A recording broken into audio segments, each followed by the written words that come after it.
Since ancient times, magic has been considered a special art, mastered only by the chosen few, and only a select few dared to touch its mystery. It was said to be a great power bestowed by God himself, but no one knew for sure whether it was true or just a beautiful myth.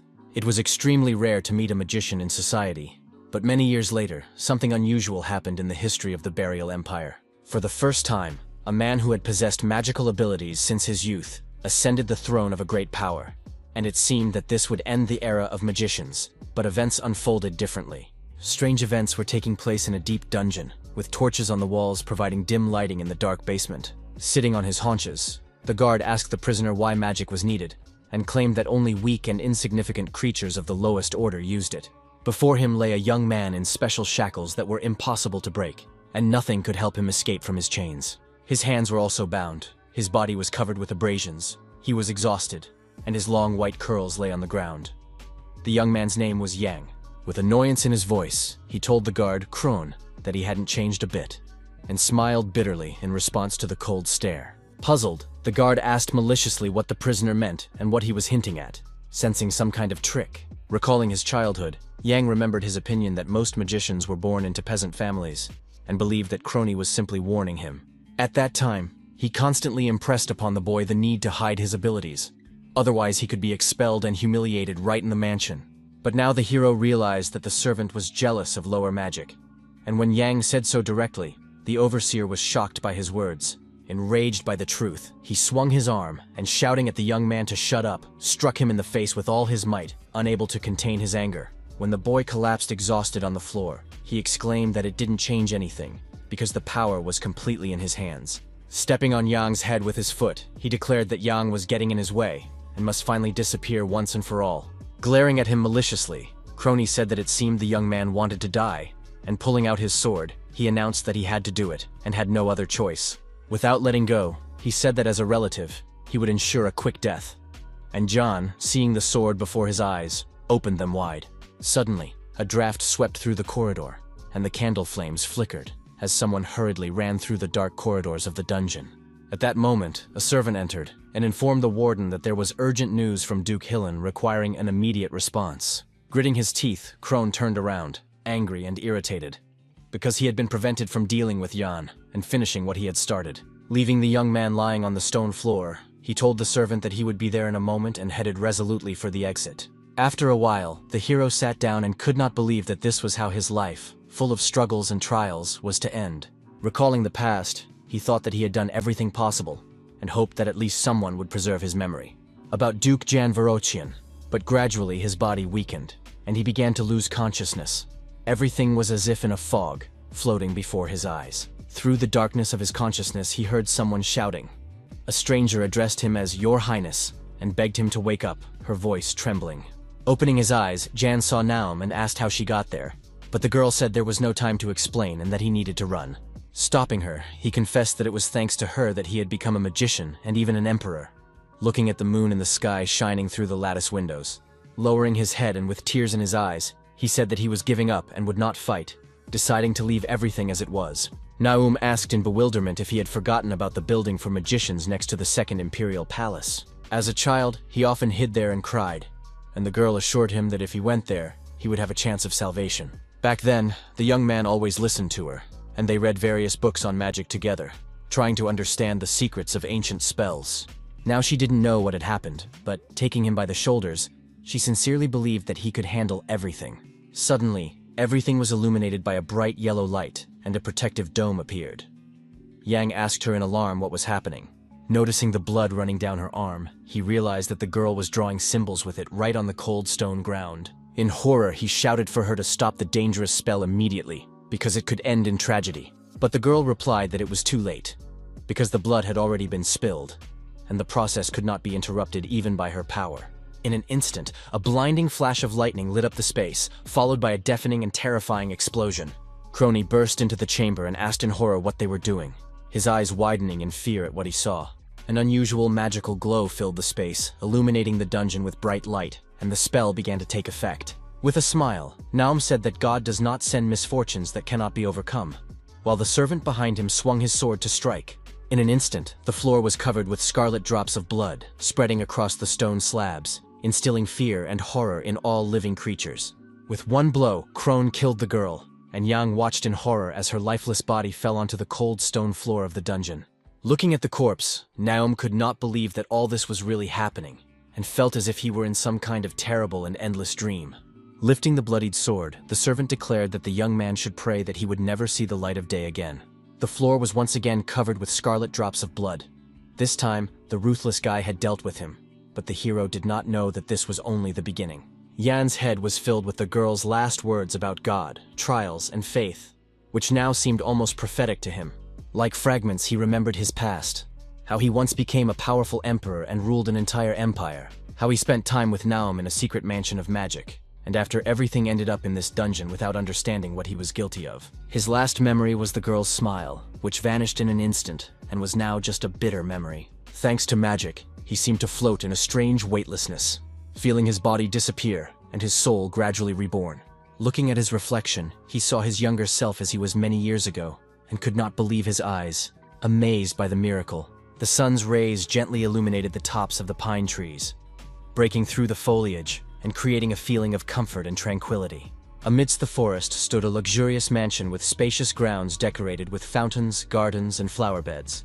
The Count's loud voice echoed through the palace corridor, his sharp words reverberating off the stone and marble walls. Looking at Jan, he shouted that the young man did not even know how to walk, and ordered him to get up immediately, brooking no objection. Nearby, the Countess and the boy laughed at him, saying that they had taken him in only out of pity for his mother, because there was nothing special about him. The lady asked with interest whether the Count considered the young man his son. But the man sharply ordered her to watch her words and not to speak like that in front of Sir Moline. Trying to get up, Jan felt his head spinning and did not understand where he was or who all these people were, so he asked the Duke. But the Duke again demanded that he get up. Once on his feet, the young man looked around at the strange interior and asked who all these people were, and why they were looking at him so warily and coldly. Seeing his reflection in the mirror, the hero was very surprised, because he saw himself, but in a completely different form. Puzzled, the young man looked around with wide eyes, not believing that he was seeing all this in reality. In a malicious tone, the Duke told Yang to stop disgracing his father and to behave with dignity in front of Sir Moline, because this meeting could decide his future. Looking at him, the young man did not understand which emperor was being referred to, but decided not to ask any questions and remained silent. Angered by the young man's expression, the man took out the imperial decree and showed it to him, trying to prove his words. Explaining, he said that he had not shown the document to the young man because of his illiteracy. But Yang knew that he had not issued any decrees. Discouraged, he stood in the middle of the corridor, wondering who could have taken his place and whose body he was now in. Opening his eyes wide, he saw the date, and his heart sank with incomprehension, for everything that was happening had disrupted the usual order of his life. Looking closely at the decree dated 1100, the young man realized that all this had happened 98 years ago, long before he was born. Suddenly, someone snatched the document from his hands, and Yang froze, not understanding why everything around him was happening so quickly and abruptly. It was Chell, who asked irritably why his brother was studying the documents for so long when he couldn't even read and was just wasting time. Walking ahead, the Count said that he had to work hard to bring the central administrator for the ceremony. Behind him, the hero heard the maids whispering that this was the first time he had encountered such a thing, and wondering what Yang would do this time. Glancing at his watch, he thought he had found himself in the year 1100, and knew nothing about the current emperor, whom everyone mentioned between words. In the mirror reflection, the hero saw a stranger's face and could not believe that it was him, as if reality itself was playing a cruel joke on him. Suddenly, he imagined himself with the girl holding the watch in his hands, the era rushing backwards, and the young man trying to understand what was happening. Remembering Naum's spells, he realized that the result of her magic had turned back time and transported him to the past century. It was the height of summer outside. The sun flooded the mansion with light, and the dining room windows offered a view of a well-kept green garden. In front of the young man was a plate of meat and vegetables, the food looking appetizing and exuding a tempting aroma. Cutting off a piece, Yang put it in his mouth and savored the taste, which was so different from prison food. The Countess and his older brother Chell stared at him in bewilderment, their eyes wide open, as if they had seen something incredibly strange. Wiping his mouth, the young man did not understand what was happening, because after starving in prison, he was used to eating cautiously and in small portions. With a smile, Moline, holding a glass of wine in his hand, said that this was how proper table manners were displayed. Noting the Sir's kindness, the Count asked him to speak with the Emperor, and the man assured him that he would definitely do so. The man noted with interest that the study of philosophy was now very fashionable, and asked John what he thought about this field. As if suddenly realizing something, he first turned to the elder son and asked which philosopher he liked, which greatly embarrassed the disconcerted Chell. The young man tried hard to remember at least one philosopher's name, but nothing came to mind and his thoughts were confused. Looking intently at his brother, Jan realized that Moline was trying to test the level of education in this family. To keep the conversation going, the hero said that he liked Philine, and the sir was surprised that the young man was familiar with the thinker's works. With a smile, the young man added that the sage's humanistic ideology helps to understand the path of a monarch, and Moline was delighted. While the countess ate silently, the count said with a smile that the gentleman was clearly flattering them, and remarked that it all seemed too simple. In a serious tone, the man noted that the duke's son was so intelligent that not only the emperor but also the barbarians would take notice of him. Hearing these words, Yang wondered who they were talking about, and assumed they were referring to the Night Barbarians, their formidable neighbors. There was only one territory in the world called Brach, on the border of which lived the warriors of the clan and the powerful empire. Lost in thought, the hero asked if it was true that the family had signed a peace agreement with the warlike clan. Suddenly, his father placed his hand on his arm, bringing him back to reality and interrupting his heavy thoughts about the future. With a smile, the count said he was sure the young man would soon become a symbol of peace, but Yang remembered that he would one day be given to the barbarians. In order not to disturb the idol, the hero smiled and agreed with his father, although his heart told him otherwise. Outside, the mansion looked peaceful, but inside, a scandal broke out, disrupting the fragile family peace. The count's eldest son yelled at Yang, claiming that he did not become a nobleman just by joining their family and had no right to humiliate him. The hero confidently replied that if he had not been considered part of the brothers, they would have sent Chill into exile instead of him. In a rage, the man grabbed a vase and, shouting at the young man, was outraged at how he dared to speak to him like that, and swung at him. Suddenly, the vase slipped from his hands and shattered into pieces on the tile floor, with glass shards flying in all directions. While Yang watched silently, his brother shouted that he would die like his mother and that a mere piece of trash had no right to contradict him, but should only follow his instructions. Listening to all this, the hero was filled with anger and resentment, and his heart yearned for justice after the humiliation of his own mother. A moment later, the young man's eyes filled with a strange light, and for the first time, he truly wanted to take revenge on his abuser. Calling his brother arrogant, Yang used magic, and everything around him was illuminated by a yellow light, as if a fire had broken out. Blinded by the bright light and taken by surprise, Chell initially covered his face with his hands, trying to protect himself from the strange sorcery. Suddenly, he collapsed to the floor and opened his eyes wide, amazed at what he saw. Magic in real life and the young man's abilities. Unable to believe what was happening, the boy thought it was some kind of dream, and that such a thing could not be real. That some kind of madness was taking place. Yan maliciously declared that his brother should watch his words and not talk nonsense with his long and malicious tongue about his mother. Looking at the young man, he said that otherwise he could easily be cut off, and there was a threat in his voice, and his gaze burned everything around him. Frightened, Chell covered himself with his hands, sitting on the floor, and begged Yan not to come closer and to leave him alone, afraid that his brother might hurt him. Suddenly, the hero heard a noise behind the door and turned sharply, sensing that someone was heading straight for the office where they were sorting things out. Moline entered the room, and ignoring what was happening, suggested that the boys calm down and have some tea. When Sir opened the door, Jan's magic still filled the room, and the air was thick with energy and tension, the glow illuminating the space. With amazement and incomprehension, the man froze in the doorway, watching something he had never seen before in his life. Soon the count and his wife arrived, and noticing the gentleman's reaction, asked what had happened, but Moline was unable to find the words, stunned by what he had seen. Slamming the door open, the father asked angrily what had happened, his voice sounding very threatening. Sitting on the floor, the eldest son tried to get up and find the words, but his whole body was shaking with fear and horror, and he was afraid to tell the truth. Coming closer, Yang patted his brother on the shoulder and said with a smile that he had only warned him to be careful with the vase. Turning around, he smiled and told Chell to get up quickly, while the boy continued to stare at him in horror and surprise. Reaching out his hand, the hero offered to help him, while the others stood silently, watching the scene in bewilderment, peering through the door.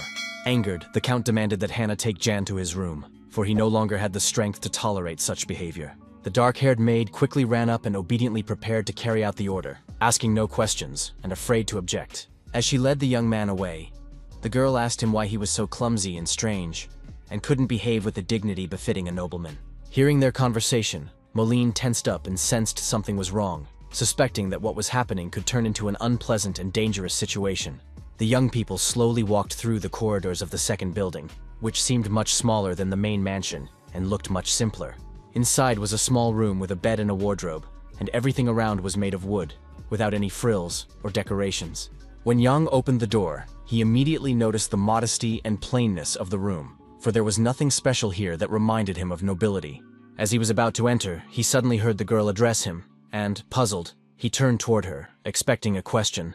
Suddenly, she said that she had a letter from his mother, because the hero had cried every day and begged to send a message, but he himself could not leave. Feeling sorry for the fate of the hero whose body he now inhabited, Yang realized that the poor boy had no way to escape, and was like a prisoner in this mansion. In a calm tone, he assured Hannah that he would not cry anymore, and asked her not to worry, because now he was a completely different person. Suddenly, she asked about her food, and the hero turned to her in confusion, not understanding how this related to their current conversation. Bowing low, she explained that she had 5 brothers and sisters, and they ate only what Yang gave them, so she asked him to take pity on them. Deeply puzzled, the young man did not understand whether he was now obliged to give away his food, and remained silent, thinking about a possible solution and weighing all the consequences. After a short pause, he said that he agreed to give away his food, but only on one condition, which greatly surprised the maid. With a smile, he asked Hannah to help him in the future when he turned to her, and after a short pause, the girl confidently agreed, saying that she would return in the evening. She sincerely thanked her master and left the room, leaving Jan alone with his thoughts.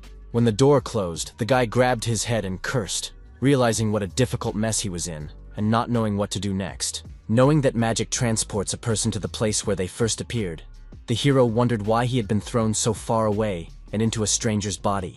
Pondering why he had ended up here, in a time before his birth, Jan realized that he urgently needed honest answers. The only place where he could find them was the Ministry of Magic at the Imperial Palace, where the hero decided to go at all costs. Racking his brains, he did not know how to get into such a heavily guarded place, but he understood that he had to do it at any cost, otherwise he would lose his last chance. Suddenly, the hero's room was illuminated by a strange glow, reminiscent of the setting sun, giving the ordinary room a homely feel. Stretching out his palm, he saw a ball of fire light up on it, filling the space around him with heat and flames. Closing his hand into a fist, Young realized that the body he found himself in had the ability to control magic and could withstand its power. What was incredible was that he had possessed a man who, from birth, had enormous potential to become a powerful mage and a great spellcaster. Remembering himself in the guise of an emperor, the young man suddenly realized that they had the same name, and this discovery seemed very strange and disturbing to him. Puzzled and lost in conjecture, he could not believe that such coincidences, seemingly mystical and fateful, could exist in the world. Suddenly, he heard Hannah's voice outside the door.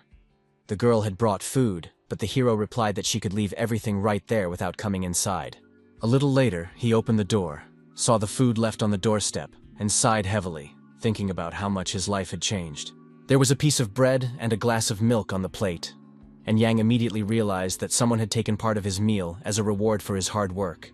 But even under these circumstances, looking at the tray that had been brought to him, he wondered if this small dinner was too meager. Recalling his lunch with Mayor Moline, he sighed heavily, remembering the feeling of fullness and abundance of food on the table, which he now sorely missed. Even then, with the huge variety of food, he noticed that there was no guli among them and realized that it was missing. It was a nutritious fruit that formed the basis of the burial diet, which had fed people for centuries and saved entire families from terrible famine. It was once considered a weed, and the seeds in the pits were poisonous. But after the discovery of a safe method of consumption, mortality rates dropped sharply by 85%. Holding the tray, Yang suddenly realized that this discovery would only happen in reality in 50 years, far in the future, and no one suspected it yet. Thinking that if he had shown how to use Gulu correctly, he caught himself thinking that perhaps there would have been no famine in the Empire at all. Then he came to the Count's office, and the man told him the important news that the day after tomorrow, there would be a reception attended by advisors coming directly from the capital.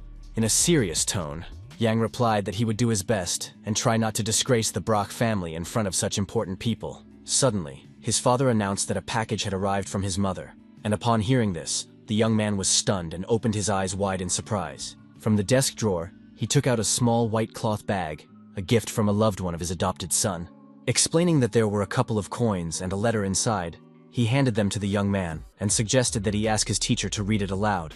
While the young man was examining the bag, the Count added that if his son behaved well, he would be able to see his mother before leaving for school. Yang politely agreed when suddenly a servant entered the office and called out to the Duke in a quiet voice, clearly bringing important news. Without answering, the man kept a calm and cold expression on his face, hiding his excitement, and just stared silently ahead. Suddenly he stood up abruptly and left the office, leaving Yang alone, and only the rustling of papers and the faint smell of candles remained in the room. The door slammed shut, and after a while, the hero heard someone talking behind the wall, which made him curious and anxious. They were talking about some cold boy, and the young man stared at the entrance in surprise, trying to understand who they were talking about and what it all meant. Suddenly, his attention was drawn to a tall stack of papers lying on the table, and he decided to go closer to take a closer look at them. Making up his mind, he took a few sheets and wanted to study their contents, hoping to find something important that could shed light on what was happening. With great interest, he began to read the lines, because in fact he had long been able to read, although those around him considered him illiterate and stupid. Comparing the papers, the young man could not believe his eyes when he discovered numbers and records that did not match at all and clearly concealed something. Realizing that he was looking at double accounting, Yang concluded that his father was stealing taxes intended for the treasury and the capital's treasury. Deciding that this was too brazen, the hero thought that it was precisely because of such suspicions and violations that Sir Moline had been sent here from the capital. Suddenly, he heard the door creak and saw it slowly open, and his heart began to beat faster from the fear of being caught. His eyes wide open, he panicked, thinking he was about to be discovered, and deciding not to take any chances, he quickly concentrated to use magic. Directing his power, Yang extinguished all the lights in the office, instantly plunging the room into darkness, hoping that this would save him from exposure. The Count who entered asked in surprise why all the lights had suddenly gone out and glanced around the room, trying to understand what had happened. Following him, the servant replied that they had recently changed the lamps and that something had apparently broken again, assuming that a malfunction was to blame. After suggesting that candles be lit, the young man suddenly cried out loudly, and the Duke turned toward him in bewilderment, slightly frightened. Apologizing, the butler said that he had simply tripped over something, and the owner, not paying much attention, told him to gather up the papers and fold them neatly. Suddenly, the man noticed Jan and was very surprised to see him there, because he thought the boy had left long ago and was no longer in the office. With a sharp movement, the Count went to the window and pulled back the heavy curtains, letting the sun's rays into the room, filling it with light. When everything became visible, he looked questioningly at the young man, waiting for an explanation.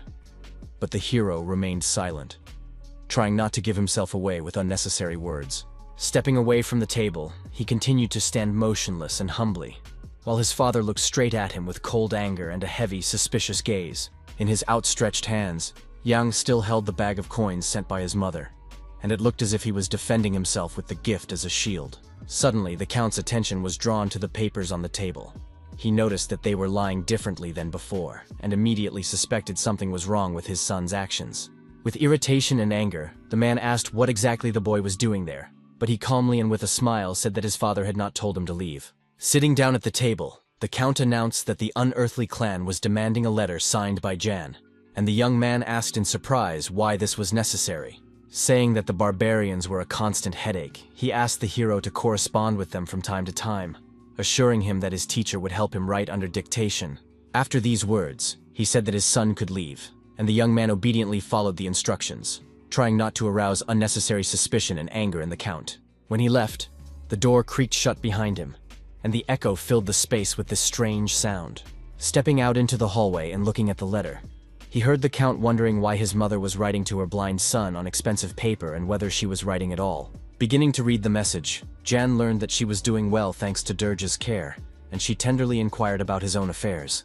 Walking down the hallway, the hero read every line carefully, trying not to miss a single detail and trying to grasp the hidden meaning of the words. From the message, he learned that his mother was delighted with her son's new family and asked him to fulfill a request if he ever went to a distant desert. After reading the note, Yang smiled, realizing that his suspicions about the strangeness had been confirmed. Now all that remained was to confirm his guesses with facts. In the evening, when the moon silenced the sky, important guests from the capital arrived at the mansion, and the entire Brock family held a solemn reception for them. Bowing, Daegor thanked the Count for the invitation, and said that it was a great honor for him to be in his house and sit at the same festive table. Another guest respectfully kissed the Countess's hand and introduced himself as Mac, which made her smile and show him respect. In the garden, a small pond covered with water lilies sparkled, and the stars were reflected in its calm surface, as if someone had poured the sky directly into the water. At the table, Sir Molan noted John's magnificent attire, and the young man replied that he had been looking forward to the meeting for a long time and wanted to ask about life in the capital itself. With a smile, Mac asked what exactly aroused such interest in the young man, and a lively spark of curiosity flashed in his eyes. The hero asked with interest what exactly they ate at court, because it was important for him to know how high society and the royal family actually lived. In a calm tone, Daegor said that there was nothing special about the capital. The rich ate better and more, while the poor made do with what they could. At the end, he added that the nobles still lacked variety in their food, and the young man asked with interest what kind of food he was referring to.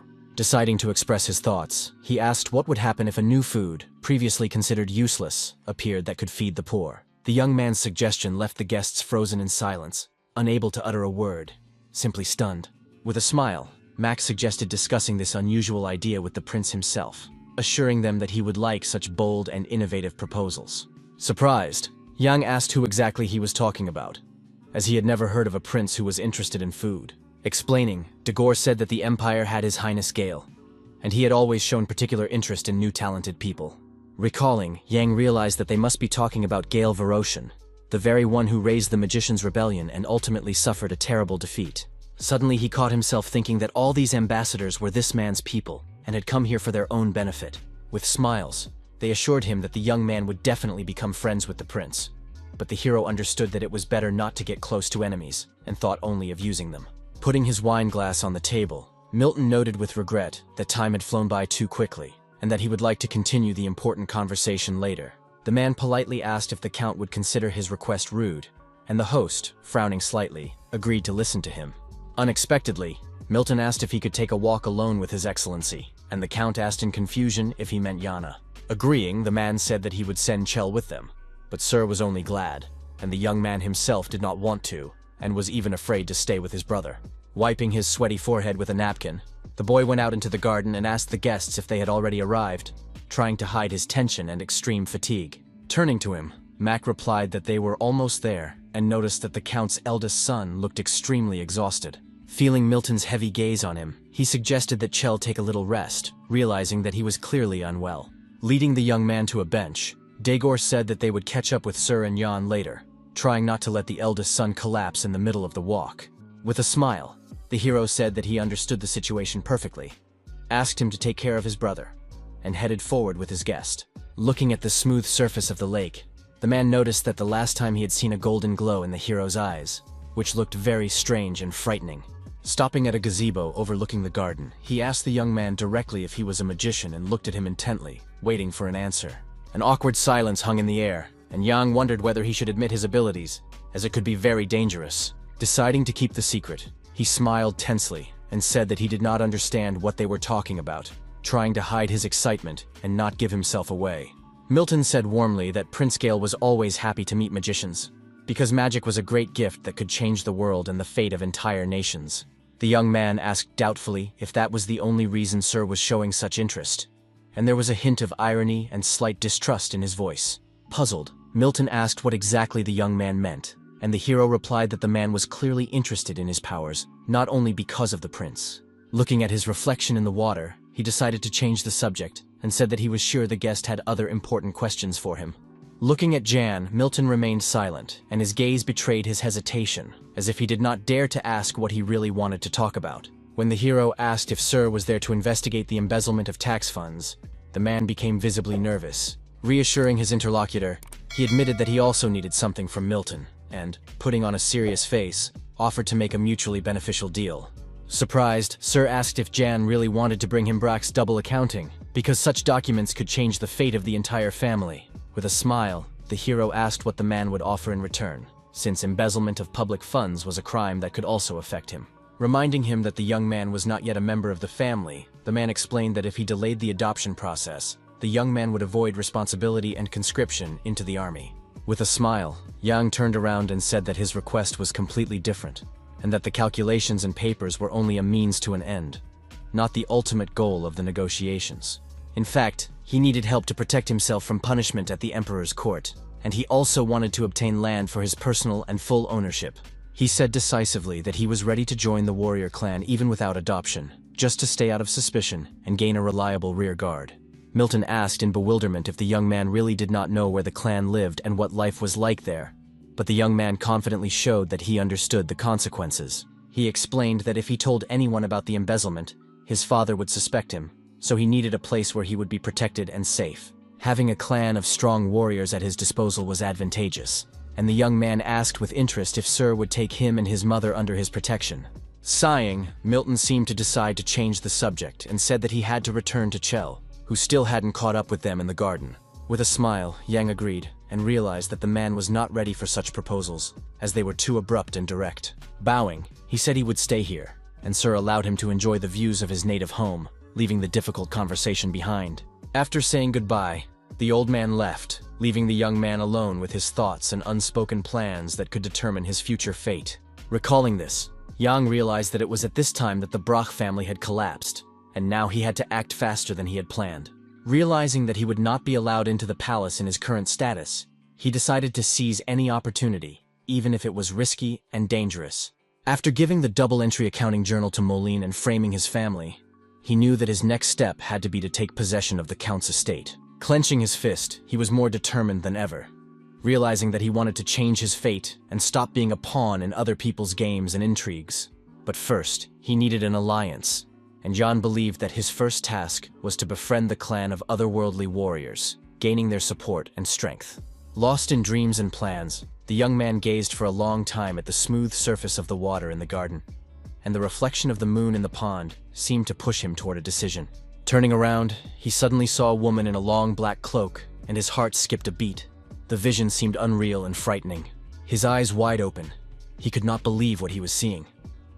Standing before him was a figure he did not expect to meet here and now. Standing with her back to him, she was holding a pot with a red lily in her hands, as if she was going to give something to someone and was waiting for a meeting.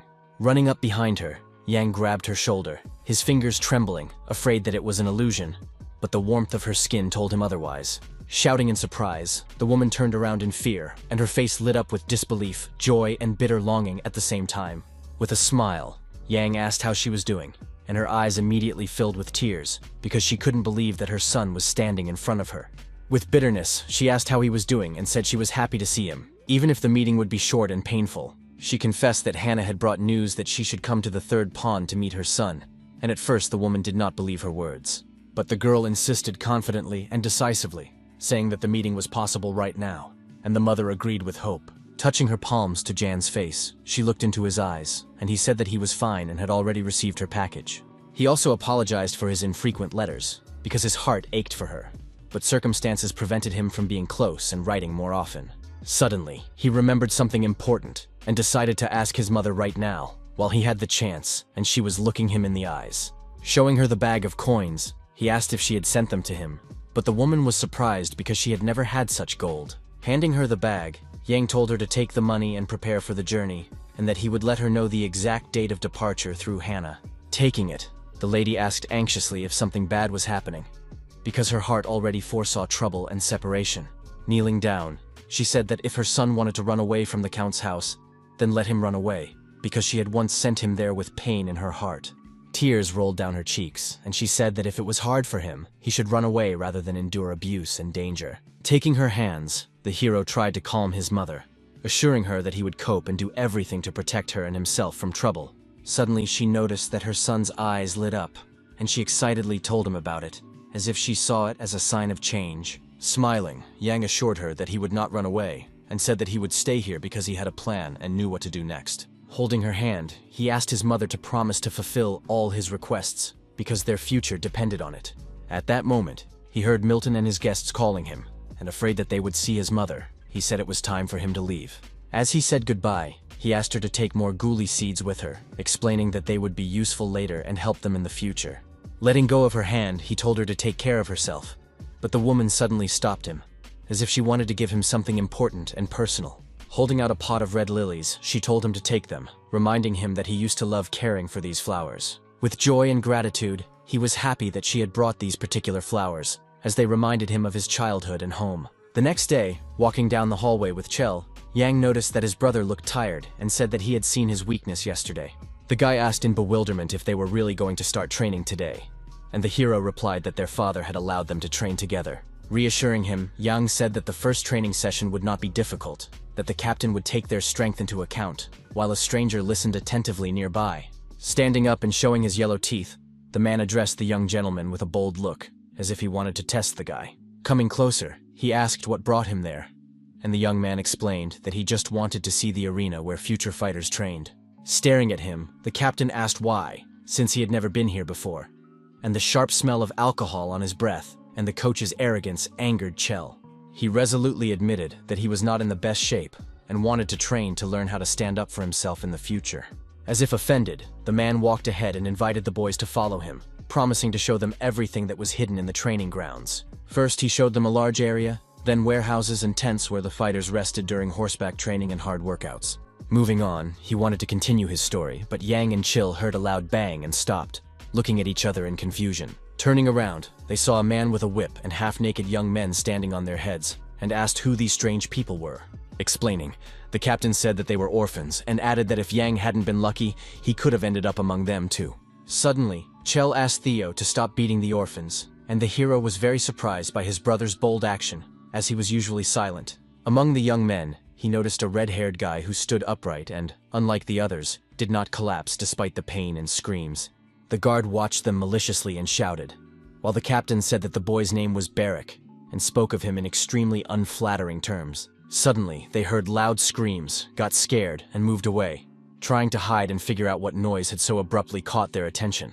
Barrack was screaming, and Chell noticed that this red-haired young man was no joke and that it was better to stay away from him to avoid trouble. Rubbing his head, the captain noted that, despite his insolence, this guy could still be useful in the business and bring certain benefits. Suddenly, a whip flew through the air, but the man stopped Theo in time, preventing him from hitting the orphan and causing possible serious injury to the young body. Unable to stay on his feet, Barrack fell to his knees, and the captain noted that this guy was not very skilled, weak, and clearly not ready for hardship. He stared at them with a malicious look, his eyes burning with hatred and rage, his mind filled with thoughts of punishing his offenders. Moving on, the man said that the young man had no special talents and was incapable of accomplishing anything significant, despite all his efforts. He explained that sometimes, no matter how hard a person tries, success cannot be achieved, and it is important to understand in time that it is time to stop trying. Yang and Chill looked at him with admiration, but each was thinking about his own thoughts, trying to understand the meaning of his words while assessing his own abilities and strength. Suddenly, the captain met Jan's gaze, and they stood silently, studying each other, as if trying to guess each other's inner thoughts and intentions. After asking if they were finished, the hero suggested taking a break in the shade so that they could continue their training with full strength. Looking at the exhausted Barrack, he said that he did not want to watch him suffer, and hoped that the orphan would be able to cope with the pain on his own. The bright sun illuminated the treetops, and Yang reminded himself that he too could have been there, experiencing fear and pain. Coming closer, the hero asked if his name was really Barrack, and the red-haired guy, lying on the ground, turned to him, not hiding his surprise and tension. With a smile, he asked if the orphan could get up and try to stand so he could continue his training. Angry, the orphan asked who he was, and Yang introduced himself, explaining that he had come with good intentions and wanted to help. While Chell, Theo, and the captain stood aside, the orphan rudely sent him away, and the hero noted his sharpness, rudeness, and obvious desire to act independently. Grabbing him by the chin, the guy said he would pretend he hadn't heard anything and watch the prisoner's reaction. With abrasions on his body, Barrack broke free from the grip and deftly dodged, demonstrating flexibility, strength, and reflexes that could surprise any observer. Lowering his head to the asphalt, he asked the hero to leave and leave him alone, showing a desire to figure things out on his own and not attract unnecessary attention. Pouring a strange elixir directly into the young man's mouth, Yang knew that magic was dangerous for ordinary people, but a person with potential might experience only a slight rejection. Watching Barrack's reaction closely, the hero was curious to see how the orphan would react to the magical potion, and whether he would feel the power hidden in this unusual elixir. Lying on the ground, the captive felt a strange energy passing through his entire body, causing warmth, tension, and strange sensations. Suddenly, his pupils lit up, and Yang felt a faint magical ability, confirming his guess about the orphan's hidden potential. It was the energy of a magical swordsman, and the hero realized that he was right in his assumptions, because the power was clearly manifesting itself and responding to magical influence. Suddenly, with a single movement of his hand, Barrick knocked the flask out of his hands, demonstrating strength, precision, and sharpness of movement that surprised and slightly frightened the young man. The container flew away and fell nearby, and the boy watched the unexpected surge of rage that began to manifest itself in his actions and gaze. Angrily, Barrick asked what had been mixed into the water, his gaze full of distrust and anger, his voice trembling with emotion, betraying his tension and irritation. Staring intently at him, Jan calmly replied that there was nothing in it, trying not to provoke the orphan, but at the same time observing how his hidden energy manifested itself. Noting that the prisoner was feeling better, the hero said he would go on with his business, leaving him perplexed. Standing up and looking at his body in surprise, he noted that he really did have much more strength, as if his energy had increased. Puzzled, he tried to call out to Yan for an explanation, but the hero had already left, and the orphan remained alone, pondering the strange events. As he left, the guy paid no attention to the orphan, who silently watched him go, not knowing how to explain his new feelings. Looking at the flower, Yan decided to write a letter to his mother, telling her that he was doing well, and that he was coping with all the difficulties and trials. Remembering the lyrics of a song, he decided to write about the moon, and that there was no endless darkness, so that she would understand his mood and not worry. With his pen on beautiful paper, he wrote each letter carefully so that his mother could read and understand him, feel his care and attention. His teacher sat next to him in the office and checked his spelling, helping the young man avoid mistakes and make his message as clear as possible. As he was about to leave, he stood up, and the young man thanked him for his help, noting that his support was important and helped him keep his thoughts clear. Noticing the man's behavior, the hero asked if he really had so much to do, since he was always rushing somewhere and never stayed long. Puzzled, the tutor stopped and asked again, and Yang noted that the teacher seemed somehow different lately. Not knowing how to respond, the teacher hesitated, but the protagonist said that it was okay, and that he didn't have to answer if he didn't want to, as long as he didn't get distracted or rush. Putting his papers in his bag, he tried to avoid answering, but the young man noticed this, and said that everything was fine, trying to reassure him. A tense sweat appeared on the mentor's face as he tried to find the words to explain, but he couldn't. Leaving the teacher, the hero sat down at the table, and the teacher, putting his bag on his shoulder, said he was leaving Yan alone to think. Suddenly, something strange caught his attention, and the guy looked at the ground, noticing a small piece of paper that the man had dropped. It was a sheet of paper with information on it, and the protagonist decided to pick it up to study its contents, which could be important. It turned out to be an article about climate change, the details of which could affect the young man's plans and actions. Later, they went with his brother to practice, running under the scorching sun, and Chell kept asking how much longer it would take, showing fatigue and tension. Running ahead with Jan, the coach said there were only 40 minutes left until the end of training. But the boy didn't hear him because he was too far away. Continuing to run, he sped up, and the boys tried to catch up with each other and the coach, giving it their all to finish all the exercises on time. There was a beautiful building nearby, but suddenly Jan heard a scream and turned around in confusion, trying to understand what had happened. An enraged Barrick flew at his opponent with a sword in his hands, his movements swift and powerful, his gaze radiating fury and determination. Wielding his weapon, he tried to strike his opponent, but the latter deftly dodged, demonstrating his agility and training. Then, with anger, the orphan tried to reach him with his hand, but the stranger dodged again, showing that the fight would be intense. Delivering blow after blow, he switched to hand-to-hand combat, while the young man screamed and covered himself with his hands, trying to understand how his opponent moved and how to repel his attacks. Their swords clashed in a measured battle, but neither was going to give up, each trying to find a weak spot and use it to win. The young man cursed furiously, and barely managed to hold off the orphan's attacks, trying not to show too much aggression so as not to miss and leave himself vulnerable. Jumping high, Barrick shouted fiercely, demonstrating his strength and determination to win, forcing the young man to focus as much as possible. Stepping back a little, the guy told him to stop behaving like that and calm down, demonstrating control over the situation and a desire to end the conflict. As he walked away, he heard the orphan address him as Mayrail, which caused surprise and tension, as that name had a special meaning for him. Stopping, he asked angrily how he dared to say his name out loud, showing that it was unacceptable and violated his personal boundaries. Still standing with his weapon in his hands, the orphan declared that the winner had not yet been determined, demonstrating his tenacity and willingness to continue fighting to the end. His eyes glowed with a thirst for revenge and a desire to win at any cost, showing his inner rage, determination, and commitment to achieving his goal. Puzzled, Mayral asked if the boy wanted to die, trying to understand his intentions and test his readiness for the possible consequences. Approaching him, he kicked the orphan in the stomach with all his might, and Barrick fell, not expecting such a turn of events and not having time to defend himself. Calling him names, his rival asked if the young man hadn't understood the first time, while the guys on the bench laughed, watching the boy's awkwardness. Angrily, Mayral said that if he continued to show off, he would not last long, demonstrating severity and warning the prisoner. Sitting exhausted near the boxes, Barrick said he didn't want to fight, showing confusion and a desire to avoid further confrontation. Silence followed. The sun was at its zenith, but suddenly he heard someone call his name. Seeing John in front of him, he asked with annoyance and anger in his voice if it was that annoying young man he had seen before. Not wanting to talk, he told him to go away. But the hero replied that he had to find a way to defeat Mayral. The orphan asked maliciously if the boy was suggesting he use cheap tricks, and said that he didn't do that kind of thing, to which the boy just smiled calmly. Grabbing his sword, the prisoner threatened to kill him if he kept talking, showing his irritation and unwillingness to listen. With a smile, Yang said he felt sorry for Barrick, showing kindness and a desire to help, despite the prisoner's aggression. The orphan swung at him, but the hero stopped the attacker with a single movement of his hand, demonstrating his speed, strength, and superiority.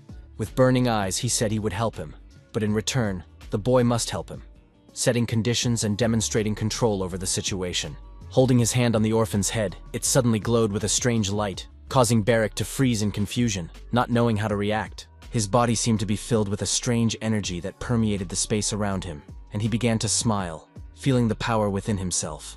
The magical glow and influence spread around, flashes resembling lightning appearing in different places. Letting him go, Yang stood up and decided to watch the young man's reaction, carefully observing how he would behave after the tense events. Suddenly, Barrick jumped up and rushed forward, and the hero, watching him, assumed that this was exactly how the situation would unfold. As Mayral walked away, the captive rushed to attack, and the young man realized that they were not his accomplices, because his power manifested itself in an unusual magical way. Feeling something strange, the young man turned around, wanting to say something but froze in shock, not understanding where his opponent's unusual power came from. Suddenly, Barrick appeared next to him, catching him off guard and completely disrupting his plans, which surprised everyone present and caused tension.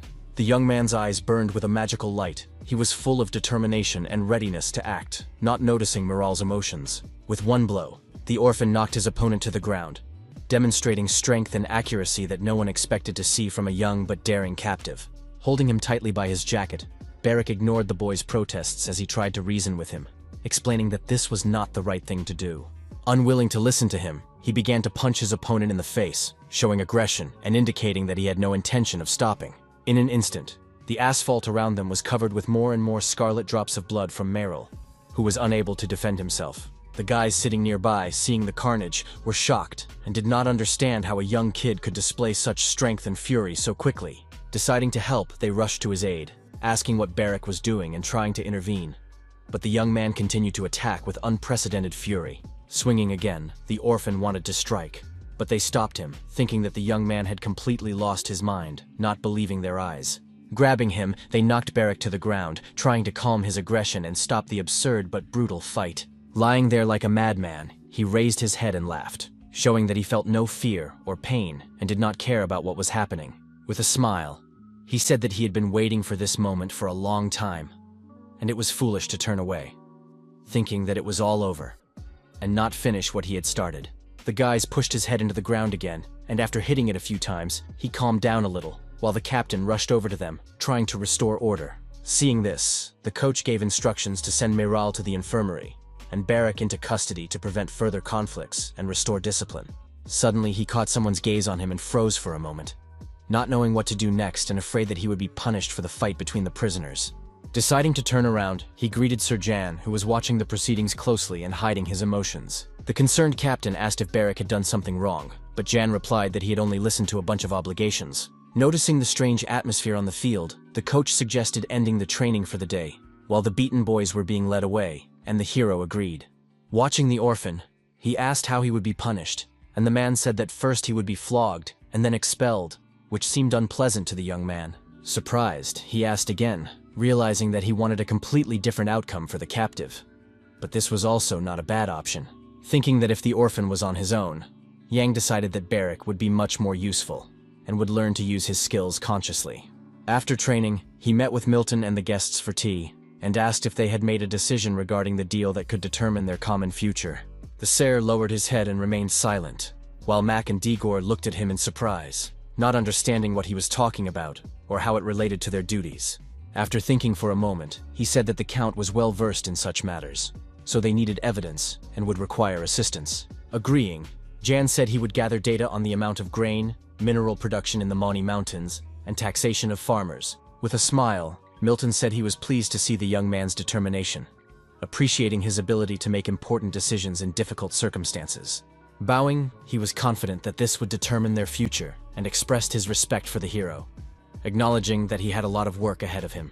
In response, the young man thanked Sir Milton and realized that he had been right in his assumptions, appreciating the significance of the meeting and how important it was for all parties to agree. Noticing that the brooch on the man's jacket was the same as the one on the sheet of paper that the teacher had dropped, he decided that there was some kind of secret agreement between them. Continuing to drink tea, Yang decided to use his observations in the future to plan his actions and take into account the hidden plans of others. After the meeting, he decided to take a walk and think about his future, his opportunities, and the need to strengthen his position. Suddenly, someone grabbed him sharply by his jacket, and he did not have time to do anything to defend himself. The stranger dragged him forcefully around the corner, not allowing him to break free or resist, demonstrating his physical strength and determination. A servant standing in the garden heard a strange noise but did not turn around, thinking it was just ambient sounds, unaware of what was happening and the danger to the young man. When he asked his colleague if he had heard anything, the latter just laughed, not paying any attention, thinking it was nothing serious that required intervention. They agreed that it was wild dogs. While behind the building, Barrack grabbed Yan, demonstrating unexpected courage and strength. In a calm tone, the hero noted the unusual greeting and asked how the orphan had ended up here, trying to understand the reasons and circumstances of the sudden attack. Like a madman, the young man did not take his eyes off him, but remained silent, displaying strange behavior and tension. Suddenly, Barrack said that he had been arguing all night, but the senior butler told him that he could come here at any time. Staring intently at him, Jan noticed that the boy was not taking his eyes off him, and thought that Count Brack was involved in this. Sharply tightening his grip, the orphan asked maliciously what drugs the hero was using, and noted that he felt uncomfortable when meeting him. Calmly, the character replied that he did not use such cheap tricks, demonstrating confidence and control over the situation. With a smile, he said that Barrack was brave but not very smart, that the water he gave him was from his supplies, and that he didn't even touch him. Widening his eyes, the orphan did not understand what was going on and tried to comprehend what was happening, wondering why magic and energy had such a strong effect on him. Taking the young man by the hand, Yang said that he could satisfy his curiosity and was ready to explain how energy and magical abilities worked. In return, the hero asked him to promise him something, and the orphan's eyes widened in surprise at the seriousness and unusual nature of the proposed deal. Smiling with shining eyes, the character told the boy to keep quiet about his golden eyes and magical abilities. Seeing the glow, Barrack cried out loudly, and the hero asked him not to be so rude, trying to keep the situation under control. The guy was angry and wanted to argue, but Yang, continuing to explain the use of magic, ordered the captive to always be his bodyguard, which surprised the orphan. Touching the guy, he said that what he felt was the power inside him, and it could be used if he learned to control it properly. Touching his chest with her finger, it suddenly glowed with a bright light, revealing the presence of magical energy and surprising Barrack. Clenching his fist with his glowing torso, he asked in surprise about magic, trying to understand how it worked and where it came from. With interest, Yang asked if the guy had heard of magic or magical sword skills, and upon hearing a negative answer, he grabbed his head in horror. Promising to tell him everything, he asked the boy to listen carefully, and the young man looked at him with interest, ready to absorb the information. Explaining that there are people in this world who are able to find resonance in their souls, the character said that this manifestation is called magic. He also explained that Barrack had potential, but his abilities blocked his energy, so training did not help him fully unleash his power. Finally, Yang said that the orphan should use his skills, and he asked in surprise if they really prevented him from manifesting his power. Continuing his explanation, he said that they needed to follow a path that would connect the energy of the body and soul in order to unlock their true potential. Rushing forward, Barrack joyfully asked if the hero would continue on this path for him, but the character pushed him away and asked him to listen carefully first. The orphan persisted, asking what he needed to do, but the hero asked if he was sure of his decisions, explaining that he would have to protect him everywhere. Seeing no problem with this, the boy said that he had no home or family anyway, but the character explained that he could die, and the boy agreed. With a smile, they made a deal and shook hands, confirming their agreement and mutual obligations, preparing to work together. Holding his hand, Yang understood how stubborn and carefree Beric was. But it was this quality that made him strong and able to survive in battle. Remembering how he saw him for the first time, the hero realized that he was the right person for the role of a swordsman. Because the stronger a person is, the more unique their character and skills are. Thinking about how the orphan wielded weapons, he knew that such people did not accept defeat and did not give their opponents the opportunity to strike, showing tenacity and strength. Beric's fierce gaze suggested that such people are not afraid of death and can stand up to the enemy, even if the situation seems hopeless. Standing motionless, shaking hands, Yang realized that a warrior who is not afraid to die has no equal, and his determination makes him dangerous and strong. Gradually, the orphan's body was filled with strength again and illuminated with a strange light, demonstrating an increase in energy and potential. Watching the energy fill the boy's body, the character realized that Beric was now capable of displaying the abilities of a swordsman. Squeezing his hand tightly, the hero offered him friendship, assuring him that together they could overcome any trials and protect each other. Arriving for lunch, Yang heard the Count's reproaches from the doorway. His voice sounded stern and demanding, but he calmly moved toward the table. Ignoring his father's lectures, the character sighed heavily, thinking about his own and upcoming tasks, focusing on his plans and ideas. While the man talked and drank wine, the young man was falling asleep, but suddenly noticed the ring on his hand and was surprised by the man's love of jewelry. He had not noticed Dergi's interest in diamonds before, but the Count never took off this ring, which aroused Jan's curiosity and suspicion. Thinking that it was a wedding ring, the hero immediately dismissed the idea, because the stone on the ring was cut in the simplest way, without any precious sparkle. Looking closely at the jewelry, he thought that this ring was not intended for beauty at all, but perhaps had a hidden function. Suddenly hearing a strange sound, the hero realized that he had heard it before in the Count's office, where he had also been wearing this ornament, which heightened his suspicion. Wondering what Dergi was hiding, he thought about the possible purposes of the ring, and what secrets and mysteries might be connected with his father. Noticing the young man's reaction, the Count exclaimed that he should stop counting crows and start eating, while the Countess and Chell dined quietly without interfering. He asked with interest about the young man's new friend, and the young man asked again about Beric in confusion, trying to understand how important this conversation was. Explaining, the hero said that he had first seen him training with his brother, but thought he would never see him again after what had happened. The Countess asked with interest about what had happened, and Jan explained that the orphan had attacked another person, which puzzled the lady. Not understanding how her adopted son could be friends with a boy who fights, she was indignant.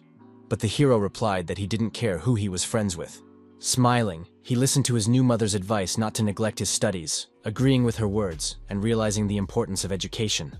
In a malicious tone, the Count said that if he did not learn to read and write within 3 months, he would blame Beric and order his execution without hesitation. Meanwhile, in the garden by the fountain, Milton and his teacher were discussing something, going over important details and future steps necessary for their plans. The Sir asked hopefully if the man could handle his instruction, and the man bowed obediently, assuring him that he would complete the task well and on time. Suddenly feeling someone's gaze on him, he turned around sharply, surprised by the sudden attention, and noticed that strangers were watching him. Holding the sheet of paper in his hands, Yang asked where the teacher had gone, and it turned out that he had been talking to the Sir, which raised questions for the young man. As if apologizing, the man said that he had only exchanged a few words, but the character noted that he had been gone for quite a long time. Taking him by the hand and handing him the paper, the young man explained that the emperor's influence in the province was weakening, and that his father was in a state of sluggish conflict. With a smile, he asked what Dergi would think if he found out that a capital official was talking to his son's private tutor in a secluded place. Bowing his head, the teacher assured him that it was just idle talk, and asked if it was really so difficult for the young man to pretend he hadn't seen anything. Feeling tense, the man waited for Yang to respond, and Yang replied that it would not be difficult to turn a blind eye to the situation, but only on one condition, surprising his mentor. Explaining, the hero asked the tutor to talk to his father for half an hour in the garden tomorrow. Hearing the request, he was surprised but agreed to do so. Saying that this was not all, the young man handed him a sheet with an article about the desert and asked him to get a map and information about the climate in late spring. With a smile, the character said that he hoped the teacher was a smart man and understood what he was getting at, and that the task would be carried out correctly. Bowing, the man assured him that he understood everything and was aware of the student's goal, preparing to carry out his order as accurately as possible and without unnecessary questions. Magical energy lit up the space around them again, casting strange glare reminiscent of small fireworks. Measuring the space with his fingers, Young tried to determine the diameter of Dergi's ring, concentrating on the size and details of the precious jewelry.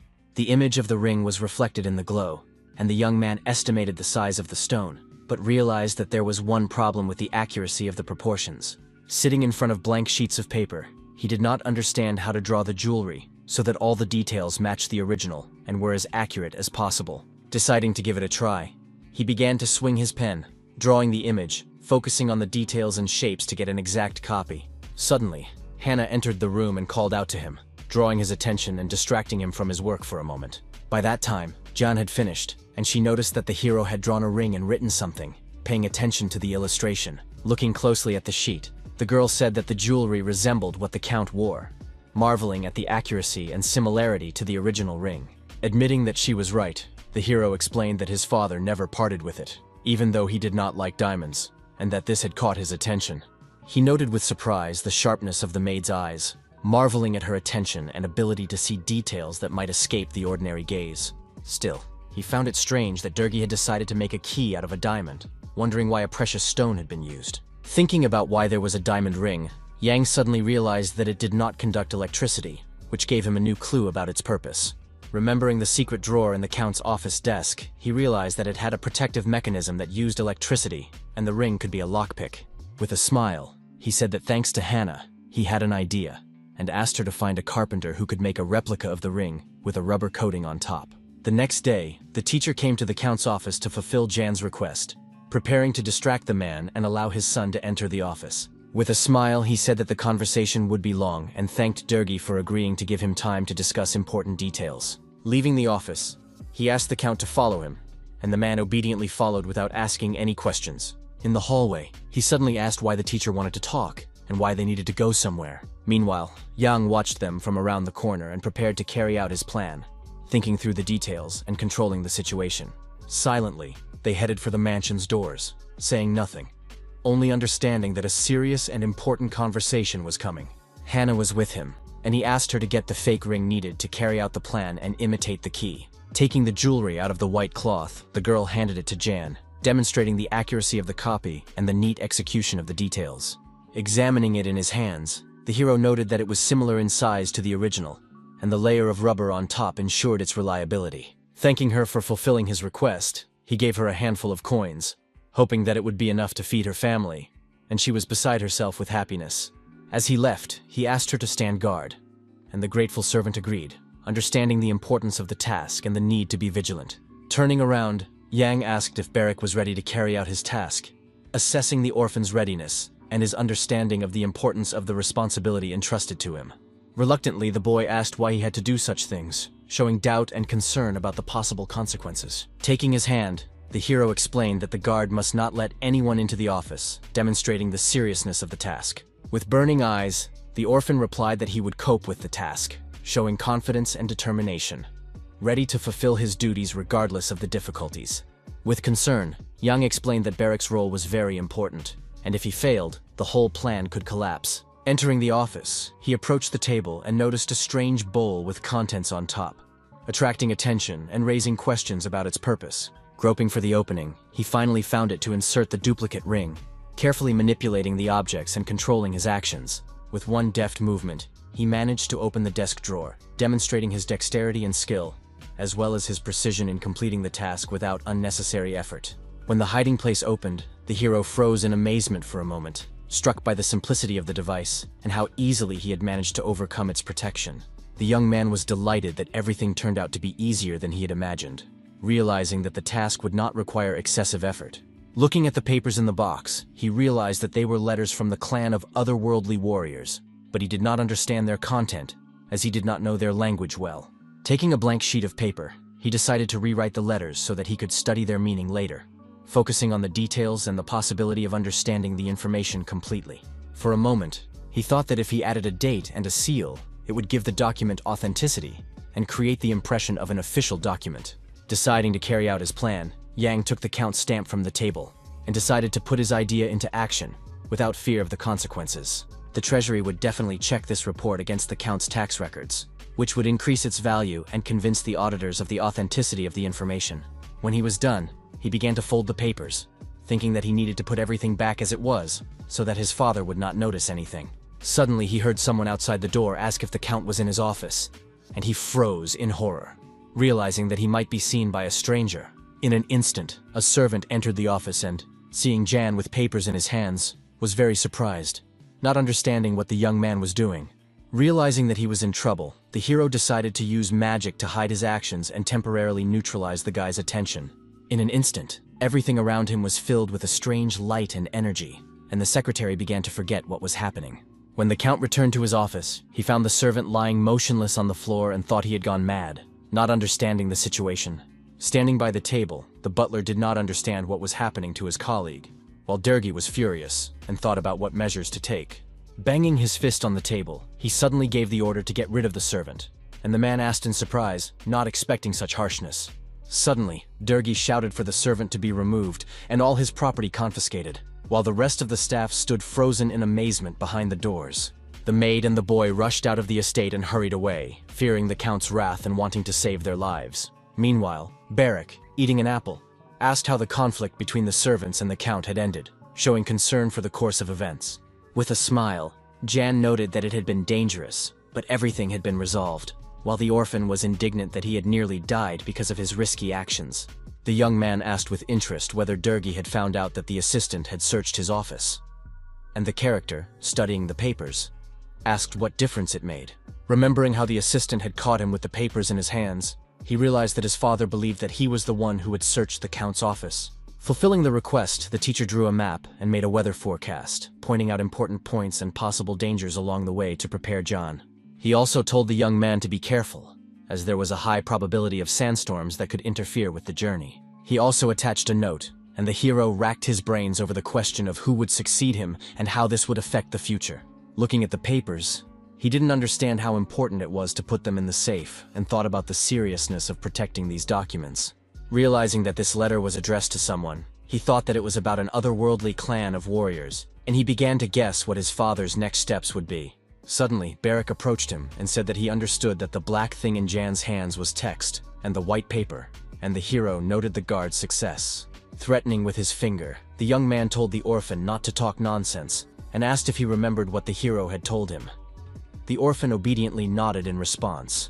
Standing at attention and saluting, he repeated the instruction to throw away the key, give the papers to Moline, and send a message to Phalia on the way back. Barak enthusiastically said that he must convey to Jan's mother the request to leave, hide, and collect guli seeds, showing that he understood the order. Pleased that the servant remembered everything, the hero praised him, but the boy just laughed, noting that it was all very simple and required no special effort. Looking out the window, Jan noticed a thin horse in the courtyard and a servant in a strange robe, which aroused his interest and made him watch what was happening. With a smile, he asked where Barak had given the order to leave today, and the boy said it was from the main gate. Noticing a crowd of people with horses, he asked the guard to leave through the back entrance to avoid unnecessary attention. Among the people was a strange guy who was holding an eagle on his arm, staring at everyone around him and watching everyone in the courtyard closely. He noticed John at the window and stared at the young man with wide eyes without saying a word. Smiling, the hero caught his gaze and told Barak that it would be noisy at the gate today, so it would be better to take a different route. In the evening, in his father's office, guarded by guards, he met a stranger who had come on an important mission and introduced himself as a messenger from the clan. He was a representative of the earthly warriors. His name was Balami Sinner Soren, which aroused Jan's respect and interest. With a smile, the hero introduced himself in return and said that it was an honor for him to meet such an important messenger and hear his requests. Interrupting the pleasantries, the Count asked what urgent business had brought the young man here, wanting to understand the purpose of the visit and assess the importance of his presence. Reporting that the deputy head was in critical condition, the guest said that he would like to discuss a peace agreement with their clan. He solemnly reminded them that the matter required preparation for further action and asked them to understand the significance of the meeting. In the clan, the death of the deputy chief was more significant than that of the chief, as the assistant was a spiritual mentor and symbol of the community. He was revered as a religious mentor, and in the event of his death, the clan mourned for a whole year, observing rituals and traditions. Therefore, before that happened, they wanted to make peace with the county of Brack to avoid instability and losses among their people. Puzzled, the Count noted the deplorable situation, but asked why he should listen to the Bellamys, doubting the need for a peace agreement. In a calm tone, the young man explained that the deputy chief was a very important person in their community, a mentor who influenced the decisions and actions of all members. Since ancient times, he had guided them on the right path and earned enormous respect. Everyone had to look him in the eye and gain his authority. Suddenly, he declared that Yang must see him and meet his gaze in order to gain recognition and show the seriousness of his intentions. Angry, the Count shouted that they were doubting his ancestry, reminding them that he had promised to send documents with the Emperor's decree. But Bellamy said discouragedly that he had not received them. Undeterred, Dergi explained that Jan was the son of his second wife, and that not everyone who wanted to prove their ancestry could issue a decree. The guest asked doubtfully whether the Duke really believed that the documents were proof, showing a certain contempt. Looking intently at the young man, he stated that only the righteous gaze of the deputy could verify the lineage and the truth of family ties. While the Count was angry and Jan sat calmly, Bellamy understood their plan, but wondered why the young man had been entered into the register of relatives and what the purpose of this was. Meanwhile, the hero wondered what would happen to the peace agreement if the deputy died right now, and considered the possibility of providing a new register. Looking at the Count, the young man thought about what his father was thinking at that moment, trying to predict his reactions and decisions. With a smile, hugging him, Dergi said that the situation was clear to him, demonstrating his understanding of what was happening and his readiness for further action. Squeezing his shoulder with his fingers, the Count said that if such changes were to come, the young man needed to prepare himself, and suggested postponing the conversation until tomorrow. Looking at his son, he said with a smile that the butler would show him to his room, ensuring peace and order. In a calm tone, Bellamy thanked the Duke for his hospitality, showing respect for his host and a willingness to cooperate in the future. He was about to leave when the guest said that he hoped for a fair decision from Dergi on behalf of the Emperor, emphasizing the seriousness of his visit. As he got into the carriage, the Count was angry that Bellamy had come so suddenly to complain about his problems, annoyed by the rush. Deciding that since the young man was the brother of the clan chief, he would be on guard. He said he would prepare the necessary documents and ordered Jan to arrange a proper reception. Humbly bowing his head, the hero said he would do everything he was asked, showing respect and willingness to follow his father's instructions. The gates swung open, and the carriage, drawn by horses and carrying the Duke, rushed forward, leaving behind the noise and rumble of wheels on the stone pavement. Enjoying the moonlight, the young man caught himself thinking that his father was in a great hurry to get the papers ready. Realizing the speed and determination of the Count, the space was filled with the silence of the night, and the hero breathed a sigh of relief that the man had finally left, and now he could talk to the representative alone. Setting the table, he smiled and offered Bellamy various snacks, noting that he was tired from the road and deserved rest and food. The servants drooled over the abundance of food, and Yang said he wanted to ask for something, and the representative listened attentively. Calmly, the hero said that he wanted someone to accompany him to the clan deputy, emphasizing the importance of security. Explaining, the guest said that it was Yang they had been promised, and the others were just a burden, considering the request not so important. With a smile and confusion, the character asked again what burden they were talking about, trying to understand the meaning of Bellamy's words. Suddenly, Barrack appeared behind him with a bag over his shoulder and said he would help him and was ready to carry out any orders. Hearing the orphan's exclamation, the guy, not hiding his emotions, laughed so loudly that he surprised the others with his reaction. Looking straight at the guy, he said that he knew how to make people laugh, and Yang asked doubtfully why his words had made the guest laugh so much. In a serious tone, Bellamy suddenly remarked that the hero was talking utter nonsense and seemed too self-confident. Unexpectedly, he stated that the character was no different from their warriors, which caused confusion, as the comparison sounded very strange. Looking intently, he asked if Yang was really suggesting that he take two people who would not be able to survive without water in the desert. In a calm tone, the young man explained that although his partner was not very intelligent, he was strong, and help was always needed, assuring him that there was no need to worry about the rest. After listening nervously to his opponent, Bellamy finally lowered his hands and promised to think about the offer, but only on one condition. With a sly smile, he said that he would only agree if Barrack could defeat his men in battle, proving his strength. When it got dark, by the light of the moon, everyone went out to the clearing near the estate, preparing for a duel that would decide their future fate. Pulling herself together, Sue noted that it was bad to be the younger one, but generously gave her opponent a 5-minute head start. Looking contemptuously at the girl, Barrack asked John if he really had to fight this little girl instead of someone stronger. While his opponent warmed up easily, the young man grumbled and wondered why none of the guests had even come to watch such an important fight. Meanwhile, the hero instructed the orphan, warning him that if he was careless, he would risk regretting his defeat. In his mind, he understood that no one had come because the difference in strength between the fighters was enormous, and everyone was confident of Su's victory. Suddenly, the warrior noticed a glowing window in the mansion and shouted indignantly, distracting himself from the upcoming fight. Jan calmly explained that it was the god of death, Nurse Saren, whose presence here was an omen, and this stunned the orphan. Hearing this, the boy became even more angry and shouted that no one had the right to underestimate him, but the character tried to calm him down. The preparation time was coming to an end, and the hero said that his partner only needed to defeat his opponent to prove his strength. To help his friend, he decided to use magic, and his palm glowed again with a soft light, as if giving him strength. The light was even reflected in his pupils, and he seemed to hypnotize his friend, instilling thoughts of victory and confidence in his heart. Taking his palm in his own, Yang told the orphan to listen to him very carefully, promising to reveal the secret of victory. Puzzled, Barrack stood frightened, but did not let go of his master's hand, who assured him that he knew how to win. At that moment, clouds partially covered the moon, and Su asked loudly and confidently if her opponent was ready for battle and attacks. Taking the timer, she set it for 5 minutes, which she had promised her opponent in advance as a privilege, and prepared for the fight. With a smile, she said that if Barrack managed to knock her out in that time, the victory would be his, but otherwise he would suffer a humiliating defeat. Pulling his hair back into a ponytail, the guy boldly declared that this time was enough for a confident and beautiful victory. Taking out a rubber band, he added mockingly that in case of defeat, the girl herself would not cry from frustration and resentment. In a threatening tone, the orphan assured his opponent that she would be in great pain and would regret ever agreeing to the fight.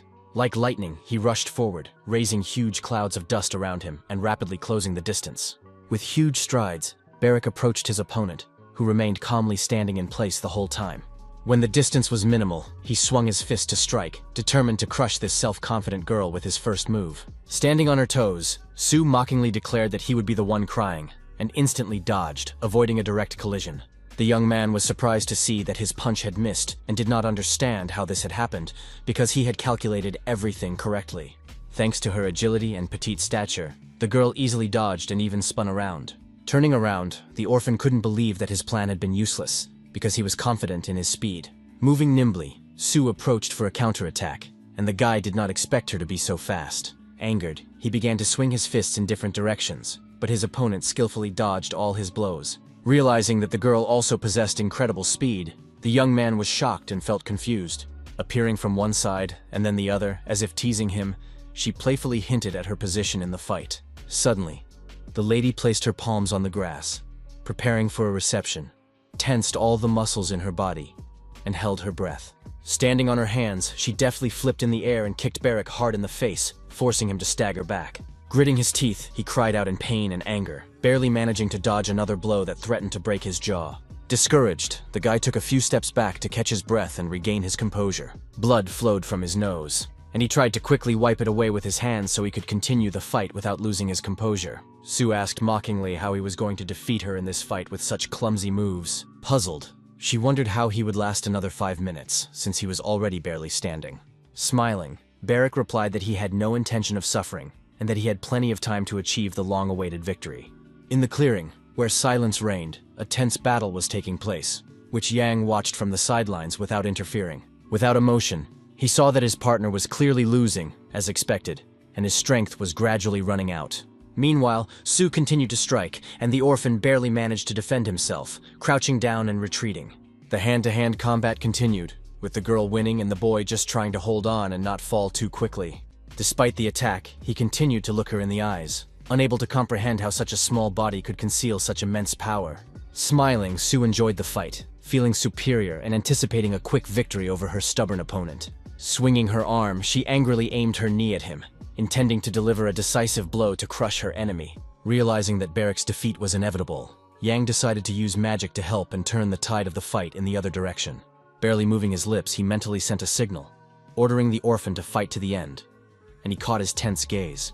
When Su swung her leg again, Barrack managed to intercept her movement and showed his strength for the first time, surprising his opponent. The girl cried out in pain and surprise, not expecting her weak opponent to be able to pull himself together and attack her. While she was in shock, the boy declared that now it was his turn to act and show his strength.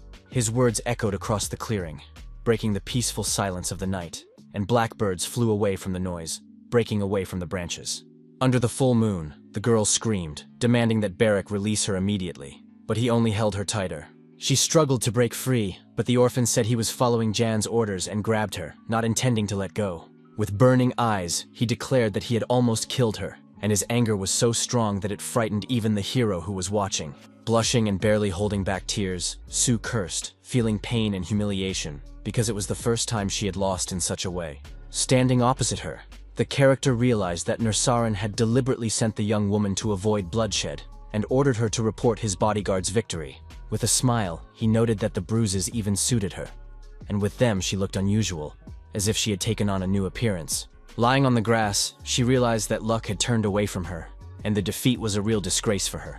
Standing nearby, Yang watched as the orphan still did not let go of his rival, even though the girl was desperately trying to break free. Suddenly, the hero felt a strange energy behind him and told his partner to let her go. The window was still glowing.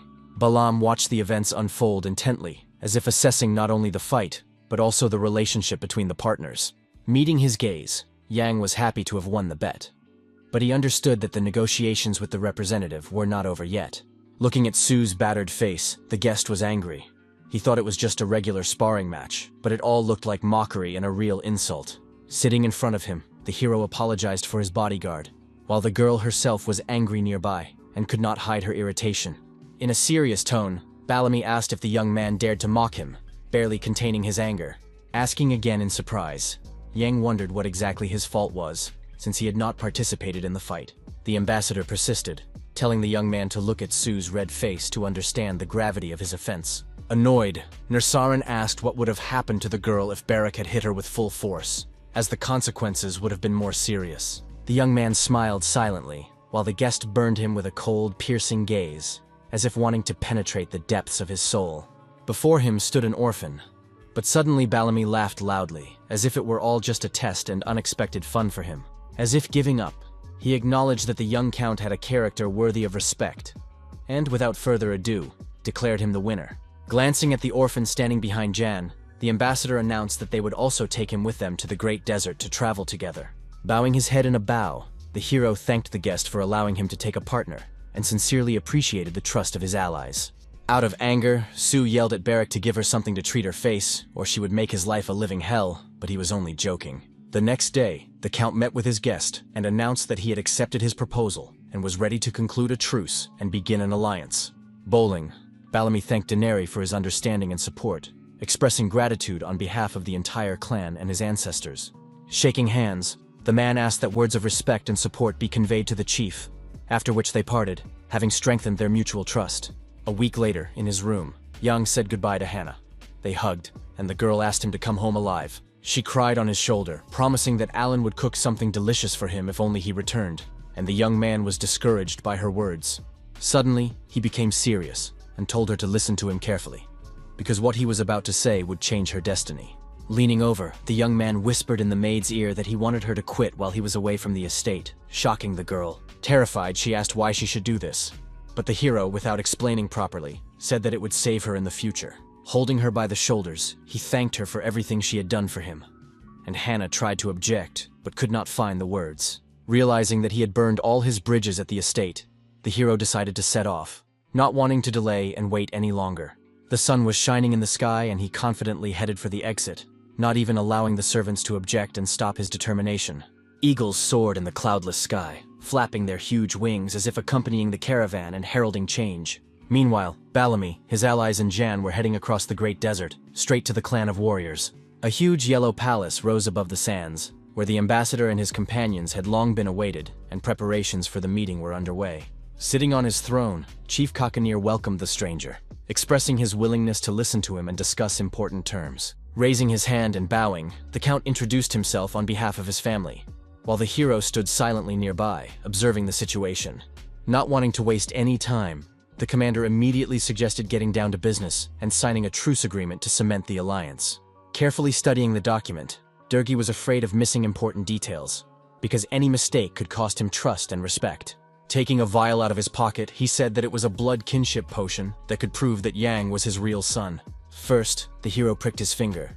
Then the Count did the same, and the drops of blood merged in the vial, mixing together. When the ritual was complete, the bottle glowed with a bright blue light, confirming the blood connection and the power of ancient sorcery. At this time, Bellamy leaned over to Kakanir and whispered something in his ear, but the chief remained silent, giving no hint of his emotions. Finally, he said that they needed the verdict of the first advisor, Vincent, to confirm it, and only then could they complete the procedure. Keeping his cool, the Baron agreed, but deep down he wondered why they believed the shaman more than the blood potion. Taking a knife, the clan chief cut his hand, and drops of blood fell onto the document as the guests watched with surprise and tension. Puzzled, Yang and Durgi watched as the blood fell on the pages of the pact, as if it were a necessary ritual for warriors. With his bloodied finger, Kakanir signed the agreement, sealing the alliance with his authority and recognizing its power. Shaking hands with his guest, he said that from that moment on, the agreement was in force, and the Baron praised Brock and the clan of otherworldly warriors. A horse-drawn carriage waited at the palace entrance, the sun beating down mercilessly, and guards escorted her to the edge of the sandy desert. As he left, the Count hugged Jan and told him to take care of himself, showing a concern that he had so rarely shown in their previous interactions. Suddenly, Durgi whispered in his ear that the young man should remember the only reason he was still alive. Reassuring his father, the young man said that he remembered everything and was acting for the glory and honor of the House of Brock, for he had no other choice. When the carriage disappeared into the sands, he and Barrack watched it go as the sun beat down mercilessly on their faces. The heat became unbearable. The air shimmered with the heat, and every step through the desert felt heavier and more painful. While the hero and Kakanir were preparing for the journey, the orphan complained of thirst more and more often and drank water constantly. Unfolding the map, Yang showed his companions the location of Vincent, where they were to arrive in the coming days. After a while, they reached the gates of the clan advisor's castle, where tall palm trees grew, and peace and tranquility reigned. People bowed, shook hands, and rejoiced at the arrival of the leader, while the young man and his disguised bodyguard sat nearby on horseback, trying not to stand out.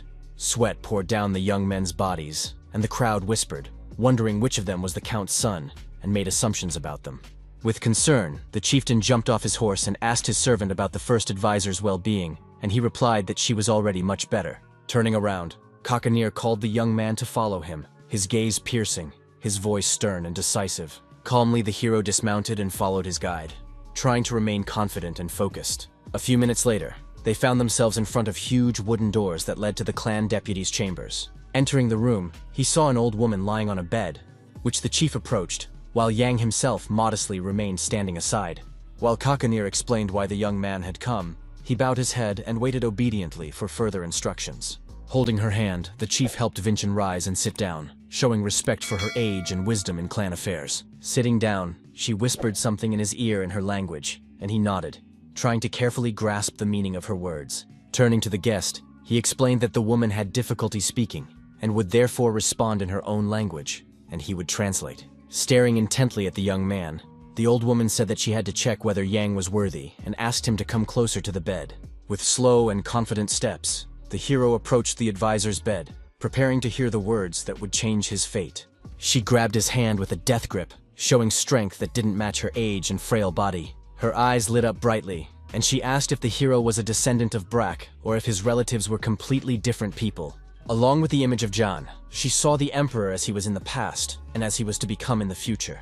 While the young man's palms lay in the seer's hands, he confidently confirmed that he was a descendant of Count Durgi. With surprise, she noted that his presence signified peace, and he assured her that being a descendant of Brack was his only destiny. There was a moment of silence, but Vincent continued to hold him, as if she did not want to let go, and they looked at each other silently. Finally, she released his hand, but said nothing, leaving a silence that weighed heavily on everyone around them. Seeing that the deputy was very weak, Kakanir said that they were leaving and told her to rest and take care of her health. Barrack and his servant were waiting for them at the exit, and when they saw Yang coming out with the chief, they both turned around in surprise. The captain walked ahead with a determined stride, followed by the young man, trying not to fall behind, his thoughts wandering far from everything that was happening. Unexpectedly, the man gave orders to place the young man and his bodyguard in his clan, showing respect and trust in them. Turning around, he announced that there would be a welcome celebration that night, and ordered them to be there on time, refusing to accept any excuses. Without saying another word, the chief silently went about his business, while the disconcerted hero watched him leave. Barrack immediately ran up and shouted, asking with interest what the chief had said to him, unable to hide his curiosity and excitement. The young man recounted Kakantar's words with indifference, and the orphan, upon hearing this, was very happy, for everything turned out better than he had thought. In the evening, as promised, feasts took place, some ate, some entertained themselves, and laughter and music filled the hall, creating a joyful atmosphere. At the appointed time, Yang and Barrack entered, their cheeks full of food, but they were called out to and, surprised, immediately turned around. It was the chief, who asked with a smile if they had had time to rest, and next to him stood Sue, who had already returned to her normal state. The guests respectfully thanked Kakanir for his hospitality, and he told them to sit down next to him, showing them special favor. The chief noted that the map of the Great Desert given by the young man had proved to be excellent and asked if they could keep it forever. Turning around, Yang said that they could use it without any questions, since that was exactly why he had made it. Lighting a cigar, the man summed up that Count Brack had managed to raise at least one worthy son, expressing respect for the family. The hero's attention was drawn to the roll that Kakanir was smoking, and his alertness immediately increased as he tried to understand what it was. After thinking for a moment, he realized that it was a cigar made from garuta leaves, and was very surprised, because it was forbidden. Looking at it, he remembered that this substance was used as a stimulant and had a particularly strong effect on ordinary soldiers. He remembered how Durgi had cunningly tried to get hold of this plant, risking himself for profit and without thinking about the consequences. Gradually, the young man sank into memories of the past and his mother's parcel. His heart ached, and his longing became heavier than usual. Then, seeing a strange note in the bag of gold, he was very surprised at how a woman could write to her illiterate son. In the letter, she asked him to bring those very leaves, and the hero found this too strange, since his mother did not smoke. Soon he realized that this was his father's secret plan. He wanted Yang to get hold of the forbidden goods, and if he was caught, he would blame everything on the woman. Suddenly, Kakantar's voice brought him back to reality, interrupting his memories, and the young man looked up at the chief, hiding his excitement. Catching his gaze, the chieftain said angrily that the boy should not dare to look at the garuda leaves, because this tobacco was intended only for warriors. He added that he understood that the boy would smoke here, but he would not allow any interest or questions about it anywhere else. With a smile, the hero replied that he understood everything, and noted to himself the leader's insight, who did not miss a single detail. Thinking it over, he decided that if he played up the smuggling situation, he could ruin the reconciliation with the brothers. He suddenly noticed the intense gaze of one of Kakantar's servants, and wondered why he was looking at him like that. With interest, Yang asked Sue, who was standing behind him, about the man, hoping to hear at least a little information about this strange person. She said that he was Boomer, the chief's stepmother's cousin, and that he was in charge of the clan's food supplies, occupying an important position. The hero became nervous, wondering why the man wouldn't look away, and his anxiety grew with every passing minute. Meanwhile, a servant approached the chief and called out to him, trying not to attract unnecessary attention or disrupt the celebration. Bending over, he whispered something in his ear, and Kakanir's face immediately changed, his stern features reflecting his excitement. Standing up abruptly, he silently followed the servant to the exit without explaining the reason to his guests, but no one paid any attention to him. Watching them leave, the hero decided that the chief had left because of Vincent's attack, and his heart sank with anxiety for the woman. Sue approached him and said that it was the doctor, because they did not know when the old woman might pass away. The young man asked with interest if there was no way to cure her, which shocked the girl, as such questions sounded presumptuous. Sitting down next to him, she said that there was one way, but no one knew if it would work, and she needed a silask flower. She also added that this plant never withers, and upon hearing this, the hero was so surprised that his eyes widened. Thinking of the red lily in the pot in his room, he realized that this was exactly the flower the deputy needed. In shock, he couldn't believe such a coincidence, because thanks to this flower, he had the opportunity to save Vincent from death. The night passed, and the sun slowly rose from the sandy horizon, painting the sky with fire as the clan prepared for a new day. In the middle of the sands lay a town of otherworldly warriors, living in their own town, surrounded by legends and mysteries. The first advisor had been unconscious since the previous night, and the doctor and the chief remained by her side, anxiously awaiting what would happen next. The community discussed the need to obtain Silask, but they remembered that the last expedition had not returned, and Kakanir was confused. Seeing the guests in the hut, the leader asked angrily why Nursarin had brought Jan, since his presence here seemed completely unnecessary. Together with Balam, the young man stood silently at the entrance, not interfering in the conversation, and the tense atmosphere became palpable. The advisor announced that the hero knew where to find Silisk, and this statement stunned everyone present. The clan members sitting at the table, along with their leader, stared at the young man, waiting for an explanation, and the tension in the air grew. The older clan members did not believe in miracles and whispered among themselves, for the rumors about the flower seemed like a baseless legend. Kakantir asked maliciously if Yang really knew where to find this plant, his eyes flashing with disbelief and anger.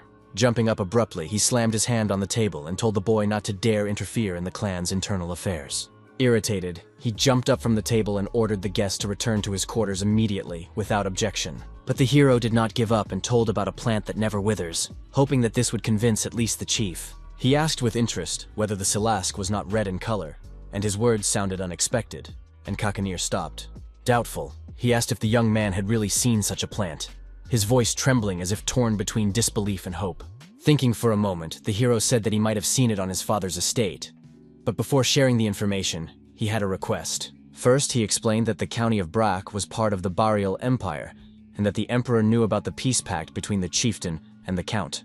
In a serious tone, the hero demanded respect and guarantees of safety, not just as a guest, but as a representative of the empire. With a sly smile, Kakanir took a few steps forward, his gaze cold and threatening. Coming closer, he asked mockingly for permission to ask the young man one important question, his voice sounding calm. Grabbing the young man by the neck, he asked if the empire would send its army if Yang died right now at his strong hands. Holding back the leader's grip, the young man replied that he was not sure about the dispatch of troops, but he knew for sure that after his death, problems would clearly arise. Looking intently at the man, he said that the soul of the imperial palace was passed down from generation to generation, and now resided in him. With contempt, the leader asked again, and added that the hero should not make him laugh with such words, because it sounded ridiculous and insolent. Deciding that it was because of people like Yang that God had sent Madame Vincennes, he led him to her, where beads swayed on the doors like curtains. Seeing the chieftain dragging the young man, the old woman rose from her bed, her weakened body supported by the doctor, who was trying to keep her balance. Holding the boy by the hand, the man told the deputy everything, and asked directly if it was true, waiting anxiously for her answer. Remaining seated, the woman looked at him silently, without saying a word, but her gaze conveyed a sense of mystery and hidden power. Suddenly, a strange magical glow appeared in her eyes, and the air in the room changed, making everyone uneasy. She made a strange sound and stretched out her hand, pointing her finger at the young man, as if confirming his words with her movement. The doctor held her so she wouldn't fall, while Kakanir didn't understand what was happening, watching the sudden display of magic with horror. The woman sat down spontaneously, and the chief, continuing to hold Yan's hand, stood in surprise, waiting for further action. A glowing aura appeared above the character's head, but noticing Madame Vincennes' condition, he turned to her with concern. In response, the old woman coughed violently, clearly exhausted, her breathing becoming increasingly labored. She fell sharply back onto the bed, and the thought of her death, which now seemed inevitable, flashed through the leader's mind. Everyone rushed to her at once, but Vincent lay motionless, showing no signs of life, and the tension grew. Realizing the seriousness of the situation, the boy said that everything was coming together, and reported that the Silask was in his room.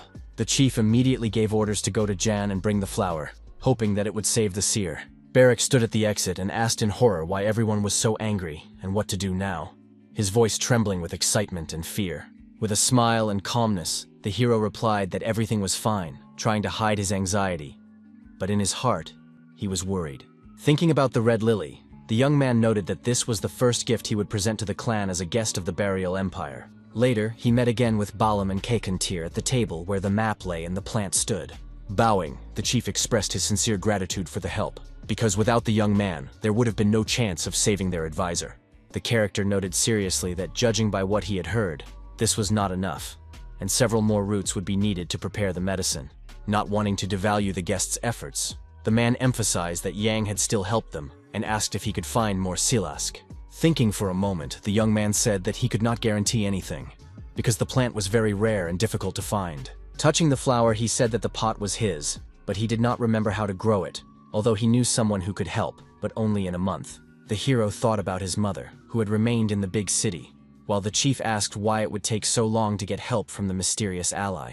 Smiling, the young man explained that it would take 3 or 4 days to get there, but in return he wanted Kakanir to promise to fulfill his request. Lighting a cigarette, the man said in a serious tone that the young man should voice his desire, preparing to hear something bold.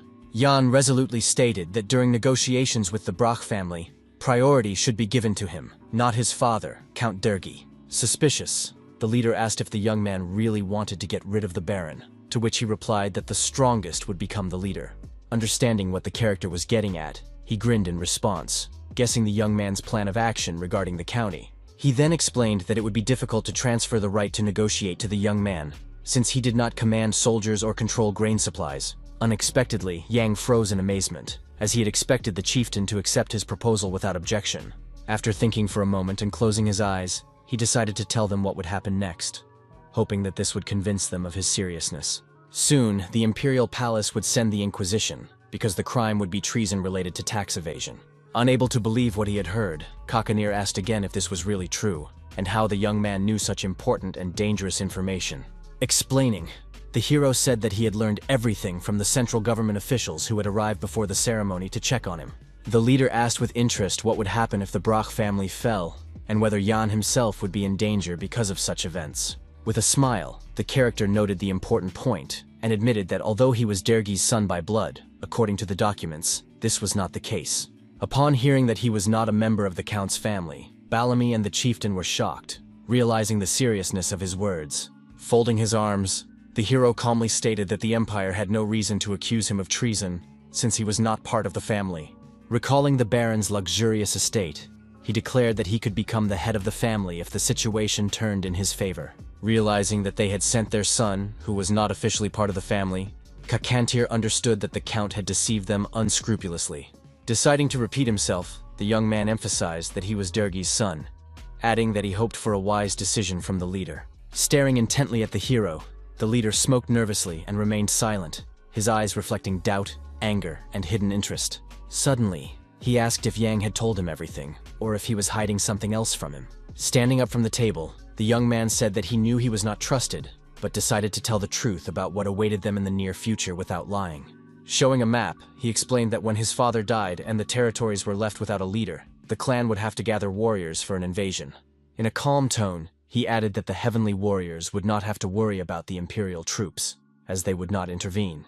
Moving the token, he assured them that they would not have to fight the strongest soldiers of the desert, and even if they failed, the clan would be able to return home. The hero declared resolutely that the community only had to follow him, and he would be glad if the chief and the others supported him. After listening to the young man, Kakanir realized that they would not suffer any losses, but he still did not understand the benefits of such an alliance with the young man. He looked questioningly at Jan, waiting for an answer and new arguments that could convince him of the correctness of his decision. Holding his palm on the map, the character declared that if he became the head of the county, he would turn it into the most prosperous territory. He added that the clan of warriors who would help him would learn the true power of cooperation and receive special privileges. Looking the chief straight in the eye, he declared that there was no longer any need for discord, that the time had come for strong cooperation. Declaring that they were now two leaders leading each other into an era of peace, he wanted to cross swords and become true allies. Suddenly, Bellamy, standing behind the leader, intervened and said that there was one serious problem that must not be forgotten. If a request came from Verga for help against the imperial palace, they would not be able to refuse, because they had made an agreement. With a smile, Yang said he had an excuse that would allow them to break the agreement and get out of this situation unscathed. Continuing to smoke his cigar, the man considered the young man's proposal, took a drag, and remained silent, trying to understand all the benefits of the alliance. Remembering the bag of gold and his mother's note, the young man said that his father had ordered him to complete a task related to his future. The following year, upon his return, he was to bring back Gurut leaves, ordering the contraband to be smuggled into the country. Looking at the chief with hope, the hero declared that Garuda tobacco was illegal, and that this could not be ignored or concealed. He asked with interest whether this was not a sufficient reason to violate the previous agreement with his father. Laughing, Kakanir said that it was a good reason, but these arguments were clearly not enough to cancel the pact. Curious, he asked if there was any evidence, and Yang replied that there was no direct evidence, but it could be checked with Vinchin. Glaring at him, the chieftain said to swear by God, and the young man confidently replied that he was ready to do so without hesitation. Laughing loudly, Kakanir decided to defuse the tense situation, as the tension was becoming too much for everyone. He had previously thought that all the Brachii were stupid, but this guy seemed to him to be a very unusual and noteworthy person. Folding his arms, the hero continued to wait for an answer.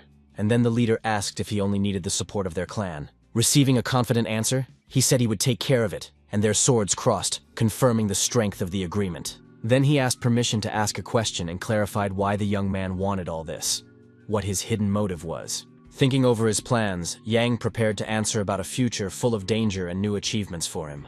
Looking at the map, he stated that he intended to go to the capital, or more precisely, to the county associated with his family. Listening carefully to every word, the chief did not take his eyes off him, and the young man explained that Brock would be his only refuge. Banging his fist on the table, Kakanir said he wanted to clarify something right away so there would be no misunderstandings. At Balamese, he declared that the clan had no intention of shedding blood for John, and John calmly replied that he did not want that either. Surprised, the leader asked if the young man was not afraid of death at all, even though he risked his life at every turn. The character replied with determination that he was not afraid at all, because he had already survived his own death once. Recalling the past, the young man said that his life had already ended, but now he had been given a second chance. Smiling, the chief continued to hold his cigarette and watched him, noting his courage and bravery despite the difficulties. Shaking hands, Kakanir admitted that he liked Jan's determination and that he had great respect for him. As the hero was about to leave, he suddenly called out to him, and the young man turned around questioningly. Curious, he asked if the trip to the capital had anything to do with the emperor and waited attentively for an answer.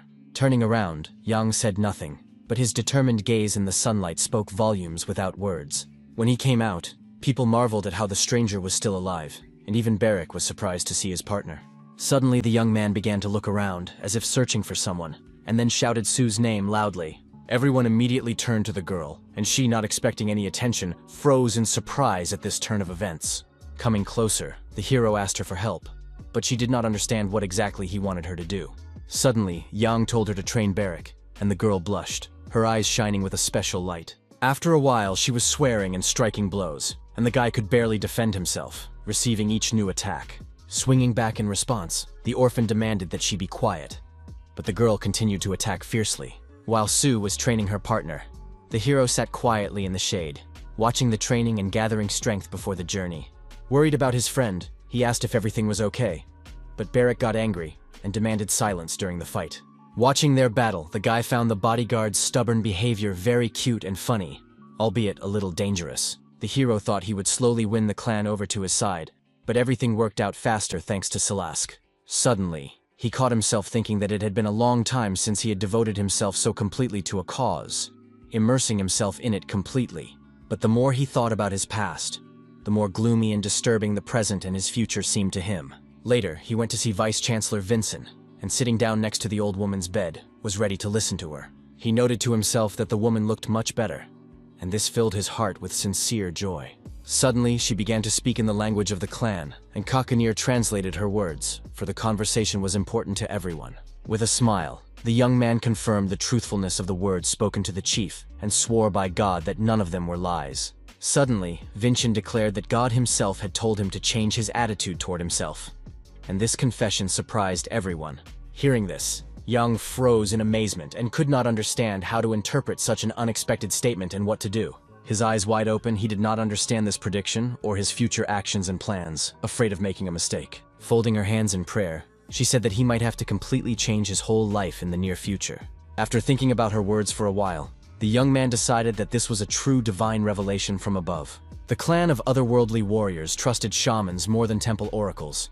But here, everything was completely different. The old woman's hands glowed, as if she were hiding magical light in her palms, not allowing it to escape. Closing his eyes, Yang replayed her words in his head, trying to comprehend their secret and profound hidden meaning. Later, when he was resting in his tent, the girl brought him some strange yellow berries and asked him to try them. Thanking her, he noticed that the servant was embarrassed, and admitted that it was nothing for her, and that she would gladly carry out any order. The stranger also informed him that the servants were preparing a banquet especially for him, as he had saved Madame Vincent from death. As she left, she called him a savior, and Yang smiled and thanked her again for her attention and generous care. Bowing, she said that the chief was waiting for him to make corrections to the agreement, and the young man replied that he would come soon. Watching Barrick train, the hero thought they were done, but the orphan, receiving a blow to the face, declared that it was not over yet. The servant bowed and promised to convey his words to Kakanir, while Yang himself remained to watch the fight. As she was about to leave, she suddenly remembered something important and stopped, searching for the right words to express her thoughts. Holding the object in her hands, she said she had found it in a flower pot, and her voice sounded very excited. With his eyes wide open, the young man guessed that it was a necklace, as he did not know what else could be hidden in the palm of his hand. Taking out the jewelry, the servant asked if it really belonged to John himself, or if it was someone else's chain.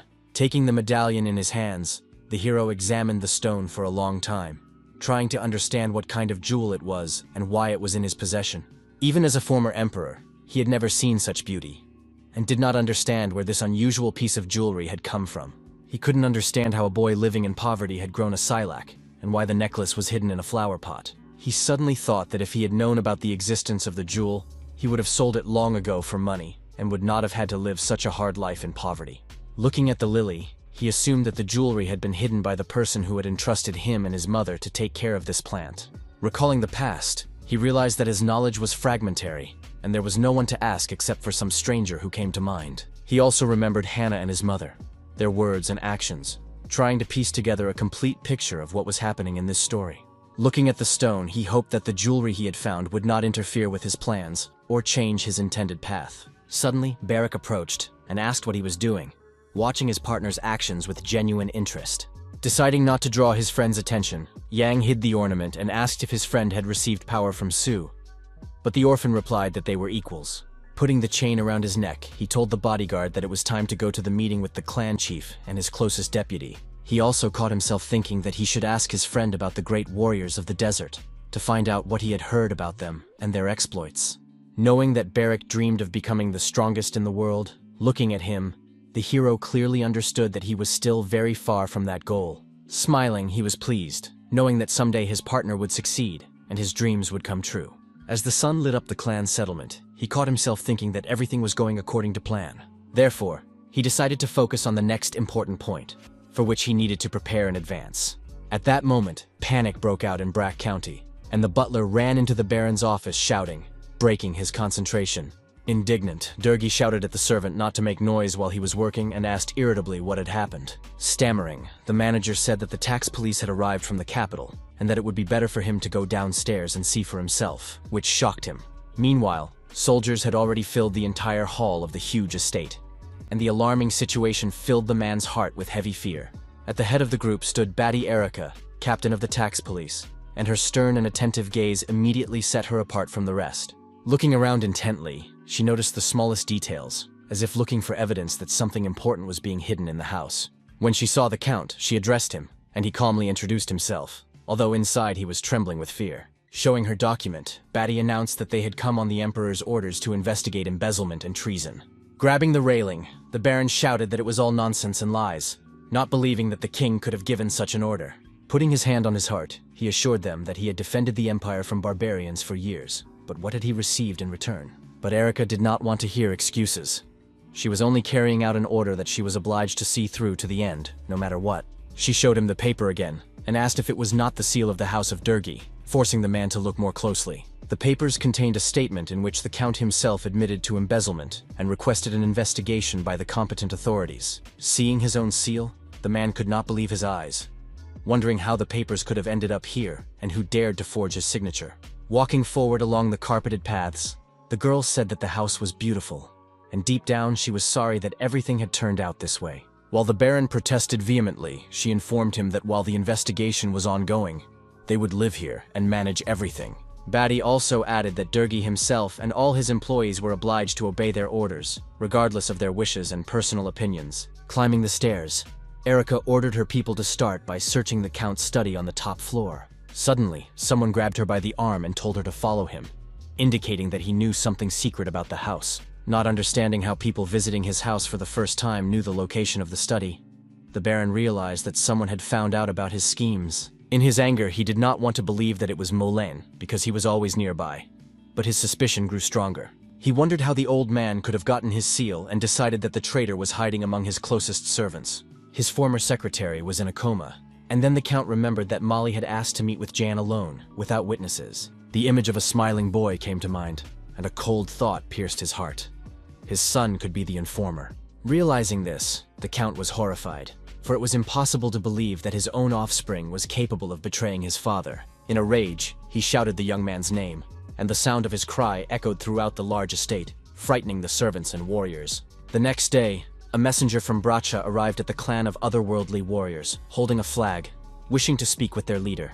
Kakandir asked in surprise if Dergi himself had asked for help, as this seemed like a really unexpected move. The messenger reported that the count had been denounced to the emperor, and now an investigation into treason was underway in his house. The chieftain asked seriously where the evidence of false accusation was, and whether the baron was calling on them to rise up against the authorities. If the guilt was confirmed, the clan would become enemies of the emperor, and the chief did not want that, but the servant insisted on innocence. He explained that Dergi was ready to prove his innocence at the cost of his own son Yan's life, wanting to kill him. Hearing these words, the chief could not believe that a father would be capable of sacrificing his own child for his own benefit. The messenger looked at him with surprise and confusion, because he himself did not understand why his master had said such words. After thinking for a moment, Kakanir replied that he understood everything, but decided to postpone the conversation for now, and not give a final answer. The messenger continued to mention Yan, but the chieftain told him to act as they saw fit, and not to bother him with this question. He only added that the young man was a hostage for peace, and the clan had no intention of killing a warrior who had lived among them for so long. Clutching his sword, the messenger declared that the count had given orders for just such a case, and he was obliged to carry out those orders. With a sly smile, the chief agreed, allowing him to proceed, as he was curious to see how the situation would unfold. After a while, the hero entered the hut, and, noticing the warrior next to the chief, immediately understood that the conversation would be about him. Pointing to the messenger, Kakanir said that this knight had come here to kill the young man on the orders of his own father. With a smile, the young man replied that he expected nothing else from Dergi, as he was already accustomed to his inhuman cruelty. Confused, the warrior asked why the leader called Yan Sir, and what was really going on here. With only a mysterious smile, the man said that he had provided the location for the murder and refused to explain anything further. Realizing more and more that something was wrong here, the messenger himself did not know how to deal with this situation. He was surprised by the young man's calmness, as if he had known about the attempted murder in advance, and by the chief's strange behavior. Gritting his teeth, he tried to understand what the two of them were up to, and what secret they were hiding from him right before his eyes. Drawing his sword, he decided that he had to carry out the count's order, despite his doubts and lack of understanding of what was happening around him. But as soon as he swung, Barak appeared in front of him, taking the blow and blocking the unexpected attack. Unexpectedly, the warrior gasped in amazement, realizing that his opponent had prepared himself and was waiting for his actions. Behind him, Jan's voice rang out, saying that before killing him, he had to defeat his bodyguard in fair combat. With a smile, the hero said he would wait, watching as the orphan steadfastly withstood the enemy's blows, completely confident in his plan. Going out into the street, they prepared for a real battle, and the air was filled with tension, foreshadowing a difficult fight. Standing at attention and preparing his weapon, the warrior was ready to fulfill the young man's condition and then carry out Dergi's instructions. Their eyes met, and both were ready to fight to the end. And for Barak, it was a chance to show off the skills he had learned from Su. Nearby, in the shadows, the chief and Yang sat watching the proceedings, each lost in their own thoughts, assessing the situation in their own way. The crowd laughed at the orphan and did not believe in his victory, but he just waved them off silently, not wanting to listen to their hurtful words. Everyone around was egging Knight Braca onto victory, but these shouts annoyed the man and only angered him more. Demanding a head start, the bodyguard declared that he would fight at full strength, and the warrior was angered by such bold words. Rushing forward at lightning speed, the orphan raised clouds of dust around him and forced his opponent to go on the defensive. Counterattacking, he said that this was his specialty, but his opponent still managed to withstand the swift blow. Angry, the knight asked why he was rushing around like a mad dog and whether he knew how to fight in a more dignified manner. With a smirk, Barak took these words as a compliment, for they confirmed his strength, tenacity, and courage. The swings of their sabers passed right by their heads, and each miss seemed like a deadly danger for both fighters. Suddenly, with one precise blow, the warrior pierced the orphan's body, and blood instantly spurted from the wound, staining the ground. Unexpectedly, the bodyguard coughed up blood in surprise and could barely stand, his body treacherously weakened by pain. When he fell to the ground, his opponent began to kick him furiously, preventing him from getting up and defending himself again. Unable to see the details, Yang shouted for Barak to get up and not give up, his heart torn with horror and anxiety for his friend. Through excruciating pain, the orphan tried to get up, clinging to the ground, but his body no longer obeyed him and was in agony. Gritting his teeth, he gathered his willpower, raised his head, and decided that he would not give up as long as he could still breathe and move. Standing up, he slapped the warrior, who did not have time to dodge, feeling humiliated by such a bold act. Enraged by the young man's attack, the knight only wanted to kill him even more quickly, for his dignity had been hurt. Without wasting any time, Barrack rushed into hand-to-hand combat, striking his enemy in the face again and again, without pause. The opponent cursed and stared intently at his opponent, thinking through his next plan to defeat the orphan. Grabbing the weapon on his belt, he realized that he could not defeat the young man with his fists, so only his weapon remained. A fierce struggle began, each attacking and defending, and the crowd watched the fight with bated breath. Cheering himself on with shouts, Barrack realized that his opponent was too persistent, but this only strengthened his desire to fight. Swinging again, he rushed into the attack, but the knight did not yield, and swung his saber furiously in response. Also cheering himself on with loud shouts, the man seemed to be proving that he would not yield to the youngster for a moment. Suddenly, the ground was covered in blood, and the spectators recoiled, realizing that the fight had reached a deadly point.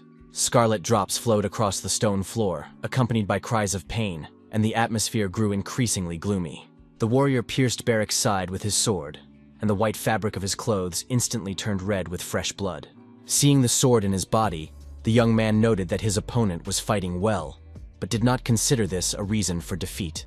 Gritting his teeth, he shouted that now the enemy's end had definitely come, and the crowd gasped, believing his last words. Those watching the fight argued, some believing that the knight could have killed Barrack instead of crippling him, others saying that it was all a farce. Suddenly grabbing the blade sticking out of his body, the bodyguard thrust it deeper into himself, shocking those around him. The unbearable pain made his eyes roll back, and he lost consciousness, collapsing to the ground with the weapon still inside him. Falling dead, he crushed his opponent with his behavior, for the warrior did not expect such audacity and desperate action from his opponent. Hiding his sword, the man headed straight for John, deciding that it was time to finish carrying out the Count's order and do what he had come for. Saying that he had no time, he informed him that the hero must prove Durgi's innocence with his own death. Silently, without looking away, the young man stared at the warrior, preparing to meet the blow and understanding the seriousness of the moment. But as soon as the enemy swung, Barrack suddenly appeared from behind, raising his sword to strike, and this changed the course of events. Sensing danger, the warrior dodged the attack just in time, and it was only by a miracle and luck that the blade did not reach him. The powerful blow struck the ground, scattering stones, and the opponent realized with surprise the strength of the bodyguard. Puzzled as to how the orphan was still alive, the man glanced quickly at the young man, assessing his deplorable condition. Wounded, Barrack sat with his body pierced and tried to pull the weapon out of his bleeding wound. Blood flowed freely, soaking the ground, but he stubbornly held on and refused to stop fighting, clutching the blade. Pulling out his sword, the orphan gritted his teeth and declared that he was not finished yet and would fight to his last breath for his friend. Struck by his stubbornness, the knight cursed and prepared his weapon, deciding to finish off his persistent enemy once and for all. With hatred in his eyes, the boy thought about how every day of his life had always been close to death. They clashed again in a fierce battle, and the blows of their weapons rang out like thunder in the hot desert. Grabbing his opponent's sword, Barrack tried with all his might to wrest it from the enemy's strong hands in order to disarm him.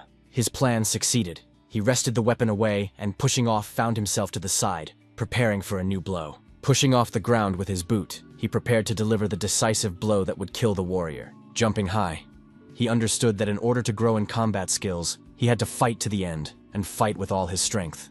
With bloodied hands, he held the enemy's sword, his fingers trembling, but his determination and desire to win were unshakable. With one blow, Barrack cut through the warrior's body, and the air filled with the smell of blood, and the crowd gasped in horror, not expecting this. The battle was over, and the boy looked at his slain enemy and lowered his weapon, standing with his last ounce of strength, holding back the pain. The knight's corpse lay on the ground, and the orphan breathed heavily, barely able to stand after a long, bloody, and painful battle. Sweat ran down his face. His strength was leaving him. His body trembled with fatigue and pain from a terrible wound. Saying that he could no longer continue, he fell sharply, dropping his weapon from his hands, next to the body of the enemy he had just killed. Stunned, the crowd watched Barrack, admiring him, and even Sue could not hide her shock at what she saw. Watching what was happening, the chief told Jan that he understood why he had taken the bodyguard and what talent was hidden in him. He went on to note that the young man had the makings of a true warrior, capable of surpassing many of the strongest in the future. Understanding his friend's abilities, the guy just smiled silently, because inside, pride filled his heart. Bleeding profusely, the orphan lay on the ground, clutching his wound. his breathing growing weaker and weaker as consciousness left him. In Count Durgi's castle, the tax inspectorate was investigating treason, and soldiers stood in the garden, closely monitoring the situation around them. Guards stood at the doors, protecting the room where the countess sat with Chell, while the baron paced nervously, unable to find a place for himself. Suddenly, a loud noise outside the window caught his attention, and he turned sharply, wanting to understand what was happening there. Sue was sitting on the windowsill, nodding cheerfully to the man, noting that he looked very agitated. Approaching the girl, he asked where Knight Nursaran was, since she was supposed to arrive with him, but he was nowhere to be found. In response, she simply held out a bag and said it was a gift from Kakanir, then turned to leave, unwilling to continue the conversation. Stopping her abruptly, he demanded to know what the clan chief had said and whether she had killed Yan, but the warrior did not answer him. In a flash, Sue jumped down and disappeared without saying a word, leaving Durgi completely bewildered and unable to do anything. Taking a bundle out of his bag, he felt angry and stood there confused, not knowing what to do next. Taking the letter, the countess began to read it. The clan learned of the betrayal and decided that Yan had been sent by the count as a sign of supposed friendship. The text also stated that the young man was an illegitimate child who had been entrusted with bringing leaves of the forbidden drug, Guruta. After reading this, the woman gasped in horror, because the clan had broken its agreement with Durgi, and now they faced inevitable consequences. Hearing the news, the man was frightened, not believing his eyes, sweat dripping from his forehead, and he began to lose control of himself. The baron screamed in horror, and Chell and the lady realized in panic that they were in trouble, and that a terrible punishment awaited them. Clutching the letter, the count was beside himself, his teeth gnashing, raging and cursing, unable to understand how such betrayal could have happened. He shouted loudly that he would kill them, and the guards outside the door looked at each other in bewilderment, hearing their master's words. In a panic, the man turned the room upside down, throwing things, papers, and dishes on the floor, creating a scene of complete madness. Clutching his head, he thought that everyone wanted war with him, and had brought him to a point where he had no choice and no way out. Approaching the window, he tore down the curtains and began to twist them into a long rope, preparing a means of escape and rescue for his family. Throwing it down, he ordered his wife and Chell to climb down and hide in the storeroom while he dealt with the problem. Worried, the lady insisted that he should go with them, but Durgi just shouted at her to be quiet and do as he said. Ignoring her pleas, the baron became angry and insisted on his decision, assuring her that he would take care of everything, despite the risk. After a while, the woman and her son went down the makeshift staircase, while the count remained in the room, thinking about his next steps. Realizing that time was running out, he thought about how to get rid of the enemy scouts before the capital's army arrived. Grabbing a kerosene lamp, he decided to set fire to the castle and burn it to the ground to cover his tracks and take revenge on the traitors. A soldier burst into Erika's office and shouted that they had a problem, because Count Durgi had set fire to his own estate and fled. Escaping punishment and hoping to gain some time for himself, Durgi ran away while everything around him was engulfed in a huge fire. In a calm tone, Erika said that the man was shortening his own life and bringing his own death much closer. She then ordered Philip to inform the capital's troops of the situation and told the rest to follow her without delay. The soldiers running after her listened to her instructions, and she shouted that they should find the count at any cost and kill him if necessary. Cursing viciously to herself, Batty realized that this estate was supposed to be her property and her dream. Everyone rushed to extinguish the fire with sand, but it did not help. The flames only grew, engulfing more and more rooms of the building. The soldiers kept trying from different sides, but they were running out of resources and nothing was changing. People appeared at the windows, locked inside, begging for help, but no one knew what to do, because the sand was completely gone.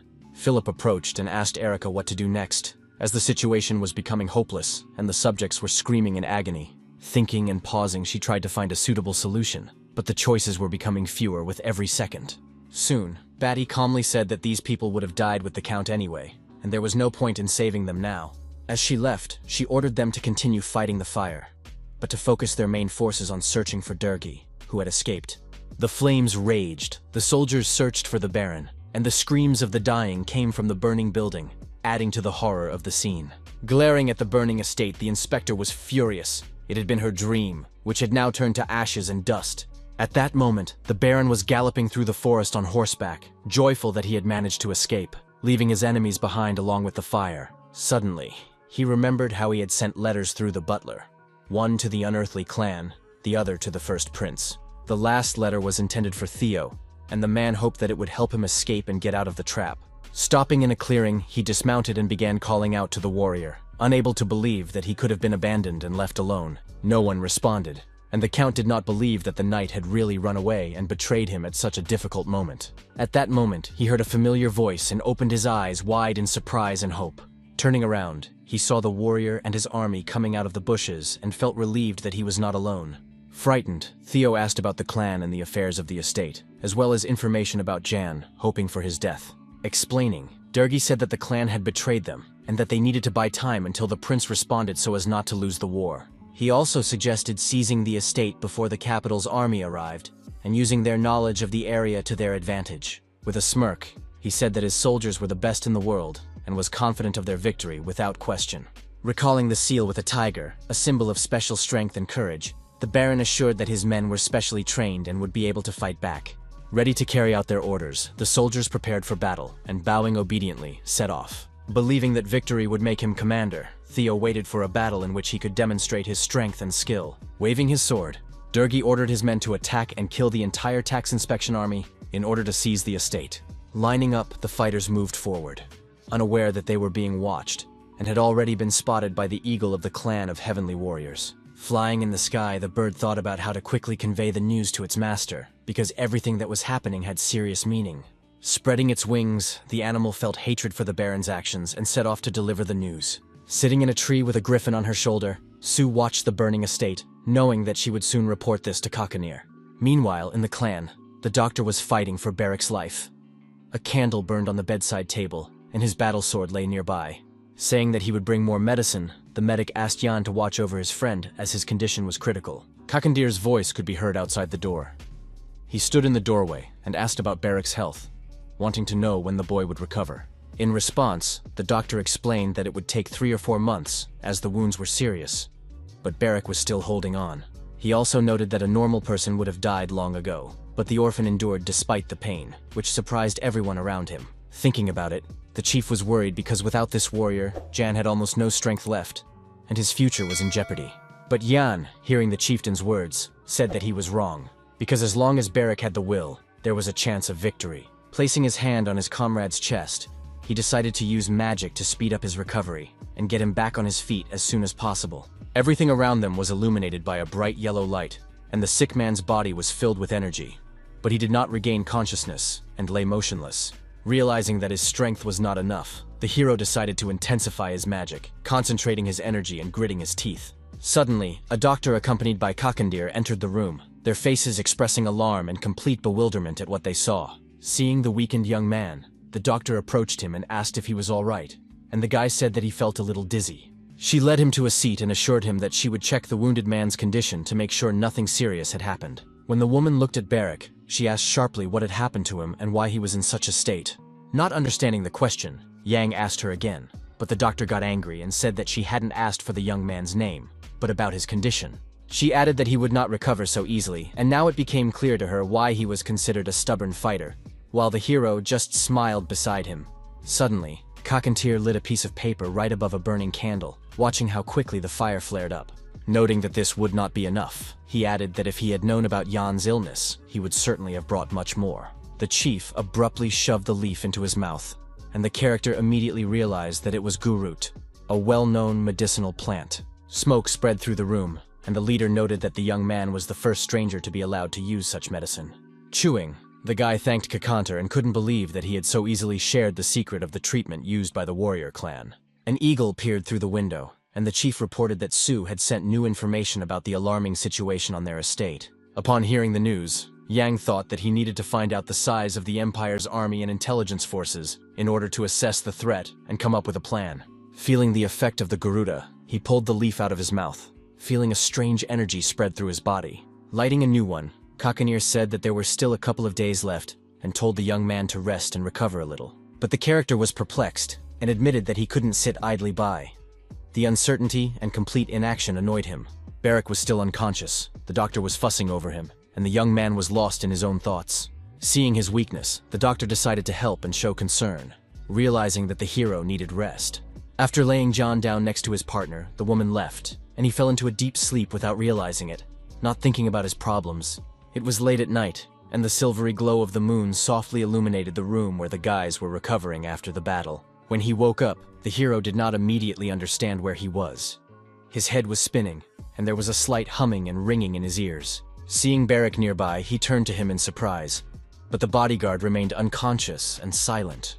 Glancing at the door, the character felt alarm and danger, as if trouble was very close to him. Grabbing his dagger, he remembered the kindness of the clan warriors. But a strange feeling did not leave him and kept him on edge. The door burst open, and the silence was broken by a loud sound, as if a gust of wind had blown into the room. Striking him in the chest and not giving him time to defend himself from the attack, a masked stranger rushed at the young man.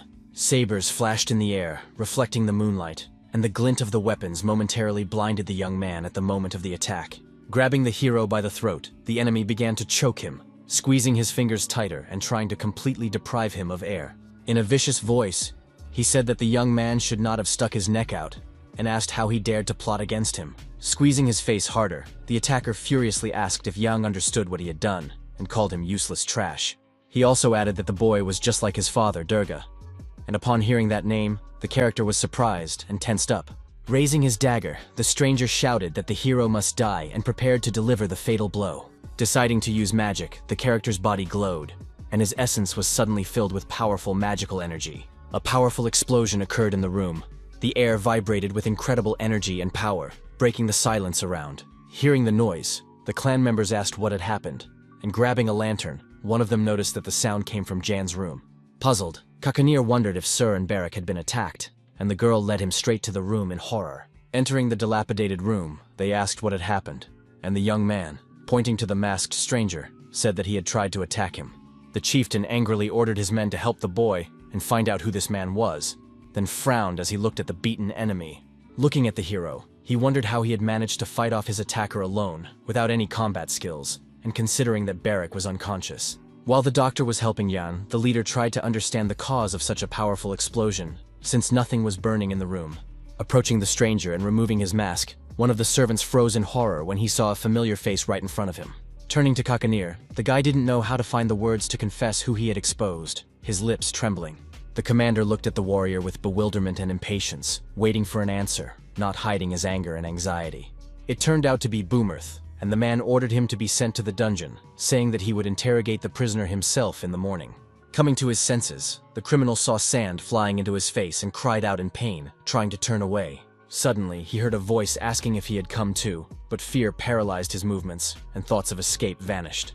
After that, he was put in chains and taken to the square, where he appeared before the chief surrounded by clan warriors. Kneeling, the prisoner began to struggle and demand to be untied, shouting about his innocence and cursing in despair. Not falling for the provocation, Kakanir asked if it was true that he had attacked Lord Jan, and Boomer was astonished by this statement. Glaring maliciously, the leader's eyes flashed. He clearly had no intention of forgiving his enemy's betrayal and cowardice. Realizing that he had fallen into a trap, the villain gritted his teeth, angry at his own helplessness and exposure. Bowing, he said that he would not make excuses, and if the chief considered him family, he should not ask any questions. Throwing back his head, he warned to be careful with Jan, saying that the young man possessed a strange, mysterious power. In the presence of the hero, he added that the boy's eyes turned golden, and the explosion he caused makes him a suspicious person. Pondering the captive's answers, the young man thought that Boomer was avoiding questions and only talking about him, hiding his goal and a new cunning plan. The character respectfully asked the chief to allow him to say something, and having received consent, decided to continue his thought.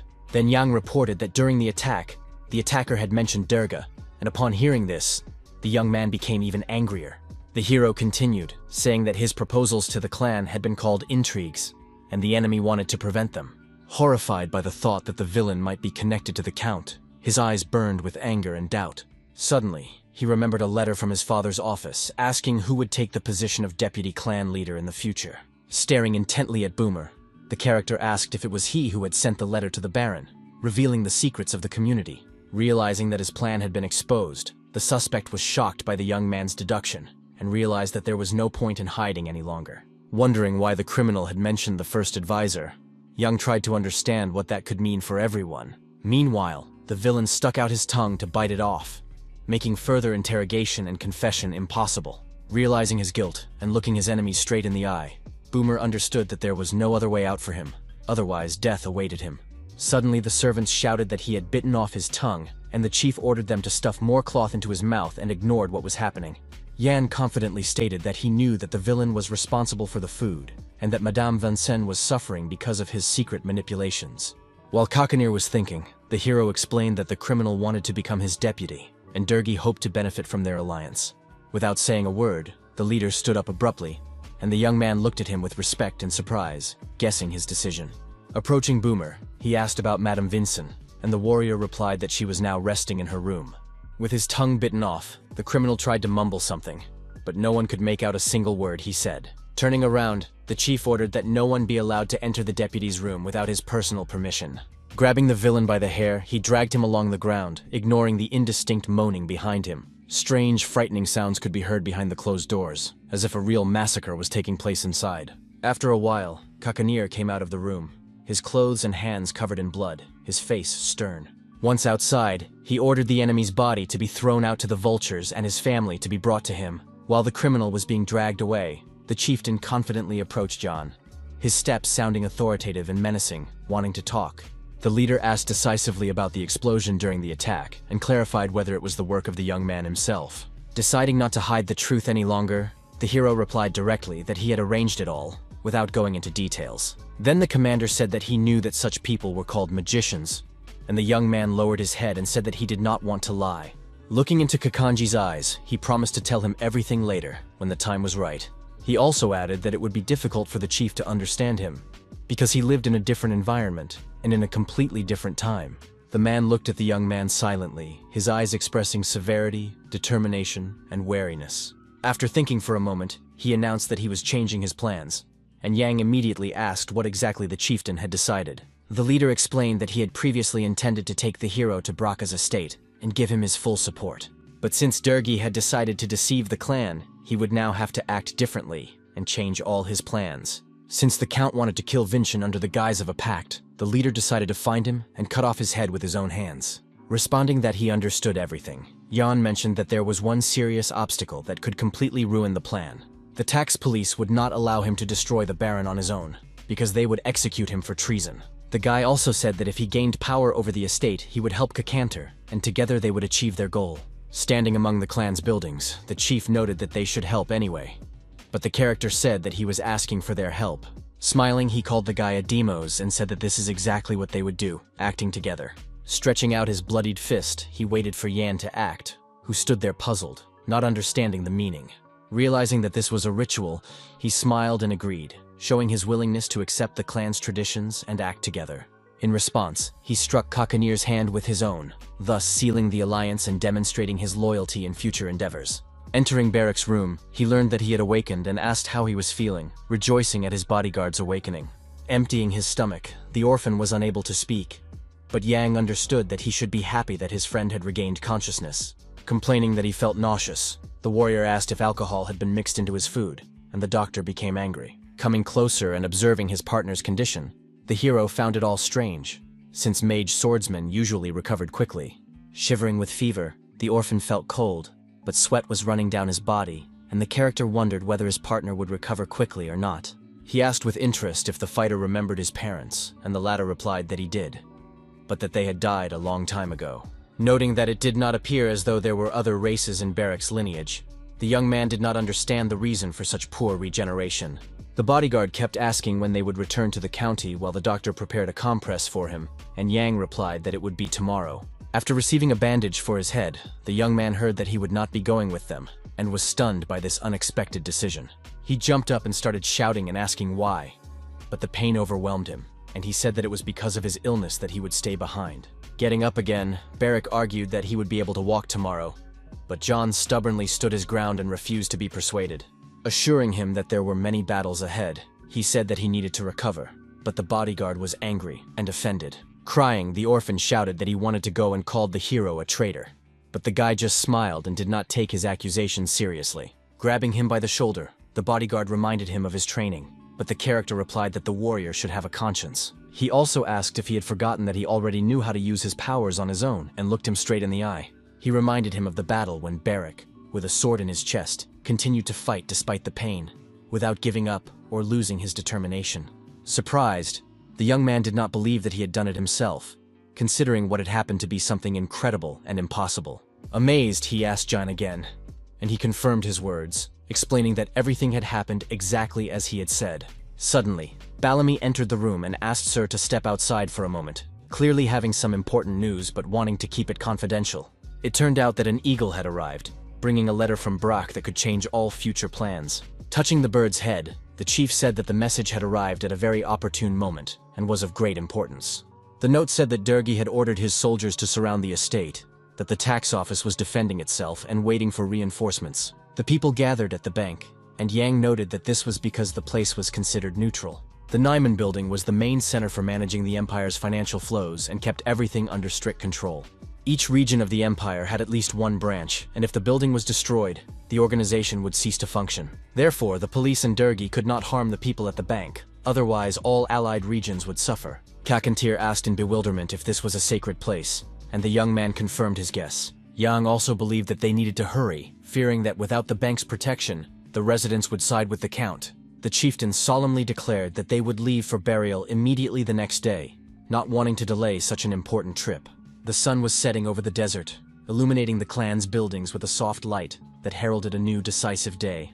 The estate was ablaze, and the Baron's warriors approached from the side and began firing at the tax inspection soldiers. In the nearby courses, the Count asked Theo why Mariloff had not come to their aid, but the fighter replied that he had not let their messenger in and had closed the gates.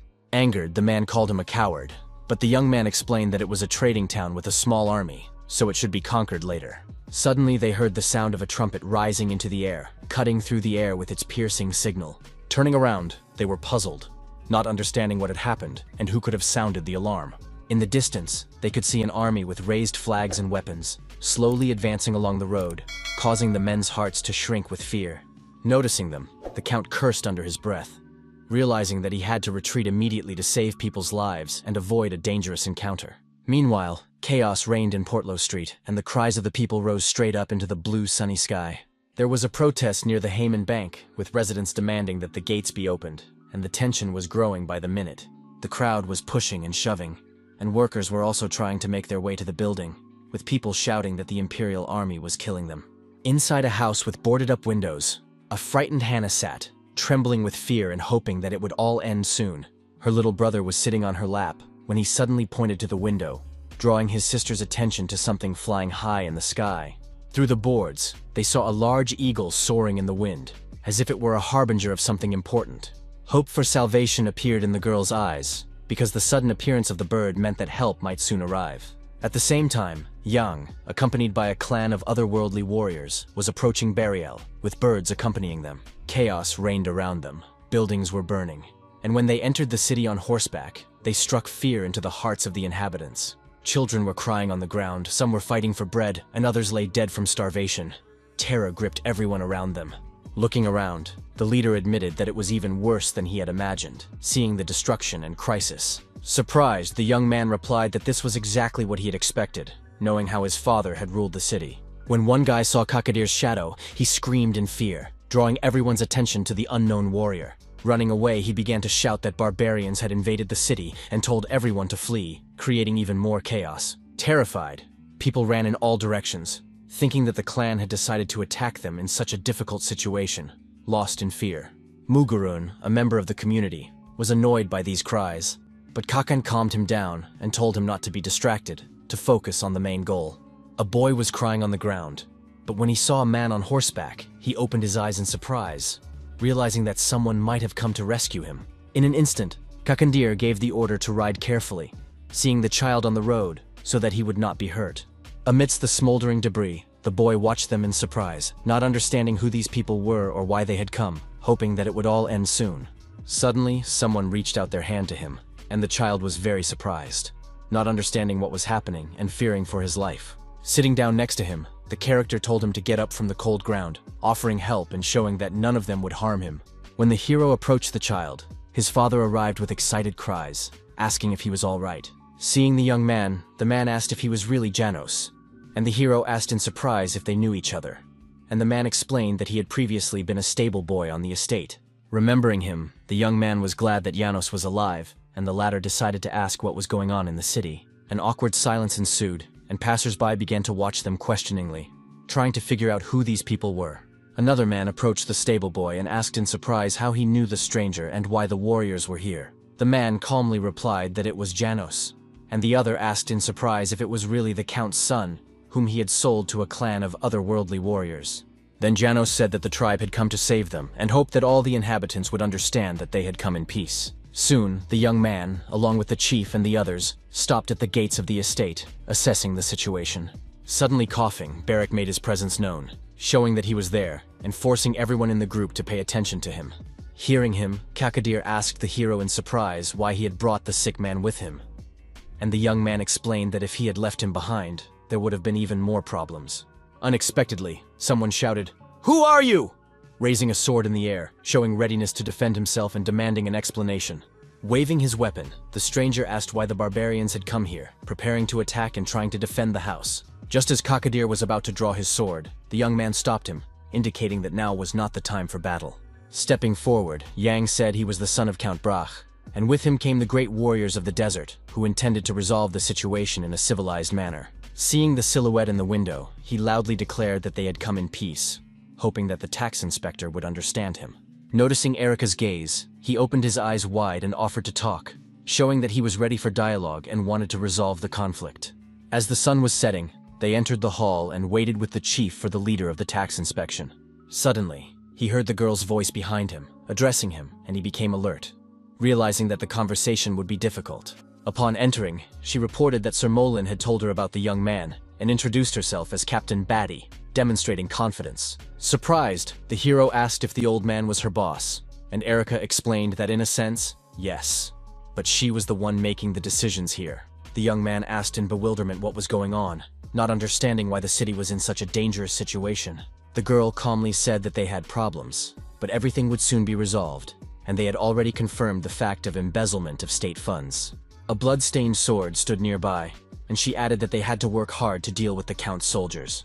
In response, she asked what Yang was doing there, and, knowing about his personal issues, suggested that the young man had come to watch his father's execution. Without saying a word, Kakanir and the hero silently looked at her, burning her with their gaze, evaluating her words, hoping to understand how much they could trust her.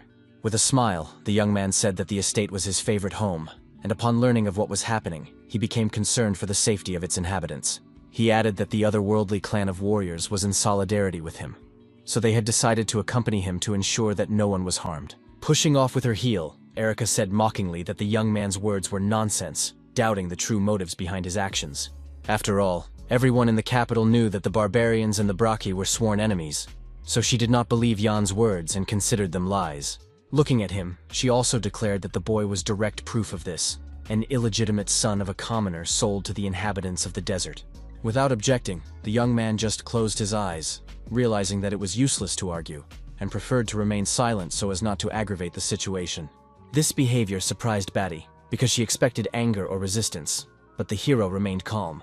Bowing, Yang apologized, realizing that to outsiders the situation in his family seemed strange and incomprehensible. Noting that the girl was very arrogant, he asked if the police only recruited people of low birth. Hearing this, the captain was furious. She barely restrained herself and tried to understand what the character meant. Standing up abruptly, Kakadir demanded that the woman listen to him, calling himself the Lord of the Great Desert and drawing her attention. He boldly added that it would be better to watch her language in his presence, otherwise the consequences could be serious. If they had already confirmed Durgi's crime, they should execute him quickly and get out of the way, as they were here to decide the fate of the domain.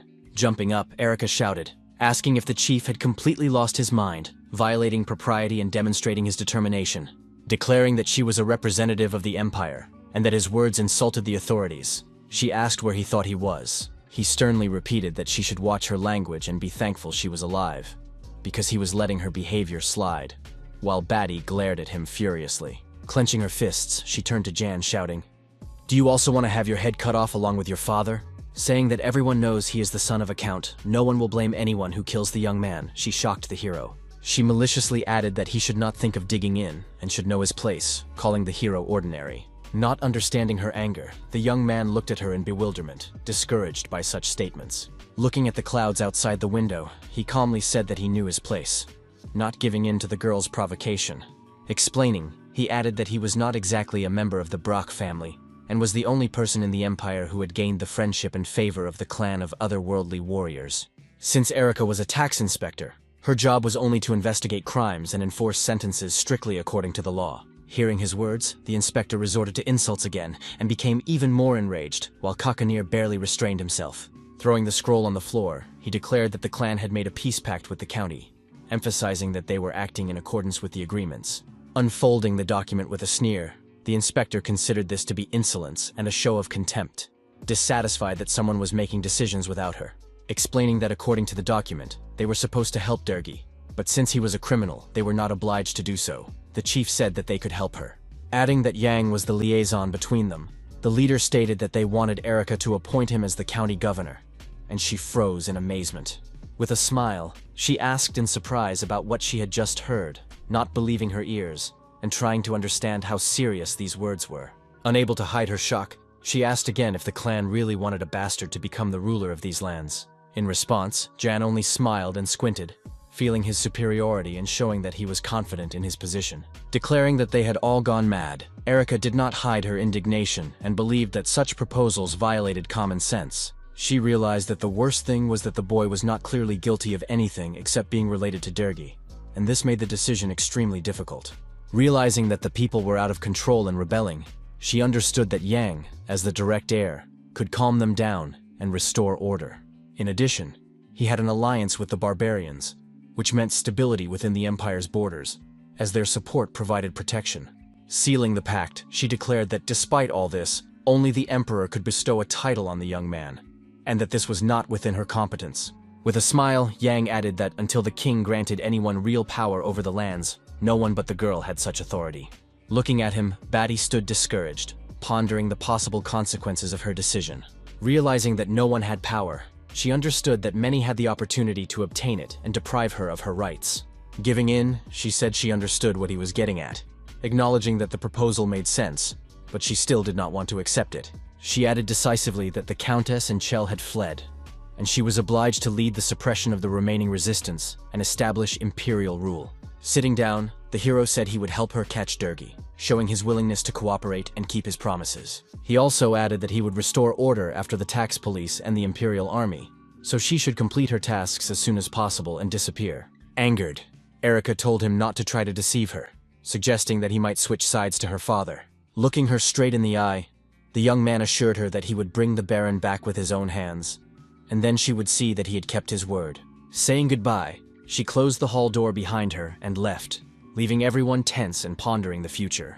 In her fury, the girl thought that she only had to wait for the imperial edict granting her power to legally throw the young man out. Meanwhile, in the forest, the warriors led Dergi through the thickets, hiding among the trees and moving cautiously so as not to fall into a trap.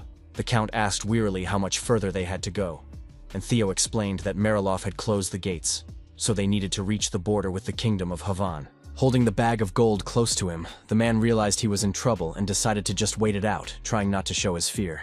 Meanwhile, an eagle was approaching him, flapping its wings, but no one noticed the approaching danger. Flying past the Count, the bird wounded one of the soldiers, causing blood to gush out, causing pain and horror, and the other soldiers instantly panicked.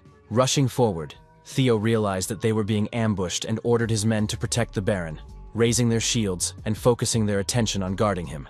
At the top of the mountain, they saw the clan of heavenly warriors and Kakadir, who greeted the man viciously, demonstrating his readiness for battle. The chieftain said decisively that he wanted to see how low Dergi had fallen, showing arrogance and a desire to demonstrate his superiority. Frightened by the community, Theo strengthened his defenses, while the man stood frozen behind him, not knowing how to act. Suddenly, someone jumped from above directly onto the warrior, who barely managed to defend himself with his shield and withstand the deadly attack. The young man's body ached from previous injuries, but he was not going to retreat, continuing to move forward and demonstrating steadfastness and determination. Approaching his opponent, he asked with a smile if he remembered him, trying to throw the enemy off balance.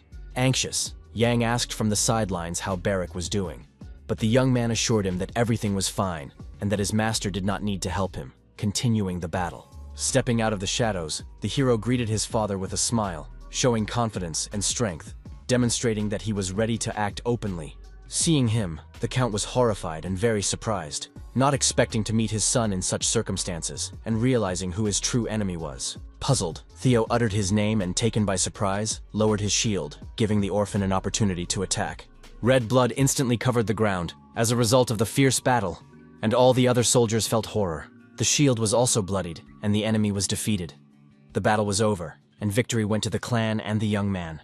Entering the hall where the inspector was, the hero declared that he had brought Durgi, fulfilling the promise he had made earlier.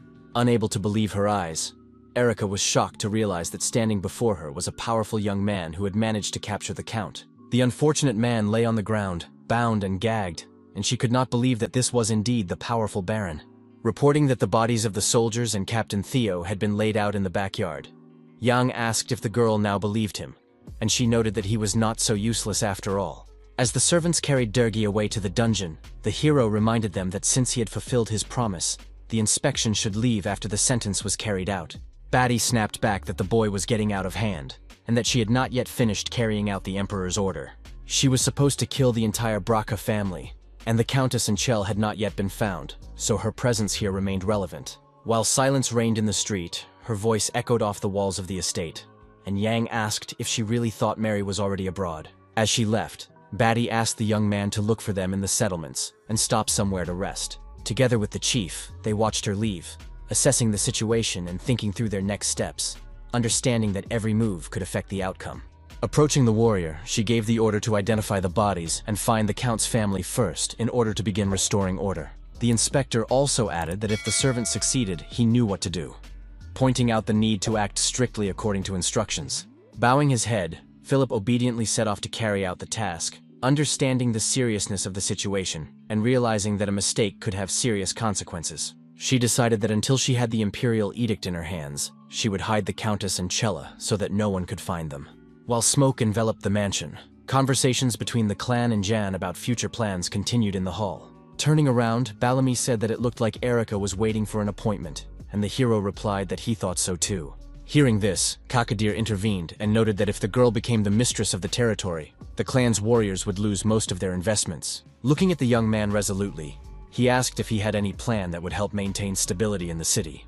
Noting the leader's insight, the young man replied that it was only a matter of time and added that he knew when to act. On the other hand, he understood that if they had time, they would have a chance, which meant they could still win. He also added that it would take 15 days for a carrier pigeon to deliver a letter to the Emperor, and that the whole situation was in their favor. Hearing this, the leader was surprised, recalling Erica's words that she must deal with the Brock family completely, and that her mission was not yet complete. The hero repeated them. With a smile, the young man understood all the real reasons why the inspection was staying at the estate, and realized the hidden goals of the girl and her people. This was because they were sure that the Countess and Chalam had not gone far, and therefore they hoped to find them nearby and complete their task. But if they find out about their escape, they will go after them. So Yang decided to find them first, and then use them as bait. With a sly smile, the chief noted that he understood the young man's daring plan, and appreciated his cunning and caution. Folding his arms, he said he wanted to watch how things would unfold, and the hero thanked him for his trust. After that, Kakanir asked what the character was going to do, and the young man, standing up, said that he still had a lot of tasks to complete. He explained that he wanted to go with Barrick, who was waiting outside, and told the chief and his warriors to rest peacefully. He himself thought that the Countess and Chell were somewhere in the mansion, but the problem was that all the servants who could have given them away were dead. Going out to his horse, the young man looked around for his bodyguard, hoping to see him among the streets filled with fog and noise. In the distance, he saw the orphan running, who stood at attention and reported that he had checked the forest and everything was in order. Whispering in his ear, he added that Jan's mother liked living there and that she was doing well because it was safe and quiet. Standing among the buildings, the warrior wondered why they were here, as the place looked poor and dangerous for the young heir. Moving forward, the hero declared that they would go look for Hannah and ordered the boy to show them the way, hoping that the girl could help them. Puzzled as to why they were looking for a former servant, Barrick agreed, even though he felt that the task was too strange. Walking through the streets, he kept asking why he had to do this, and the character asked in response if he really had to do it himself. Along the way, the orphan asked passers-by about the girl, but the only response was silence. People were afraid to speak, which made him wary. After learning some information, the bodyguard led the hero to a building and told him to go upstairs to find the girl. Reassuring the child, Hannah did not notice Yang enter until she heard footsteps behind her and realized that someone else was in the room. When he called out to her, she turned around in surprise and couldn't believe her eyes because she had long since decided that she would never see the young man again. Rushing to him with tears in her eyes, she was very happy that the hero had returned, and he was happy that the maid was okay. She asked hopefully if he had come for her and if it was dangerous for him to be here, since he was Dergi's son. But the young man asked her to calm down. He asked with interest if there were any rumors circulating on the estate, but Hannah did not understand what he meant. Realizing that he was talking about secret passages, she replied that she had heard nothing about such a thing, and the hero noted that it would be good to ask the butler if he were alive. Hearing about the butler's death, she asked in surprise, shocked by such news from the estate. Explaining, the guy said that the man had died while crossing the border, and his body had been handed over to the territory of Brach. Noticing that the servant was nervously looking around, Yang asked what was wrong, and Hannah admitted that she felt guilty. Embarrassed, she said that she had taken one thing that belonged to the butler, but the boys were sure that she had stolen it. Demanding an explanation, the character asked if Hannah understood that the loss could be discovered and she could be blamed. Calmly, the servant said that many people had quit at that time, and Lady Mary was very angry and often beat her. Hearing this, Yang was puzzled. Hannah did not know the real reasons, but the Countess's body was covered with spots due to overexertion, so she thought that no one would notice anything and took the box. Embarrassed, she said that when she opened it, she found only letters and drawings, and felt terrible for stealing someone else's memories. Looking at Barrick, the hero asked him not to open the chest so carelessly, but he did not understand his friend's prohibition. Suddenly, the contents spilled out onto the floor due to the orphan's sudden movements, which Jan had warned him about, and this was exactly what he had feared. One of the papers fell right at the boy's feet, as if it were something important and fate itself had thrown it right at him. Apologizing, the orphan rushed to pick up the papers, but the young man stopped him, looking at the sheet with surprise. Unfolding the map, the young man noted that the layout of the estate looked a little strange, and something caught his eye. Looking closely, Hannah couldn't understand what was wrong, but Barrick noticed that there was not a single plant drawn in the garden. Explaining, the character said that natural objects are usually removed from plans because they are too difficult to draw, and this is normal. Pointing his finger at the sheet, Jan noted that there was a tree drawn here, a huge willow tree located in the center of the garden. Suspicious, the hero opened his eyes wide in surprise, unable to believe his assumption, which seemed crazy. Could it be that there was a secret passage under this tree, where the Countess and Chell, whom everyone was looking for, were hiding? In the storeroom, Mary paced nervously back and forth, clenching her hands, while Chell sat sadly on the mattress, staring at the floor and sighing heavily. Turning around, he complained that he was very hungry. His mother advised him to eat some meat, but her son said that there was only dried meat and asked how long it would last. Trying to calm him and herself, the woman asked him to wait a little longer and assured him that they would definitely get out of there soon. In her mind, she understood that they would have to hide for the rest of their lives, because if they returned home, they would immediately fall into the hands of their enemies and be killed. While she was deciding to stay here and wait for a convenient moment to escape, the pantry door opened and someone came in. Hearing the noise, Madame grabbed her weapon and stood in front of her son, covering Cella with her body and preparing for a possible attack. Suddenly, the only source of light, a candle burning in the corner, went out, plunging the room into frightening darkness. Closing her eyes, Mary whispered prayers and hoped that it was Dergi returning for them, and not strangers with evil intentions. Suddenly, the bright light of a lantern illuminated the room, and what they saw shocked them, and they opened their eyes wide. Jan stood in the doorway with a lantern in his hand and a broad smile on his face, calmly greeting his mother and brother, whom he had been searching for so long. Behind him, lighting the way with a torch, Sue entered and was delighted with how long and strong the tunnel the nobles had managed to dig was. Noticing that the nobles were only making escape routes, the girl angered the Countess, who, trembling with rage, clutched her sword. Suddenly, the woman rushed straight at the hero with her weapon, but Sue managed to stop her furious attack in time. Grabbing Mary and not letting her escape, the girl held her tightly while she protested, and Yang saw that his stepmother was in much worse condition than he had expected. Looking into her eyes, he clearly saw not only anger, but also madness, realizing that her condition was critical and could be dangerous to those around her. Telling Sue to let her go, Yang ordered Kakantar to be summoned, hoping that the chief would restrain the woman and prevent further conflict. Mary continued to blame the hero for everything, and he asked her to calm down, explaining that the scouts were still on the estate and could easily discover them. Hopefully, Chell asked if his brother would help them and what had happened to his father. But the guy coldly replied that Dergi had already been caught and that it was impossible to change fate. Stepping forward decisively, the hero ordered them to prepare to leave, saying that they must leave the storeroom at dawn. Looking at his stepmother, he said that the only way for them was to go to her family in Fontrola, because there they would be accepted and given temporary shelter. After thinking for a moment, Jan noted that the journey there would take about 2 weeks if they went around Marilof. But Mary did not understand why, since they could rest there. The character resolutely informed her that after the butler's murder, the city had closed its gates, and it was impossible to get there even by secret paths. Hearing this, the woman froze in shock and remained silent for a long time, unable to believe that the people of the city, whom she had always considered allies, could do such a thing to her. Gradually, she began to understand what was happening, but she still couldn't believe that the world around her had collapsed and that she had no one to rely on anymore. Grabbing Yan by the shoulders, she shouted that they had to stop near the estate and then go to Marilof anyway. The hero thought she was crazy. Mary insisted that if Durgi was alive, they just needed to wait for him, and then no one would drive them away. But Jan, enraged, promised to shut her up.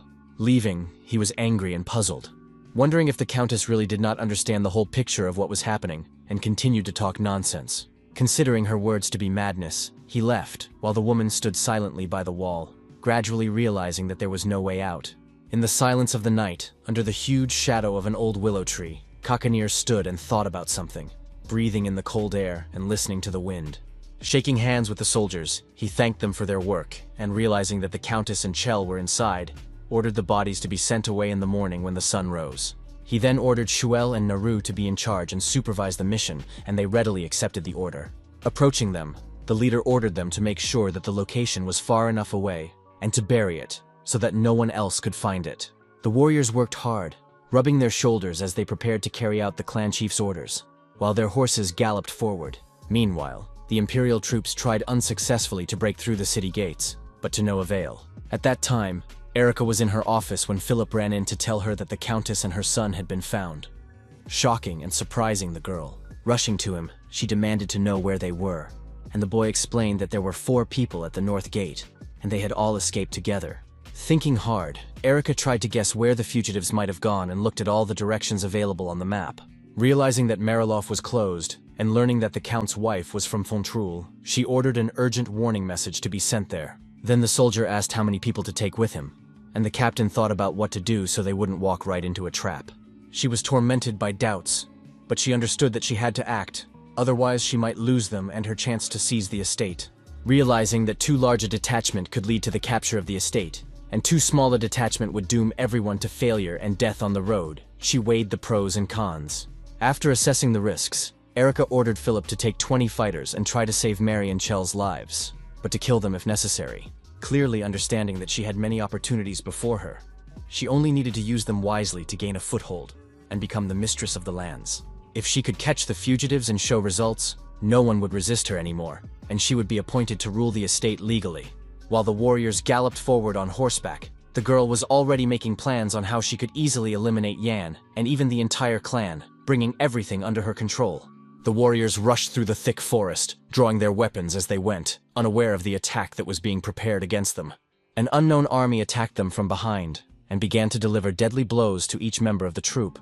In an instant, the ground was littered with the bodies of soldiers and horses. Everything around was covered in blood, and the battle turned into a real massacre. When the news reached Erica, she could not believe it was true and furiously demanded details of what had happened. With his arm bandaged, Philip explained that he was the only one who had survived, that the captain had been killed immediately, and then the mass slaughter had begun. The attackers called themselves the Knights of Durga, and it turned out that they were all incredibly skilled fighters, which filled the girl with cold horror. She asked with interest if he had seen the place and the fugitives themselves, and the warrior confirmed that he remembered everything and had seen both Chella and his mother with his own eyes. Announcing that she would assemble a new squad, she waved him away, feeling her dreams and plans crumble. Enraged, the captain shouted, asking why there was no news from the capital, which she had been eagerly awaiting, but did not understand the reasons for the delay. As she clutched the paper fiercely in her hand, the warrior calmly explained that all news came under the Emperor's seal with the ambassador in a golden carriage. Erica also asked about John and the savages, and the servant replied that they were busy rebuilding the village and showed no hostile activity. Looking out the window, Batty realized that the people listened to the guy, and while she was busy chasing him, he and his allies had managed to gain an advantage. Suddenly she realized that something was wrong, because the fugitives had not been seen for a long time, and then, as if appearing out of nowhere, they decided to escape on horseback. Suspecting that Yang might be involved, the girl still did not believe it because there was no evidence, and the thought of betrayal annoyed her. In anger, the captain shouted, ordering Philip to call the person in charge of the barns, and he obediently went to carry out the order. Realizing that she had made a big mistake, she blamed herself, because she should have checked all the horses from the start. Clutching her head in pain and exhaustion, Erica sighed heavily when there was a sudden knock at the door. After being allowed to enter, Jan peeked in with a smile, asking about the success of the chase and feigning polite curiosity. The captain asked him point-blank why he was interested, and he replied that since the fugitives were alive, his own safety was at risk. Hearing these arguments, the girl thought about it, not ruling out that he might be right, although she still had no intention of trusting him. Suddenly, the hero asked if she was sure that the attackers were Brock's men, and if there were any traitors among her ranks. She replied sharply that this was nonsense, and rejected the suggestion, considering Jan to be very insolent and ill-mannered. But deep down, the young man's words made her feel an unpleasant doubt about her servants and the soldiers of the tax army. Undeterred, he insisted that if traitors had hidden the Countess and her son and were interfering with her, Erica's situation would become extremely dire. The tax police were tasked with eliminating the Brock family. But to accomplish the task, they needed the mother and son. Otherwise, the mission would be considered a failure. If they suddenly went into hiding or disappeared, Erica would find herself in a dangerous position and could lose the trust of her superiors, which would damage her career. Even if they were found dead, without a report on the fate of Mary and Chell, the task would not be considered complete, and those responsible would be punished. Suddenly shouting, Batty asked how the hero had found his stepmother and brother, and the young man replied with confusion that he did not understand what she was talking about. Grabbing her sword, the inspector shouted that he was lying and had joined forces with the Barbarians against the Empire, but Yang assured her that her accusations were unfounded. He calmly added that she could personally check the clan army and see for herself that there were no soldiers, which angered her even more. Undeterred, the hero believed that the tax office was slacking off if it did not want to check this. While Erica was seething with rage inside, a servant timidly entered the office and reported that the head groom had said that 2 horses had disappeared from the imperial stables. While the girl stood with her weapon in her hands, the boy noticed that it was his family's horses that had been stolen, and the situation became increasingly alarming. Assuring her that this was the result of treachery, he insisted on sending a pursuit immediately, and the captain could barely contain her anger at his words. As she left, she shouted that she would kill him with her own hands if the young man dared to interfere with her work, and her threats sounded sincere. With a smile, Yang asked why she was threatening him, as he was well aware of his superiority over her, and her rage seemed amusing to him. In response, Erica only smiled maliciously, showing that her intentions were serious and she was not going to back down. Walking down the corridor, she ordered the warrior to gather his men, and immediately set off in pursuit to prove her right and take revenge on the fugitives. Realizing that these were clan warriors, she ordered them to proceed with caution and wanted to expose Jan's conspiracy with the Barbarians by putting them under surveillance. Outwardly, everything seemed calm and peaceful, but behind the walls of the mansion, there was real chaos, full of treachery and cunning intrigues. At that moment, the eagle landed on Bellamy's shoulder and reported that the tax authorities had taken action, as he had expected. He also wanted to send a letter with the falcon with orders to get rid of Mary and Chella and asked for permission to send grain, but Kakanir did not care. Tying the letter to the bird's paw, the young man said that the army was probably already in the mountains and worried about them, as they were used to the hot desert. The chieftain asked in bewilderment if the young man did not trust his brothers, but he replied that he believed in them, for they were true warriors. The leader added that Durgi should be executed and order restored after the imperial army's departure, so that the clan could regain its peace and strength. Releasing the bird out the window, Bellamy declared that the family home could not be left unprotected for long, and Kakanir agreed with his words. Suddenly, the man turned to him, and the boy turned around in surprise, expecting to hear important words that could change his future. Biting into an apple, the commander wondered who would remain to rule the lands if Yang decided to go to the capital on important business. After thinking it over, Nurserin decided that the hero would take Baraka with him, since the orphan had already become his shadow and was always by his side, even if the young man left his bodyguard behind.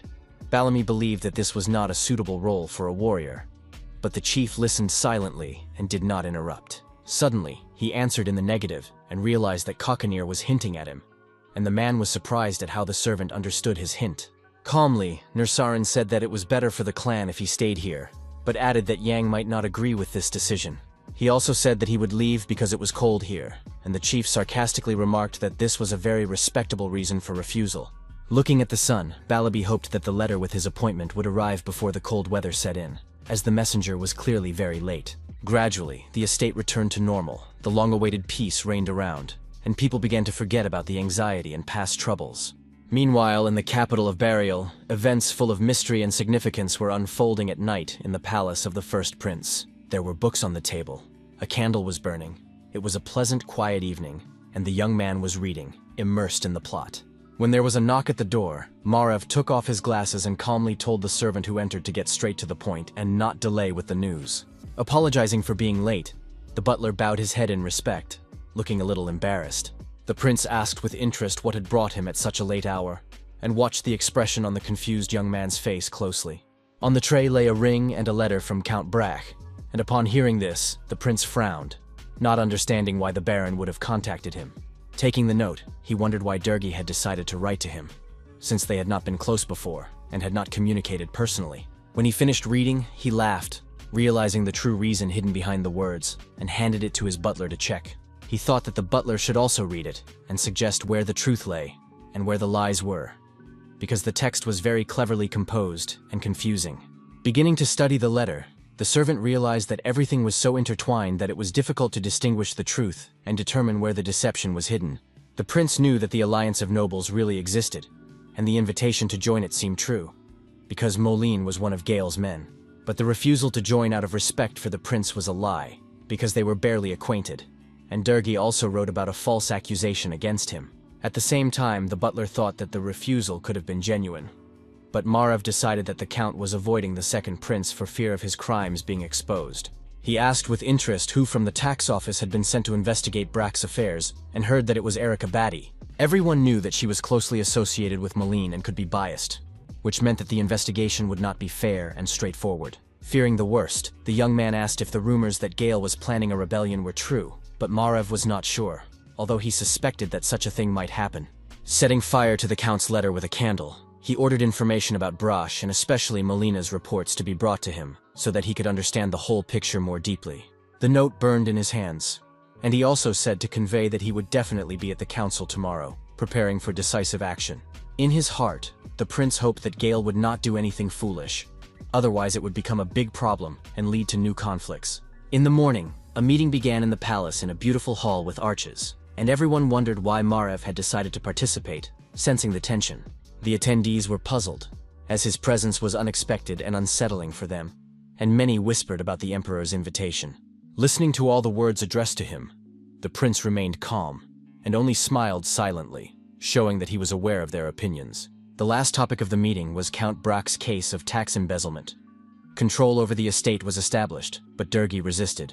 The attendees were outraged that the baron had not yet been punished, and demanded that he be brought before the emperor's court to put an end to the matter. Suddenly, drawing attention to himself, Marev raised his hand and asked a question concerning the lord's family and the people mentioned. Puzzled, he asked if it was true that only Durgi, Mary, and Chell were subject to execution, since the file also mentioned John, an illegitimate child.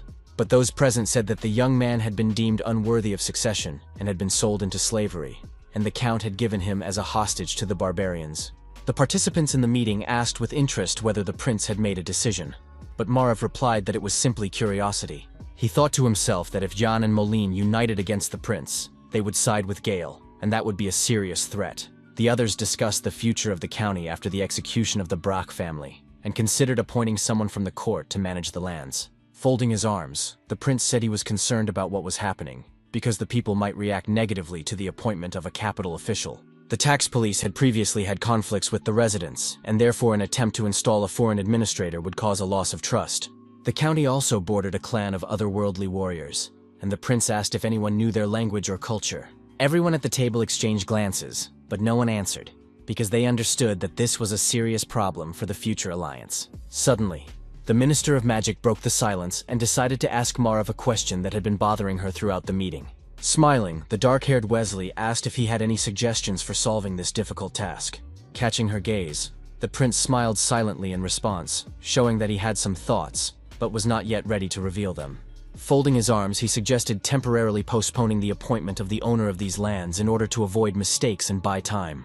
But the girl believed that leaving the land without a manager was much worse, and the prince replied that he would appoint a temporary one and test his abilities. The Master of Magic reminded him that the captain of the tax police had been granted authority and had not yet completed her task in that territory. Putting the papers aside, Marev said that the people considered her a murderer and that she had been entrusted with the execution of 3 people. But she had managed to let 2 of them escape and cause mistrust, asserting that the order had been given by the emperor and that everything had to be done quickly because it was a matter of honor for the entire empire. He made everyone think, noting that both opinions were important. The head of the meeting asked if there were any suggestions from other participants in the discussion of this issue. Doubts filled the entire meeting room, echoing off the walls and heightening the sense of anxiety among all those present, creating a gloomy atmosphere. Raising his gavel, the judge declared that everyone had spoken and proposed a unanimous decision to end the meeting as soon as possible. While the verdict was being delivered, Marev and Wesley continued to glare at each other, demonstrating their strong mutual animosity. At that time, in Brack County, the Imperial Army was retreating with their flags flying high, leaving behind painful memories and rumors. Observers said they had gone to look for the Countess and Cella, but others considered them traitors and advised them to remain silent. The rest rejoiced and shouted, calling the soldiers satraps and hoping that the army would never return, disappearing into oblivion. Standing on the balcony, Erica watched the army leave on their quest and heard the cries of the people, filled with joy and hatred for the warriors. Hoping that her people would return with good news, she believed that they would help her regain her power. Suddenly, someone hit her hard on the shoulder with a club, and the girl looked up in horror, not understanding what was happening and who dared to do this. Standing before her was a warrior from the Heavenly Clan, who declared that the estate was now entirely at their disposal, as they were the only ones there. Pointing out that the soldiers had left and there were only 5 police officers, he asked Erica to help them settle into the garden tents, which shocked her completely. Angered, she shouted, asking if he understood who he was talking to. But the fighter calmly replied that complaints should only be sent to their leader. Entering the office, she yelled so loudly that the echoes reverberated throughout the estate, bouncing off the walls, and even the doors shook from her indignation. In a rage, the inspector said that she would not allow Jan and Kakadir to live here, that they must remain in tents, and that the house was her personal property. The leader calmly replied that if she wanted to stay here, there had to be fewer of them. Otherwise, it would be impossible to reach an agreement. He went on to say that he could provide her with accommodation, reminding her that there was a storeroom at the end of the corridor. Looking intently, he added that if Erica reduced the tax police, he would help, because a sword must be stained with blood before it rusts. Hearing his words, Batty flew into a rage and wondered how he could so calmly make such a proposal and threaten her so openly. Clenching her fists, the girl called them damned savages who needed to be expelled, but her voice trembled with deep resentment. She thought that if she had the letter of appointment, she would have kicked them out immediately. But then Philip burst in shouting. Out of breath, the young man announced that it had arrived, but Erica did not understand what he was talking about and asked him to repeat himself in surprise, trying to understand his confused words. When she learned that the letter from the capital was about the appointment, her eyes lit up, for she hoped to gain power and get rid of John and Kakadir. She jumped around the room joyfully and promised that she would come down to the others now, awaiting the solemn moment of confirmation of her authority. Overcome with anticipation, her heart beat rapidly, and her thoughts were filled only with power and long-awaited freedom of action. But Philip stopped her, saying that she shouldn't go downstairs, and handed her a tray with an envelope, trying not to betray his excitement. Suddenly, the girl froze, as if petrified, and the hero behind her grabbed his head, the leader puzzled by her reaction. Not understanding what had happened, Philip turned to the commander and asked if he had done something wrong, as he had expected gratitude. The sun was at its zenith, and bright rays illuminated the entire estate, but none of those present paid any attention to the weather and beauty outside the window. Unfolding Eric's letter, she noticed that her hands were shaking and her gaze was darting around. She couldn't believe the words on the paper. The chief noted that such an important document could not be sent by pigeon post, and Yang confirmed this, becoming alert. The note said that the emperor had appointed Romandro, Melina, Maka, and Dagora as temporary administrators, not her, which was a blow to her pride. After reading it, Batty was beside herself with anger and helplessness. She had no authority, and her hopes were shattered before her very eyes. Noticing her reaction, the leader snatched the letter and began to read it himself, distrusting the inspector's words and deciding to check the text of the document personally. Trying to object, she demanded that he return it, but Kakadir calmly began to read, as if not noticing her protests. Seeing that it was a message from the Imperial Council, he became interested, realizing how serious a source it was. He handed the document to Jan and asked the hero to read it aloud so that everyone present could hear it and be convinced of its veracity. The young man read the lines with interest, his eyes gliding over the text, his expression changing as he understood the true meaning. Afterwards, he announced that the appointment of the ruler had been postponed, and that temporary administrators sent directly from the capital would be in charge for the time being. The man asked with interest what they would do, and the young man replied that the leaders would take care of the restoration, the government, and report on the clan. While Eric was being held back at the door by a warrior, Kakanir noticed that these people were more important than her, and that her significance now was meaningless. Realizing that she would be running after the Durgi family like a dog while others took care of important matters, Batty understood that her dreams were unattainable. Expecting a completely different outcome, she realized that she would not become the steward of the lands, and wondered how everything had turned out this way. Approaching her, Yang suggested they talk privately and more calmly, realizing that her state of mind could lead to rash actions. Holding the decree, he smiled and said that he could help her retain her authority if she agreed to execute the Durgi family with her own hands. Shocked by this proposal, Batty could not believe that the young man was capable of saying such a thing, her gaze full of doubt. Yang continued, explaining that they should pretend that the letter had not yet been received, and maintain the appearance of the old order until the new administrators arrived. There were 2 weeks left before Romandro's arrival, and they had to execute the count in time. Otherwise, the appointment of the new authorities would ruin all their plans. They also had to prevent the man from meeting with Durgi, and Yang suggested that the girl take the situation under her personal control. Turning around, he said that the punishment could be entrusted to the clan, because it didn't matter who carried out the order, but rather the result. As she left, Erica quietly replied that she would think about the proposal and did not argue, although inside she was boiling with anger and resentment.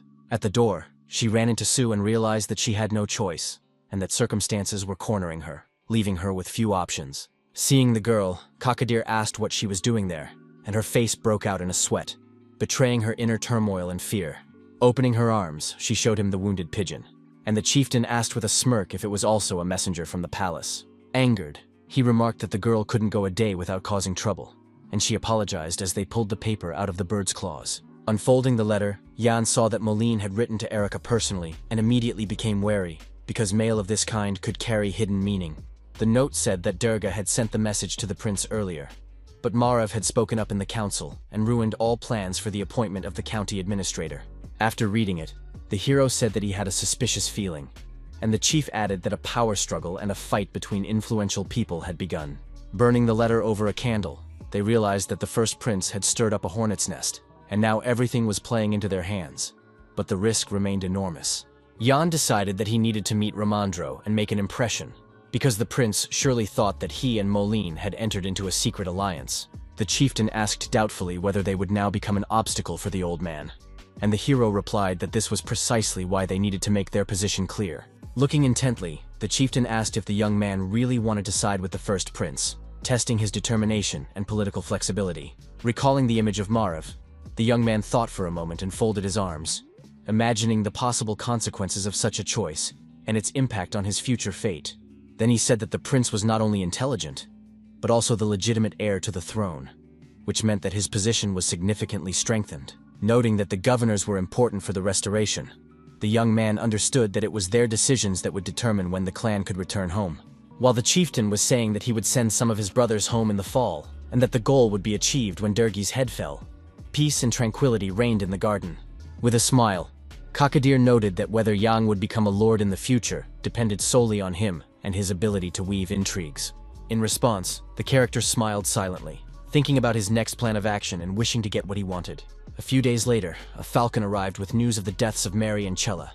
The clan of otherworldly warriors had skillfully accomplished their task. After that, preparations began for the swift and cruel execution of Count Durgi, which was to take place very soon. Work was in full swing, with craftsmen preparing the site for the gallows, carrying boards and constructing the noose. Meanwhile, Yang walked through the narrow, dark stone corridors of the dungeon, a torch illuminating the walls, the air thick with tension. Durgi lay on the floor, bound and gagged, his gaze darting between fear and anger, panic raging inside him. Entering the dungeon, the hero announced that the day of execution had come, his voice firm as an order, striking terror into the Baron's heart. The young man asked with interest, because it was his father who had informed on the first prince of Marev, but the latter looked on in surprise, not understanding what was happening. Bowing, the character thanked the Baron for this. because thanks to him, Erica did not receive an order for a permanent appointment to the position. In a hurry, he had to leave Brock, so the execution was postponed, and the man's eyes filled with horror and anger at the same time. The young man also reported that Mary and Chell were already dead. And now the father, the last bearer of the Brack surname, twitched upon hearing this. Putting his foot on his head, the young man told him not to grieve too much, continuing to emphasize the injustice and consequences of his actions. Pressing down hard, he reminded him that Durgi had separated mother and son, tried to deceive the clan of warriors, evaded taxes, and ignored the needs of the people. Looking intently into his eyes, Yang asked if his father had not been punished for all this, and the man could not hold back his tears, crying quietly.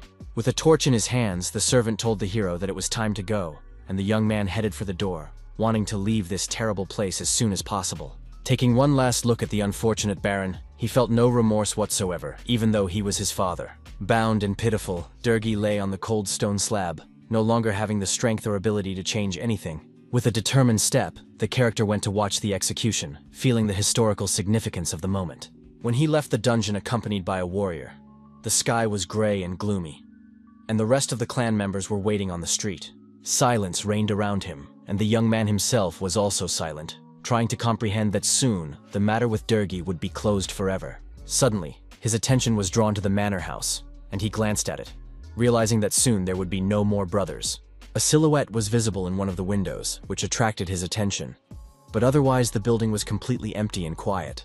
Inside, Erica looked at him with anger, for her dream of power had collapsed before it even had a chance to come true. Closing the curtains sharply, she disappeared inside, and it was clear to the hero that the inspector felt disappointment and helplessness. Erica considered the situation absurd, and could not understand why Moline had not contacted her when the Emperor signed the order. Gritting her teeth, the inspector realized that now, after the execution, it was impossible to remain in the county of Brach. A servant entered the office and reported that everything was ready for the Count's punishment. She looked at him in surprise for a few minutes. After thinking it over, Batty nodded silently, accepting the inevitability of the sentence and her future fate. Grabbing the incriminating documents, she headed for the gallows, feeling tension and tremors running through her body. Dark clouds covered the sky, bare trees stood around, fallen leaves crunched underfoot, creating an atmosphere of mourning. A crowd gathered in the center of the city near the structure, and Erica stepped forward to read the sentence, causing an ominous silence. The girl also gave the command to bring the condemned man to the center of the structure. Durgi slowly climbed onto the stage in chains, trembling and almost completely drained of strength. Realizing the inevitability of his punishment, pushing him in the back, the warrior sped up the ascent. The Count looked very pitiful and miserable, defenseless before the angry crowd.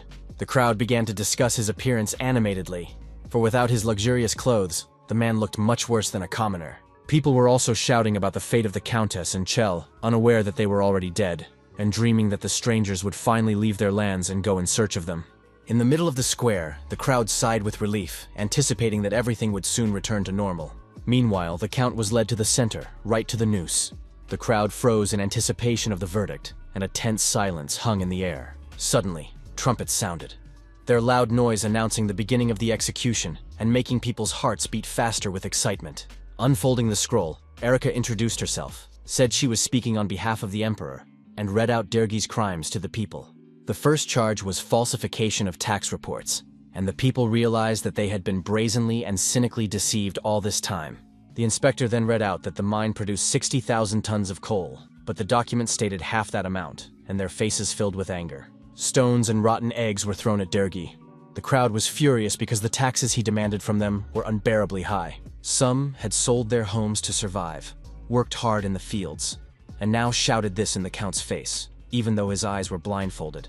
Finishing reading the scroll, Erica declared that all those bearing the surname Brock in the Burial Empire were sentenced to death. Approaching the man, the warrior began to remove the blindfold from his eyes, allowing the prisoner to see the people before him for the first time. Hearing the Emperor's order to destroy his entire family, the condemned man was shocked and stood in a daze, unable to believe what he had heard.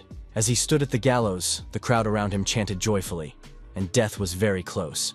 Everything had already been decided by fate.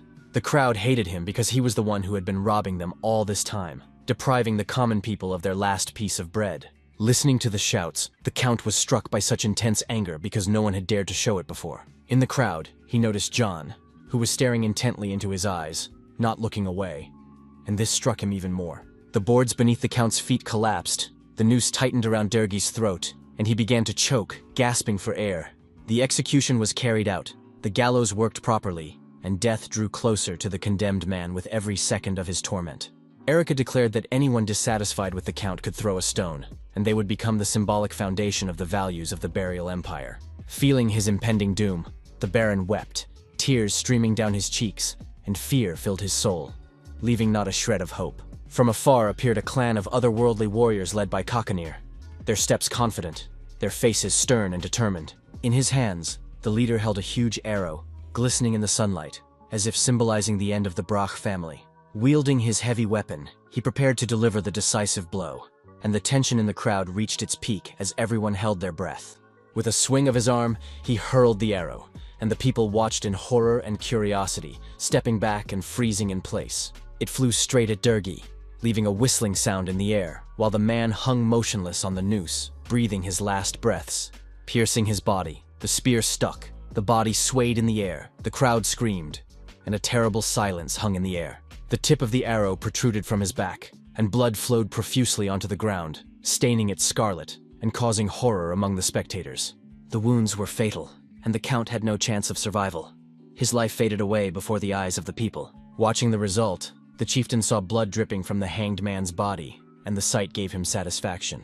The clan was pleased with their work, for they had waited too long for this moment, and were finally able to complete what they had started. The news spread throughout the city that Dergi Brach was dead, that the execution had taken place and had been carried out according to the Emperor's will. Feeling relieved, Kakanir sighed deeply and straightened his shoulders, as if he had shed a heavy burden that had weighed on him for many years. Yan was standing nearby, and the leader asked if the young man was all right, for such an event could leave a mark on even the strongest of hearts. Looking at the stones and eggs around the body, the man noted that the boy had not thrown anything at his father, deciding that it would be easier to strangle him with his hands. Admitting honestly, the hero said that he felt strange, and remembered all the words that Dergi had never been able to say during his lifetime. The young man thought to himself that he would like the Baron to ask forgiveness from the real Jan, not from him, because the guilt was on the other. Looking ahead, he realized that he had changed the course of history, and the fate of the young man whose body he had entered through a magical ritual. Originally, the character would have been sold to a distant country, where he would have become just a grain of sand in the desert, remaining unnoticed. Surprised, the chief asked if now that everything was over, Jan felt better, since his revenge had been complete. Looking up at him, the boy smiled and replied that it had, but added that in fact, everything was just beginning for him. The atmosphere around them changed, the heaviness lifted, and the people felt that with the execution of the tyrant, a new era in their lives was beginning. Walking across the blood-stained square after the execution, Batty asked Philip if there was any news from the reinforcements expected from the central region. In response, he admitted that they had lost track of Mary and Chell, and the inspector, angered, asked where exactly this had happened. The tracks disappeared at the edge of the forest, and the soldiers received a message from the palace that if they did not complete the pursuit, they would be recalled to the center of the country. Hearing these words, Erica opened her mouth in disbelief, unable to believe her ears, and deciding that someone was clearly playing a cruel joke on her. The young man added that all the soldiers sent to the provinces were being transferred back, and the girl sighed heavily, suppressing her anger. She was tormented by the question of whether a small reconnaissance group would be able to cope on its own, even if the central troops had not caught the fugitives. Looking at the captain, Philip asked with interest if she had received a letter from old Sir Melina, and the girl asked the question. Then the warrior reported that the captain of the reinforcements had received instructions from the council and had not waited for a reply, which confused her. Gradually, it dawned on her that the carrier pigeon was supposed to deliver a letter with a magic stone, and there was no way it could have gotten lost. The thought flashed through her mind that Kakadira's falcon had intercepted the bird, torn out the pendant, and carried off the note, which was why she had received nothing. Annoyed, Batty headed to Jan's office, determined to get to the bottom of things and demanding an immediate answer. Seeing her, the young man was surprised and asked if something urgent had happened, but the captain viciously declared her desire to kill all falcons. Amazed, the hero and Balami, with the bird on his shoulder, exchanged glances and looked at her in confusion, trying to understand her strange words. The enraged Nursaran yelled at Batty, promising to rip her stomach open, but she insisted that it was the bird that had destroyed the palace pigeon. Understanding the essence of the conflict, Yang repeated her words aloud, surprised at such a conclusion and clarifying what the girl had said. Surprised, Erica asked if he knew anything about it, and the young man calmly explained that the bird had died accidentally, and that he had kept everything.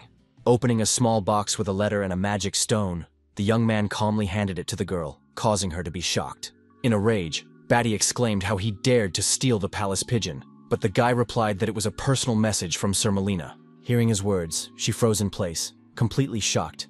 Unable to comprehend how such a thing could have happened, she wondered what the old man had written, because he would not have revealed his plans just like that.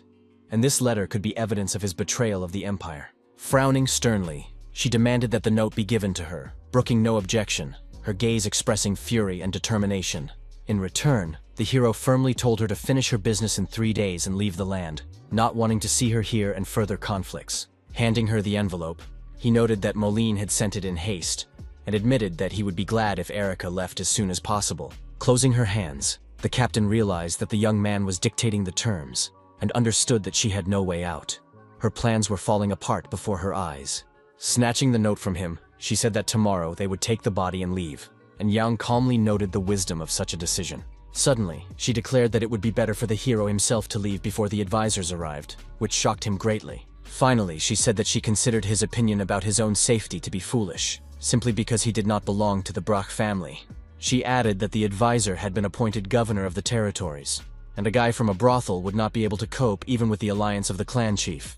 Jan and Nurseren exchanged glances as they looked at the girl, and the silence between them grew more tense with every passing second. After that, the hero demanded that the chief not be called a barbarian, threatening trouble, and said that he would report Erica's death to the council. Coming closer, the captain noticed that the young man did not understand the real situation, and her confidence only grew stronger. In a rage, the girl promised that she would return and warned him to be prepared, otherwise it would all end badly. Bowing and pressing his hand to his heart, he solemnly said that this would not happen, his voice firm and resolute. His eyes flashed with a yellow magical light, and he decided to use his power and show her capabilities that no one expected. With a glowing ball in his palm, he said that she should not return here, and that it would be better to find the bodies of Mary and Cella, otherwise she would die. Stunned, the girl asked in horror if he really had such abilities, her voice trembling with fear and complete disbelief. Shining in an aura, the hero stared intently at her, silently instilling terror, and his gaze spoke volumes without words, destroying her calm.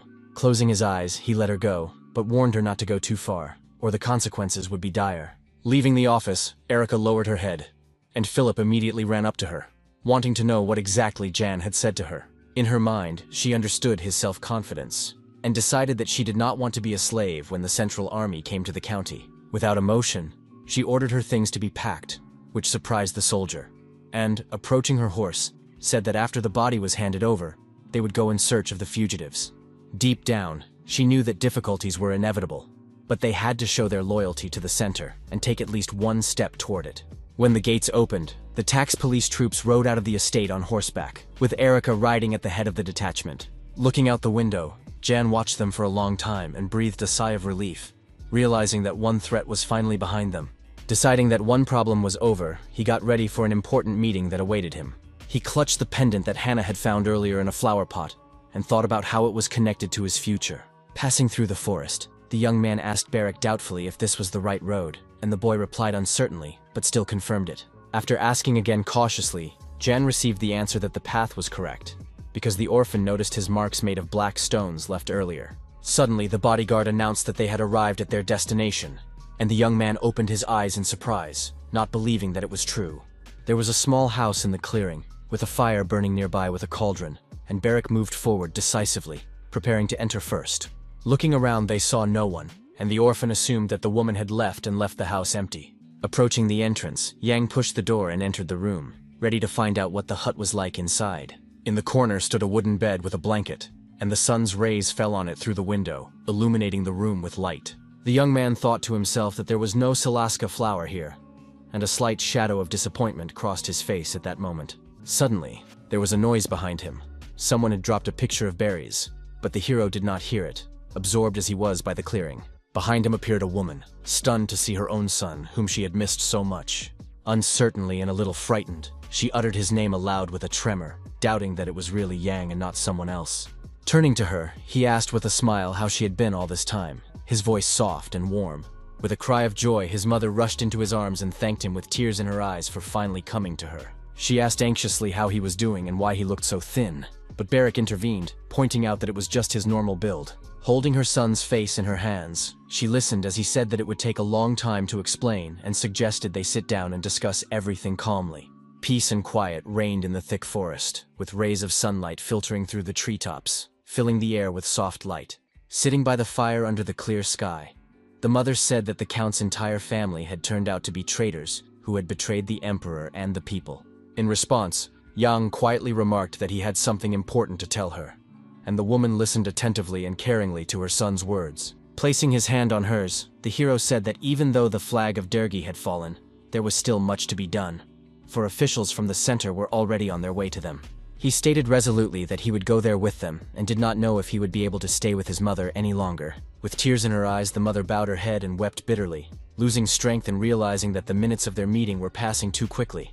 With hope in her voice, the woman asked if her son could visit her if he wanted to, because just the thought of it would be enough to make her happy. Embarrassed, he silently looked away and lowered his head, not knowing what to say, because false promises could only break his mother's heart. Not wanting to lie, he squeezed her hand and admitted that he didn't know if he would be able to stay close, although he would very much like to be with her always.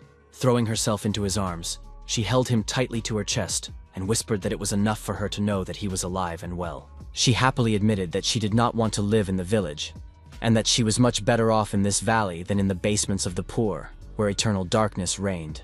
The mere thought that her son was living like a true hero made her happy, and she did not expect anything more from fate. Without showing any emotion, Yang was still happy that his mother understood his busy life and situation, and did not demand the impossible. As a sign of trust, he did not let go of her hand, holding it tightly, and felt that the closeness of a loved one gave him confidence in his abilities. Later, he admitted that when everything was over, he would be able to take her to his place, and they would be able to live together. She thought to herself that even though the war was going on and the Count had fallen, Jan was alive and well, and she silently thanked heaven for that. Deciding not to miss the chance for a quiet conversation, the young man wanted to ask his mother a question, and chose the moment while sitting by the house in the thicket. He asked her with interest if she remembered the red flowers she had given him in the park, and the woman thought about it in surprise. In response, she said that she had received them as payment for a job from the Merchants Guild, where they often hired casual workers. The head of the guild had paid her generously for her help, and in addition, had given her these unusual flowers, as if sensing that they would be useful one day. Undeterred, the young man asked if his mother remembered any other details, and she recalled an important person, but did not know his name. Hearing the story, the young man replied that everything was now clear to him, and fell silent, thinking about the strange connection between the stone and the flowers. He understood that the owner of the silask and the stone was connected to this mystery, and decided that someone in the village would remember the name of the guild. Letting go of his mother's hands, he said he had something to do and said goodbye, hiding his anxiety behind a calm smile. With hope in her eyes, the woman stopped him and asked if her son needed the guli seeds she had been saving for a special occasion.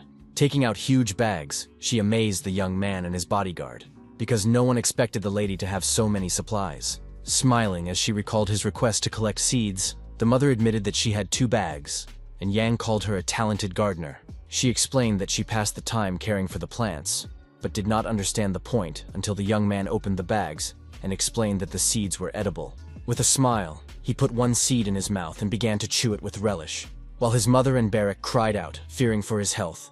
Grabbing him by the cheeks, the orphan begged him to spit out the poison, but the hero laughed and assured him that it was delicious, showing that it was safe. Patting his friend on the shoulder, he said that he would have to try hard, and the bodyguard asked if he would have to carry him unconscious. With a smile, Yang explained that the guy needed to carry the bags to the mansion and hide them, and he just nodded with tears in his eyes. Meanwhile, a carriage was traveling from the center to the estate, carrying temporary administrators ready to restore order to Braka's lands. Clutching folders of documents in his hands, the reconstruction inspector felt like he was losing his mind from the weight of responsibility. With tears in his eyes, he thought that even for Marav, such an assignment was too cruel, because he had begged him to stay. A short time had passed since the restoration of the temple, and the prince had sent him back to the same places.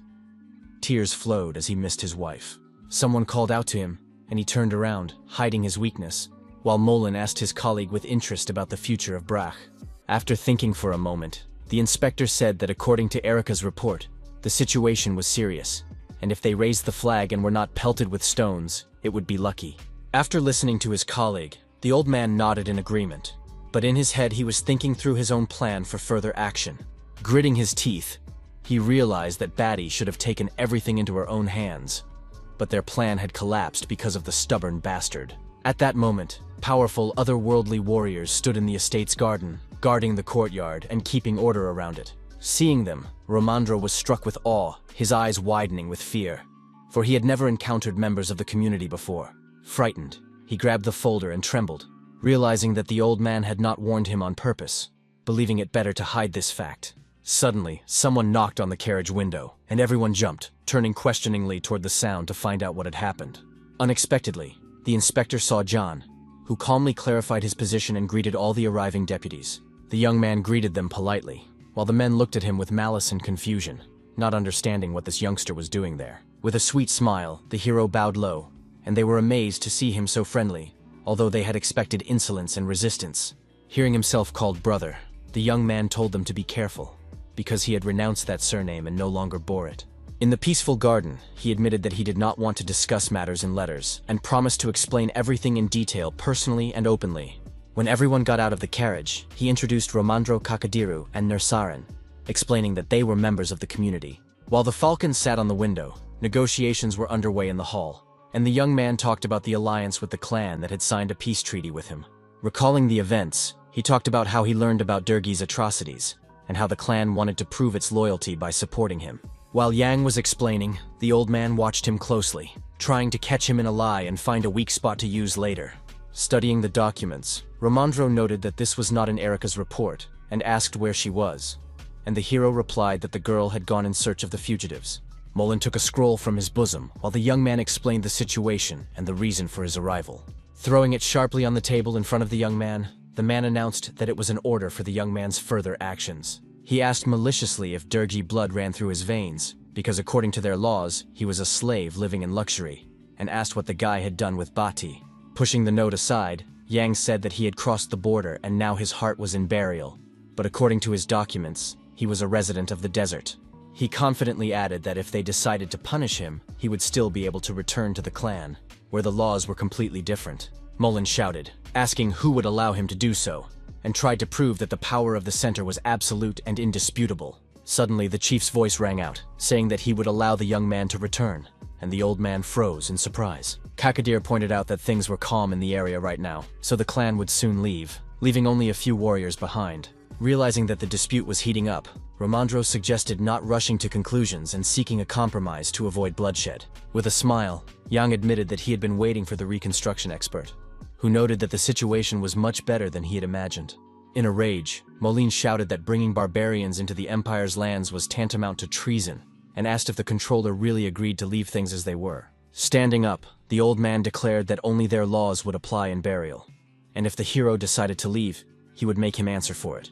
The auditor thought to himself that chaos was reigning in the territory, and realized that he needed this young man to look after the prince. The young man calmly noted that returning to the desert would create problems, because then they would have to deal with another world.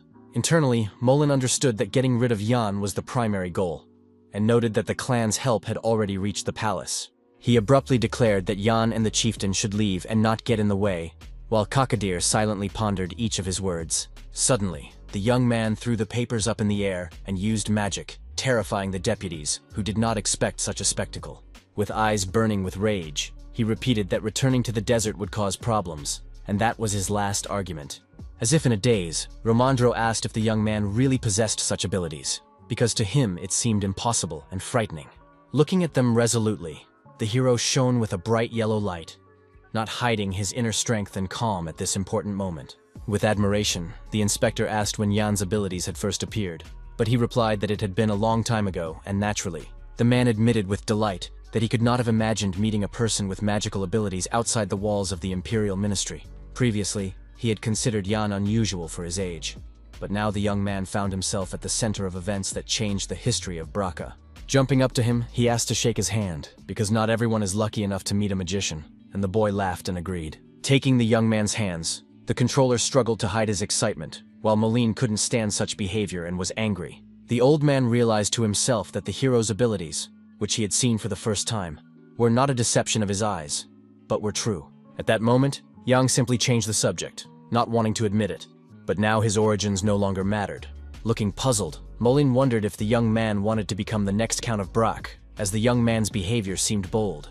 Unexpectedly, the character asked if it was true that Mr. Romandro was a candidate for the position of lord of this territory, which surprised him. While the city was being rebuilt, the inspector explained that he had come only to collect taxes. But now he saw new ways to solve problems. Never ceasing to admire him, he assured him that after meeting such a person, success awaited him. To which Yang responded only with cheerful laughter. The young man thought to himself that the first prince had postponed the appointment of an administrator, which had delayed important decisions for the empire.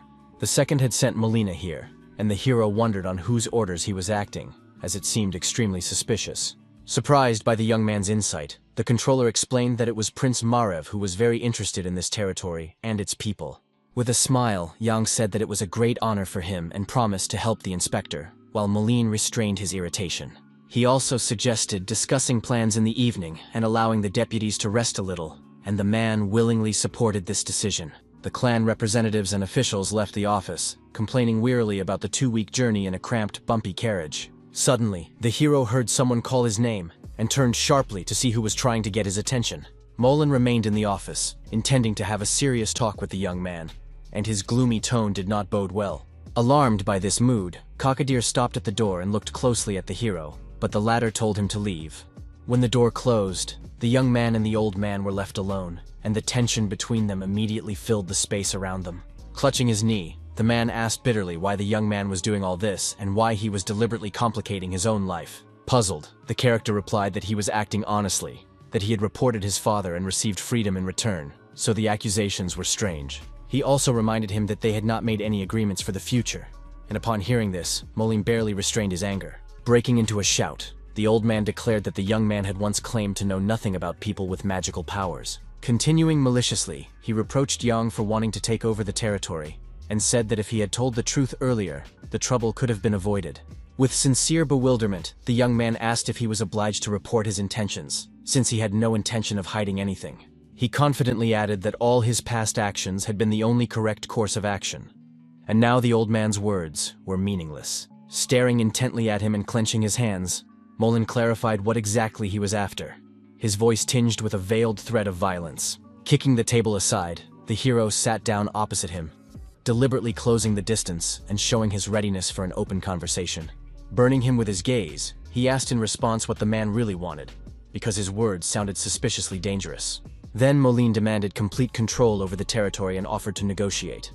But Yang reminded him that only the emperor could decide such matters. Hearing the objection, the old man wanted to protest, but did not have time to say a word, because there was a sudden knock at the door. After informing him of the letter from Mariloff, the servant waited for a response, and Yang promised to come, deciding to end the conversation before it went any further.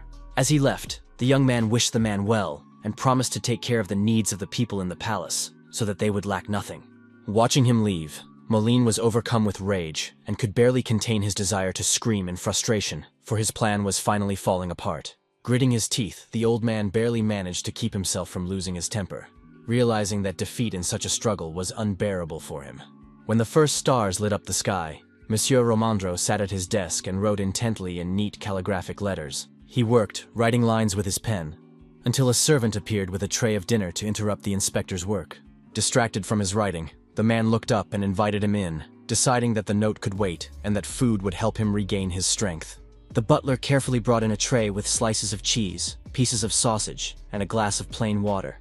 Looking at the food in surprise, the inspector asked if everyone in the mansion really ate the same thing, and the servant hesitated awkwardly. Setting down the tray, the young man explained that this was what the gentlemen who had arrived with the inspector were eating, and asked if he wanted anything.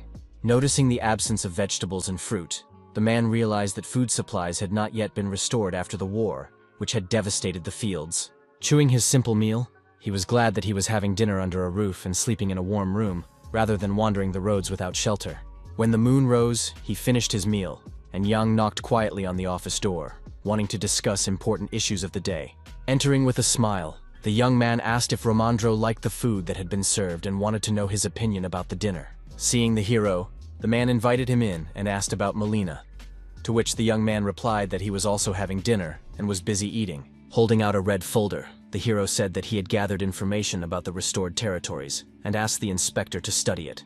Romandro asked with interest about food supplies, and the character admitted that because of the investigation team, the reserves had been depleted, and only the storerooms remained. Holding out the papers, he said that it would be more appropriate to take only a quarter of the tax from this winter's harvest, so that the people would not go hungry. The residents said that they had harvested half as much as usual, and asked to be exempted from payment so that they could restore their property. Surprised, the man asked if the young man had done the calculations himself, and the young man confirmed that he had done all the work personally. The inspector knew that the hero was a bastard of low birth, but the calculation was so accurate that it could be put into practice immediately. In a serious tone, he stated that he was obliged to restore everything to its previous state, and did not have the right to change the rules for collecting taxes at his own discretion. Thinking about possible steps, Yang decided that it was worth using Plan B to convince the inspector and still achieve his goal. Handing over a new letter, he said that he had just received it from Mariloff, and that the document could change the course of their discussion. While the expert was reading the papers, Yang explained that he had agreed to buy food from the Count, who had promised to send a list of prices and goods. But their corn and wheat reserves were no better than Braca's, so the character knew that grain prices would be higher than usual. As he recounted the details, he impressed the man with his resourcefulness, and the man realized that at this rate, he would be able to return home earlier than expected. Summing up, the young man noted that the food purchases would only last for a week, but the inspector assured him that subsidies would allow him to buy supplies for 2 months. Bowing in gratitude, the hero said that he would then send a letter to Mariloff with clarification of the conditions, and hurry to complete the paperwork.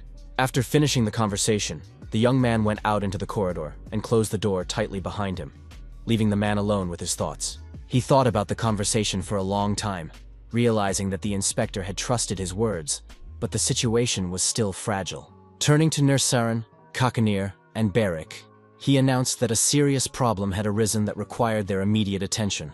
Stepping forward decisively with his sword, the bodyguard asked for clarification, and the hero explained that Romandro could not change his goals. Surprised, the chief asked if Yang had expected this outcome, but the young man admitted that he had hoped for something else and would now implement Plan B.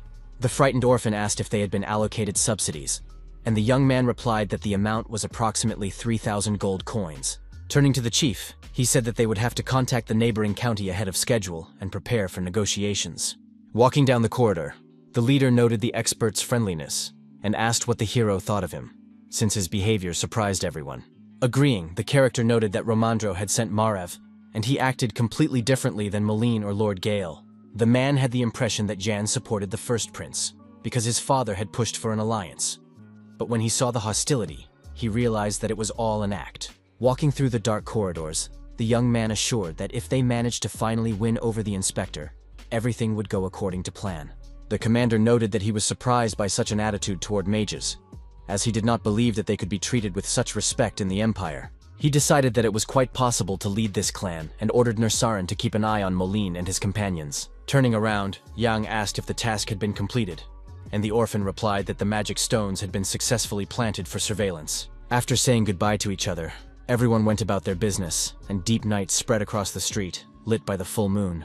Meanwhile, in the deputy's office, there was a discussion. Mac asked Dagor what they should do, as he had no solution. Glaring angrily, the man asked his colleague to calm down, but the latter could not control himself, and kept shouting again and again. They understood that only someone who cooperated with them would become the new manager, and they were surprised by the young man's communication skills. In a rage, Mac insisted that Yang was smart, had the support of the clan, and had managed to establish a good relationship with the inspector. Suddenly, he suggested nominating someone else for the position instead of Erica.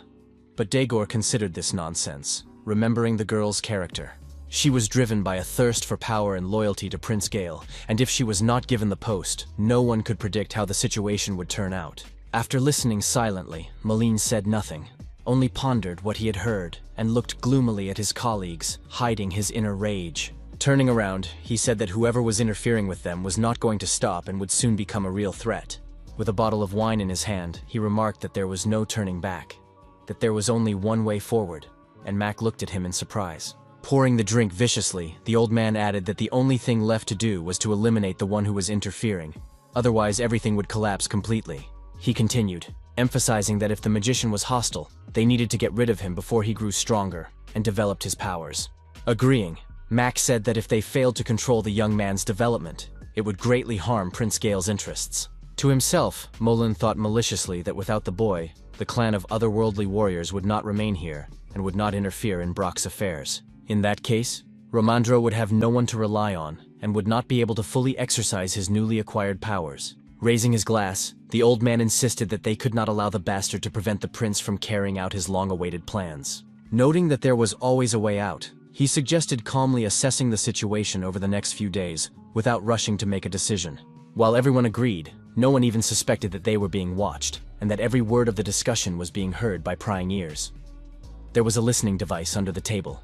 Hannah had a special device in her ear that allowed her to listen to the deputies' agreements and understand their cruel plans. To the east of Brock lay a great desert, and a clan of otherworldly warriors had settled in the west of Meroloff, strengthening their influence. The territory bordered the kingdom of Havan, where trade flourished. Brock had previously cooperated with them, and the countesses were friends. At the gate, the guard saw a carriage approaching, demanded it stop, and sternly inquired who exactly had arrived at the castle. The coachman explained that he was transporting an imperial expert from the former territory of Brock, and his face showed confidence. Hearing the answer, the guard immediately ordered the gate to be opened, allowing them to enter the estate unhindered. Inside, Romandro asked in surprise if their relationship had long since broken down, and Jan confirmed this, deciding that Meroloff was avoiding problems. Recalling previous messages, he realized that the county had been trying to keep abreast of the situation and monitor changes in the neighborhood.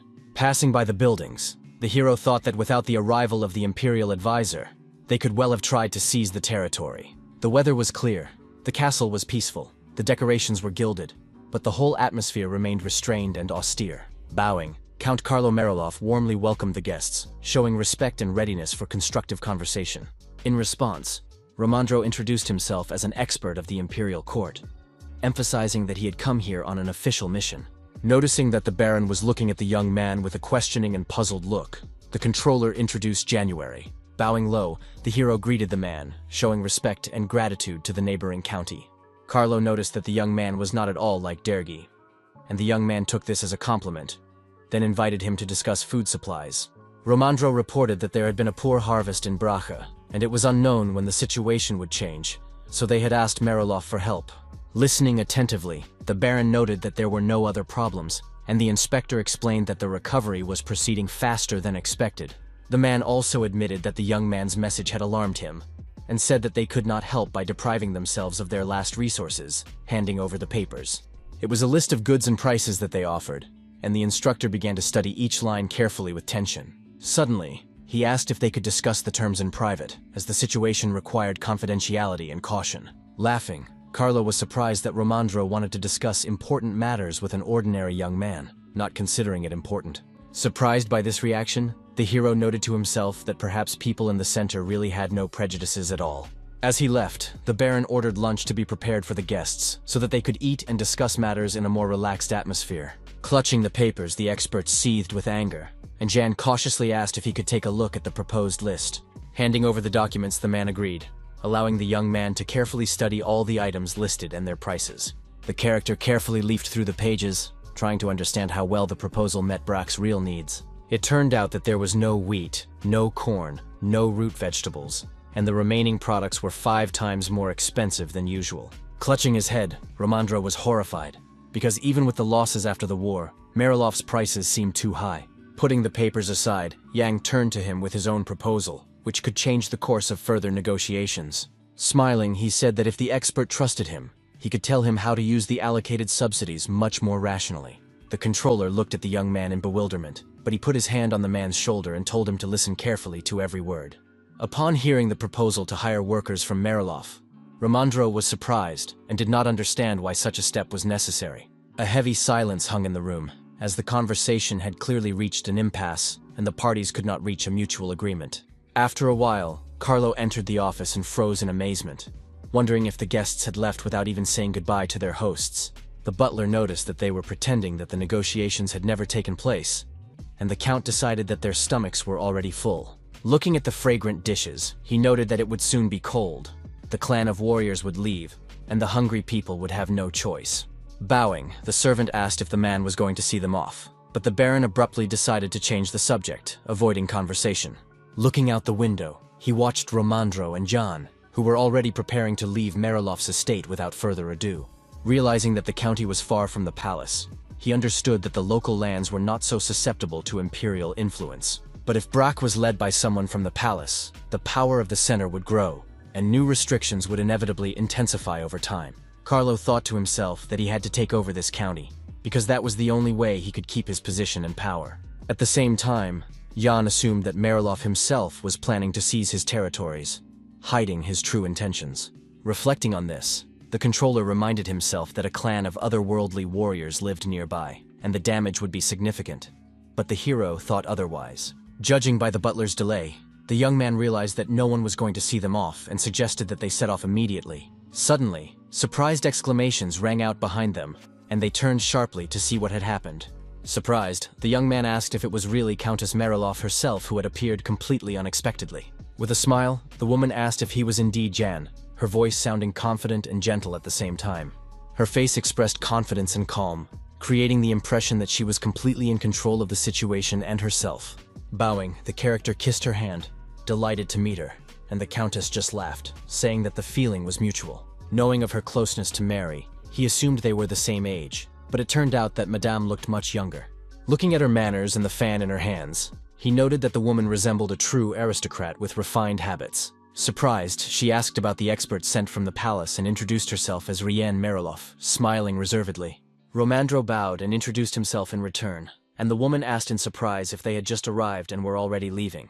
The man replied that they had been invited to dinner, but they had too much work to do, and promised to stay another time if possible. Suddenly, the hero caught her gaze and looked questioningly at the lady to find out why she was looking at him that way. Suddenly looking at the young man, she admitted that she was curious to know something, and Yang suggested getting straight to the point. Smiling, she seemed to be choosing her words carefully, showing that she did not want to appear intrusive or too direct.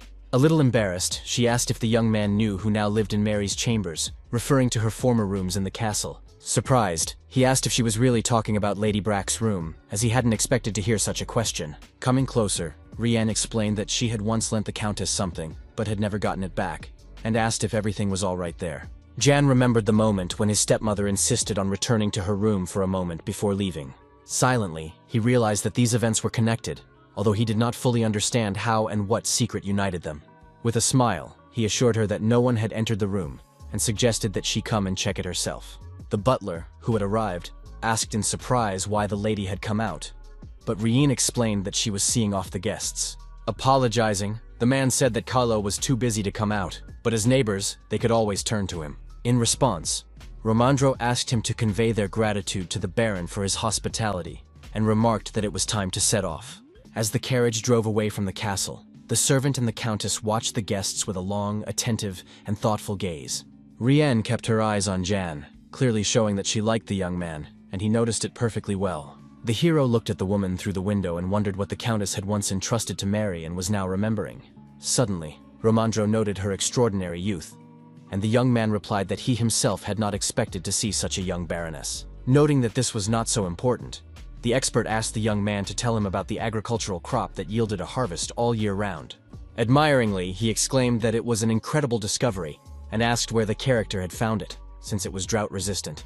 Smiling, the hero remarked that the expert himself knew the name of the plant, hinting that he was already familiar with it. Hearing the word rumor, the man was stunned, and couldn't believe for a long time that this was what the young man meant. Crying, he insisted that it was nonsense, and that it was not worth turning down the Count's offer.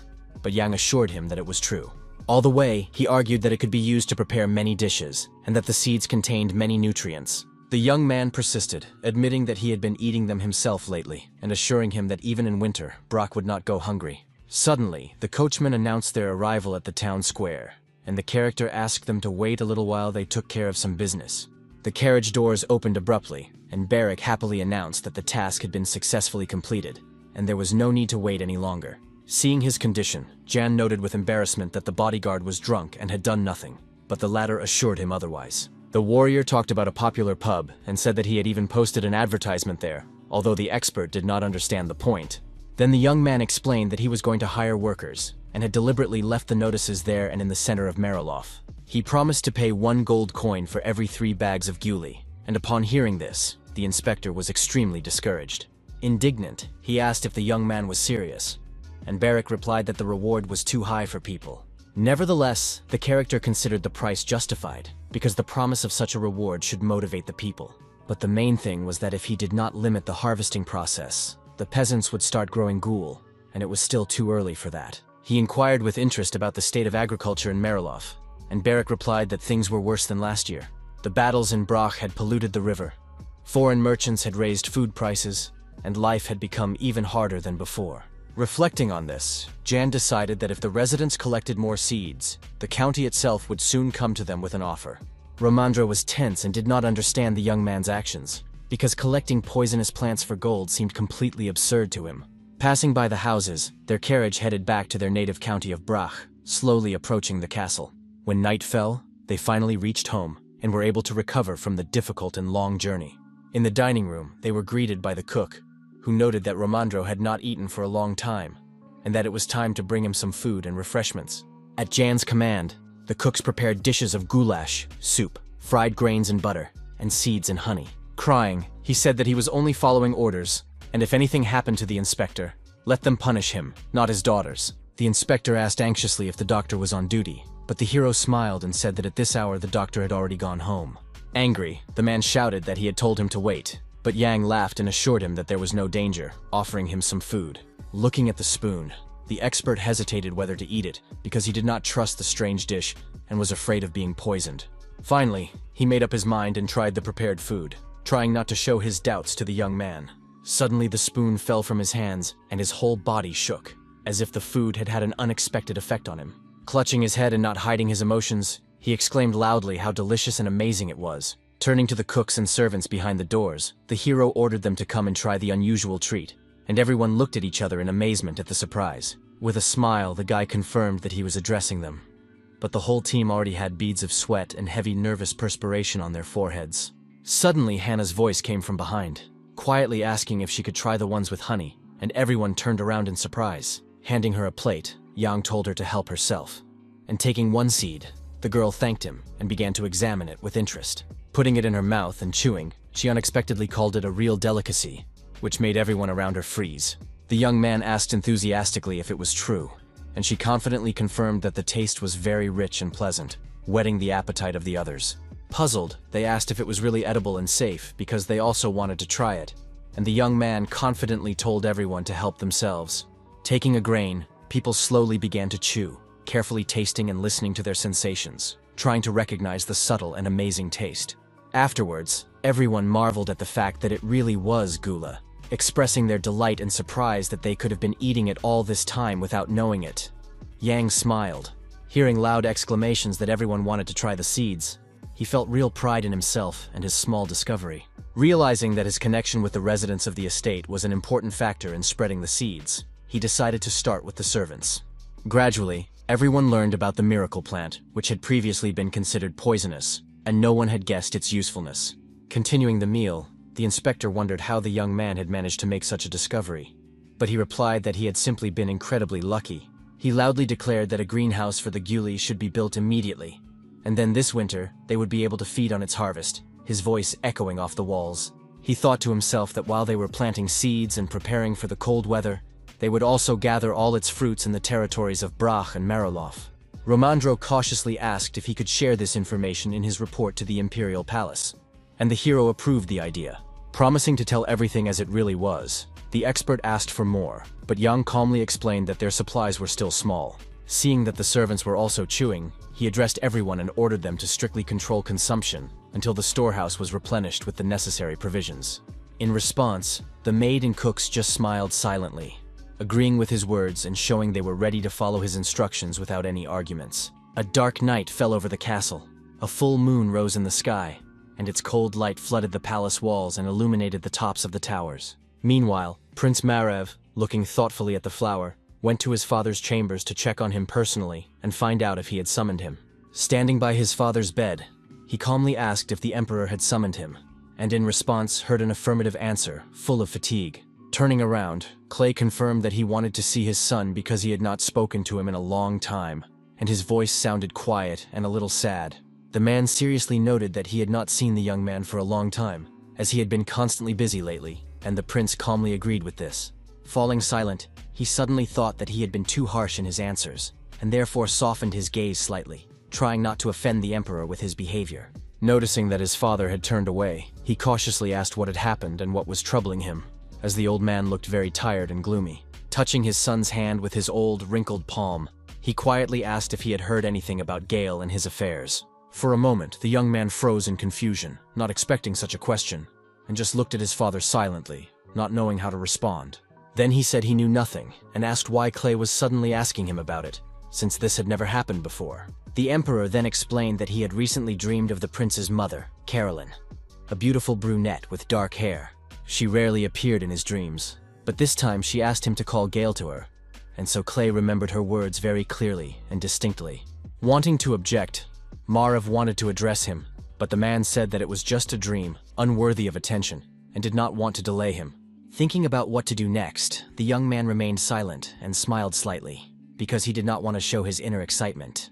The servants were standing in the corridor with the butler when the prince came out of the emperor's chambers, and they all bowed their heads low before him. Turning to the maid, he calmly asked if they were taking good care of his father's chambers, and the woman replied confidently. In a malicious tone, the prince asked why Clea was having nightmares, and his voice sounded so menacing that the maid shuddered and became frightened. Hearing this, she froze in amazement, not understanding what was happening, and only breathed heavily, trying not to show her fear.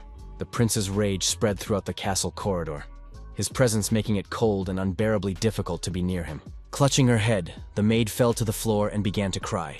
But Marv did not even glance at her, continuing to walk forward with a confident stride. Finally, he added that if he heard anything like that from his father again, he would execute everyone assigned to guard and care for him. Responding that she would remember his words, the woman continued to cry, while the butler stood silently, and Marv headed for his own chambers.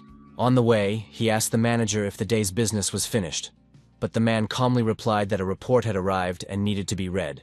Rubbing his eyes, the prince said he was tired and asked for a summary, not wanting to reread the documents. Standing in the corridor, the servant leaned toward him and whispered something in his ear, and he listened attentively, without interrupting or asking questions.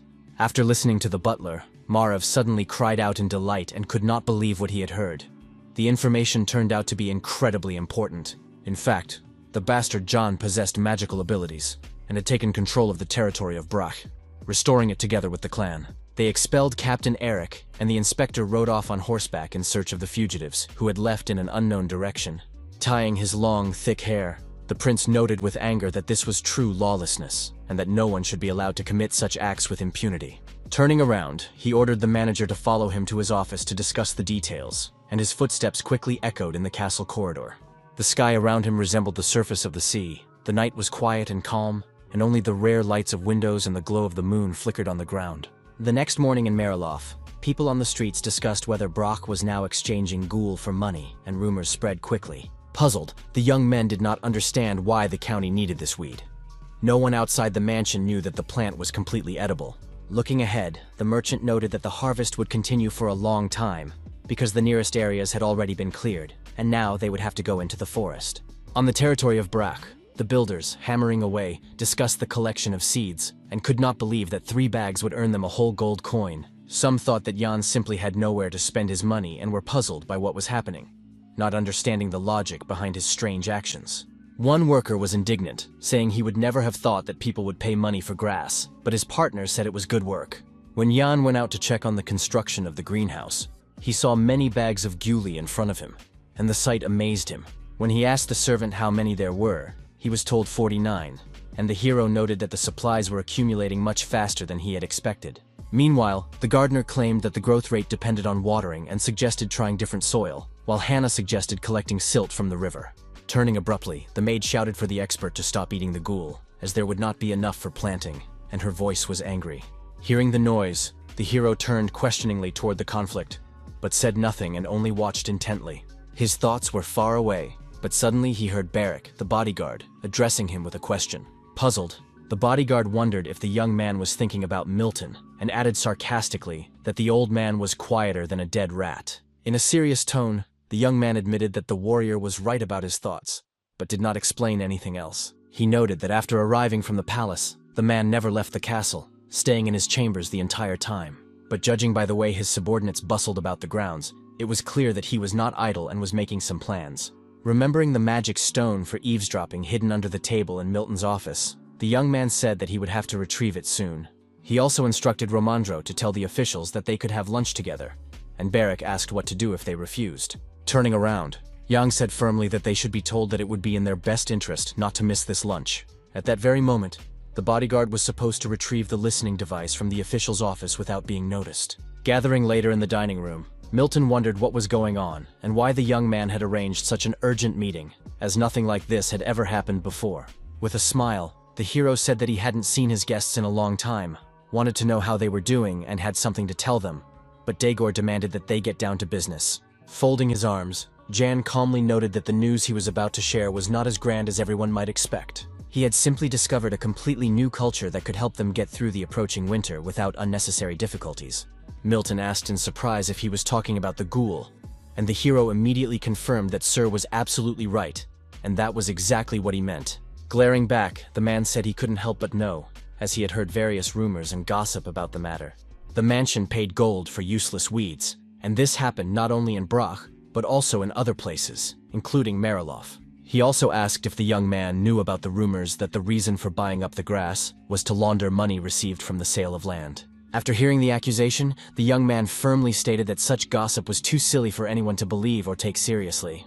He explained that if this were true, he would not have restored the land, and would not have allowed officials to use the reserves, which greatly angered them. Looking intently at his interlocutors, the young man declared that he did not know who had started such a rumor, and ordered that the offender be informed of the impending punishment. At these words, Mac and Daegor froze in amazement, the young man's insolence seeming to them outrageous and completely unacceptable. Milton asked indignantly if Jan really didn't know about the plant, but the young man calmly replied that he was well aware of it. The convinced old man insisted that it was poisonous and produced a large harvest, so the weed must always be destroyed. In turn, the hero argued that the seeds were delicious and rich in nutrients, and the fruits themselves could rightly be called a true blessing from God. Reaching out his hand, Yang asked if Mr. Mullen himself had not told him about it earlier and supported him. He remembered that what nature gives does not divide people into rich and poor, and if the Gola can satisfy hunger, then everyone should be grateful. The young man noted sarcastically, looking the old man in the eye, that the prince himself was of the same opinion. But the official looked at him with anger.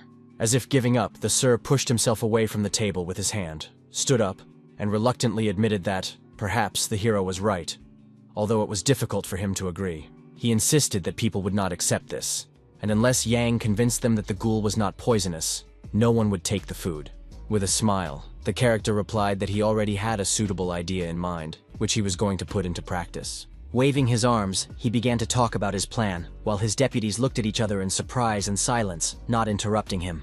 After listening to the end, Milton angrily slammed his fist on the table and declared that he would never allow such a plan to be implemented. In a rage, the man asked if Yang had decided to make fun of the imperial family, worrying that any mistake could tarnish their reputation. The young man replied with bewilderment that there would be no problems, since the seeds were edible and the inspector was obliged to fight hunger, considering the argument nonsense. While the old man was furious, the hero did not back down, and once again pointed out that he considered this discussion a waste of time. He added maliciously that when it came to death, it was a mere trifle, and asked if Milton was really going to discuss reputation in front of people dying of hunger. He also clarified that Sir had misunderstood him. He had not asked for his permission at all, but had presented him with a fait accompli. If they decided to interfere with him, they would have to leave the area immediately, and the soldiers would escort them out. Discouraged, Max shouted that this was rude. Staring intently at them, the young man asked them to look at the situation rationally, rather than trying to pull it exclusively in their favor.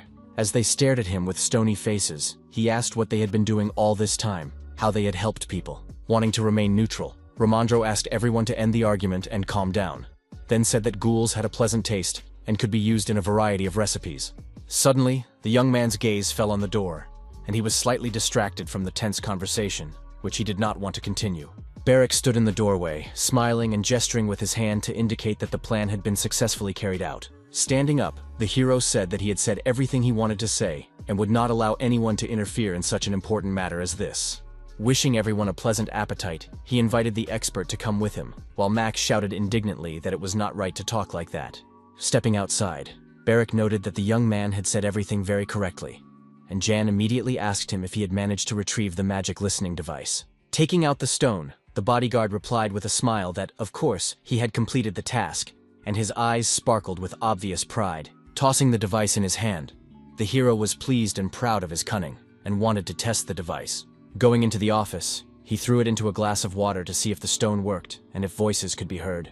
Sitting at the table, he listened to the officials' conversation and their plans, making notes on sheets of paper, while Barrack lay quietly on the sofa nearby. Hearing that they wanted to get rid of him, the young man thought intently about a new plan of action, showing no emotion. Noticing the sound coming from the stone, the bodyguard stared at the glass as if he had never seen such a magical phenomenon before. Listening to the conversation, he opened his eyes wide in surprise but remained silent because he did not dare to interrupt. Unable to believe what he had heard, he asked if the deputies were really going to kill Jan, and the latter replied that it was easier for them to get rid of him than to lose Brock. Puzzled, the warrior wondered what to do and suggested striking first, while the hero took the stone out of the water and examined it closely. The young man said decisively that they would wait and identify their enemy's weak spot, while thinking to himself that the officials were also choosing their moment. Smiling, he realized that they would definitely send an assassin that night, as they could not miss such an opportunity. Sometimes memories of the past came back to him, when he was emperor and many tried to take his life. Getting up, he told Barrack that it was time to pull himself together, but the warrior said with confusion that he was always ready for action. Leaving the stone and the letter on the table, Yang explained that now they needed to be more vigilant and ordered surveillance to be set up on Melina's group. Meanwhile, reconstruction work was underway in the county to rebuild the city, and Inspector Romandro was confidently overseeing the entire process. The builders called out to him, and he, chewing on some grains, sighed heavily and remarked that he didn't even have time for a proper lunch. The guys looked at the man in surprise, wondering what he had just taken out of his pocket and why he was eating strange grains on the go.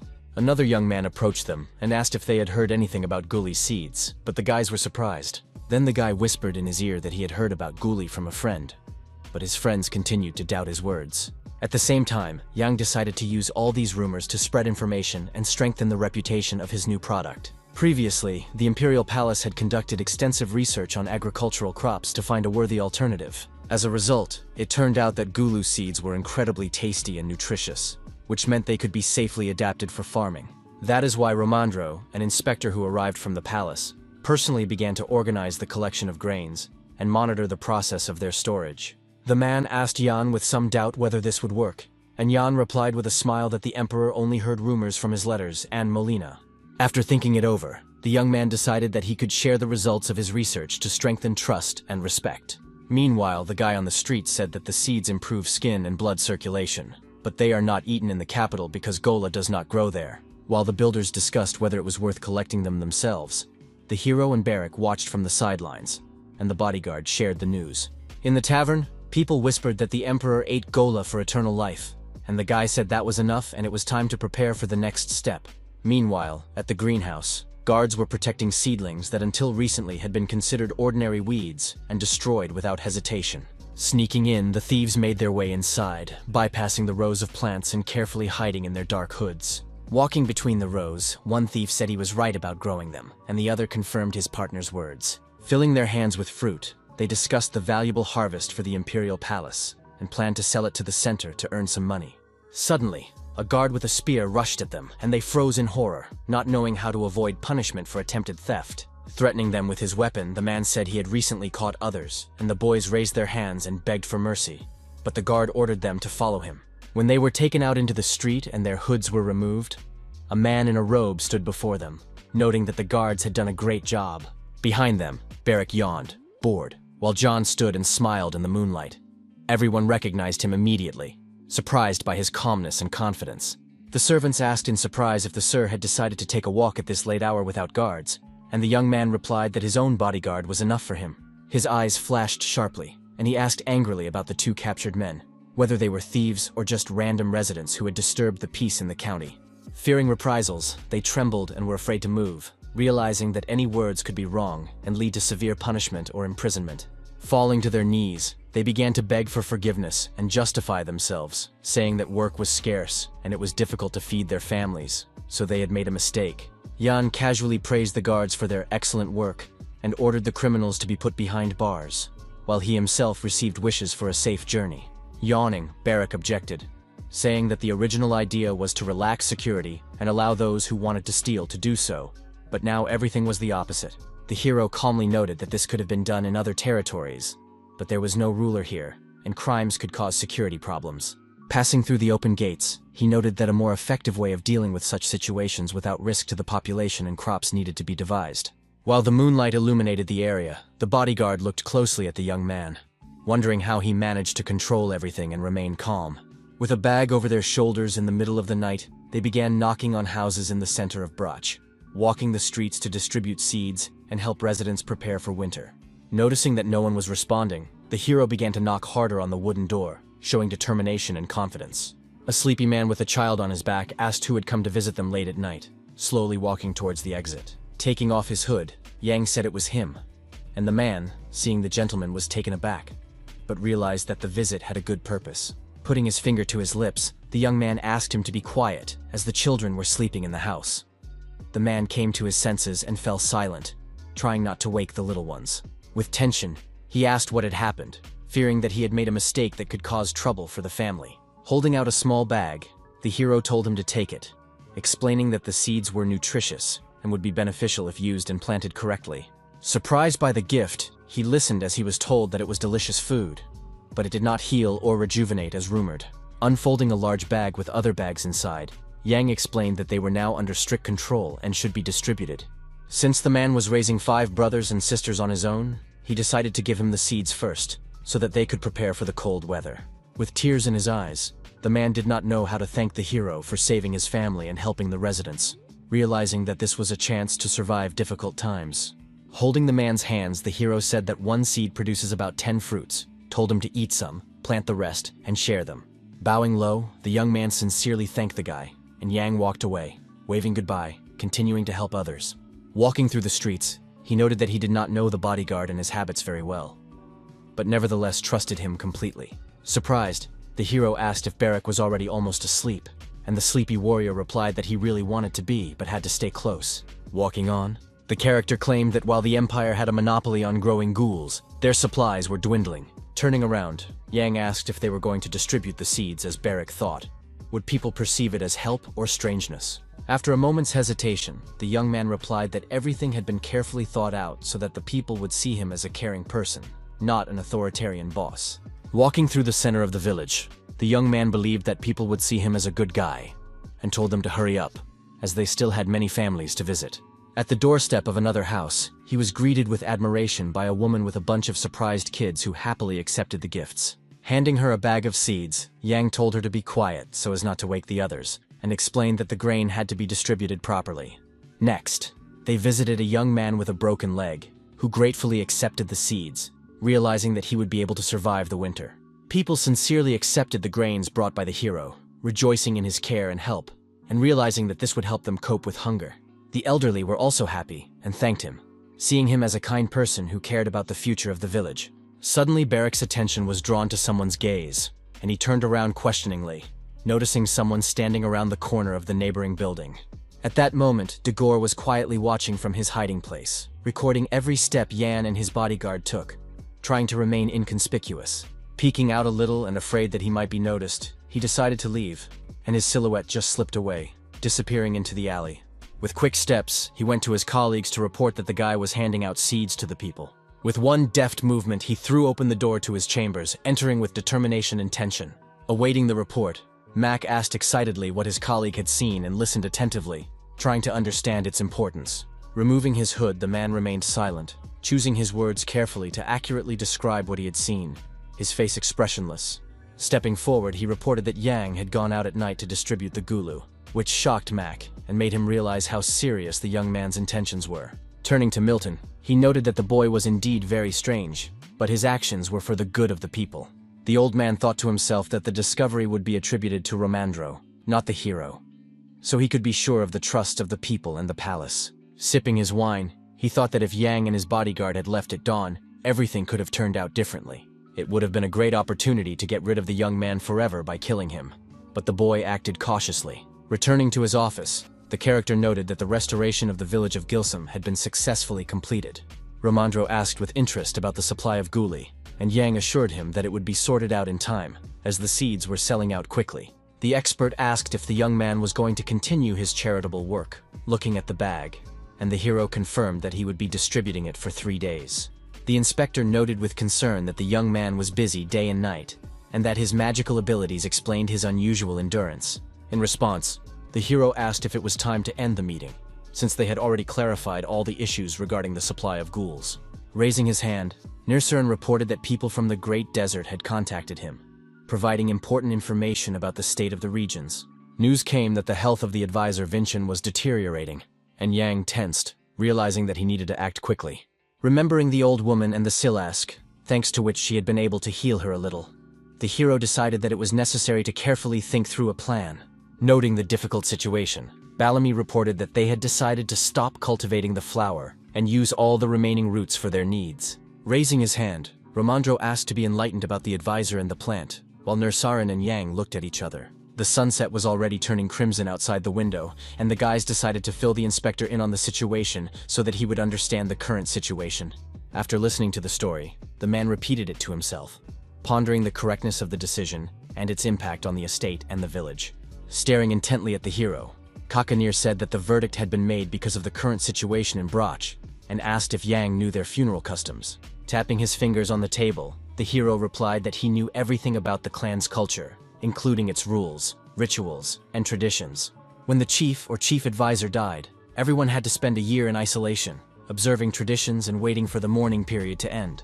The chieftain stated resolutely that they could no longer remain on the estate given Vincent's age and condition. There was very little time left. The character asked with interest whether Romandro had received a reply from the palace.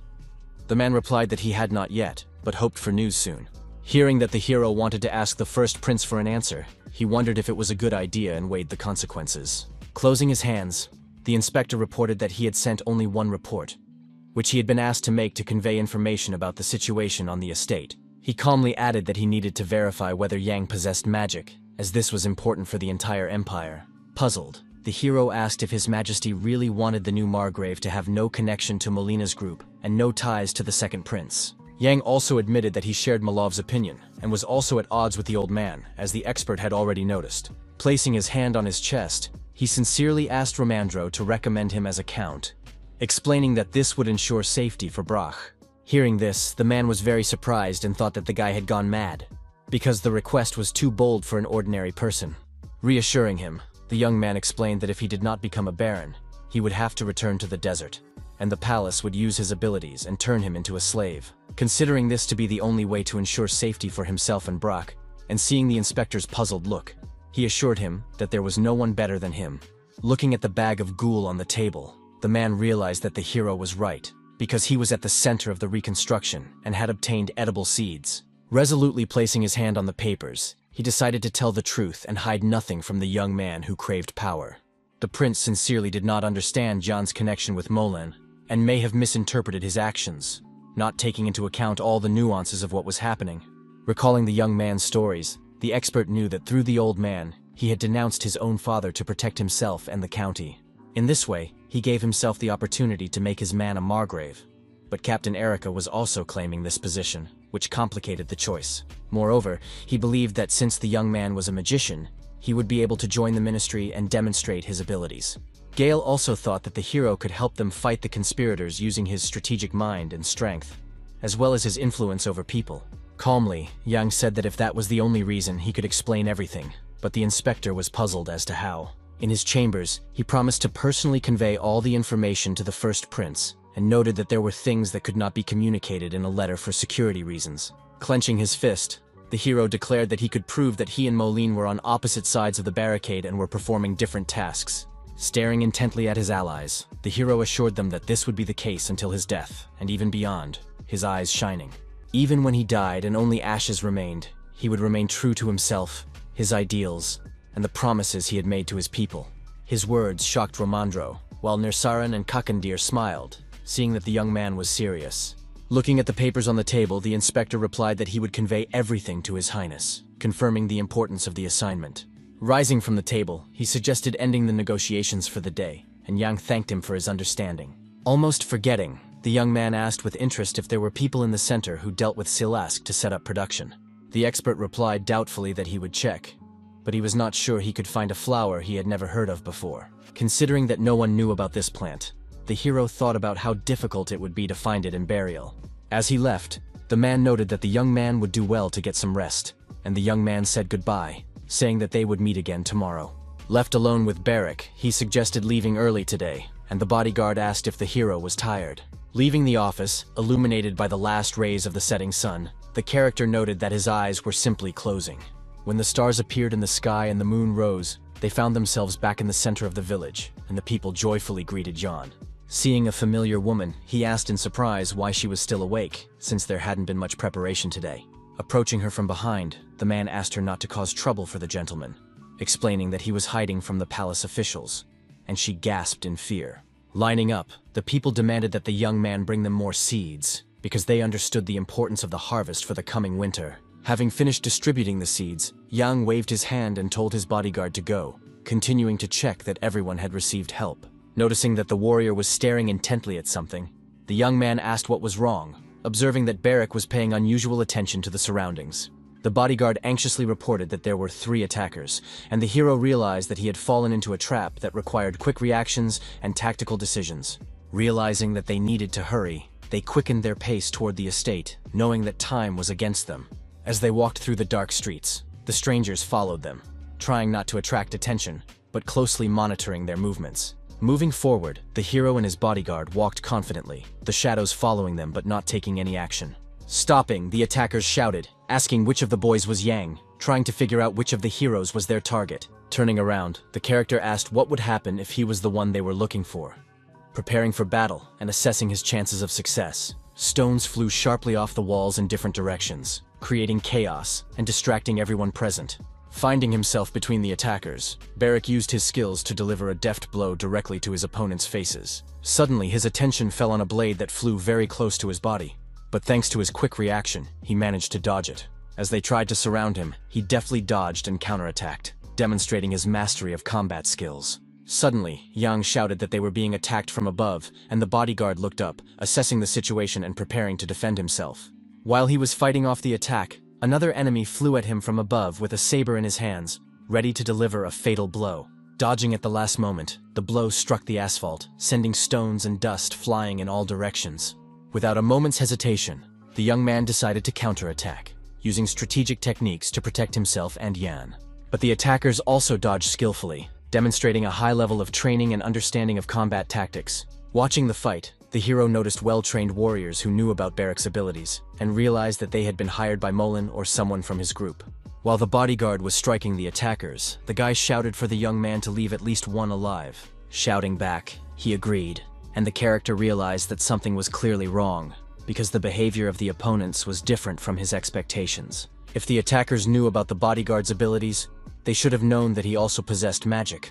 So why did no one attack him?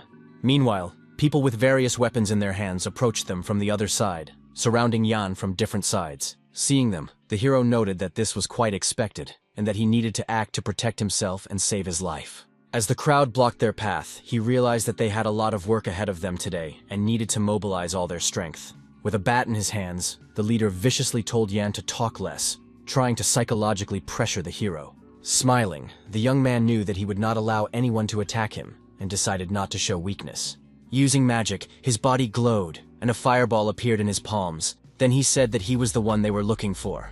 Looking maliciously at his enemies, the hero understood why the attack had taken so long.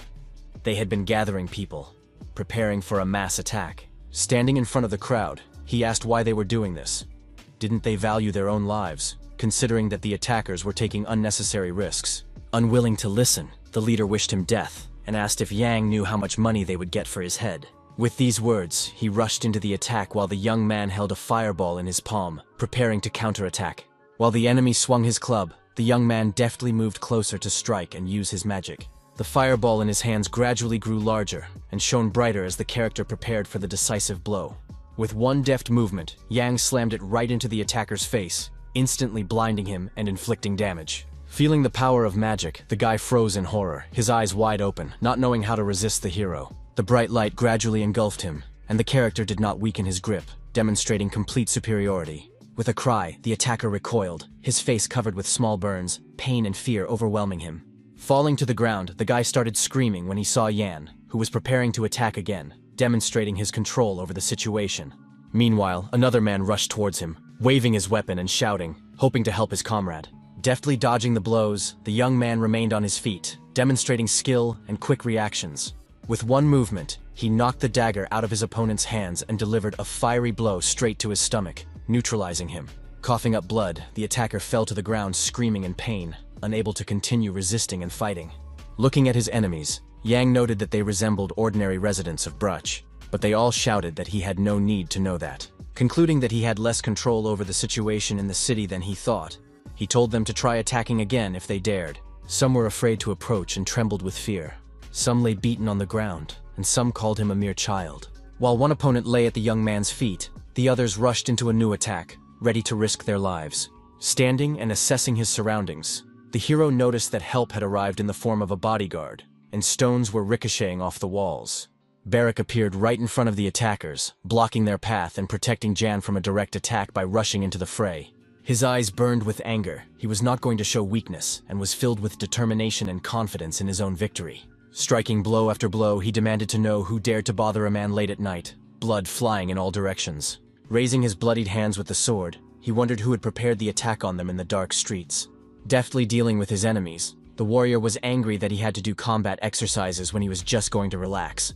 Watching the battle, Yang cautiously asked if the attackers would survive, and the bodyguard, wiping his face, replied that they would. Putting his hand on Barak's shoulder, the hero praised his good work and skill in battle, expressing his trust. Illuminating everything around him with magical light, he decided to remind the guy to leave one attacker alive. As if spellbound, the bodyguard noted the stunning effect, and the character asked irritably if he was listening to him.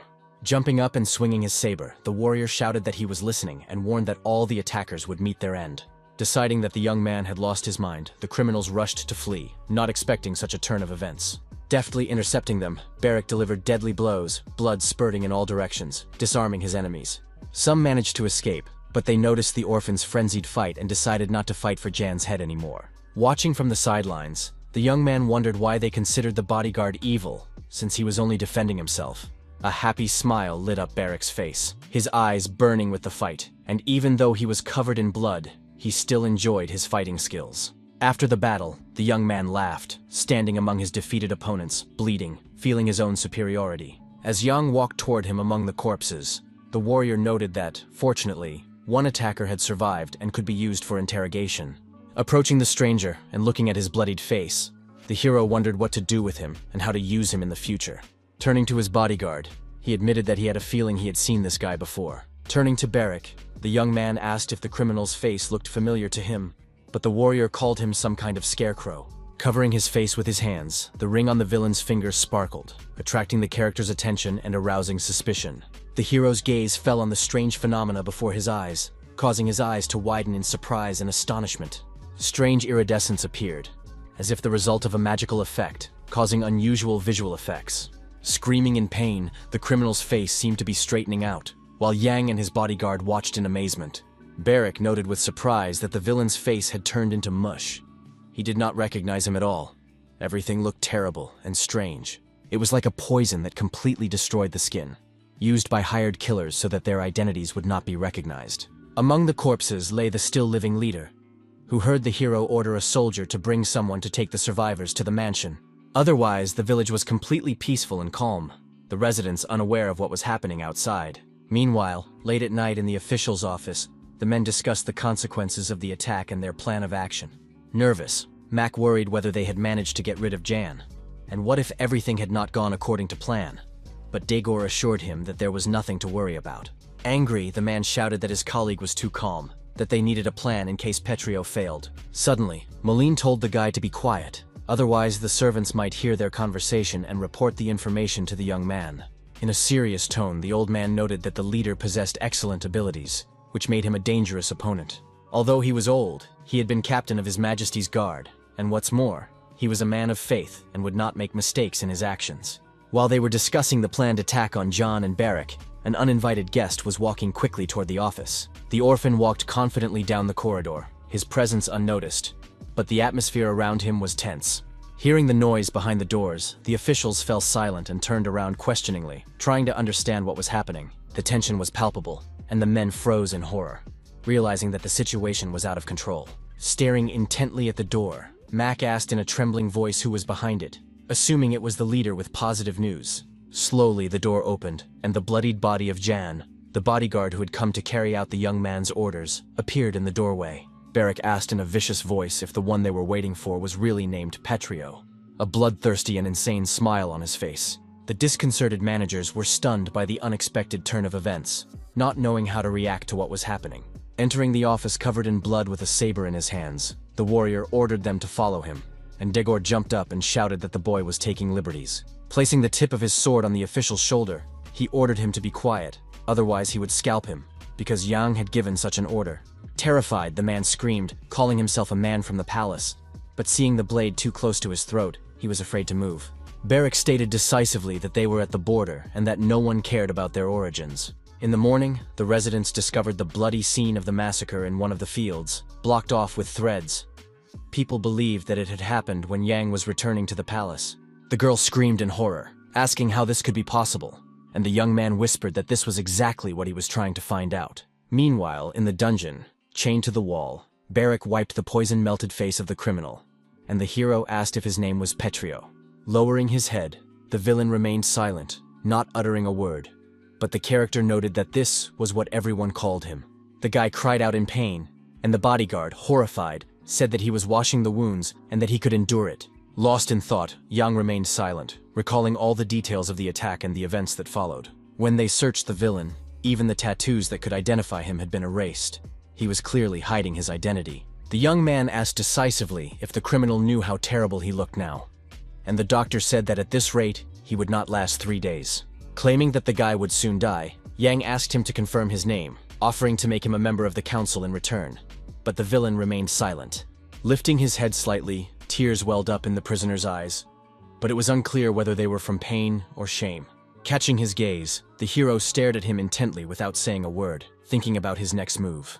As he left, the young man explained that he did not want to torture a man on his deathbed, deciding to leave the criminal alone.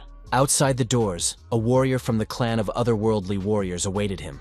Warriors who always remembered revenge and never forgot their enemies. He wondered to himself what the stranger's name was, and hoped that he had no loved ones left, for those who bore his surname were doomed to die. Finally, he shouted for Barrick not to take his eyes off the prisoner, and the bodyguard obediently remained to carry out the order. The warrior continued to treat the criminal's wounds with a napkin, and the criminal screamed in pain, his face dripping down like tar. On his way to the exit, Yang heard the attacker's cries, but tried not to pay attention and thought about what to do next. He strode resolutely forward through the dark corridors of the dungeon, shrouded in the pain and fear of all the prisoners who had been here. Suddenly, he heard someone calling him excitedly and stopped abruptly, a little frightened by the surprise. Romandro appeared before him, anxiously feeling his face and asking how the young man was feeling. He had been informed of the attack. In a calm tone, Yang assured him that he and Barrick were fine, and the inspector noted that as a possessor of magical abilities, he was very strong. Puzzled, the bodyguard noted that he had fought the bandits, while the young man reported that 2 attackers had been captured, one silent and the other unconscious.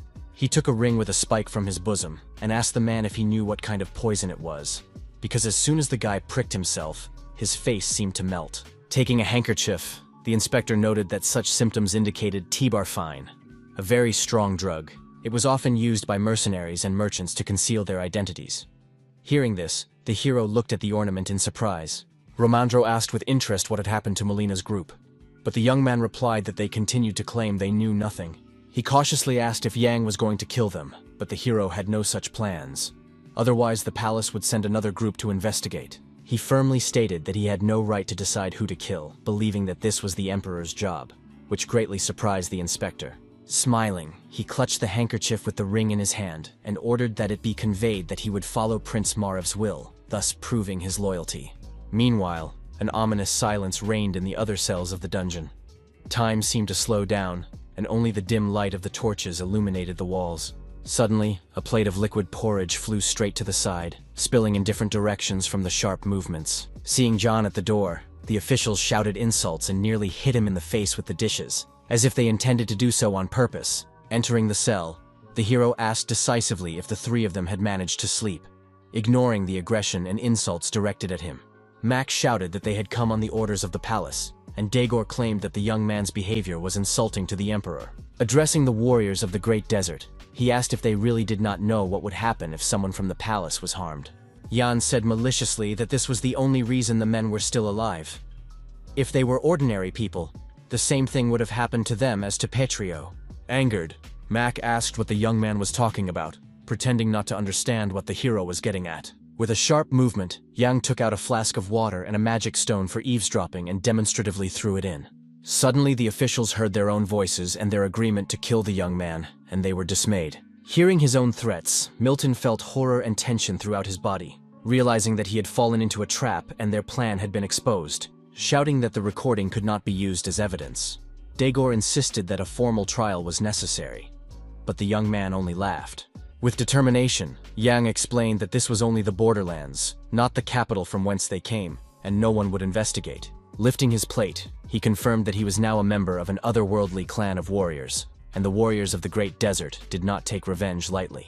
As he left, the character stated that he had drawn one conclusion from the record, but would not turn a blind eye to it, wishing to take revenge in the future. Staring intently at the officials, he asked them to treat food with respect, and thought that they understood their disadvantageous position.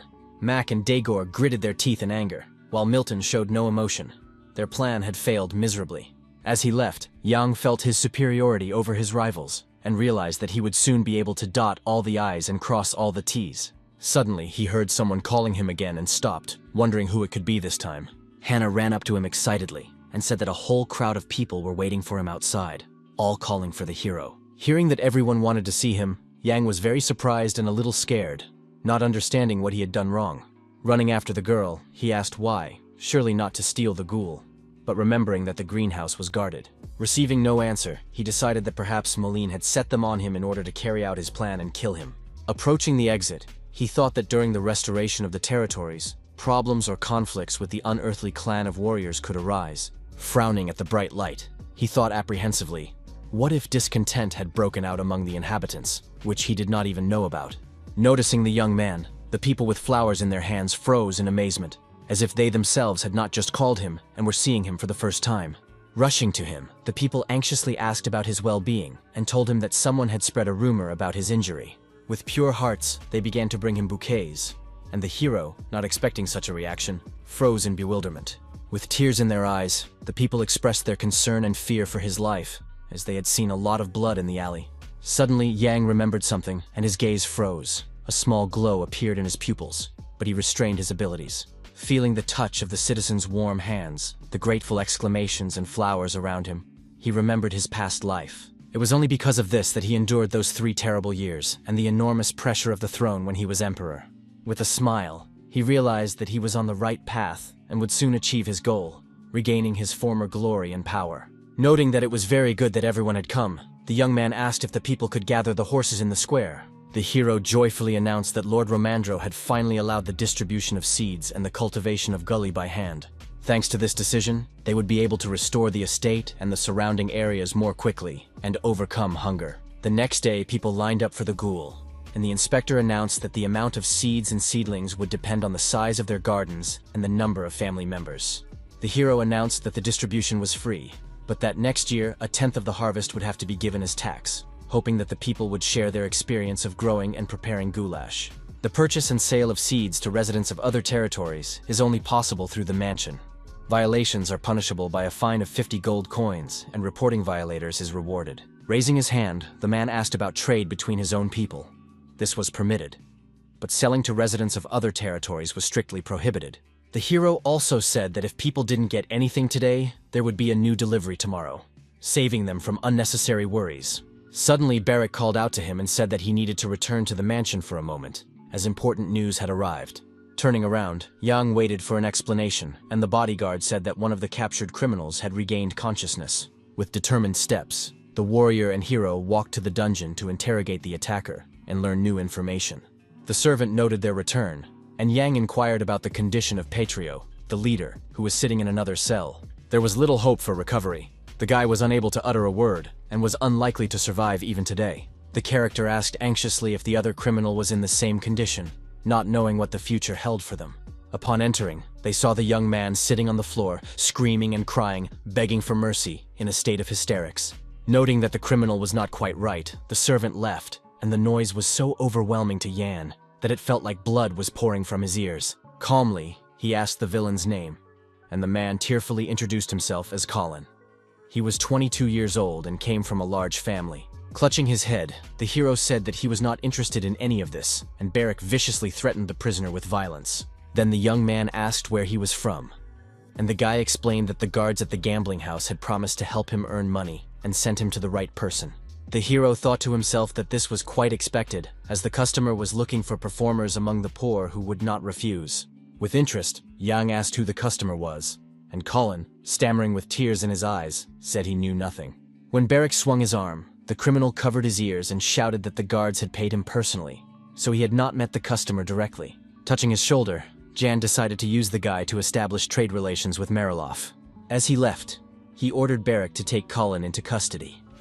The criminal cried and promised to follow all of the young man's instructions. Out on the street, the character reported that he had sent a message to the neighboring county and asked for a horse to be prepared.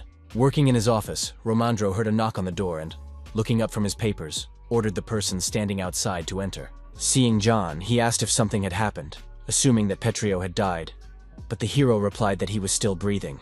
Reporting that most of the criminals had confessed that they were from Mariloff, the young man asked the inspector for help in sending a letter. Unable to believe that the hero was asking him for such a simple favor, the expert hesitantly asked if this was true. Puzzled, he decided that Jan just needed an excuse to write a letter and asked him about it aloud, not fearing the young man's reaction. Noticing the inspector's insight, the character smiled and said that you could say that, but in reality, he had other motives. Laughing, the man agreed to help the young man with a note to the neighboring county, as he respected the hero. Showing him the letter, he explained that he was just about to send a message with recommendations to Prince Morev. Handing it to Jan to study, he asked for the young man's opinion, as he understood the importance of future events.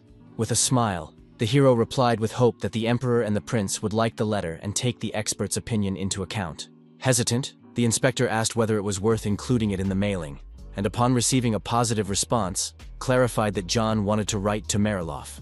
The hero said decisively that it was necessary to report the attack by criminals from the neighboring county on the next lord of the Brack territory, and since one of them had confessed, the crime had to be investigated. So the young man asked for cooperation, including the identification of the dead and the dispatch of the bodies. Writing down the young man's dictation, Romandro replied that it was a good and concise message, without unnecessary information. Since this was being used as a pretext, the expert hoped that they would not respond. But Yang reminded him that winter was coming soon, and Mariloff himself would need a gola. With a smile, the man offered to sell them seeds at a higher price than they wanted in exchange for essential items. But the hero just smiled back. Thanking him for his help, Yang reported that the rest of the county's affairs were going well, and everything was gradually being restored. The character also expressed hope that Marev would be able to help him, and the inspector smiled in response to these words. But he understood that he couldn't really count on the prince's help, as everyone had their own plans and interests. Meanwhile, in the imperial palace, Marev set up a hunting camp in the middle of a forest glade, in the thicket of trees. Preparing his arrow, he aimed to inflict damage on his future prey and win victory among the other officials. Having frightened the beast, he missed his shot, and the animal hid in the bushes in fear.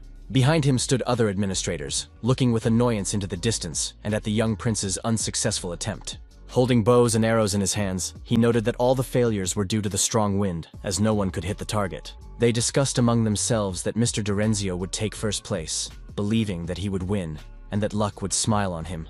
As the prince drew his bow, he heard the man say with concern that he had not seen Gale today. With a smile, Marev asked if he regretted it, and the man admitted that he did a little, remembering the prince's childhood.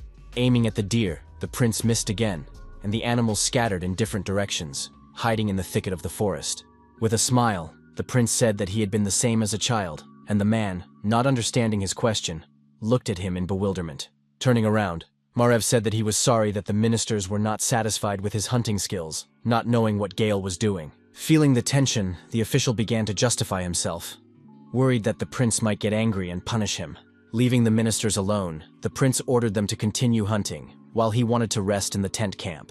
Entering the tent, he sat down wearily on the sofa, but when he saw the servant, he asked what business he had coming to him at such an hour. After informing him about the letter from the border, the servant noted that it would be an excellent gift for Marev in such difficult times. Taking the note, the prince began to read it carefully, at first silently, studying every line so as not to miss a word. When he finished reading, he laughed sincerely, because the people of Brach thought they could prevent famine this winter with the help of a goulash. He thought to himself that this was impossible, and no one would eat a useless weed that was considered poisonous. Throwing the note on the floor, he turned to the servant standing nearby and remarked that the gift was mediocre and unworthy of his attention. The servant then added that the letter named John as the next lord of the territory, and that a ring belonging to Ser Melina was enclosed. Taking out the jewelry, the butler reported that the old man had tried to kill the young man, and his man Petrio had led the attack, failed, and was now in custody. Hearing that the young man wanted to hand these people over to him, the prince only smiled and twirled the jewelry in his hands. In fact, he had expected this to happen sooner or later, from the moment he was informed that Jan had brought an unearthly clan of warriors. After thinking for a moment, he stood up abruptly and ordered a reply to be written to the young man who called himself the next Count of Braca. With a smile, Marv dictated that if the owner of magical abilities wanted to become a lord, he must first come to the capital. To himself, he noted that everything was going wonderfully, and that John would be useful to him in the Ministry of Magic. Approaching the ministers, he asked if they had caught any deer. They said they had caught many, and suggested that the prince try shooting himself. Taking a deep breath, the prince smiled silently, feeling a surge of strength from the news that had come from Braca. Suddenly, an arrow flew by, cutting through the air, barely missing him and causing everyone to flinch in surprise. The accurate shot hit the deer directly, and the animal fell dead, causing horror and amazement among the officials watching the hunt. They turned in horror to see the dead animal lying in the middle of the clearing, hardly believing that the arrow had hit its target. Marev stood with his back turned, silent, observing, assessing the situation, and realizing who had shot, which created a tense atmosphere. Turning around with a wound on his cheek, the prince said that Gale was still careless, and that his impulsive actions could create new difficulties and problems. Behind him, riding a horse, sat a dark-haired young man, smiling broadly, demonstrating confidence and agility. Apologizing for being late, the second prince said he was in a great hurry, and asked if he had offended anyone with his appearance. Dismounting from his horse, he explained that the delay was due to important business, but the ministers assured him that everything was fine, and that they had been eagerly awaiting his arrival. Looking around silently, Marev remained calm, assessing the situation and waiting to see how events would unfold, observing the reactions of the others. Drenched in sweat, the ministers announced that they would go and drink some water, as the heat was intense and the hunt required rest. With quick steps, they headed for the tent camp, where they could catch their breath and discuss further actions. Only Gale and Marev remained in the middle of the clearing, watching intently and trying to understand each other's motives and thoughts. Noting that his brother had come despite his busy schedule, the prince asked if he should thank him, to which the latter replied that his schedule was tight. Meeting his gaze, Gale asked why his brother was so interested in the border areas, trying to understand how they might affect the Empire. Molina's report stopped abruptly, while letters from Romandro continued to arrive, relaying changes at the border. The second prince thought to himself that he had understood this even when his brother interrupted the meeting, and wondered if Marev had also realized what was happening. Taking aim, the first prince was surprised that his brother was showing interest, given how busy he was, and wondered why it was so important to him. Standing in front, he said that he did not know what Gale had in mind, but that it would be better for him to give up Bracha so as not to create conflicts that could threaten the security of the border. The second prince just smiled silently when he heard the letter recommending the appointment of the next lord of the territory, confirming that he had chosen the right path. While shooting, Marev explained that the contender was a mage who had already built a lot and formed an alliance with a clan of otherworldly warriors. The second arrow hit the carcass of a dead deer, demonstrating extraordinary accuracy and commanding respect for the prince's skills. With a smile, turning to his brother, he said that he had no objections, so he ordered the succession process to be expedited so as not to waste time. A little later, both princes came to the meeting of ministers, and everyone wondered if it was all because of rumors and gossip that could influence the decision about Brash. Hearing that the county would be discussed, the princes glared at each other, realizing how important it was to both of them. The chair of the meeting announced that a letter had arrived from a restoration expert with a recommendation for the position of Lord of the Territory. While the other members of the assembly listened, it was announced that the candidate was the bastard son of the executed Dergi, whose name was John. Hearing this, the ministers were outraged, asking how the son of a criminal could be lord and what was the point of punishing the whole family. They believed that the young man should be a slave, but others objected, arguing that the boy himself had brought charges against his father and severed ties with his family. Holding onto the table, Marev declared that according to the report, the boy had done everything a lord should do, and his candidacy fully met the requirements. Watching his brother, Gale burned him with his gaze, trying to understand his true intentions, assess his cunning, and foresee the consequences of such an appointment. Continuing, the prince explained that Jan, a native of Brak, had managed to establish an alliance with the warriors of the Great Desert and was loved and respected by the inhabitants. He also proposed making him a viscount, and the ministers, listening, exchanged nervous glances, shocked by such a decision. Whispering among themselves, they realized that there was no reason to object, as the candidate was supported by the prince and the expert Romandro. Meanwhile, the Minister of Magic whispered something in Gale's ear, discussing details that could influence the course of events. Listening to her, the prince smiled and remained silent, realizing that her advice was important, but he himself had already thought out a plan for further action. The hall was filled with arguments about what would happen next if Yang became the head of the territory, and whether he had the right to this position at all. Hearing his brother's words that as long as the territory paid taxes, there was nothing to worry about, Gale snapped his fingers to get everyone's attention. Laughing, he said that it was all well said, but his voice was clearly sarcastic and showed his disagreement with the first prince's decision. Turning to the Minister of Magic, the prince said, "Wouldn't it be better to put the boy back in chains and make him work in the palace, especially if he had abilities useful for service?" With a smile, Wesley agreed with Gale, since even novices received more than 100 gold coins, and the costs of maintaining the palace were considerable. Glaring at her, Marav asked if she really wanted to make the man closest to God a slave, and the girl tried to object.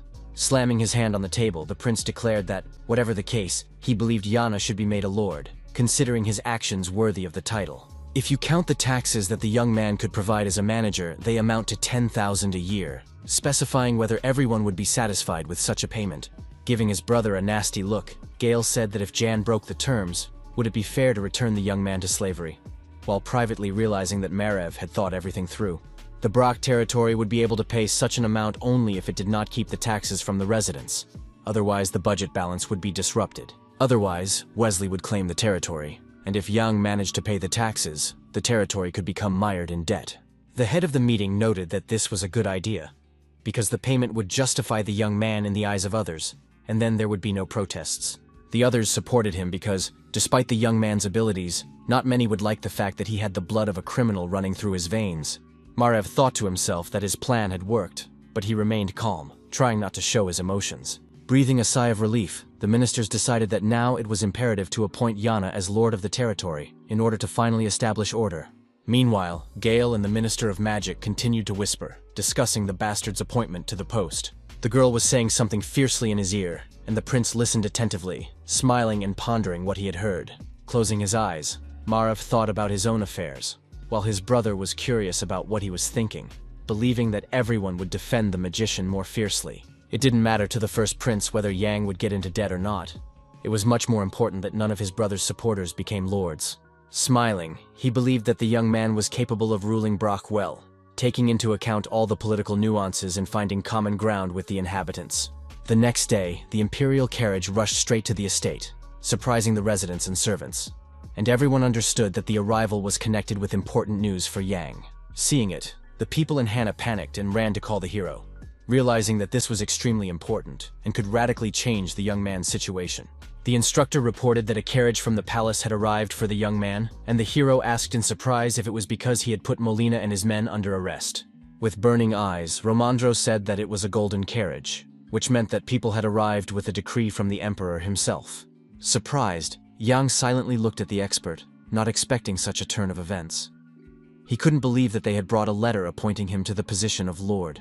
While all the servants lined up at the entrance to the mansion, the watching crowd whispered, wondering if another investigation team had been sent. When the carriage stopped and the doors opened, an administrative official from the imperial palace, Shalonia, stepped out.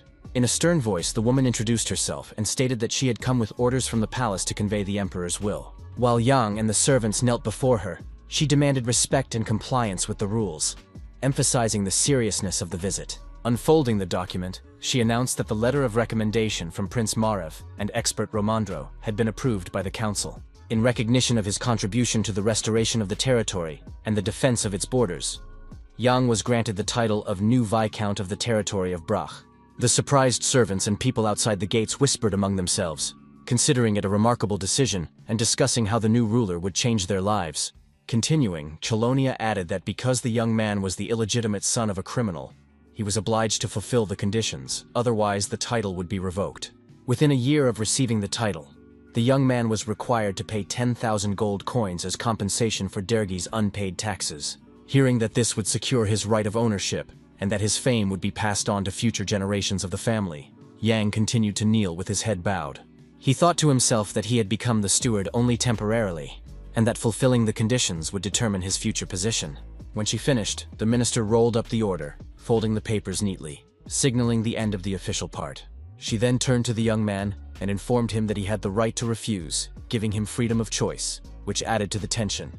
A brooch sparkled brightly on the hero's neck, and he continued to stand motionless, as if pondering his decision and weighing all the possible risks. Raising his head, he stated decisively that he would not refuse, that it was a great honor for him, and that he accepted the emperor's will. Finally, the woman decided to ask one more question, and the young man looked at her questioningly, waiting for her to clarify. With concern, Chelonia asked if Sir Molan was alive and well, and the young man replied that he was perfectly fine. In that case, she also wanted to read the decree of the second prince, Gale, and Yang looked at her with curiosity. It was an order that the subjects of Moline, Macom, and Dagor be returned safe and sound. Hearing this, the hero clenched his teeth and remained silent, thinking about his next steps, assessing the risks and consequences for Brock's safety and his own. With a smile, he asked what the official was trying to do with the second prince, testing her intentions and understanding the possible political games behind her back. He stated decisively that there was only one sun in the sky, the emperor, and that according to palace etiquette, only his decrees were read in the golden carriage, shocking Colonia and Romandro. The woman thought to herself that even some aristocrats did not know these rules, so how did a bastard from the border of the empire learn about them? Unrelenting, the hero claimed that the official did not respect his majesty, promising to take care of the old man and his entourage, but not to expect anything more. The young man thought to himself, could it be that the Minister of Magic had also sided with Gale, or was he supporting Melina? But he decided not to hand the men over to anyone. Clenching the papers, the woman seethed with anger, but tried to control herself, realizing that her emotional reaction could be used against her. Afterwards, she said she wanted to make sure the prisoners were safe so she could report back to the palace, and Yang agreed to escort her. The weather outside was beautiful and sunny, the rays illuminating the mansion and adding solemnity to the moment. Descending into the dark basement with torches burning on the walls, the minister felt tension and fear as she walked alongside the hero. When they saw her, Mac, Moline, and Dagor cried out in surprise, and she cried out in response, experiencing an unexpected and abrupt collision with reality. Rushing to the grate, Mac begged Colonia to help them and pull them out, hoping for the intervention of the authorities and their protection.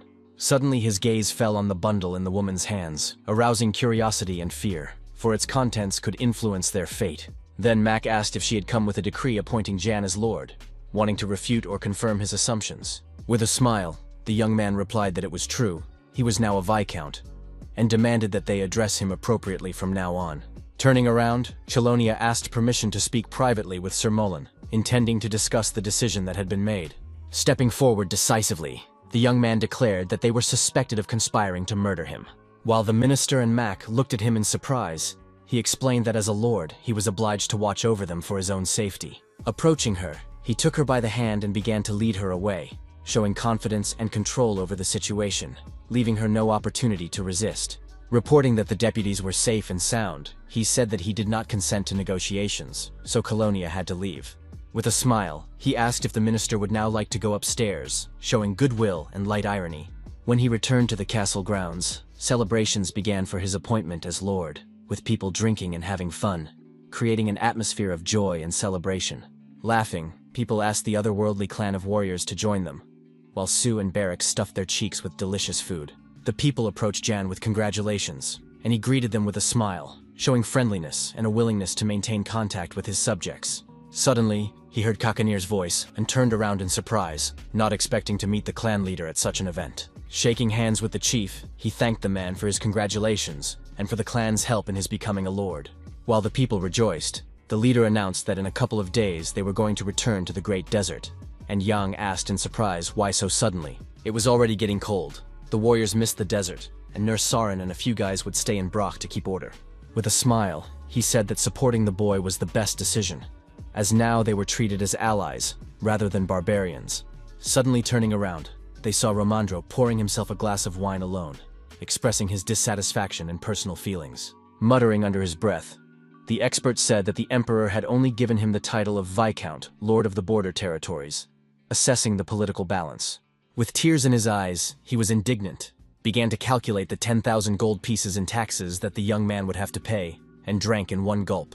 The hero thought to himself that the palace had deliberately named an amount that would be difficult to pay, and believed that it was Gale who had arranged it. The expert was worried that they would never be able to collect that much, looking at the people who were happy but still recovering from the civil war. Looking at the young man, he claimed that Jan had been given the title of Viscount, but the hero stopped him, explaining that this had not yet officially happened. He asked Romandro to address him as before, demonstrating prudence and a desire to keep his distance. The expert noted with concern that the young man had already reread the imperial decree many times, wondering if something was wrong with it. But the hero replied that everything was fine.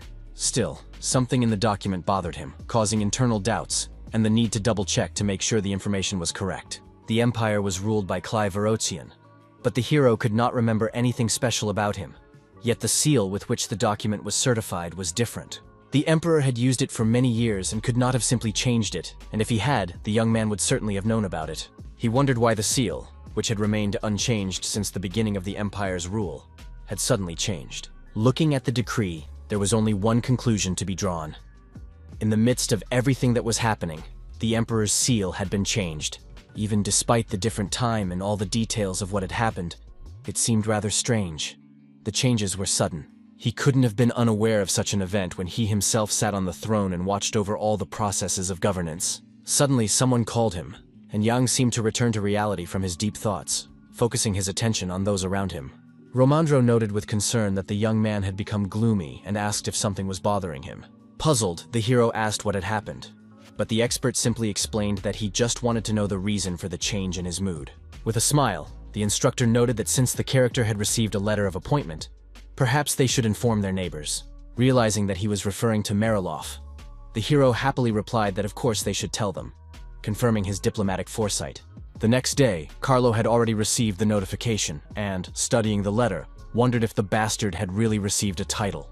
He did not understand where the world was heading, and the butler noted that they would have to write congratulations and respond to all letters concerning the latest attack.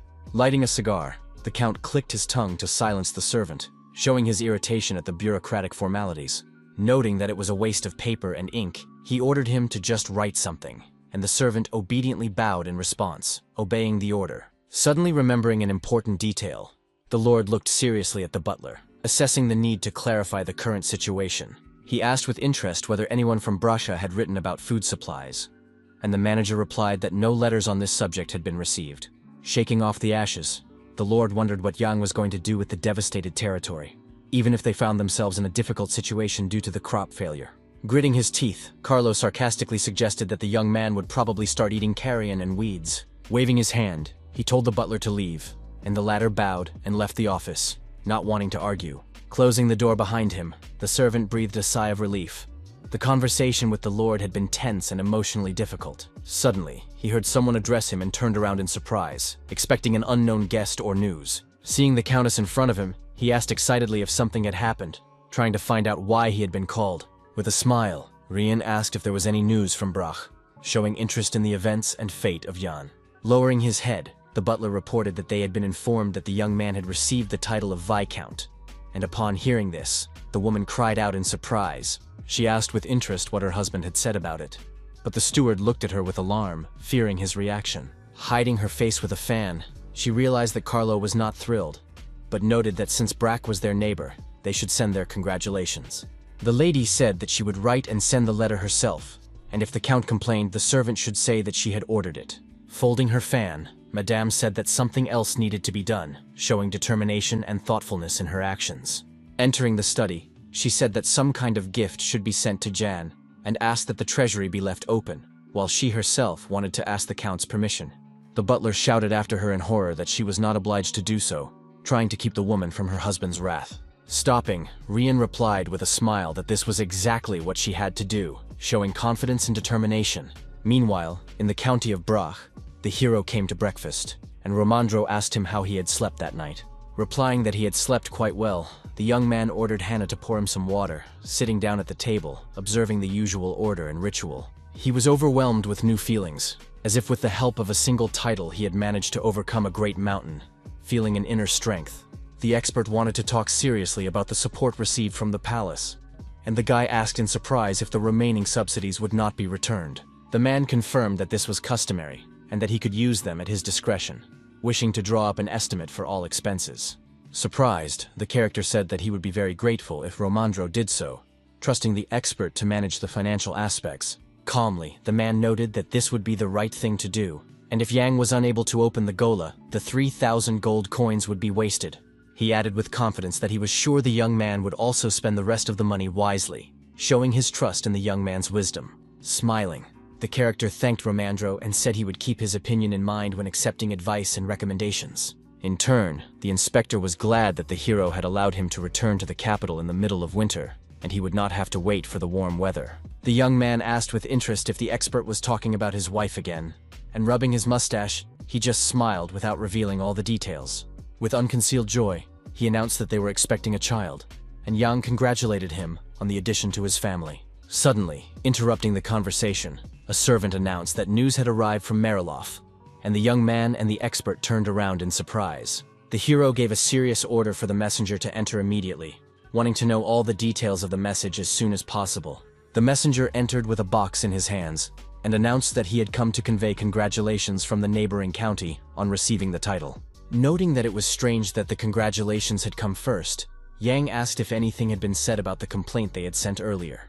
Realizing that there was no answer, he accepted the letter with wishes, demonstrating diplomacy and observance of etiquette. The messenger also said that the lady had sent the count a gift, and the young man looked at it carefully, not knowing what it could be. Opening the box, the servant said that this device had been made in another country, surprising both the hero and the expert.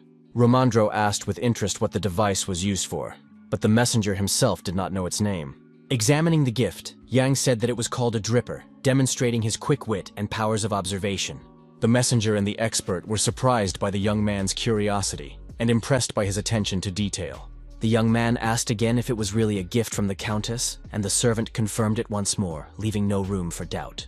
With a smile, the messenger assured him that Rien had specifically said that the device would help the young man, and despite its cost, he should not feel indebted. Thinking it over, the character noted a very unusual reaction, believing that the madam could have sent the trinket as a gift on purpose. Laughing, he thought that maybe that was indeed the case, and it was really nonsense, as he had initially assumed. Feeling afraid, the servant explained that he was simply following orders and relaying the woman's words, unaware of her true intentions. The expert also noted that the countess had specific tastes, which corresponded to her character and habits. Romandro thought to himself that Mariloff would soon start pressuring them because of the ghoulie, but he certainly did not expect such a provocation. Looking at the young man and the gift, the man wondered how Yang would react to this, assessing his character and reaction. Suddenly, the hero asked to wait a moment and decided to write a reply to Rien himself, showing initiative and diplomacy. The expert asked with interest what the young man was going to write, and Yang noted that he liked the gift. As he left, he admitted that he would like to meet her in person sometime, wanting to get to know the woman and her true intentions. The dripper is a recording device that automatically made a hole with each press of the handle. Many thought it was a useless device, but it became the basis for all future machines, and before the hero's death, its development became a national project. The character wondered to himself whether this was an insult or whether the countess also realized the value of the device, trying to understand her motives. The image of Rien with a fan in her hands, refined and mysterious at the same time, was in his mind, and he decided that he must talk to her. Later, Kakandir came to his office, and he asked if the clan was ready to leave. The chief confirmed their readiness, and asked if the young man wanted to ask something. Jan explained that he wanted to ask him for a secret favor. In winter, Mariloff was expecting food supplies from Juan, which would greatly simplify all tasks. In response, the chieftain said that this was possible. But in winter, the county and the mountains had the advantage, so they would have to act with extreme caution. The hero categorically stated that battles were unnecessary because if the clan's interference became known, the information could be used against Brock. The man asked with interest if John had any other plan, hoping for the young man's ingenuity and not hiding his excitement. Looking at him confidently, the young man replied that he had long since come up with an alternative safe solution. Going outside, Jan watched as the people and servants saw off the clan of otherworldly warriors, expressing their respect and gratitude for their help and service. One of the warriors said goodbye to his beloved servant, and the character noted that the clan had become much more beloved here than he had expected. Romandro said that love can blossom in a short time, despite the fact that the tribe is nomadic. The guy thought to himself that marriage strengthens the union and cultural exchange, and considered it a good step to solidify the relationship with the clan. Gradually, the hero began to immerse himself in memories of when he was emperor, and his face froze in a smile. Suddenly, he found himself in his own palace in a huge corridor with red curtains, and someone was calling him. Then his mentor told him that his decisions could change people's lives and influence their destinies, so it was worth listening to their voices. With a smile, she said that it was not enough to simply discuss what was on the agenda, but to try to understand how the people living there felt. Returning to reality, Yang thought everything over and decided that the wedding should be the choice of the people, not just a political alliance for power. Moving forward, he headed for the clan to lead them into the Great Desert and say a proper goodbye to his allies. Barak reported that everything was ready for the journey, and he ordered them to set off, wishing Kakanir good luck on the long road. On horseback, the chieftain handed over his duties to Nursarin, who accepted them and thanked him, wishing the leader a successful journey. Demanding that the gates be opened, the tribe announced that it was returning to the Great Desert, expressing its pride. The people greeted the warriors, wishing them luck, and acknowledging that without their help, Brock would not have been able to cope with the difficulties. Thus, the clan, which everyone considered barbarians and feared, gained fame and honor among the people of Brach, who all shouted in admiration as they saw them off. Suddenly, the chief heard a call, someone apologizing and asking for attention. Then the man looked down. On the ground stood a man with a child in his arms, holding a bouquet, their eyes filled with admiration and gratitude. With gratitude, the boy held out a small gift, hoping that the chief would accept it. Looking at him as if he were God, Kakandir's harsh expression softened into a slight smile. He found this gesture from the child endearing. Accepting the gift, he called the boy a demos and continued on his way, rejoicing in the people's recognition of all the clan's merits to the county of Brach. Approaching the castle on the outskirts, the clan stopped. They were surrounded by sand, and it was hot despite the approaching cold. On horseback, the chief thanked Jan for his company, and promised to fulfill his request about Marilof after returning to the desert. He also expressed his hope that the young man's trip to the capital would bring good luck and open up opportunities for Brock to accomplish important tasks. With a smile, Jan agreed, and suggested that they both try to fulfill their duties to the people and to each other. Holding out a bag with a chest, the young man said that it was a gift and a reward for their help and loyal service to the county. With one deft movement, the chief took the seeds and said that he did not need the rest, he would only take this. Explaining that his hands were full, he continued to hold the bouquet of flowers given to him by the child, and did not want to exchange it for money. Urging his horse on, he directed it forward toward the lands of the Great Desert, worried about the health of his deputy, Kakanir, and wanting to return as soon as possible. Waving after them, Barak shouted, "Demosha!" and wished them luck. Standing among the sands, they watched the clan hastily recede into the distance. Yan abruptly noted that it was time for them to return as well, as many important matters and responsibilities awaited them in Brash. Walking through the sand, the hero said that first they would take care of growing the Guli, and then they would need to reign in Marilof. As the clan walked to their lands, the warriors noted that Kakanir was in a good mood, not expecting such a reaction from their leader. The man then asked if it was really that noticeable, and the warrior said that he was also in a great mood. Turning around, the leader added that he would never have thought that the Empire would meet someone who would win the clan's respect. With a smile, Kakandir said that Yang was different from all the fools of the Empire, and his wisdom had brought the clan a lot of benefits, despite his inexperience. They received information about the Silesk, thanks to which they managed to save the deputy, who was practically dying. They also learned about the financial machinations of Durgi and its allies on the border with the Empire, which allowed them to build connections. The main thing was that the map of the Great Desert allowed the clan to move safely, avoiding unpredictable dangers.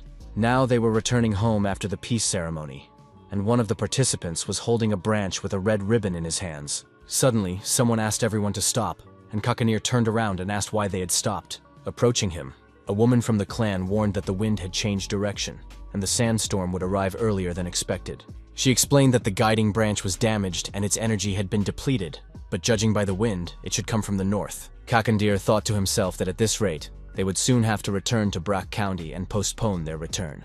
Turning to the others, he decided to bypass the storm and instructed the clan to turn east to avoid the threat. Behind him, Yang was surprised and did not understand why they were going there, to the very epicenter of the storm, and froze in amazement on his horse. Uncertain, he decided to ask again if they should really be heading east instead of south, considering it a safer route. Hearing this, everyone instantly turned their attention to him, wondering who was speaking at the very end of the clan. deciding that Yang was not yet accustomed to the desert. His indignation amused the others, who considered him to be a typical aristocrat. Unrestrained, they laughed in the face of the young man and his bodyguard, thinking that they had set foot on the sands of the great desert for the first time. They noted that guides passed on their knowledge from generation to generation to protect heroes and residents, and the hero watched them with amazement. The warriors shouted that the young man should not interrupt the experienced guides, and the chief turned around at the noise, staring intently at him.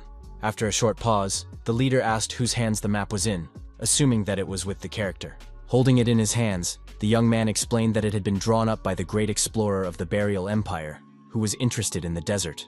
Judging by it, the sandstorm would come from the northeast, the young man noted with a smile and confidence as he sat astride his horse. If they went east, they risked ending up in the epicenter, and they couldn't continue on their previous route either, so it was better to go south. Snatching the map from his hands, the chief told the young man to give it to him, adding that it was important for everyone. Handing it to Nursarin, he ordered him to translate it, as it was written in the language of burial. The assistant noted that the map was very detailed, showing precipitation, temperature, and humidity for the last 100 years. Hearing this, Kakanir became alert, not expecting such a turn of events, and thought about the future of science.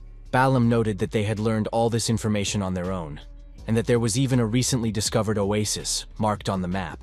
Turning around, the chief asked where Jan had gotten the map, and waited for his answer with interest, as did the others who had turned to face the young man. The hero calmly explained that his mentor had given it to him, and Kakanir wondered if even an ordinary teacher had such information. Then Jan said that the man had been forced to become a teacher for personal reasons, but had been studying the Great Desert for a long time. The leader thought to himself that the Empire was so far ahead of them in technology that it was capable of creating such a map. Looking at the character on horseback, he also noted that the young man was smart, since he was able to understand it, and decided that he needed to be watched. That day, thanks to this information, they managed to reach the settlement without getting caught in a sandstorm, which saved them all. As Yang looked at them intently, the chief noted his broad-mindedness, composure, and courage, admiring him. He believed that such talents should not be wasted in Bracha, as the hero could significantly change the future of the entire empire. Walking among the mountains, Kakanir could not wait for news of what the hero would achieve in the capital, anticipating his success. Meanwhile, Colonia entered Gale's office to report on the situation in the county of Brach, trying not to show her anxiety and confusion. Hearing that Molina and his men had been put behind bars and not tortured, but simply left in custody, the prince frowned and thought. His eyes flashed with anger when he realized that Jan was even familiar with palace etiquette and knew the intricacies of court rules perfectly well. While Wesley was leafing through the papers, the minister said that the young man's face had changed when he spoke of the charter, and even Romandro had no idea about this knowledge. Looking up from the papers, the girl said confidently that Marev and the boy were undoubtedly in contact with each other. But the prince told her not to jump to conclusions, because the bastard could only have learned the basics, and we were talking about the intricacies of palace etiquette. Undeterred, the Minister of Magic added that this explained the first prince's decision to make the young man a lord in the first place. Even if the character possessed magic, his knowledge was alarming, and no one understood why Marev had decided to entrust him with power. Puzzled, Gale pondered silently. But his brother's true intentions remained a mystery and increasingly troubled him. In the end, he thanked the minister for her work, saying that the order had been carried out in any case, and told her she could leave. Left alone with Wesley, each of them thought about their own thoughts and did not rush to speak, immersing themselves in personal reflections. The girl in red shoes stepped forward and approached him, her eyes sparkling with defiance and anticipation, as if in a secret game. Sitting down on the prince's lap, she asked if she should kill Jan, saying it calmly but with a cold smile on her beautiful lips. Gale asked sarcastically if she had any ideas, and she explained that at the appointment ceremony, the young man would become a member of the ministry, and this could be used to their advantage. Hearing these words, Gale thought seriously and remained silent, not wanting to reveal his true intentions or show his doubts. He stood up abruptly and headed for the exit, and the girl asked where the prince was going, to which he replied briefly that he was going to his brother. Suddenly, the prince stopped and froze, as if he had remembered something. His face tensed, and his gaze fixed on the distance, full of doubt. Turning around, he unexpectedly asked why Yang had not killed Molina, even though the opportunity was suitable and quite convenient. Wesley explained that the old man was a messenger from the palace, and if he had died, the young man would have had to face investigators. With a sly smile, the prince agreed with her words, although it was clear from his face that he was thinking about something else entirely. Not understanding his reaction, she asked what else could be the reason, and Gale whispered in her ear that he himself did not know the answer to that question. Touching her face, He said that she was not suited to the role of Minister of Magic, hinting at a different destiny. Thinking it over, Wesley decided that perhaps he was hinting that she should be his lover, not his colleague in court service. Left alone, she wondered what Gale meant by his strange words, leaving her with anxiety and guesswork. Trying to call after him, the girl shouted, but the prince disappeared behind the doors, leaving her with a heavy heart and confusion. Racing past buildings in his carriage, the prince thought about his own affairs, trying to push away unnecessary emotions and stay focused. For him, Wesley was the perfect lover. But as a colleague, she acted too hastily and aggressively, getting in the way. The investigation team could have been one of the reasons why the hero spared Melina. But Gale was convinced that it was definitely because of his brother. If the official had died during the clan's intervention, it would not have been an investigation team that arrived, but an entire army to punish them. Therefore, the decision was left to Marav. And Jan, understanding the balance of power, chose a strategic path and exercised caution. The second prince thought to himself that Melina's life depended not on the bastard's decisions, but on the will and intentions of his older brother. As he approached the palace, he realized that he had few people in the ministry, and the old man was an important military figure and a necessary ally. Grabbing his shoulder, he seemed to be trying to stop his own thoughts and hold back the doubts and anxiety that were bursting out. In an instant, he ordered the coachman to stop and turn the carriage around, deciding to change the direction of the trip. With a smile, the prince said that he had to visit not his brother, but his father, showing his determination to change his future path. Klai sat on the bed in his chambers and hoped that his son would come to him soon, for he was looking forward to a conversation and a warm welcome. The Mariloff mansion was bustling with activity, and each of the servants was busy with their work, carrying out the instructions and orders of their masters. Approaching the count's chambers, the butler knocked and asked if he could enter, receiving permission from his master. Carrying letters on a tray, he asked if the Baron had been cold in his chambers during the night, and Carlo noted that the air was fresh. Bowing, the steward promised to tidy up the fireplace and handed over the notes, informing them that they had arrived the previous evening. The man was flipping through the papers in surprise when his eyes landed on a stamp from Brach that caught his attention. Seeing that it was a reply to his congratulations, he asked why the letters had been sent, and the butler explained the Countess's instructions. As he continued to examine the papers, the Count's gaze fell on a letter addressed to his wife, and he frowned when he noticed the unusual handwriting. The envelope said that the letter was for Lady Rienne Mariloff, and the man immediately became suspicious. Carlo angrily asked why it was a personal note, and the butler explained that perhaps Jan had replied because the congratulations were from the Countess.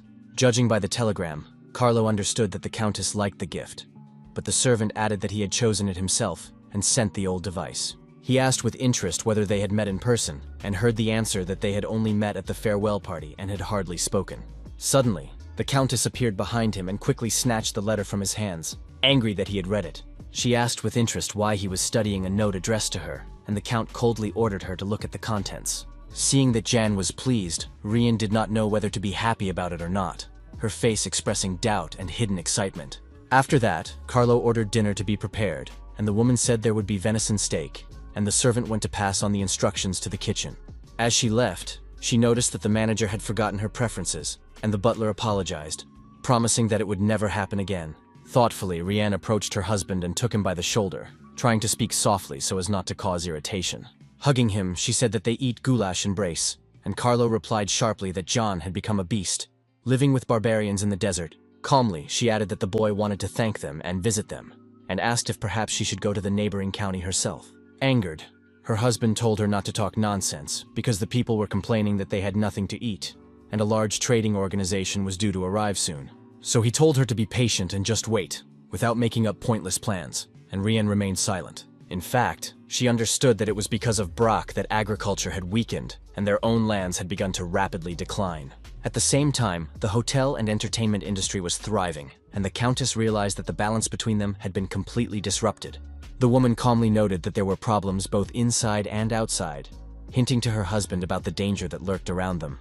She asked with interest when the merchants would arrive, and her husband said that, according to his information, it would be in a month.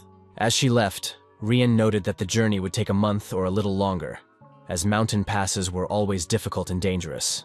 Closing the door, she said she hoped the merchants would arrive soon, as people had been waiting for their help for a long time. Stepping out into the corridor, the Countess took a deep breath and closed her eyes, as if gathering strength before a new and difficult conversation. Suddenly, she noticed that she was not alone, and her gaze immediately fell on the figure of a servant standing nearby, and she called him. Turning around, the young man listened attentively to each of his mistress's instructions and nodded, showing his willingness to do everything. As she left, she ordered the windows to be washed, because in a month, people from Havana would be arriving, and everything had to look perfect. Her words echoed in the young man's head, forcing him to focus and prepare for the arrival of the distinguished guests. They also echoed down the long corridor, repeatedly reflecting off the stone walls and arches of the estate. On the table in Jan's office lay a pile of papers and documents, each of which required attention, verification, and a careful signature. Looking at the letter from Lady Mariloff, the young man suddenly realized that he knew nothing about her origins or even the Countess's family. Nersarin asked if he meant her maiden name, and the young man admitted that he did not know whether she was from a noble family or not, only that she had been married for 3 years. Their wedding was very modest by aristocratic standards, and the inhabitants of the territory only learned about the event much later.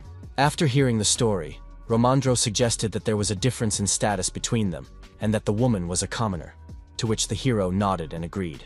However, he himself believed that Rien was not from Mariloff, but her knowledge of the Dripper proved that she was definitely not a commoner. With interest, Yang asked if the servant had learned anything about the caravan from Havana, and the young man reported on the Ilak trading organization, which traveled once every 5 years. Although the company only had 100 people, a large number of escorts were required along the route. After listening to the report, the expert decided that they should reach the caravan first, and Nersarin noted that trust would make the task easier. The warrior said confidently that in an emergency, they could only count on themselves and their own strength. Yan was about to reveal the plan, but suddenly there was a strange sound of gunfire, which interrupted the conversation and made everyone freeze. Surprised, they turned to the young man, but soon silence fell, and he himself could not understand what had just happened. Expressing his dissatisfaction, Bellamy declared that someone was behaving extremely rudely and disrespectfully toward those present in the room. Everyone looked at Sue, who had just entered, and decided that it was her fault, but the girl began to shout that she was not to blame. Standing in the middle of the office, she looked around nervously and declared that she did not want to go to the caravan because it was cold there and she hated Nersarin. When it became clear that she did not know the way, Barrick said that this was nonsense, and the girl decided that he had recommended sending her there. Standing up, Yang approached her to calm her down a little and tried to speak to her in a soft and confident voice. He said that Kakantir trusted her and considered her a worthy warrior, which is why she had been assigned to this important secret mission. Taking Sue by the shoulder, the hero noted that the work was difficult, but with her endurance and responsibility, she would cope better than others. He kindly reminded her that she was the fastest in the clan, which meant that the mission was perfect for her. The guy also added that he couldn't find a better candidate than Sue, and at these words, the girl smiled sincerely for the first time. Embarrassed, she agreed to carry out the assignment, and the character decided that now he could tell her all the important details of the case. The sun was setting over the treetops, painting the distant mountains pink, and the sky was slowly darkening. The caravan stopped in a clearing, and the leader ordered the workers to rest well before the long journey in the morning. Standing in line for food, the tired men felt pain in their bodies and exhaustion that prevented them from even talking. Turning to Sue, the old woman said that the young lady was a great help, and thanked her for preparing the food. Stirring the dish in the cauldron and feeling embarrassed, the girl in the beautiful dress smiled and quietly replied that it was nothing. Looking around warily, she heard the workers whispering and asking to be served their food quickly. Clutching a small bag in her hands, she remembered all of Jan's instructions and prepared for the decisive moment. She had to sprinkle guli powder and yellow scorpion powder into the food, and that is exactly what she did carefully. At that time, cold weather and famine had come to Mariloff. Life was becoming harder, and people's survival was threatened. Mothers tried to calm their children, who were crying from pain and hunger, but it was impossible to comfort them. Rats ran through the streets, scurrying in search of even a crumb of bread, because there was not enough food even for wild animals. In the alley, men discussed what was happening and blamed the county of Brach, as well as talking about the river polluted with blood. Someone mentioned compensation, but another objected, reminding them that people from their territory had tried to kill the Lord, which is why relations had become strained. Looking at the rats on the floor, they thought about asking the Count for help, but he just kept raising taxes, as if he didn't notice the difficulties. Suddenly one said that he had heard stories in Brach about delicious goulash, and these words provoked laughter from those gathered. Thinking the story was nonsense, the friends burst out laughing, but the man did not give up and insisted that he was telling the truth. Then he said that an expert from the palace had told him that he often ate it, so it was definitely not a fabrication. But people did not believe him, and decided that their friend had gone mad from hunger and despair. Losing his clarity of thought, Putting aside talk of seeds, they asked when the caravan with provisions from Havana would arrive, as the time had already come. At dawn, birds flew over the forest canopy, and the sun slowly rose, flooding everything with golden light. In the caravan's tent camp, people desperately demanded water, as illness and thirst were exhausting them, and liquid eased their suffering. Everyone was puzzled, because usually only a few people fell ill on expeditions, but now dozens were affected at once. While Sue and the cook cared for the sick, the others whispered about when the doctor from Mariloff would arrive. Feeling anxious, she realized that her plan was close to failure, and if she were exposed, it would spell disaster. Suddenly, she asked the woman whether they were closer to Havana or Mariloff, but the woman just looked at her in confusion. The girl thought to herself that the road to Havana was easier, across the plain, and the doctor would arrive much faster from there. Writhing in pain, the boy begged for some warm water, and his words sounded very pitiful, his voice very weak. With a smile, the girl bent down and said she would prepare everything, trying not to betray her anxiety and fear, looking for an opportunity to consolidate her success. Watching her, the old woman decided that Sue could be trusted, and asked the boys to wait a little while the maid brought the liquid. Leaving the tent, she was glad to have found a reason to go outside, as it was an opportunity to carry out her plan. Thinking that if she returned alive, she would never leave her native desert again, she closed her eyes with pleasure. Pouring poison into the barrel of water, she decided that when the doctor arrived, she would convince them to return to Kavan. Suddenly, she heard a voice behind her and stopped in fright, her heart pounding wildly with fear and excitement.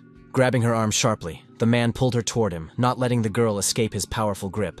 Looking at her sternly, the stranger ordered her to immediately show him the contents of her palm. Struggling to break free, the girl screamed that he was a pervert and demanded that he let her go, while the man asked what she had just been holding in her hand. Noticing the scratches on her wrist and palm, he explained that this is what the hands of those who often use their fists in fights usually look like. He asked her angrily what she was doing there and demanded that she hand over the object she had just hidden in her pocket. With a sly smile, Sue asked in return if he had nothing better to do than spy on her in the dark. Hearing this accusation, the guy was taken aback and stepped back, not expecting such a response and losing his confidence. Without wasting any time, the girl delivered a quick and accurate blow straight to his chest, using her combat skills. The unexpected force and pain caused the young man to collapse at her feet, unable to understand what had happened or defend himself. Hearing the noise and screams, the workers rushed to help, noting that they had heard the screams, and wondering about the fight that had taken place. When she saw them, Sue realized she was in trouble, because dealing with two of them at once was extremely difficult and almost impossible. Suddenly, there was a noise in the bushes, and a woman appeared, asking what this place was and where she was. Holding a weapon in her hands, and with her hair disheveled, Captain Erica demanded an explanation, trying to understand what was going on. Distracting attention, Sue shouted that they were robbers, causing real panic and diverting suspicion away from herself. Terrified, the workers ran, grabbing their weapons, while Batty was puzzled, not understanding why people were reacting this way to her appearance. Trying to explain that she was the captain of the Imperial Army, she shouted, but no one listened, and the torches fell to the ground. While the men fled from Erica and her people, Sue hid in a tree and watched what was happening from above without interfering. She thought to herself that in the darkness, no one could distinguish between enemies and allies. Half would die, and she would eliminate the rest later. Laughing at the starry night sky, the girl declared, as if addressing Kakanir, that she would soon return to her clan. Meanwhile, an empty cart with several sacks arrived in Mariloff, accompanied by a few young men, and people looked at them in surprise. Clutching the papers in his office, Carlo was indignant, unable to believe that this was all that the people from Havana had managed to deliver.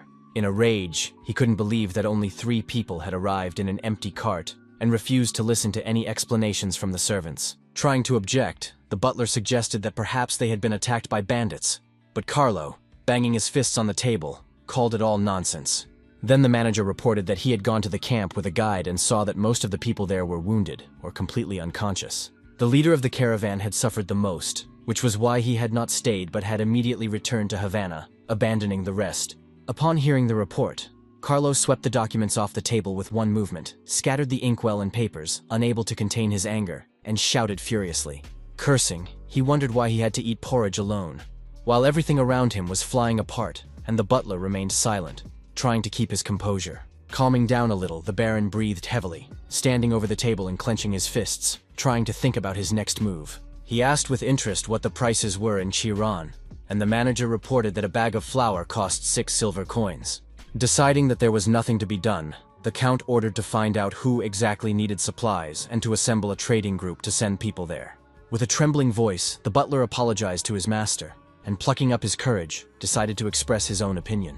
He asked with interest why they should not seek help from Brock, and Carlo glared at his subordinate in anger. Unable to hide his surprise, he asked him to repeat his words, as it was the first time the servant had dared to suggest such a thing. Explaining, the man said that it was colder in Cheiron.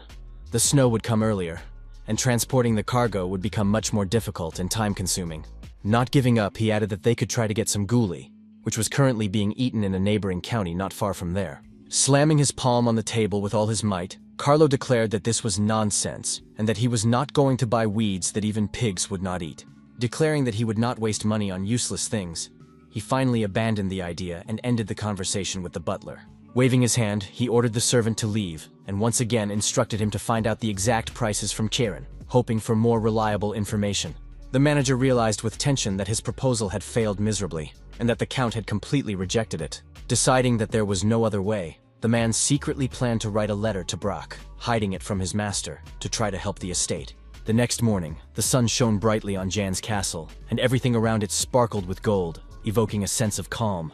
A note from Mariloff was delivered to the young man's office, and the hero was surprised to see that it came not from the Count, but from his butler. Standing nearby, Barrick ate cookies and asked in surprise, but the hero explained that there was no seal on the envelope, which seemed strange. In the letter, the servant offered the young man a secret trade deal to sell guli, but without Carlo's knowledge, hiding the truth. Judging by his actions, the hero realized that the Count was looking for goods somewhere else, and Romandro added that it was possible that they were in Cheiron, but the road there would take 10 days. Then Jan wondered whether to accept the offer from the manager from Mariloff, because the decision could affect the future of his people. He resolutely told Barrick to accompany him to the dungeon, preparing to talk to the prisoner and entrust him with a special task. Turning around, he unexpectedly asked the warrior for a cookie, and the warrior, embarrassed, handed him the treat, not understanding his master's plan. Slowly, they descended into the damp dungeon, where the walls were lit by the flickering light of torches, casting shadows on the bars. Entering, the hero and his bodyguard stopped at the cell and looked closely at the prisoner sitting in the corner. Colin sat in the corner of the cell, trembling with fear and cold, looking exhausted, as if he had spent agonizing weeks here, not just a few days. Looking at him, Yang noted that the young man was having a hard time and would certainly not be able to stay here much longer. Holding out the cookie, the guy said that if he ate the treat, he would release him right away without delay. Fearing poison, the criminal hesitated, not understanding the hero's actions, doubting the sincerity of his words, and thinking about a possible trap. Nevertheless, he obediently followed the instructions and ate the cookie, fearing Jan's wrath and hoping that this would give him a chance of salvation. Sitting down next to him, the character asked him to listen carefully and not tell anyone what he heard, promising to spare his life. Then he said he would send Colin to Mariloff, where he would join a group of merchants who were soon to depart for cold Cheiron. There, the young man was to disrupt the deal by any means necessary to ensure that the group would not return for at least 2 weeks, no matter what. Terrified, the prisoner wondered how he could stop the merchants, since he had no strength or power, and fear paralyzed his body. Looking straight at the guy, Yang said that if he didn't complete the task, he would die, leaving him no choice. His eyes lit up with magic, and the hero added that if anything went wrong, the poison in the cookies would take effect instantly. Clutching his cheeks, the criminal was terrified, not knowing what to do, but he understood only one thing. He wanted to live and avoid death. Yang continued to threaten that his blood would turn to acid, his body would melt, and the remains of his flesh would seep into the ground. When the guy started crying, the hero leaned over, patted him on the shoulder, and said that there was still a chance of salvation if everything went well. He also promised that he would remove the spell, and Colin would be able to leave free, forgetting what had happened once and for all. Looking intently into the criminal's eyes, he asked if he could handle the task, but the boy had no choice left. The discouraged young man sat on the floor, his eyes full of horror and despair, realizing that there was no turning back. Meanwhile, on the streets of Mariloff, lists of merchants going to Cheiron were being compiled, and anyone who wanted to go had to sign up. When he saw Colin's name, the butler said that the young man was not suitable because he had a criminal record, and there was no place for such people in the trade caravan. The boy was terrified, remembering his punishment if the mission failed, but the servant decided to take him on for his enthusiasm and persistence. Gritting his teeth and hiding his tears, he decided that he had to survive at any cost, because if he didn't make it into the group, he would surely die. Watching him from the bushes, the workers discussed whether the young man would cope with the task, or prove to be weak and perish on the road. They agreed that Colin would make it, because he had been accepted, and if not, he would become food for worms and die in obscurity. While the strangers discussed the young man, Clark watched them from the sidelines, listening to how the situation in Mariloff had changed since last year. Silently watching them, he decided to report everything that was happening to Rianne, so that she would understand that the situation could get out of control. With determined steps, the young man walked through the corridors of the estate, heading straight for the Countess's chambers without stopping. Knocking on the door, he called out to her insistently and loudly, demanding that the woman listen to him right away. Without waiting for a response, he said through the door that a suspicious person had joined the trading group who could harm the deal. Without looking up from her papers, Ryan noted that this was good news and wished Clark a safe journey, counting on him and placing her trust in him. Staring intently into space, she believed that the young man would do an excellent job and benefit her with his participation in the deal. After a short pause, he replied that she should not worry and trust in fate, as sometimes even a small thing could change the entire outcome. His words echoed off the walls of the empty corridor, plunged into darkness, where torches burned, illuminating the floor and stone walls. Night fell, and snow covered the surrounding mountains, turning the landscape into an endless white desert with the quiet rustle of the wind and cold air. The trading party set up camp at the foot of the mountains, pitching tents and building fires, everything covered in snow. Stepping on the ground, barely visible in places, Colin made his way to the cart with provisions, clutching a torch in his hand. Holding the fire, he was lost in doubt, and his body was enveloped in fear and anxiety, as if death itself was walking beside him. Gritting his teeth, he mentally asked for forgiveness, realizing that if he did not do so, he would perish and his mission would end in complete failure. His hands trembled, and the torch burned brighter, as if sensing the tension, casting shadows around him and frightening the young man with its light. Just as he was about to carry out his plan, someone suddenly called out to him, and Colin froze in horror, not understanding who was behind him. Turning around, he saw Clark, who asked what he was doing, but he replied that he was doing nothing and had just come out for some fresh air. Approaching him and snatching the torch, the guy asked what it meant and why he was sneaking up to the merchant caravan's wagons at night. Looking at him with malice in his eyes, he asked if Colin had decided to burn the carts and take the gold for himself, to enrich himself at the expense of others' misfortune. Hearing this, the young man froze in amazement, his eyes wide, not understanding how the guy knew his name and why he suspected him of arson. Suddenly, the torch flew out of his hands and fell right on the ground near the wagon with provisions, causing the flames to instantly flare up. Everything around him instantly burst into flames, and Colin froze in horror, not understanding what was happening, while the stranger stood behind him with a cold smile. The young man did not understand who this man was or how he knew him, and his thoughts were confused, fear eating away at his mind like poison. With one swift movement, Clark delivered a fatal blow to his back, robbing him of his strength and leaving him to bleed to death in the dark night. Hearing voices behind him, he froze in tension, not expecting such a turn of events, and realized that people were about to rush in. Merchants rushed to the noise, not understanding what was happening or why the fire had broken out, while drops of blood dripped from his sword onto the ground. Clark boldly declared that Colin had set fire to the wagon with the gold and resisted, so he had to kill him to save the others. Everyone began to call the dead man crazy and carry sand to extinguish the flames while his corpse lay on the ground, and Clark watched intently and silently. Behind a huge bush nearby, another young man watched, seeing what was happening and understanding that something terrible had occurred. Not understanding what was happening, he thought Clark was acting according to plan, and decided to urgently report everything to Jan and Ramondro. Meanwhile, chaos also broke out in Mariloff, and the butler ran to the Count to tell him the terrible news about the caravan and the fire. Bursting into the office, he shouted that something terrible had happened, but Carlo turned around and coldly asked what was the matter and why his servant was disturbing him. The manager fearfully reported that they had contacted a group of merchants, but all the carts had burned down and there were no goods left. Hearing this, the Count could not believe his ears and froze, not understanding how they would now survive the winter without supplies of provisions and grain. Asking again, he slammed his hand on the table, and the butler reported that Colin had set fire to the carts and tried to kill people by starting a fire.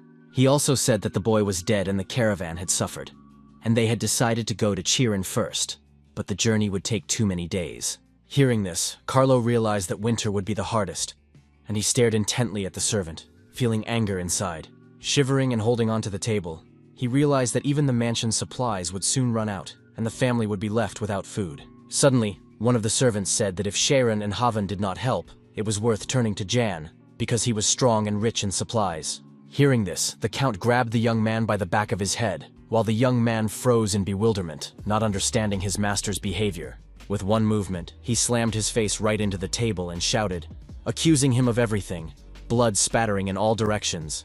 Screaming, he asked what this meant and how it had happened. The servant begged for mercy, and the butler watched in horror. Without letting go of the boy, the Count ordered the entire family of Colin, who had started the fire, to be killed, cursing as the manager backed away in horror.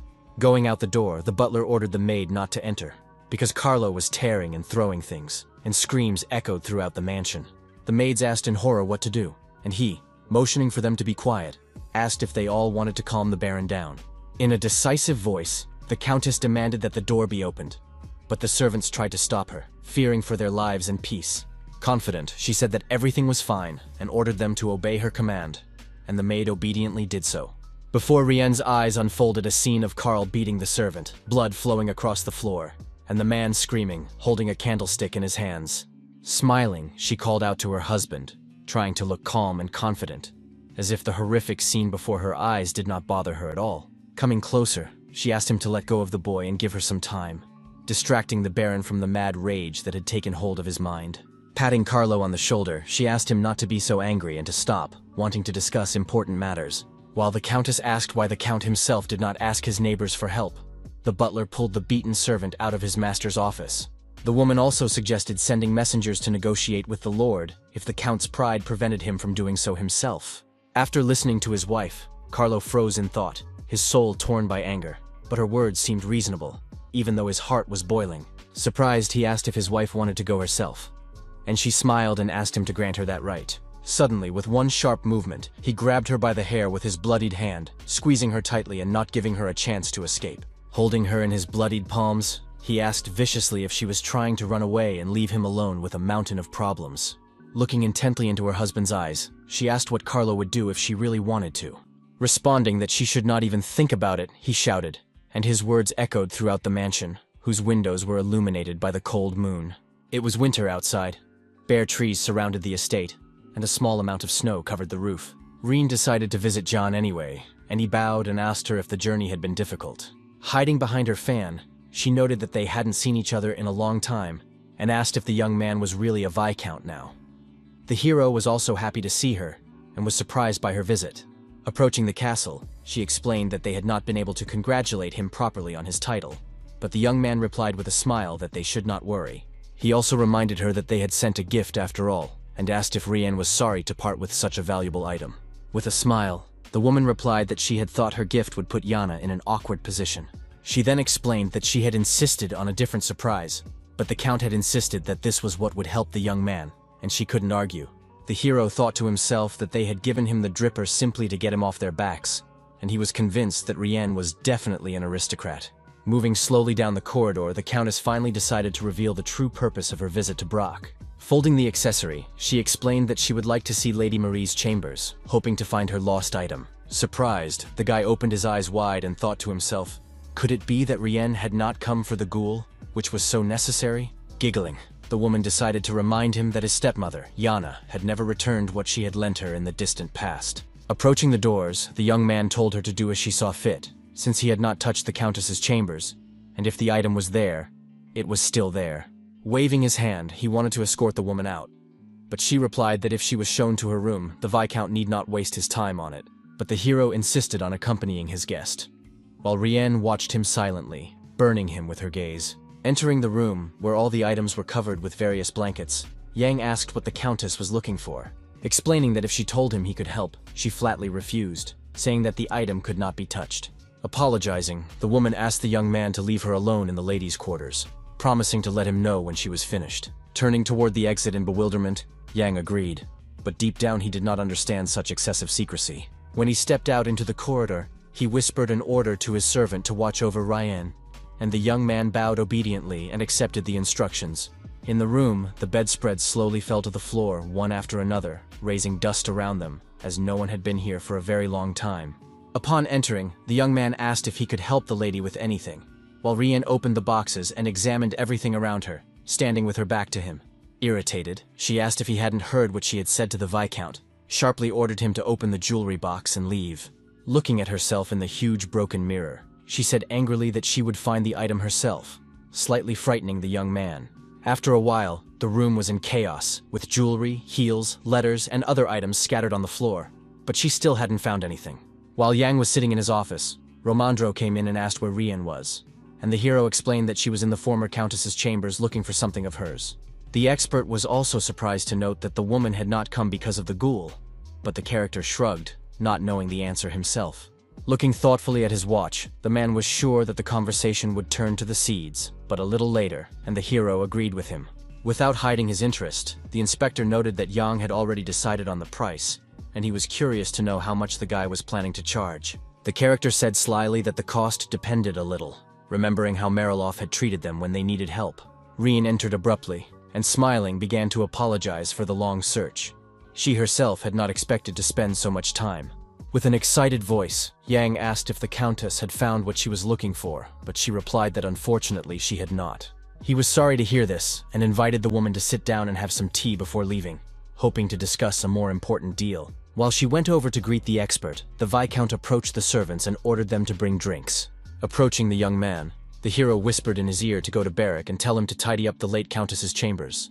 After a while, a beautiful white and blue tea set appeared on the table, and with a cup in her hands, Rien admitted that she had not actually come for the lost item. Talking about rumors, she said she had heard that Yang had to pay his debts to the palace, and the hero was very surprised at how she knew this. Smiling, she noted that nothing could escape her attention. Noting the large sum, she said she could help, which greatly surprised the hero. But instead of lending money, she wanted to buy some gully and asked what Yang thought about such a deal. Smiling back at her, the young man honestly admitted that he didn't particularly like the idea. And upon hearing this, Romandro choked on his tea. Thanking the countess for her offer, he replied firmly that they had already figured out how to pay such an amount. Unable to believe it, Rien asked again in surprise, and he confirmed once more, explaining that the ghoul would still cost about 5,000. There was a set on the table, and the woman noted that the seeds used to be worthless, and the hero confirmed her words. Looking at her intently, the Viscount asked if the countess would really save money when people's lives were at stake, and she watched him. Explaining, he said that, on the contrary, if Rien decided to buy the gola from them after all, the woman was interested in how much Yang was willing to sell it for. The hero happily replied that it was 50 gold pieces per bag, and Romandro, who was nearby, even spat his tea back into his cup. Earlier, the young man had been writing down and thinking about how much he wanted to get from the sale of the seeds, and still found a profitable price. The expert's face turned pale as he wondered if Yang, who had previously promised not to overcharge him, was now demanding 50.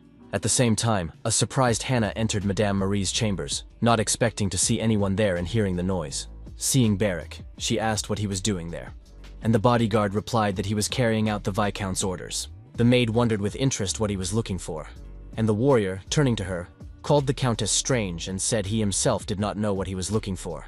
Continuing to rummage through things, he noted that it seemed to him that it should be here, and the girl thought about it.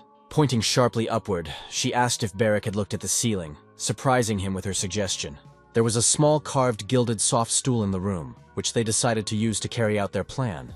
Rubbing his head in pain, Barrack was not thrilled about this, but there was no other way. They had to check the secret storage room. Standing on the soft stool and picking up Hannah, he lifted her up to the ceiling, and, opening the hatch, she began to search without understanding what she was looking for. Shouting sharply, the maid said that there was something there, and the warrior couldn't believe that she had found what she was looking for in such a strange place. Taking out a powder compact in the shape of a cookie, she couldn't believe that the countess was looking for such a trifle. Climbing down, the young man wondered why Martha had hidden it there, and the girl noted that the item was very strange. With one movement, Barrack opened it and began to look at himself in the small mirror, examining the contents. Suddenly, he smelled a strange odor and froze, as if afraid to move in some kind of stupor, his mind becoming clouded. The sharp scent of powder made him stagger from side to side, and the girl watched him in fear, not understanding what was happening. Barely asking if something was wrong, she saw Barrack collapse to the floor, and there was a sharp explosion. Nearby on the floor lay an open powder box, smoke rising from it, while the maid tried to revive the warrior. Meanwhile, in the living room, Rien, hearing the price of 50 gold pieces for a bag of gully, wondered whether to agree to the deal. Considering the plant's yield, this was quite a large sum for the county, and she weighed the pros and cons. Trying to find arguments in her favor, Yan said that in 2 months she could help everyone in Marilof survive. Putting the cup on the table, the woman pondered, and the hero noted that he was sure she herself understood how important it was to maintain the population. From her behavior, the young man understood that she was only thinking about the lost item and was not really interested in buying seeds. In addition, he said that he and the expert, like the Count, were guided by the interests of the residents and reminded her of the price Marilof wanted to sell them provisions for. Listening to the expert's indignation that there was neither wheat nor corn on the list of goods, Rianne pursed her lips in disappointment. Touching her temple with her finger, she said that the final decision was up to the Count, but she understood that Brock wanted to make money. Her gratitude could be heard in the hallway behind closed doors, and the Countess was about to say goodbye. Suddenly, Hannah burst into the office with a pale face and shouted that something terrible had happened. Everyone stared at the maid in surprise, and Jan asked what had happened and heard that Barrick had found the thing. It was a powder compact with white powder, and the young man lost consciousness as soon as he inhaled it. The hero and the Countess listened, looking at each other in dismay. Rian abruptly jumped up and rushed out of the living room, and the young man only had time to shout after her, asking where she was going. He rushed after her, running down the long, bright corridor of the estate, trying to catch up with the woman and calling her name, but she did not stop. Grabbing her by the arm, he asked the Countess to calm down, but she screamed, demanded to be let go, and struggled to break free. She managed to break free with one sharp jerk, but Yang tried to reach out with his hand to grab her. Hannah and Ramandro, who had come to his aid, noticed that the young man had fallen and asked excitedly if everything was all right. He replied that everything was fine. Suddenly, his gaze fell on the Countess, and he wanted to ask how she was, but he froze mid-sentence, his eyes wide with surprise. Hooking her foot on one of the steps leading to the second floor, Rianne fell and tried to get up, stretching out on them in an awkward position. The hero's attention was drawn to the woman's leg, covered in bruises, and he thought it was the result of the fall. Lady Marie's chambers were in chaos. All the covers and things that had been covering them were scattered about, and there was no trace of the previous order. Barrick lay unconscious on the bed, pale and helpless, the unknown powder having had a strong effect on him. The evil Rian sat on a chair with her hands tied, and Jan, turning to her, decided that they had something to discuss. Standing menacingly over the Countess with Hannah and Romandro, he asked if she could tell him everything that had happened, from beginning to end. Trying to appear calm, Madame insisted that it was just ordinary powder, and did not understand why she had been tied up. Holding the object in her hands, the maid standing behind the hero clarified that it was quite unusual if it had such properties. Most skin-colored powders were coarser, and she could not remember anyone ever losing consciousness because of it. Indignant, the Countess asked who this girl was, and Yang replied that she was a highly educated member of the family. Silently, Rian glared at him with a malicious look, and he looked at her, waiting for a clear explanation of the situation. Then he asked if the maid could bring a wet towel, and Hannah bowed and went to carry out his instructions. Pushing Romandro, she wanted them to leave together, leaving Jan alone with Rian. The expert, not understanding her, tried to object, but followed them anyway. Silence reigned in the room. Barrick still lay unconscious on the bed, and the young man watched the Countess intently. Taking a chair, the young man wanted to talk frankly and pointed out some oddities he had noticed. Sitting opposite the woman, he said that first of all, it seemed to him that she knew what a dripper was, considering her to be an aristocrat. More precisely, she knew its significance. And when he asked if he was right in his assumptions, the Countess nervously bit her lip. Looking into her eyes, the hero speculated about her possible place of origin, drawing parallels and comparing all the known facts. Deciding to speak openly, he asked if the woman was from the Rajan Mountains, which were far from the county. Not believing himself, he asked if she was part of the Dara people. Angered, the woman asked in response if she looked like a mole in human form. Hearing that Rian knew what they looked like, the young man decided that his guesses were correct, and she fidgeted nervously in her chair. Still, she made up her mind and confessed that she was born not far from the mountains and was friends with this people, and that her mother was a dryad. Surprised, the young man realized that the woman was half fairy, which seemed even stranger than he had previously imagined. They were mystical, capricious, and cruel creatures who guarded trees and devoured those they loved alive so as not to part with them. Because she did not understand her mother, Rian cut down the tree and ran away, not even having time to bury her father's remains. Yang asked with interest how she ended up here, and she replied that as soon as she left the forest, she encountered slave traders who captured and sold her. Waving her bound hands, she said she knew how valuable the dripper was, even though she didn't quite understand how it was used. Surprised, she asked how the young man knew so much about this thing, and he replied that he had heard about it from someone somewhere, sometime.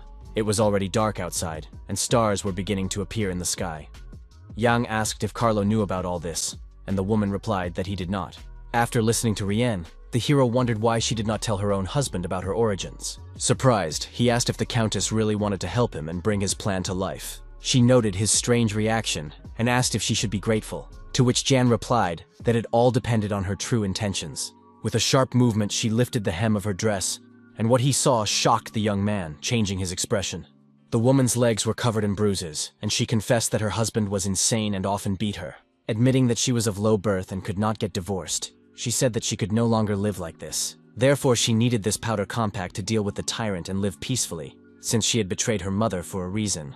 Barrack was still lying on the bed next to her, showing no signs of life, even though a lot of time had passed. Thinking that the powder from the powder compact was deadly and that Rien wanted to use it to kill the Count, Yang was terrified that the bodyguard might die. Grabbing her by the arms, he asked angrily if it was poison, and the woman explained that it was a new hallucinogenic sleeping pill brought from the kingdom of Havan. The powder could stop breathing for a while, but neither she nor Marie had any problems, and Yang was surprised that his stepmother had also used it. Then Rien suggested that perhaps Madame was going to use it on Dergi, but apparently decided to try it on herself first, but the hero did not understand why. Turning to him, the woman said that it was all because of Yang, since he was Marie's husband's bastard and her son's direct competitor. Hearing all this, the character was discouraged by such a confession, but despite all this, he understood a lot. Remembering his stepmother's condition in the basement, he wondered if this behavior was related to withdrawal syndrome. Turning to him again, Rien admitted that she hated the Marilov surname. And what was the difference between her and her mother then? She said decisively that the only thing she wanted was the freedom of choice that she had been deprived of her entire life. Raising her bound hands, the woman added that she had a business proposal for the young man and did not want hostility. Declaring that her friend's enemy was her enemy, she saw no reason not to cooperate with John, hoping that he would free her. If the hero turned a blind eye to certain things, the woman would help pay off the palace's debt and assist him in any situation, as long as he looked at her palms. But the young man knew that Carlo had younger brothers and sisters, and in the event of his death, Rien would not receive the title. But she assured him that it did not matter. To clarify, the young man asked if this opportunity would remain if she helped him, but the Countess did not know. Realizing that it was time for the woman to return home, he wondered whether to simply accept her offer or let her go. Hearing a noise outside the door, he returned to reality, and he and the lady turned in surprise to look there. Opening the door, Yang heard someone shouting and trying furiously to see the Countess, but they wouldn't let him in. The servants, along with the expert, tried to stop him, but the guy asked what the Viscount had done to the lady. Putting her hand on his shoulder, Hannah tried to get the young man's attention, but he was furious and wouldn't listen to anyone. Leaving the office, the hero said that the lady was a little busy and asked the uninvited guest to wait a little. Clark's attention fell on the Countess's bound hands as she followed the Count out, looking at him fearfully. Gritting his teeth in anger, he blushed, his body filled with determination. Not intending to stop, he decided to act. Hearing the threat that otherwise he would be fed to the worms, he asked maliciously what that meant, and rushed straight at Jan. Reaching out his hand, he tried to strike the hero, but the latter intercepted the attack with a single movement and looked his opponent in the eye. Using magic, the character created a fireball in his palm and struck Clark with a powerful blow straight to the chest. The force of the blow caused his opponent to lose strength, and the floor gradually slipped away from under his feet as the young man slowly began to fall. Watching what was happening and not expecting such a turn of events, the Countess was horrified and screamed. Meanwhile, in the room, Barrack slowly began to come to his senses, hearing the noise, but his eyes were still closed. The defeated Clark lay on the floor. Rien rushed to him, and Jan, along with Hannah and Romandro, stood on different sides. Another servant who had come running at the noise began to shout that it was him, and the expert looked at him in bewilderment, trying to understand what was going on. Then the guy explained that it was Clark who killed Colin on the way to Sharon and set fire to the carts, and Jan asked if he was sure about that. Turning around, the Countess began to shout that she hated everything about Marilov, but the hero clarified that it was her servant who had destroyed the caravan. But the woman began to accuse him that instead of gratitude, Jan attacked, but the young man explained that he was just defending himself, and besides, his opponent was simply unconscious. Night fell, and the hero asked how she knew about Colin, and she explained that after the attack, people had disappeared from the gambling house, and it would be strange if only one had returned. The young man persisted, asking about Carlo's behavior, but the woman said that the old man had done nothing and might not even know anything. Reflecting on this, Jan did not understand the Count at all. Could it be that he did not care what the inhabitants of his territory had done? Then he ordered his servant to carry Mr. Clark to his room, and the servant obediently followed his instructions, lifting the young man up. The Countess and Jan silently watched them leave, each lost in their own thoughts. Noticing Rienne's distress, the young man asked if there was something between her and the boy. Something more than just a servant and his mistress. Understanding what the Viscount was getting at, she replied that it was not what he thought, but did not even turn around. Not quite understanding the Countess's reaction, the hero replied affirmatively and fell silent, not knowing what else to add. Turning to her again, he asked the woman to tell him everything in detail, wanting to finally dot the I's and cross the T's. Removing the rope from her hands, he understood her intentions, but also wanted to pay his debt. Yet he was not sure that she would receive the money after Carlo's death. He also added that if the Count found out about their plans, he would be in trouble, since it was the young man who had allowed Rienne to kill her husband. It was necessary to decide how to transport the gold from Mariloff without putting the Countess herself at risk. With a sly smile, she agreed with him, but she also understood his true intentions, beyond paying off the debt to the Emperor. She believed that Yang wanted to sell her the Gola by any means necessary in order to receive reward and glory. The moon rose in the sky, and a worried Carlo went out into the courtyard with his servants, waiting for his wife to return. Looking at their master's back, the maids trembled with fear, sensing the tension and anger emanating from the man. Maintaining outward calm, the Baron's blood ran cold. Everyone knew how cruel he could be when things did not go according to his plan. Suddenly, he heard the clatter of horse hooves as a carriage approached the estate with the Countess. Seeing his wife, he turned to her angrily, finding it increasingly difficult to control himself and remain calm. With a smile and a bag in her hands, the woman apologized for staying late in Brosh. Saying that she had a lot to tell him, she handed him the gift, but he did not understand what was going on. In a rage, he demanded that she tell him everything right away, his shouting deafening the maids. Without delay, the woman informed him that she had sold Clark for goulash to save them from starvation and had been delayed because they had argued for a long time about the price of the seeds. Asking if the Count would like to try the goulash, she gave orders to serve it as a side dish and discuss everything over dinner. After a while, salad and soup were served with a bottle of red wine, prepared using the seeds brought by the lady. Realizing that his wife had exchanged the servant for a plant, Carlo understood that they were worth 15 gold coins, but decided to clarify. The woman calmly informed him that the young man had demanded 50 for the bag, but had agreed to this exchange as humanitarian aid. Thinking it was all nonsense, Carlo noted that the goulash looked decent as a side dish and decided to try it. Putting a piece in his mouth, he was very surprised by the taste, and his angry expression changed to one of surprise. After chewing, the Count noted that it was quite good food, and the Countess sat silently next to him with a smile. Then Rienne said that the information that it was popular in the capital turned out to be true, and she was told that the seeds sprout a month after planting. But Carlo was interested in what she had been talking about with the Viscount and Brosh, which had kept her out so late into the night. To which the woman replied that, as her husband might have noticed, she was trying to arrange matters with Jan's help. Earlier, she had understood the young man's hints, and asked if he really wanted her to persuade her husband to buy the seeds. Then the young man asked her to do more, wanting to make a profit, adding that Mariloff had no choice. The roads to Havan and Sharon were closed, and Rienne listened.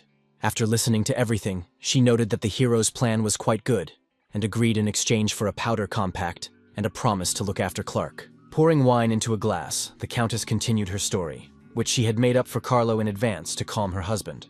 After the deal, she went to check Marie's chambers and did not find the powder there, deciding that the Countess had lost it during the Civil War. Puzzled, the man asked what his wife was going to do with the dead trader's belongings, but Rienne reminded him that they had originally belonged to her. Suddenly, a servant entered and, apologizing, wanted to take away the dishes, but the Count snapped viciously, ordering him to leave immediately. While he turned away and gave orders, Madame seized the moment and sprinkled the magic powder into her husband's glass. Pleased with herself, she smiled sweetly, but the Count turned around, turned his attention to her, and addressed her sternly.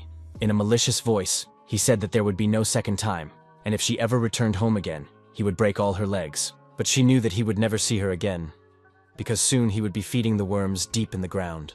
Clinking glasses, she replied that her husband should not worry about it anymore, hoping that she would soon receive her long-awaited freedom. The next morning, Clark woke up and shouted, demanding that the door be opened, asking what Yang was going to do with the lady. Coming closer, the hero decided to address him, and upon hearing his voice, the guy was very surprised and began to listen carefully. Continuing to pound his fist, he begged for mercy for Mrs. Rienne and asked the Viscount not to harm her. Falling to his knees, He said that it was already difficult to protect the woman in the mansion, and that thanks to her, many had managed to escape the Count's wrath. Surprised, Yang asked if she had really been helping people, as if he didn't believe in her kindness, considering the Countess to be selfish. Deciding to take pity on Clark, he informed him that the lady had just returned to the mansion, and the young man could not believe it was true. The character also added that the young man was a guarantee of their interest before Mariloff and asked him to wait. Realizing that he was just a pawn in someone else's game, Clark was very upset, his gaze painful and tired. Looking at the doors and listening to the silence, the hero was a little surprised at the young man's submissiveness, gradually sinking into his own thoughts. He himself was thinking about how the Countess was feeling and what she was doing, feeling a certain anxiety for her life. A picture appeared before his eyes of how he had accompanied her to the carriage and asked her to be careful. Understanding her husband's anger, glancing at her bruised leg, he wanted to object, worried about the woman's health. Understanding the Viscount's concern, the Countess said that everything was fine for now and resolutely stepped into the carriage. Turning around, she added that she had been waiting for this chance for several winters. And did Yang really think that she would not be able to hold out for a few days now? With these words, the door slammed shut, and the young man was left alone. The wheels spun, and the carriage began to move. Slowly, the carriage set off from Mariloff, drawn by horses, and he silently watched it go, thinking about their agreement. Convincing himself that everything would be fine and the plan would succeed, Yang returned to reality and went back into the estate. Realizing that he was standing near Clark's chambers, he decided to go check on his bodyguard, whose condition had not changed. While the doctor listened to Barrick's heartbeat, the hero anxiously asked how the warrior was feeling. The man replied that the boy had only fallen asleep, and asked if this reaction was due to the hallucinogenic sleeping pill. And Jan explained that it was possible to die. Reassuring the Viscount, the doctor explained that Barrick had inhaled a small dose, so he would be fine. He also added that it was important to keep a close eye on the young man until he woke up, as he could talk and walk in his sleep. And Ramandro was shocked. Hiding behind the door, the expert fearfully suggested tying up the bodyguard, but Jan himself did not know what to do. Barrick suddenly opened his eyes wide, as if frightened by something in his sleep, but remained silent, not uttering a sound. The hero quietly asked if the warrior had woken up, and the bodyguard asked in a weak voice why he was lying there. The character then explained that Barrick had inhaled powder from Madame Rian's powder compact and lost consciousness, and the young man grimaced. Saying that he was not in any pain, he noted the strangeness, but Yang did not understand what the bodyguard was talking about. Without giving him a chance to explain, the hero said that it was a hallucinogenic powder, so he could have confused dreams and reality. But the problem was elsewhere. Everything was blurry before his eyes. He even imagined seeing some people, and he admitted that he felt very sick. Lifting his head, the warrior tried to stand up, but he didn't have enough strength and his head fell back onto the pillow. Romandro stood behind the door, frightened, peeking into the room, afraid to move or say anything. Catching the bodyguard's gaze, the expert asked tensely, his voice trembling, if Barrick recognized him. With a crazy smile, the guy started calling him a dog, and the man screamed in horror, thinking that the bodyguard had gone mad. Jumping up from the bed, the young man rushed at the inspector, who called on the clan of otherworldly warriors and begged them to stop this madness. Watching everything that was happening, the doctor noted that the warrior had no problems with physical strength, and Yang thought that it was not for nothing that he was a magical swordsman. A week later, a letter arrived from Mariloff. Carlo wrote that he wanted to buy more Guli, and the hero understood that this was a success. Deciding to write a reply, the hero thanked the Count for agreeing to the deal, writing each letter in calligraphic handwriting. After an expert assessed the situation in the neighboring county, they concluded that 100 bags would be enough to feed the people. The young man also added in his note that they refused to sell a bag of seeds for less than 50 gold coins. After reading the reply, Carlo learned that Jan had promised to forget all past grievances, and the young man suggested contacting him to change the terms of the deal. Gritting his teeth in anger, the Count realized that he would have to negotiate the price because it was too expensive. A few days later, a couple from Mariloff arrived at the Brack estate, and many horse-drawn carriages stopped in the courtyard. Looking out the window, Jan realized that they were in a great hurry, and the expert suggested that everything would be decided today and wanted to distract them. Sitting in the living room, the hero thanked Rien and Carlo for their personal visit, with Romandro sitting next to him. The Count awkwardly asked if they had distracted the young man from important matters, but the guy noted that their business was much more important. He asked with interest why the Baron and Countess had come to see him, surely not to buy goulash, expressing some surprise. Nervously tapping his fingers on the sofa, Carlo noted that Brach had calculated the exact amount of seeds Mariloff needed. Noting that the purchase volume was huge, they came to find out why the price was so high, thinking that it was not worth the money. The young man replied that they could not lower the price because it was a long-lasting product, while Romandro listened attentively nearby. The hero also added that they were not selling wild gulu, but gulu grown by the inhabitants of their territory, which is why they were asking a fair price for it. Looking intently at the Count, he asked if the man knew that the seeds grow in any conditions but die as soon as the snow falls. Therefore, the hero suggested that this would be the only large deal, and in the future, Mariloff would be able to provide for himself. For this reason, he now had to either sell more guli or ask for a higher price in order to earn more. Looking out the window, he asked if the weather wasn't too strange now, and that in the future, it would not be possible to harvest large crops, which is why the price was so high. In the future, they wanted to build a greenhouse and increase the volume of the harvest. Young proudly said that this was why they would sell it for at least 50 coins per bag. When Carlo was left alone with the Countess, he wondered why he should pay 5,000 gold coins for some weeds. The woman noted with concern that the situation was particularly difficult this year, and that they needed to save the territory as soon as possible. While Yang and Romandro were out on urgent business, they could discuss everything between themselves. But those standing outside the doors could hear everything perfectly well. Looking at her husband, Rian asked what he thought was the maximum amount they could ask for one bag. After thinking for a moment, the man said that in his opinion, it wasn't worth even a single coin, considering the plant to be nothing more than a useless weed. Turning to his wife, he said that they could pay a maximum of 35 gold coins for the guli seeds, while the woman looked at him. Thinking it over, she did not know if Yang would agree to this. Judging by his behavior, the young man wanted to get a bigger piece. Touching the Count's hand, she said that she thought that if the young man lowered the price to at least 40, it would be worth agreeing immediately. Looking at Carlo, she added that the hero had said that when the snow fell, the seeds would die, so the price would only go up, and it would become even more difficult to buy guli. The woman confidently suggested buying seeds for food and planting, some large and some small. And upon hearing this, the Count thought about it. The door opened abruptly, and Jan and Romandro entered the living room, apologizing for the wait, while Carlo noticed that the tea had already cooled down. Apologizing for the inconvenience, the hero ordered Hannah to brew a new pot, and she bowed and obediently complied. Suddenly, the young man's attention was drawn to the earrings in the Countess's ears, and his expression showed sincere surprise. The purple decorations shimmered brightly and sparkled in the light, and their shape resembled some kind of symbol. He thought to himself that he had asked for 50 gold coins for a bag of guli, and they were willing to pay 35, and decided that it was good that he had overpriced it in advance. Suddenly, Rian stood up and addressed him decisively, drawing the young man's attention. After all, the meeting was of an official nature. She stated seriously that the price was too high, and noted that it sounded as if the hero was trying to monopolize the ghoul. By setting such a price, it seemed that he did not want to make a deal with them, but he calmly looked at her in response. With a smile, Yang said that in that case, he would offer them different terms, deciding to accept the terms of the game that his neighbors were playing. Slapping the table with his hand, he said he would sell Mariloff one bag for 40 gold coins, stating that the price was final and more than reasonable. But in return, he wanted Carlo to sign an agreement that they would not interfere in their economy. Hearing this, the Count tensed up, not understanding why the hero was suddenly asking for this, since he could have asked for the same thing himself. Thoughts arose in the man's head. Could it be that the guy wanted to steal something by cooperating with the Barbarians, remembering the guard from the clan of warriors? Considering John a fool, Carlo smiled slyly, realizing that even if he agreed, he could report it to the capital, and the young man would be stopped immediately. Deciding that Bracha's economic freedom was part of its independence, Carlo agreed, but offered a price of 30 gold coins. However, the character reminded him that the price was 40, and the man decided to raise it to 31.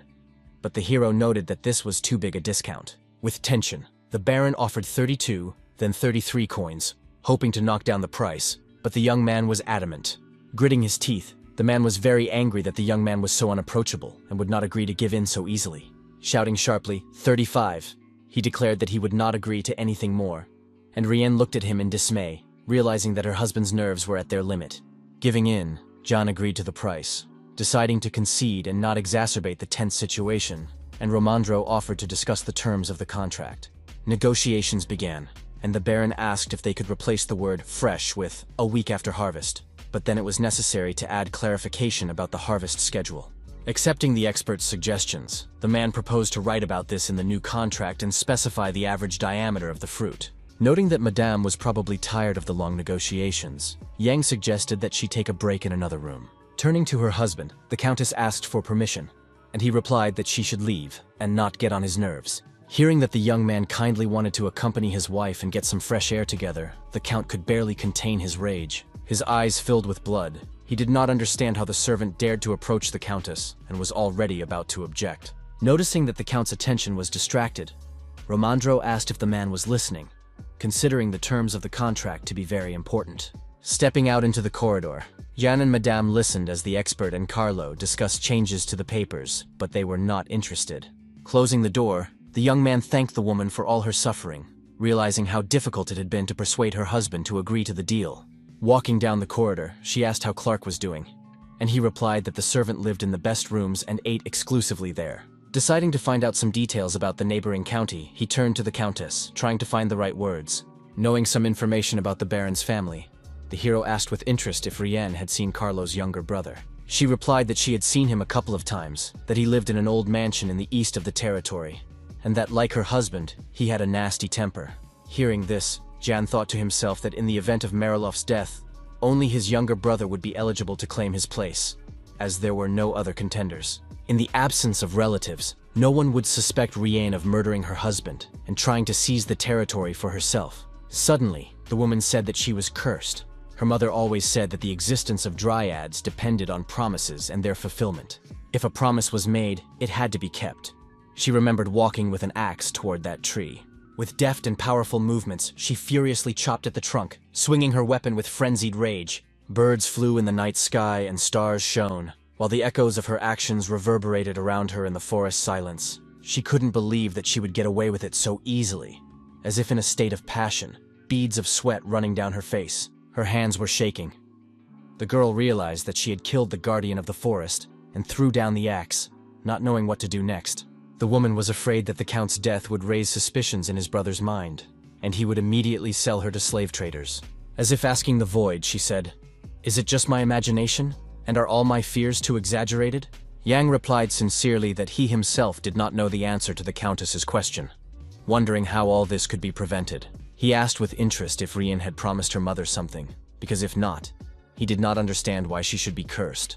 They slowly approached the chambers where Barrack was standing, and the hero explained that everything depended on the Countess's belief. Shocking her with his arguments, he explained that if she believed in the broken bond between the families, then that would be the case. But if not, then everything would be fine. Pulling the handle of the massive wooden doors, she entered the room after the Viscount, not understanding where they had come. A moment later, she saw a surprised Clark in front of her, who could not believe his eyes. Unable to hide her amazement, the woman also could not believe that she was seeing the servant she had previously left as collateral. Feeling ashamed and awkward, the Countess swallowed nervously and pressed her lips tightly together. Turning abruptly, she decided to leave, and Clark asked her about it, to which Rienne replied that she had no other choice. Looking the young man in the eyes, she explained that she had sold him for a slave, and just wanted to make sure he was alive. But he felt betrayed. Barrack watched silently from the sidelines, looking at the young man. He felt sorry for him, but there was nothing he could do. Coming closer, he asked what they were doing here, looking at the Countess and the young man, wondering why they had come. Behind closed doors, the warrior couldn't calm down about the times they were living in, where people were selling each other for seeds. Returning to his office, Jan asked if Romandro and Carlo had discussed much without them, and the expert replied that they had just finished. Handing over the documents, he explained that the edited part was written in burgundy ink, and the hero noted the enormous amount of work that had been done. Leafing through the papers, he carefully studied the contents and noted that there were no problems with the contract. Apologizing that he did not yet have an official seal, Jan said that he would simply sign it, and the Count was confident that he would take the ghoul today. The Baron firmly stated that he could only pay 1,000 coins now, and the rest would be transferred through the Heyman Bank. Shaking hands, the character thanked him, and noted that this deal was an important event for both territories. Announcing that his men would begin loading the seeds, Carlo suggested going to the bank, and the expert agreed. In a loud voice, the Count gave the order to load the provisions and brought a chest from the carriage, while Jan whispered in Barrack's ear to tell his men to help them. He also added that the warrior should tell the workers to put the seeds where they saw fit, and not to overwork themselves. As he left, he asked them to prepare the carriage so that as soon as they had verified the authenticity of the gold, they could go to the bank, and the bodyguard asked in surprise which one. Turning around, the character asked if there was a larger selection of such institutions in burial, not understanding the silly question. After a while, they found themselves in Heyman. The room was spacious, with a strict yet refined atmosphere. with a smile, shaking hands and greeting Yan. They were greeted by the bank manager, a lovely woman with a voluptuous figure. Looking at the chest filled with gold coins, she said that she had heard about their deal with Mariloff. The hero confidently said that there was 1,000 here, and the employee couldn't believe that the count hadn't even written him a check, while Barrick drooled behind him. The expert confirmed with malice that this is how rich people treat money, trying to distract the spellbound warrior. Suddenly, an employee approached, closed the chest, and lifted it, which discouraged the young man, as his appearance was unusual. Turning to the manager, the knight in armor and helmet asked if he could take the money away, and she agreed. Barrick asked in horror what it was, and Romandro replied by asking if it was the first time the boy had seen it. The warrior's armor was made of magical stones, impervious to fire, swords, or simple spells, and it contained great power. Feeling a tremor in his body, the expert noted that with such a set, the money was under reliable protection.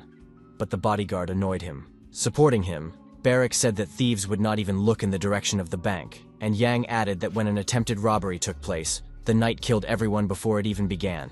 Haman was a kind of shrine, which is why even during the Civil War, neither the investigation team nor the Count's men came here. With a smile, the manager reminded them that at that time, many people seeking refuge had gathered at the gates, and if they had decided to rob them, they would have been killed immediately. Inviting them into her office, the woman asked them to wait there, offering them various snacks while they counted the gold. Sitting down at the table, Romandro said that they had collected part of the taxes, but it was still not enough to pay off the debt. He continued to talk about the problems that awaited them next year, the expenses for the holidays, and for Barrick's maintenance and food. Looking at the hero, he said that if Yang didn't mind, he could stay at his house in the capital when he went on his trip. Recalling that the expert had recently gotten married, the young man was concerned that he might cause discomfort, but the man noted that he had many rooms. Reassuring the young man, Romandro said that they had already collected 40% of the total debt to the emperor, but he added that it was not worth relaxing, and the hero said that taxes had already increased because of the gully, and it could become more difficult for the residents because of this. Then the inspector asked why they didn't save more and find a better solution over time. With concern, he decided to find out if the young man was going to raise taxes, worrying about the people in Brach County. Taking him by the hand, the hero said that he would be away for a while, but the expert himself should understand everything without words. Now people were preparing for winter, but when spring came, they would be overwhelmed by negative thoughts associated with rising prices. Angry, they would think that the commoner governor had gone to the center and imposed even higher taxes on them. Knowing that the expert was worried about him, the young man said that it was all because of his stubbornness, and therefore there was no need to worry. Moreover, there was a more effective way to make money.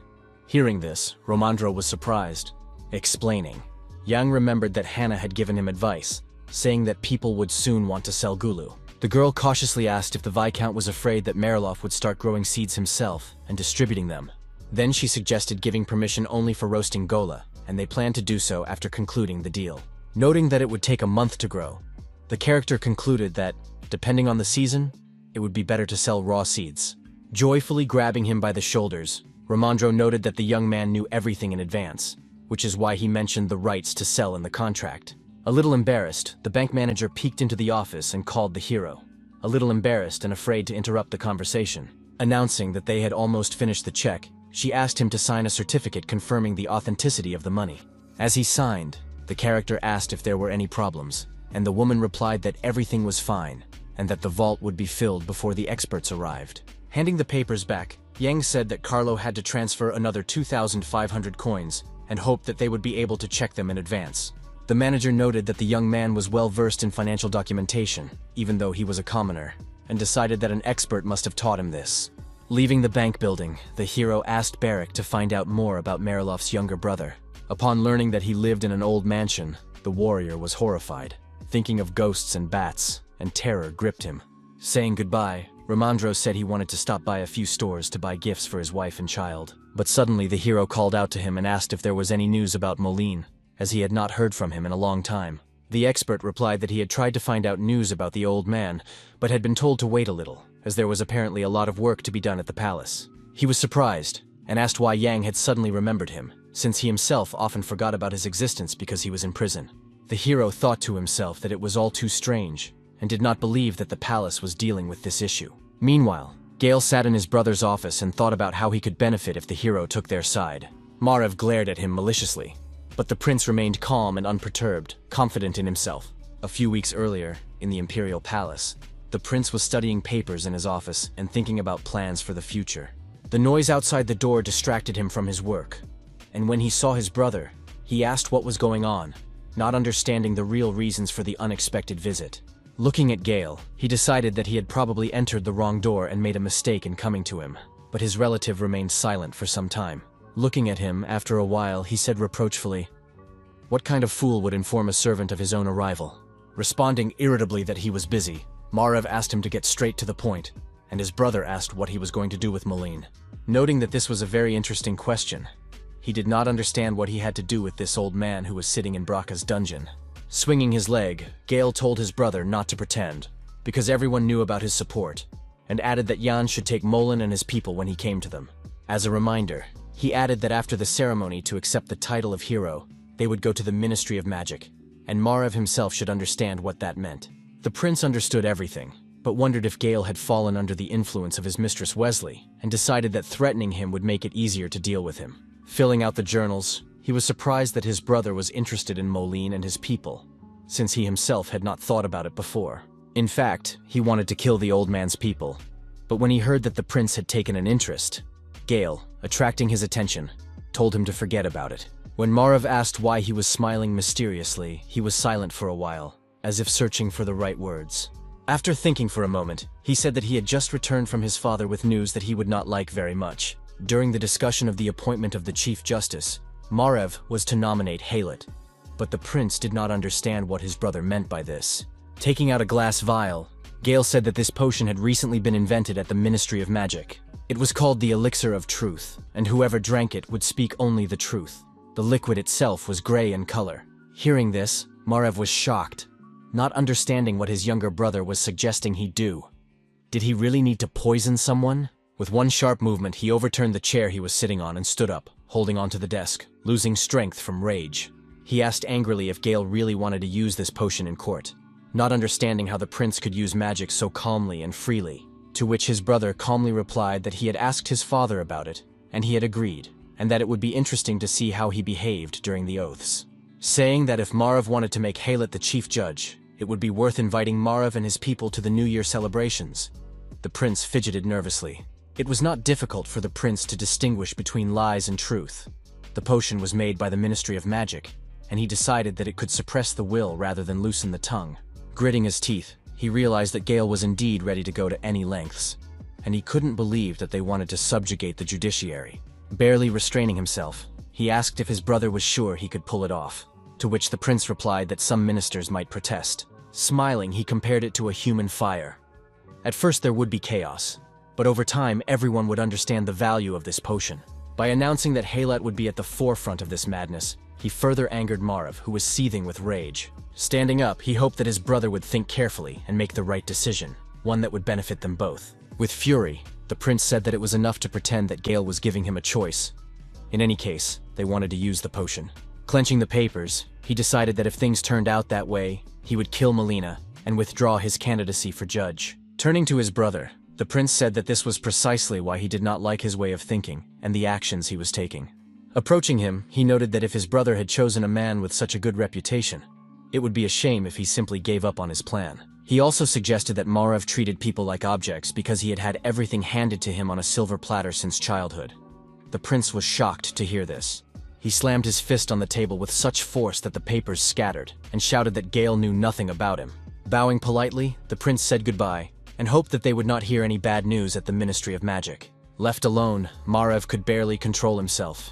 He hated his younger brother, but he was powerless. The servant cautiously peeked in on him, but remained silent so as not to provoke further indignation, standing in the doorway. Deciding to come closer, he asked if everything was all right with His Highness, but the prince replied that the butler should not pay any attention.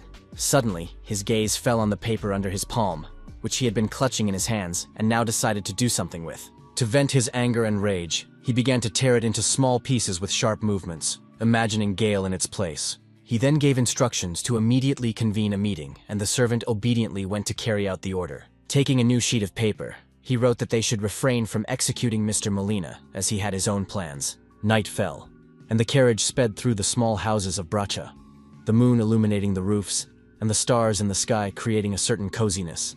Upon receiving the letter from the prince, Jan thought that Marev had asked him to delay the old man's execution because Gale had intervened. Surprised, the hero did not expect him to decide to save Molina and did not understand why he needed him so much, considering him an ordinary official. No matter how loyal the man was, he was just an old courtier. Either Gale loved his people, or the old man was truly valuable. The young man also began to wonder if there was some mystery hidden in Brack itself that he did not know about. Putting his hand on the map, the character believed that amid so many changes, the reason must lie in their territory. While he was thinking about all this, the carriage approached the square near the estate where he was headed after the bank. When he got out, accompanied by his bodyguard, Carlo saw him and asked if the Viscount had finished his business. He calmly replied, apologizing, that they wanted to check everything carefully. Standing behind him, a red mark appeared on Rienne's cheek, as if from a blow. Deciding that the Countess could not wait to get her hands on everything, the young man noted that this was very mean. Holding out the papers, the Baron asked Jan to look at them, and the young man and Barrack began to study the documents with interest. The letter from the bank reported that some areas were being raided by bandits, making it difficult for caravans to travel through the mountains. Reporting that Havana had run out of paper, Carlo asked to postpone the remaining payment, but the young man replied that in that case, they would have problems. Puzzled, the man asked if he really would not take the gold, but the young man replied that this would violate the agreement, since payment had been promised by check, not cash. Understanding the Viscount's conscientiousness, the Count simply accepted their position, but the character flatly refused to conclude a deal that would bring him a loss. Feeling the tension, Carlo did not know what to do in this situation, as he needed to feed his hungry people. Turning to Rienne, he ordered her to give him her jewelry as collateral, and decided that earrings and rings would be sufficient guarantee. Without objection, the woman obediently began to remove all her jewelry, as if afraid to argue with her husband for fear of being slapped. Watching her, Yang and Barrack were shocked at how easily she was willing to part with her possessions. But what caught the hero's attention even more was the stone in her ring. He opened his eyes wide in surprise, as if he were seeing things. It was a yellow ruby, clearly reminiscent of something familiar, but the hero tried to remember what exactly. A pot of Silesk came to mind, in which a chain had been found, and he realized that it was a set that had belonged to Rienne. Noticing his reaction, the Countess asked what was wrong, and he asked if she knew what the stone in her ring was. Turning to her husband, she replied that it was a gift from the Count, so she did not know for sure where Carlo had gotten it. After thinking for a moment, the Baron said that he himself did not remember, but that he had received this ornament from a merchant in the capital. The only thing he was sure of was that he had bought it in a caravan, and that there was definitely an alchemist there. Hearing this, the hero remarked that it was very interesting. Knowing that such people sought to turn iron into gold by studying the laws of nature rather than magic, they were perceived as madmen or heretics. Objecting, the Count said that in other countries they were treated calmly, as they were living factories for the production of valuable materials. While the young man was examining the decoration, Carlo said that he would be interested in seeing their work with his own eyes, since they were popular in other countries. Thinking that the stone was the result of an alchemist's work, Yang could not understand why a chain with the same stone was hidden in his flower pot. Handing over the jewelry, the Countess asked if it would be enough, and the young man replied that if they handed over the check tomorrow, he would return everything immediately. A servant ran up and informed the Count that they had loaded all the bags, to which Carlo replied that it was time for them to go home. Extending her hand graciously, Rienne thanked the Viscount, and he replied that he was very pleased with their deal, rejoicing in response. With malice, looking him in the eye, the Countess said that now they should wait 30 days, and what they had been waiting for would happen. Hearing this, Carlo asked what his wife was talking about, and she replied that she was talking about the ghoul, and, complaining of severe fatigue, suggested they go to the carriage. Looking at her maliciously, he suspected something, but kept silent, barely restraining himself, wanting to reveal Jan's plans. In silence, they approached the carriages to depart for Mariloff after a difficult and important day for the entire county. When it was already late at night and there was a full moon in the sky, the carriage left the territory of Braca. Barrack asked anxiously what would happen if the jewelry was not real, and they did not receive the check. But the warrior thought he was worrying too much. As he left, he said that he would simply thank them for not complying with the terms of the contract, as in that case, he would be able to send a complaint to the palace. As soon as the Count left their lands, they had to go out to the square and announce that only prepared food could be sold, and that a tax would be levied. Entering the estate, the bodyguard asked what to do with Clark, but Yang noted that he would stay with them, and would be useful to them somehow. The orphan asked apprehensively if they really weren't going to get rid of him, but just wait. But the character remained silent. After thinking for a moment, he replied that if Barrack wanted to do something, He should do it, but first make sure that no one would get hurt. The warrior rejoiced and jumped for joy. The next morning, the butler from Mariloff came to the office with a check for the purchase of seeds from Count Carlo, as agreed. Taking it out of the envelope, Jan decided to check it, and he ordered Hannah to bring all of Ryan's jewelry, which had been left as collateral. He calmly invited the servant to sit down and wait a moment, and the servant bowed and thanked him for the invitation. Suddenly, the character asked if it was true that the man's name was Salmon, and the old man was very surprised that the young man remembered his name. The servant cautiously decided to admit that he had rewritten the letter several times, assuming that this could be the reason for the young man's knowledge. He had secretly sent messages from the Count and the estate, agreeing to any terms, but everything turned out differently. Shaking with fear, the man thought about what might happen to him if the Count found out about this, and what Jan wanted to achieve with this conversation. Then the Viscount said they needed a butler, but the man replied that he was born in Mariloff and wanted to die there. Understanding him, the young man smiled and said that in that case he had another offer, and they needed a teacher, which surprised Salmon even more. While Hannah carried the bag of jewelry, they discussed that in any case, they needed to get permission from Carlo. The character assured them that the butler would receive decent pay, and that he could return Clark to them if he wished. Bowing submissively, the old man promised to discuss the matter with Count Mariloff, believing that he had no right to act on his own initiative. A maid entered and said she had brought the jewels. He motioned for her to approach the table so that she could hand them over. With a smile, the Viscount introduced her to Simon, and she greeted the butler graciously, not understanding why she had been given such an honor. Bowing again, the man said that he understood everything and would pass it all on to Carlo, but she did not understand what he was talking about. When the butler returned, a crowd of people had gathered in the center of Mariloff, blocking the way. Looking out, Salmon asked the coachman in surprise why there was such a crowd, indignant that he could not get home.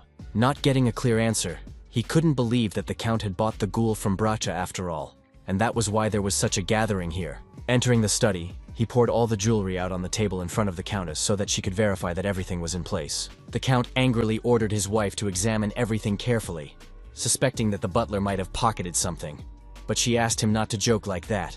He looked at Rian suspiciously, and silently thought to himself that he had not liked her behavior lately. It seemed to him that his wife and Jan had been talking strangely when they said goodbye, and he really wanted to know what they might have in common. Interrupting his thoughts, the servant said that the young man had told everyone about their deal, and then Carlo realized that it was he who had forbidden them to trade with the people of Brach. His eyes flashed with anger, and he imagined a completely different, more sinister scenario that he couldn't wrap his head around. What if the people of Brach had actually been selling seeds to people in his territory for a long time, but he knew nothing about it? Shouting that the young man was a scoundrel, he smashed the cup and the shards flew in all directions. Carlo was furious. The butler anxiously asked him to calm down, informing him that they were selling ready-made goulash, which could only be eaten. He wondered in bewilderment whether the inhabitants still had some kind of food problem, but the Baron gritted his teeth. Continuing, Salmon noted that it was strange that Yang had not discussed this with the Count, but saw nothing wrong with it. Hearing this, Carlo shouted again, pounding his fists. He asked what would happen if the seeds were sold at a lower price after they had planted everything they had bought. Indignant, he realized that they should have thought about this from the very beginning when they discussed economic ties. Trying to calm her husband down, Rian pointed out that they still had plenty of time and didn't really know the young man's true intentions. Suddenly, the butler announced that the hero had asked for his help in training his servants, and the Count, puzzled, asked him to repeat himself. The man added that he had been offered good pay and the return of Clark, but he wanted to ask Carlo's permission first. The Countess remained silent. She understood that this was addressed to her, but she did not understand whether Jan wanted to return the servant in exchange for their butler, or when all this would end. After listening to him, the man gave orders to send the young man a new message, deciding to take matters into his own hands. Looking at the broken cup, he asked for an invitation to dinner to be sent as a thank you for selling the seeds. In a rage, Carlo noted that he would give him a warning, finding it strange that the young man had decided to use the center's help. Looking at the chest in surprise, Barrett could not believe his eyes. He had never seen such a large amount of money before. Looking at the gold coins, he wondered if they had really earned all this in one day, considering it unreal. Jan noted that everyone turned out to be more resourceful than he had expected, and he himself was very surprised that they had managed to earn so much from Mariloff. With a smile, he said that he himself was curious how much money there was and ordered his bodyguard to count everything and sort the coins into different storage places. While the warrior opened the chest, the hero added that if he couldn't handle it on his own, he could call Clark for help, but Clark refused, calling him boring. Counting the gold, the bodyguard decided to ask his master something and addressed him with a question. He awkwardly asked whether Yang would take him with him to the capital or leave him to guard the estate. Hearing this, the hero froze in silence, as he himself did not know the answer and had not thought about it at all before. Sitting down next to him, he replied that it was up to the warrior to decide whether he wanted to go with him or stay. Then the young man asked what he could learn there, and Yang replied that he could learn a lot, as there were many skilled archers in the palace. Surprised, Barrack asked if there were more of them than in the unearthly clan, but the character said that it was impossible to compare. Not remembering who exactly had told him this, he pretended to be trying to remember and decided to joke with his friend. With a serious look, he added that even the best warriors of the north could not compare to the captains of the Imperial Guard, and the bodyguard looked at him in surprise. Hearing this, the warrior noted that Yang really couldn't lie, and laughing, the guy apologized, not believing that it was so obvious. Deep down, he hoped that this would happen soon, remembering the battle of Atan's descendants, who were defeated by the captains of the Imperial Guard. Not letting up, the warrior, stacking the gold into piles, asked how many leaders there were, and Yang replied that there were usually 3. Agreeing, Barrack noted that the Imperial Palace was huge, but the hero objected that there were experienced people throughout the capital. After thinking about the character's words for a moment, the bodyguard said decisively that he would go with him to the capital. With a smile, he said that he believed that if he settled there, he would be able to rise to a higher level, and asked for the hero's opinion. In response, Yang simply agreed, having grand plans for his warrior and confident in his abilities. Thinking that it would be good for him to join the Central Army, the hero believed that the Empire could not afford to lose a man with the talent of a magical swordsman. Hannah entered and reported that a message had arrived from Mariloff, and Barrack noted that the Count had too much free time. Unfolding the envelope, Jan thought it was related to a trade deal, and found it strange that Carlo himself had not pounced on him. After reading that they were invited to dinner, he told his bodyguard to join them, and the guy was very happy. Throwing the bag on the table, the maid told him to count that too, and Barrack's expression changed dramatically. While the warrior was counting, the girl offered to prepare the Viscount's clothes for dinner, and he agreed. Suddenly remembering something important, Hannah turned to him, and he looked at her with interest, wanting to listen carefully. Noticing the chain around Jan's neck, the maid asked if he would wear it when visiting the Count and Countess Mariloff. Not understanding what she meant, the hero answered in the affirmative, and she said that she would find something to cover it with. Recalling that the young man considered Carlo suspicious, the girl was worried that he might say something about the identical jewelry with the Countess, but the guy denied it. But the maid insisted on safety, and in the end, the character agreed to hide the pendant around his neck. On the way, the Viscount said that Clark would go with them and asked her to prepare him, which she obediently did. Noting that he was Madame's only friend in the mansion, he believed that he should be brought back for her safety. Suddenly, they heard Barrack shouting that he had finished counting and stopped abruptly, frightened. With 11 hours left before Count Mariloff's death, they arrived at Karl and Rian's place and gathered around the table. Watching the bodyguard stuff his mouth with food, the Baron asked why John had brought him along, and the young man introduced them, replying that he trusted the guy very much. To himself, the man noted that he had told the young man to come alone, and thought that he should have spat into his soup bowl. Eating slowly, the character noted that the Count liked the goulash and was very pleased with it and the deal that had been made. Lowering his head, Carlo decided to admit that this was his favorite food lately, deciding that it was better than nothing. He said maliciously that he had heard that John had allowed the inhabitants of the territory to trade seeds, which meant that the taste would soon become known to the common people. The hero said with pleasure that good things should be shared and expressed his gratitude to the Count for the purchase, thanks to which he had collected part of the taxes. Since Carlo had invited them to dinner, the character announced that he had decided to return a servant named Clark. Hearing this, the Countess nervously took a sip of wine. If he had known in advance how important the boy was to Mariloff, he would never have accepted him. But since the agreement was not documented, deciding not to dissuade the young man from returning the servant, Carlo slapped his palm on the table and wanted to discuss something else. He asked with hatred how the character dared to make a decision on his own to allow the trade of ghouls immediately after concluding a deal with him. Declaring that they would remain neighbors forever, the man said that if he did not do so again, there would be no problems between them. But Yang did not understand the essence of the complaint, as he had no intention of specifically attracting buyers from Mariloff. Putting his hand on the table, he asked why he should refuse the residents of the neighboring county if they wanted to buy seeds. It was precisely because they had signed an agreement that he was able to give this permission, and he wondered if this union had not established peace between them. Staring intently at him, Carlo remained silent, his face reflecting anger as he searched for the right words to respond. Agreeing with the Viscount, he noted that the latter had given his consent immediately after the deal, and this could be misinterpreted. The character then explained that this was precisely why he had come to dinner, and recommended encouraging residents to consume goulash and prohibiting its sale. They could take care of this issue themselves, but they did not have enough workers, since supply depends on demand, and both sides must be careful. After listening to John, the Count downed a glass of wine. But noticing this, Rienne warned her husband not to get drunk. Putting his glass on the table, Carlo said he would declare the trade in raw seeds illegal in the territory. Glaring at him, he hoped that the Viscount would do the same in Brach, and the young man assured him that he would certainly issue such a decree. Rising from the table, Carlo said he had a lot to do, and asked his wife to entertain the young man until he returned. Left alone with the Countess, the hero watched her skillfully eat the goulash dishes, but remained silent. Concerned, he asked if everything was all right with her, and the woman replied that it was very tasty. Then the young man asked if Rienne had used the cosmetics she had taken last time, and she replied that she had, even today. The weather outside was fine, while the Countess noted that Yang had brought Clark with him, whose value was higher than gold. But the woman, thanking him, said that it would be wrong to take the servant back without paying anything at all. Noticing that her ring had caught the young man's interest during their last meeting, she wanted to give it to the Viscount. But the Countess was curious as to why Jan was so interested in the artificial stone, created as a result of an alchemist's mistake. Admitting that he actually had something similar, he took out a chain that hung around his neck under his shirt. Seeing the pendant, Rienne asked if she could take a closer look at it, and the hero agreed, hoping to get at least some information. Showing it to her, he said that he had had the jewelry since childhood, but it raised many questions, as it seemed that these stones had been created by the same person. While she was examining the pendant outside the doors, a servant covered his mouth with his hands in shock, trying not to cry out in surprise.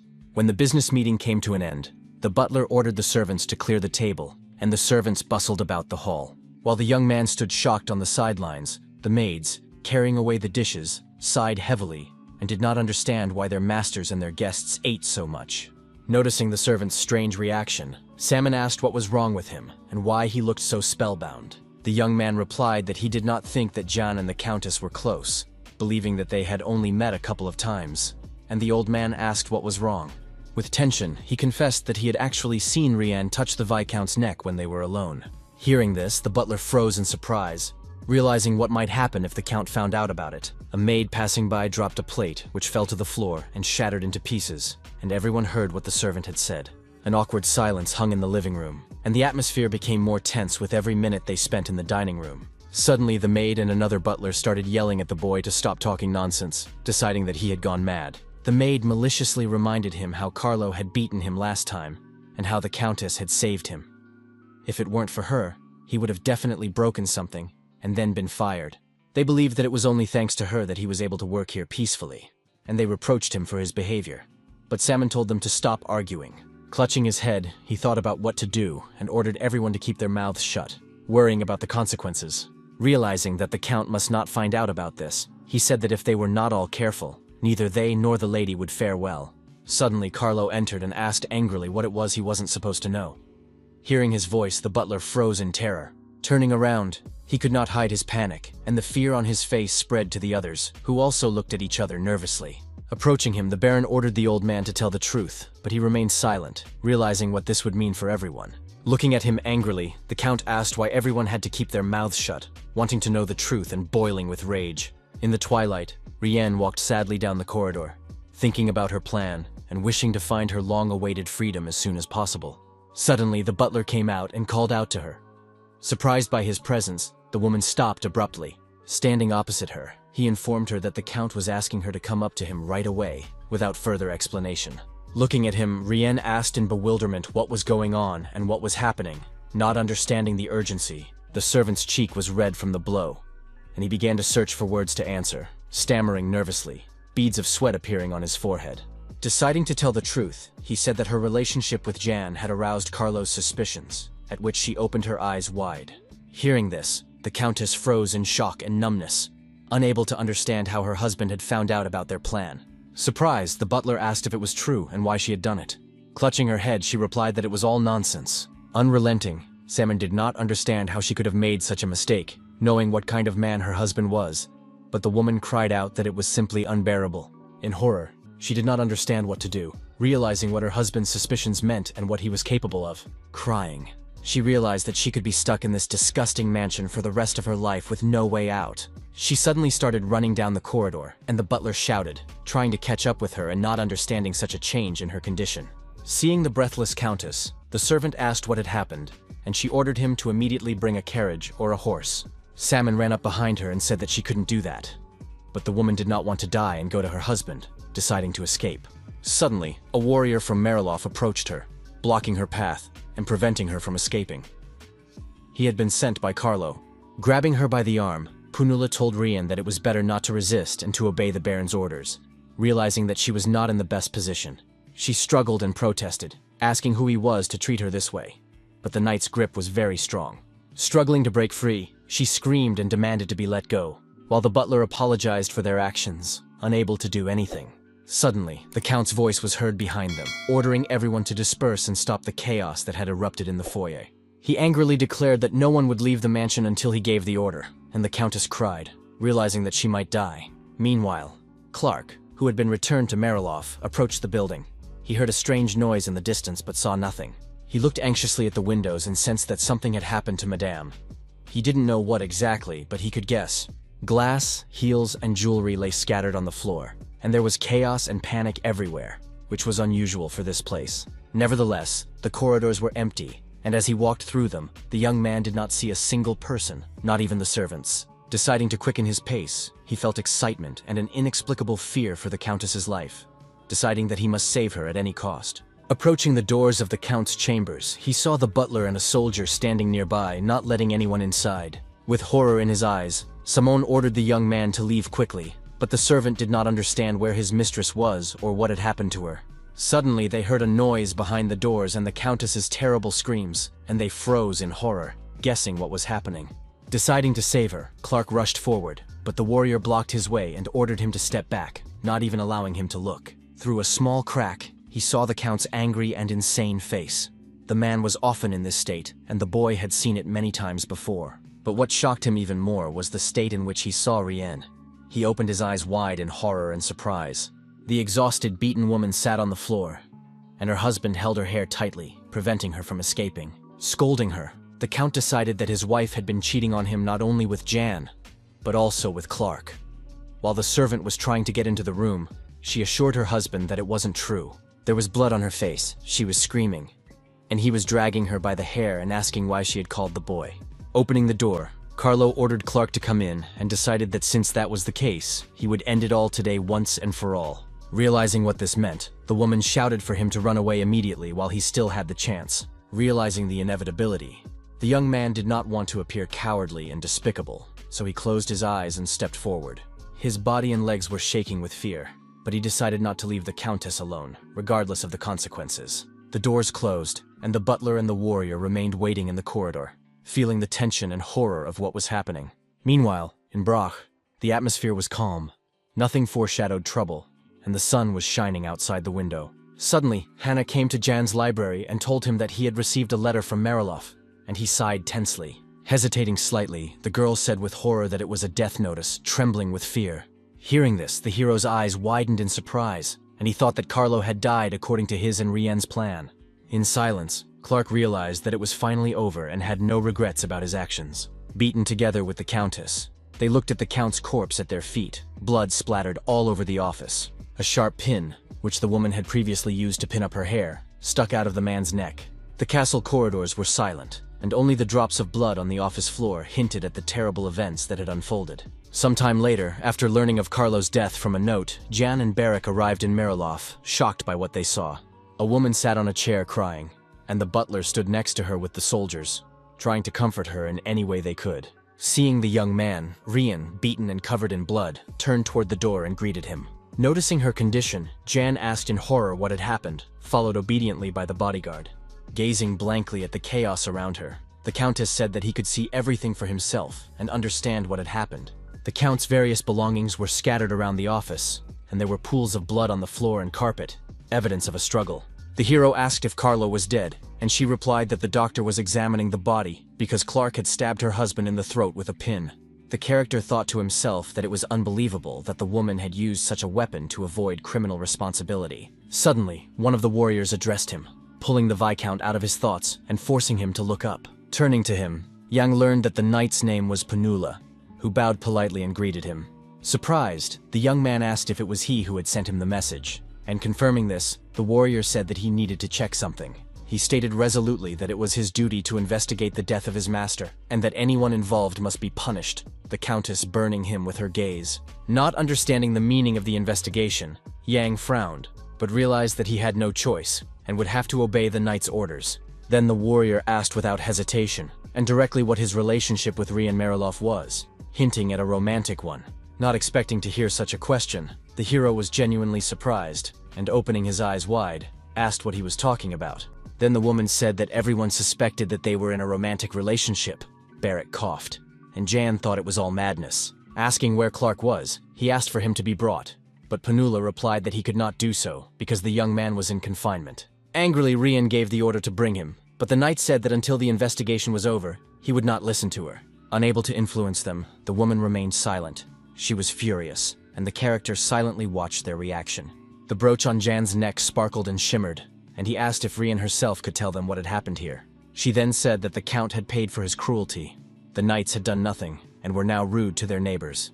The soldiers were struck by her confession. The young man calmly replied that the Countess would surely be busy managing the mansion, and would surely punish them, but they tried to object. Barrick sharply shielded the Viscount with his body, drew his saber, and ordered Punal to step aside, as it was becoming too crowded. The young man thought to himself that there would be a lot of trouble if they ousted Rian and put the Count's younger brother in his place. The knights stared at him in bewilderment, but took no action, simply standing there. Whispering in his bodyguard's ear, Jan ordered him to clean up the mess, and the bodyguard asked if he should get rid of the soldiers. But the hero told him not to talk nonsense, and to bring Romandro here. The orphan obediently obeyed and went to fetch the expert. Turning to Panul, Rian ordered them to leave as well, wanting to be alone with the Viscount to discuss further plans. She ordered the soldiers to escort the expert to them, and to do what they had to do, and not get on her nerves. They looked at her reproachfully, but left. She ordered the butler to bring tea, since they had guests and needed to receive them properly, despite what had happened. Deciding to obey her, they all left the office one by one, the sound of their boots echoing off the tiles on the floor. As a result, Barrick, Jan, and the Countess were left completely alone, which was an excellent opportunity to talk and develop a plan of action. Clutching her head, she said she was going crazy, and the young man asked her to calm down, saying they first needed to make sure she had the right to own the territory. Looking at the drops of blood on the floor, he asked if the Count's younger brother had been notified of his death, to which the woman replied that he had not yet. In that case, he told the Countess to keep the Count's seal with her until the palace expert arrived and to go about her usual business. As she looked at him, he promised that if the knights betrayed her, he would send his troops to her. Suspecting some kind of trick, Rian asked what the young man wanted in return for his help. Understanding the market relationship between them, folding his arms, the hero said that he did not yet know what he wanted for his services, and began to think, considering it a chance to ask for something good. Then he asked if the Countess could make a donation, since nothing else came to mind, and she agreed, rising from her chair. As she left, she noted that it would be better if the young man asked for something other than money, as her knights could do that. Opening a box with her jewelry, she replied that she could not give Jan much at the moment, but she still had to fulfill her promise. Taking out the ring that had previously interested the hero, the woman said that there was something she could give only to him. Showing him the ring, she asked if it was interesting and noted that his pendant and her jewelry were made at the same time. Puzzled, Barrick asked if Jan was not going to take what he was being given, and the character noted that the bodyguard had not yet left.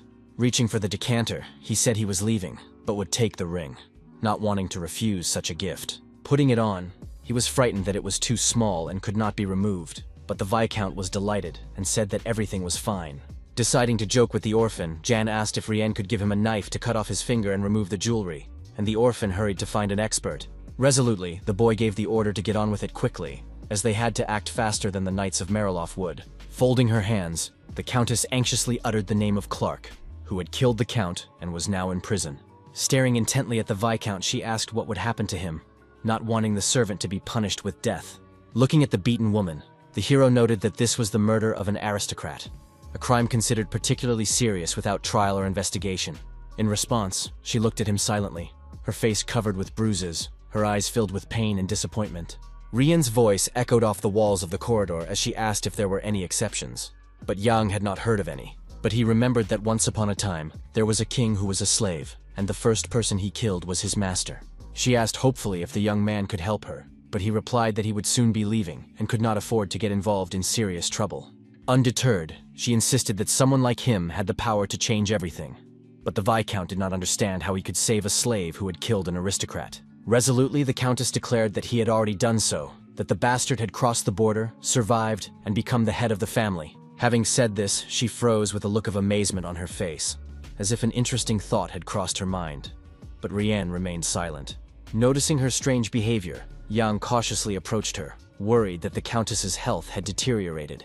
Putting her hand on her chest, Rian declared resolutely that she would lead this territory at any cost, wanting to become the mistress of the lands. The hero was shocked by this confession, and the woman asked in bewilderment if she really couldn't. Then the young man reminded her that she did not have the blood of the Mariloff family flowing through her veins, and that it would have worked if she and the Count had had children.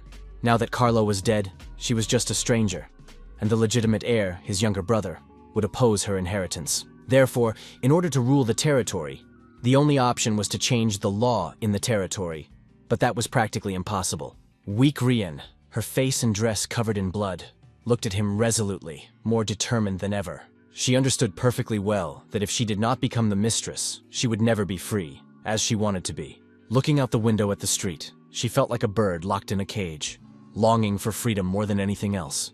Looking at her, Yang did not understand her feelings, but it was in his interest for her to lead the territory, rather than his younger brother Carlo. It was impossible to predict what would happen if this man became the leader of Mariloff, or any of the warriors for that matter.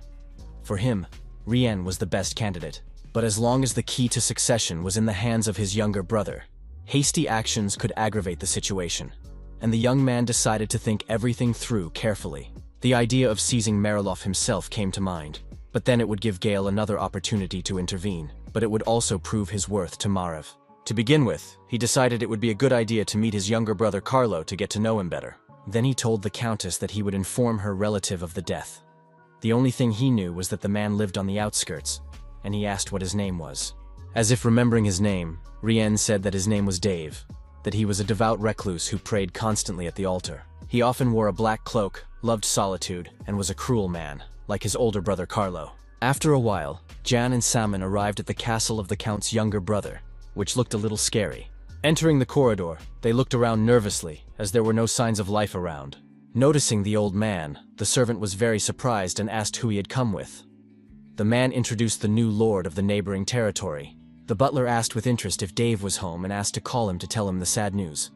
But they were asked to wait while the man prayed. Hearing this, Yang was shocked, not believing that such a cruel man, according to the stories, could be a believer. Looking at the books on the table, the hero wondered what Carlo's younger brother was like, since he knew nothing about him before. In fact, Salmon had seen him several times, but he knew from Carlo that Dave had a great thirst for knowledge. At first, the Count called this desire a blessing, but later considered it a curse, and the hero asked in surprise why.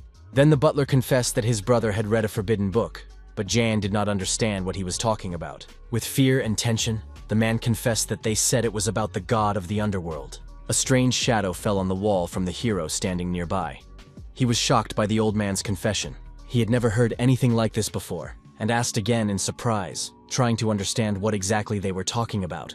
Slowly climbing the stairs to the second floor and then descending, Dave, dressed in a robe and holding a cross in his hands, told the guests that he had received an answer from God. Seeing him, the butler announced that they had sad news, not knowing how to choose the right words in this situation. After a short pause, the Count suggested that someone must have died, judging by the anxious look on the faces of the guests. The shocked old man did not understand how Dave knew about it, and the hero thought that this was exactly what the sad news meant. When the man began to tell him about the misfortune that had happened the night before, the Count made a strange sound, like laughter. Cupping his hands together, he placed them on his head as if in prayer. Watching his actions, the young man remained silent. Turning around, the Count asked who had come with Simon, and Jan introduced himself as a Viscount, explaining that he did not yet have a surname. Remembering all the scandals and commotion from the neighboring county, the man realized that this was the guy from Bracha. Now there was an imperial expert among his people, and Countess Rian herself had asked for help. But Dave did not understand what service he could render. Then Jan explained that the woman wanted to meet with him, and was currently in a very anxious state, and there was an oppressive atmosphere in the castle. The Count asked with displeasure why his sister-in-law had distanced herself from all members of the family and invited a stranger. He stated decisively that they would return to the mansion and that he would get ready now. The young man remained silent, but such behavior annoyed him. Staring intently after him, the young man understood why there were various rumors about this man, both good and very bad. Looking at his desk, he couldn't understand how it was possible to work in such a mess, thinking that it would be impossible to find anything.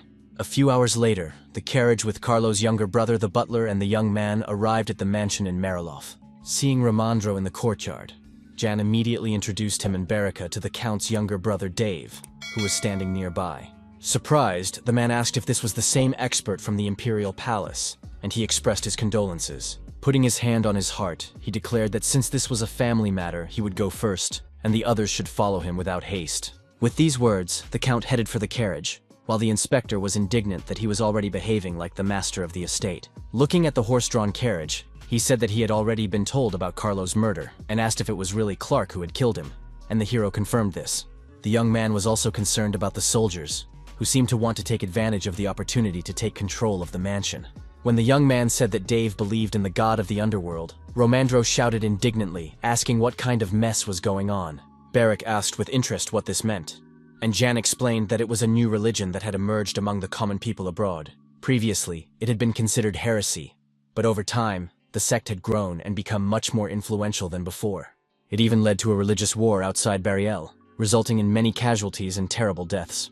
Romandro asked apprehensively if it was not the most aggressive and repulsive sect, and the young man admitted that it only complicated matters. It seemed to him that it would be better if Madame Rien became the new lord of the territory. Then he could benefit. If power were given to Dave, it was unclear what the future held for Brock.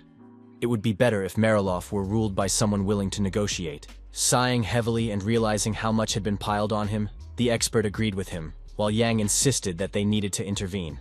Looking at him, Romandro asked if the guy really knew how to do it, and the hero replied that there were many possibilities, but they would be leaving soon. Listening to the conversation, Barak was full of determination and courage, and prepared to fight, keeping his hand on his weapon. Taking his saber, he smiled and said that he had found a solution and suggested simply killing everyone, and the Viscount said ironically that the warrior was good at it. Standing near the building, he explained that they had no right to do so, and that the Countess must take the lead to begin with. Although it would be difficult, they had to do everything quickly, and he asked if his bodyguard understood, wanting to be sure of the plan. In Count Carlo's chambers, the sobs and cries of his younger brother could be heard behind the doors, and it all seemed very staged. Romandro entered another room, where Rien was still sitting motionless, staring at one spot as if spellbound. She asked anxiously where Jan was, and the expert replied that the young man would be there soon, as he had some business to attend to. Approaching her, the man whispered and asked if Mr. Dave was inside, and the Countess replied that yes, he was pretending to weep with grief. He said just as quietly that the hero had asked him to give her something, but he was afraid that someone might hear them and spoke in a low voice. It was necessary for Rien to keep her husband's seal, and then Mariloff would definitely become hers, she wondered. First, the expert had to send a report to the capital about the appointment of the new lord, and depending on the monarch's decision, someone from the palace would be sent. With a wary look, the woman asked if she would still need to keep the seal with her. Receiving an affirmative answer, she began to turn it in her hands, realizing the power that this seemingly simple symbol possessed. While the Countess was studying it, the expert added that she simply had no other choice. Otherwise, she could be expelled. After that, she would have to dismiss the knights, and Rien asked about the three who were standing behind the doors but could not hear them. He insisted that order was very important. If a person died on Mariloff territory, their name had to be included in the report, otherwise it was not necessary. He asked hopefully if the woman understood what he was getting at. Hoping for further mutually beneficial cooperation, Rien replied decisively that she would take everything into account and try to spare her and Jan unnecessary trouble by taking responsibility herself. She also asked what to do with Dave, but Romandro replied that the hero would deal with him and told her to rely on him completely. She also had to promise to pay the mandatory fee of 5,000 gold coins, as required by law in such cases. She had to make sure that the number of soldiers did not exceed half of the current number, so that there would be enough funds for everyone. The expert clarified that the Countess had the right to refuse, but Jan retained the right to vote. However, if she agreed, they would sign a contract with her in the future. In desperation, Rien admitted that she had no other options, so she agreed to all the conditions put forward by the Viscount. Suddenly, she heard that there was something else concerning Clark, and froze in anticipation of terrible news. Folding her hands hopefully, the woman asked if there was anything that could be done to save the young man from death.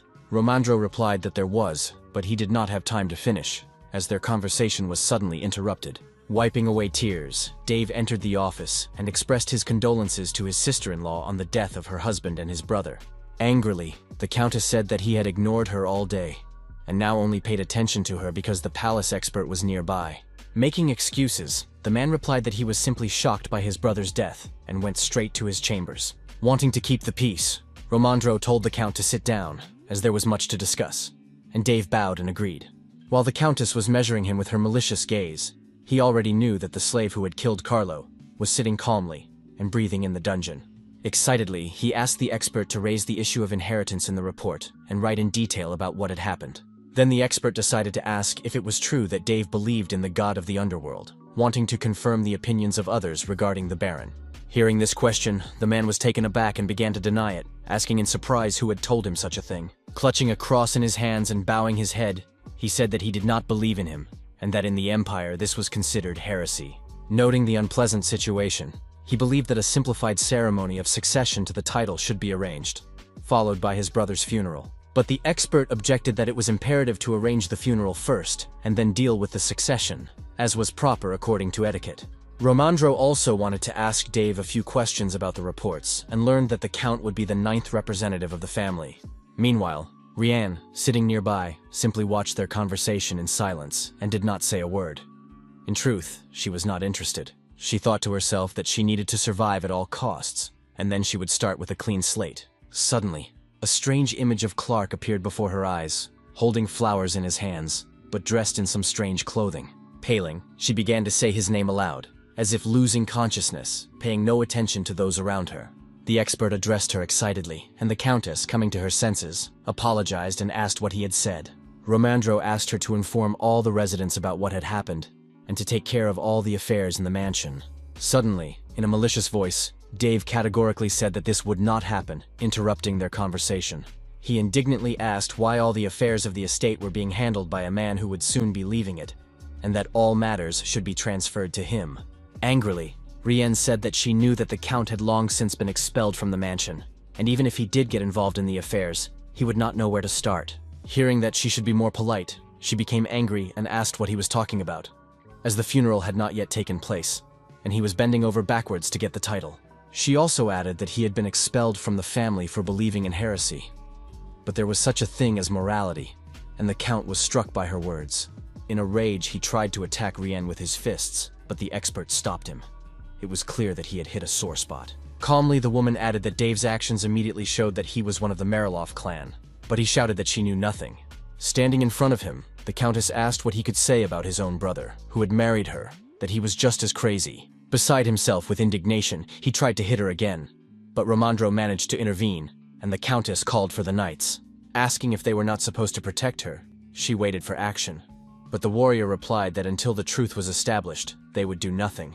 Clutching the seal in her hands, she declared that since everyone around her was talking nonsense, she had only one option left.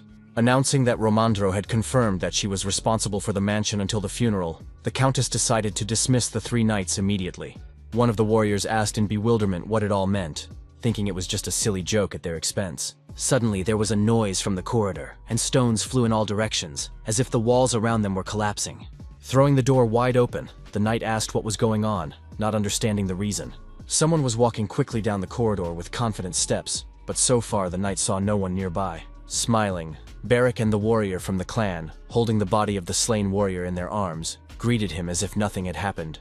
Outraged, Dave asked the expert how to understand all this, but he replied that help had arrived in the matter of Rianne's safety. Puzzled, the man asked if this really bothered the Count, and the Count considered such behavior to be extreme measures. The warrior cried out in horror when he saw the dead and bleeding cur in the bodyguard's arms. Explaining, Barrack said that the knight had blocked their way, and said that they could only enter over his dead body, so that's what happened. Jan appeared out of nowhere and stated that nothing unusual had happened during his absence. Standing next to the bodyguard, he said he was very happy about this, and turned to the Countess, expressing calmness and smiling.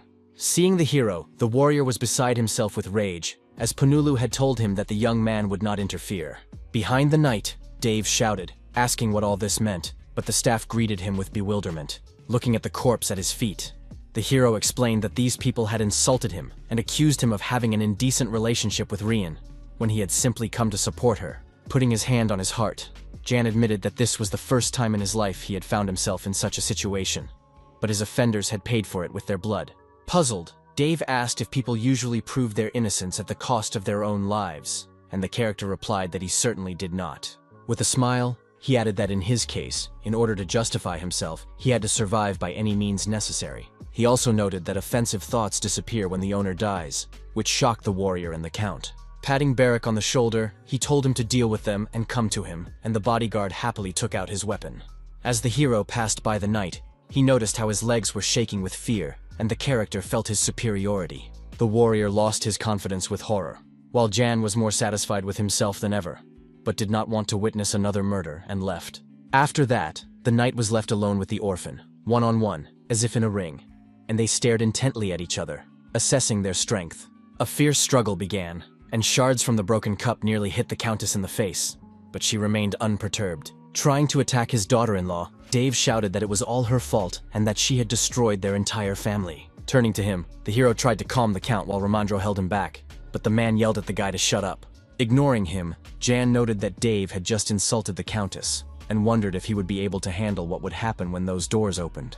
Behind the doors, there were screams and sounds of battle between the knight and Barrack, but no one knew what was really going on there. Feeling fear, the count grimaced and looked there, not wanting to deal with the consequences and calming down a little. Silently, he sat down calmly on the sofa, and the expert sighed heavily, noting that it seemed that all the warriors were finished. Suddenly, the character said that one was missing from the mansion, but he was going to give the order to find him. Sitting down and crossing his legs, the young man formally addressed the count, who was trembling with fear, expecting some kind of trick. Smiling, the Viscount wanted to make him an offer, and asked if Dave could spare him a minute. First, he wanted to apologize for making such a mess, looking at the broken dishes under his feet. He also noted that all these people no longer had anything to do with Mariloff, but the man asked doubtfully if the young man really thought so. Officially, Jan asked him to listen carefully and only then make a final decision. Turning to the Countess, he said that this also applied to her, and Rian looked at him questioningly. Deciding to speak bluntly, the Viscount asked if Dave and the lady really did not want to live together, and the woman replied firmly that she did not. In that case, the hero believed that one of them had to give up in favor of the other, or better yet, leave the mansion. Jan hoped that Mr. Dave would do so, shocking the Count with his unexpected statement. Jumping up, he began to shout and ask what kind of manipulation this was, and how the Viscount dared to say such a thing to him. Looking at the doors, he asked if there was really no one behind them, and if he had been foolishly deceived like a child. Suddenly the doors opened and blood was smeared all over the floor, evidence of a recent battle. Peering inside, a warrior from the Heavenly Clan asked if Yang had called him. His face was covered in drops of blood and looked terrifying. The Count looked at the young man in horror, and the Viscount gave the order to leave and clean up after himself. The boy obeyed, but remained alert. Continuing, he said that it would actually be better if no one with the surname Mariloff remained, but then the Countess might have problems. Looking at the papers, the hero announced that an expert would come and check everything, and then grant the woman a title, which was a difficult process that could take a long time. Therefore, it would be ideal if Dave stayed away from this area. The man was furious when he heard this, asking if the belief in the god of the underworld really did not come from Tulun. He suggested going there. Ryan asked anxiously what would happen if the Count returned after his departure, or reported everything to the Emperor, but the young man assured her that she need not worry. Dave would be under the supervision of escorts from Havana, which required a lot of money, but it was safer that way. With a smile, the hero noted that the most important thing now was what decision the Count would make, and whether he would interfere. The man looked at the Viscount with frightened eyes, not expecting such a turn of events, losing faith in his success. Folding his hands in prayer, he began to pray to the god of the underworld, not wanting to get involved in political games.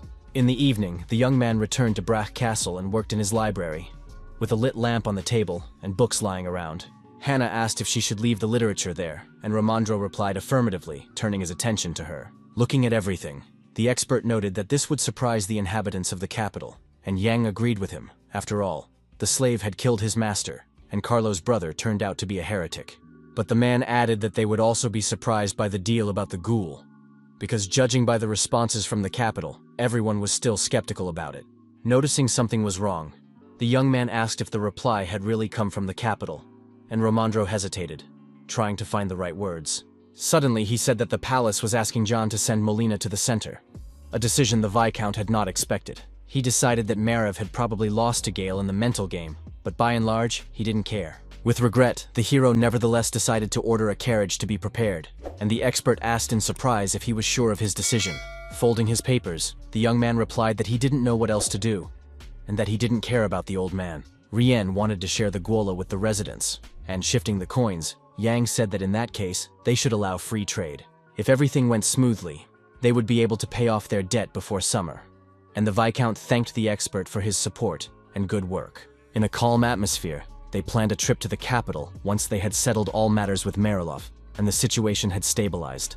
Remembering his family members, the expert awkwardly decided to ask the young man something, worrying a little about his reaction. The memory of a beautiful woman among flowers came to mind, and he wondered how Jan was going to deal with his own mother. Not expecting such keen interest in the question, the hero was a little confused by the answer and was at a loss, gathering his thoughts. Then he said that he had asked her to come, but she preferred to live in the forest surrounded by nature, and he wanted to ask the foresters to check on her, since it was already winter. The expert persisted, insisting that they would soon leave and the young man would not be able to see her, but Yang replied that this would be the case regardless. The man noted that they said that magicians leave with the east and return when the stars are already in the sky, still supporting the Viscount. He thought to himself that Wesley, with her venomous character, would certainly not leave him alone and would get her way at any cost. Suddenly, Hannah's attention caught the young man's eye as she stood in the corner, and he addressed her with a formal order. Tomorrow she was to go to Marilov to study and learn the work of a butler, as he had previously agreed.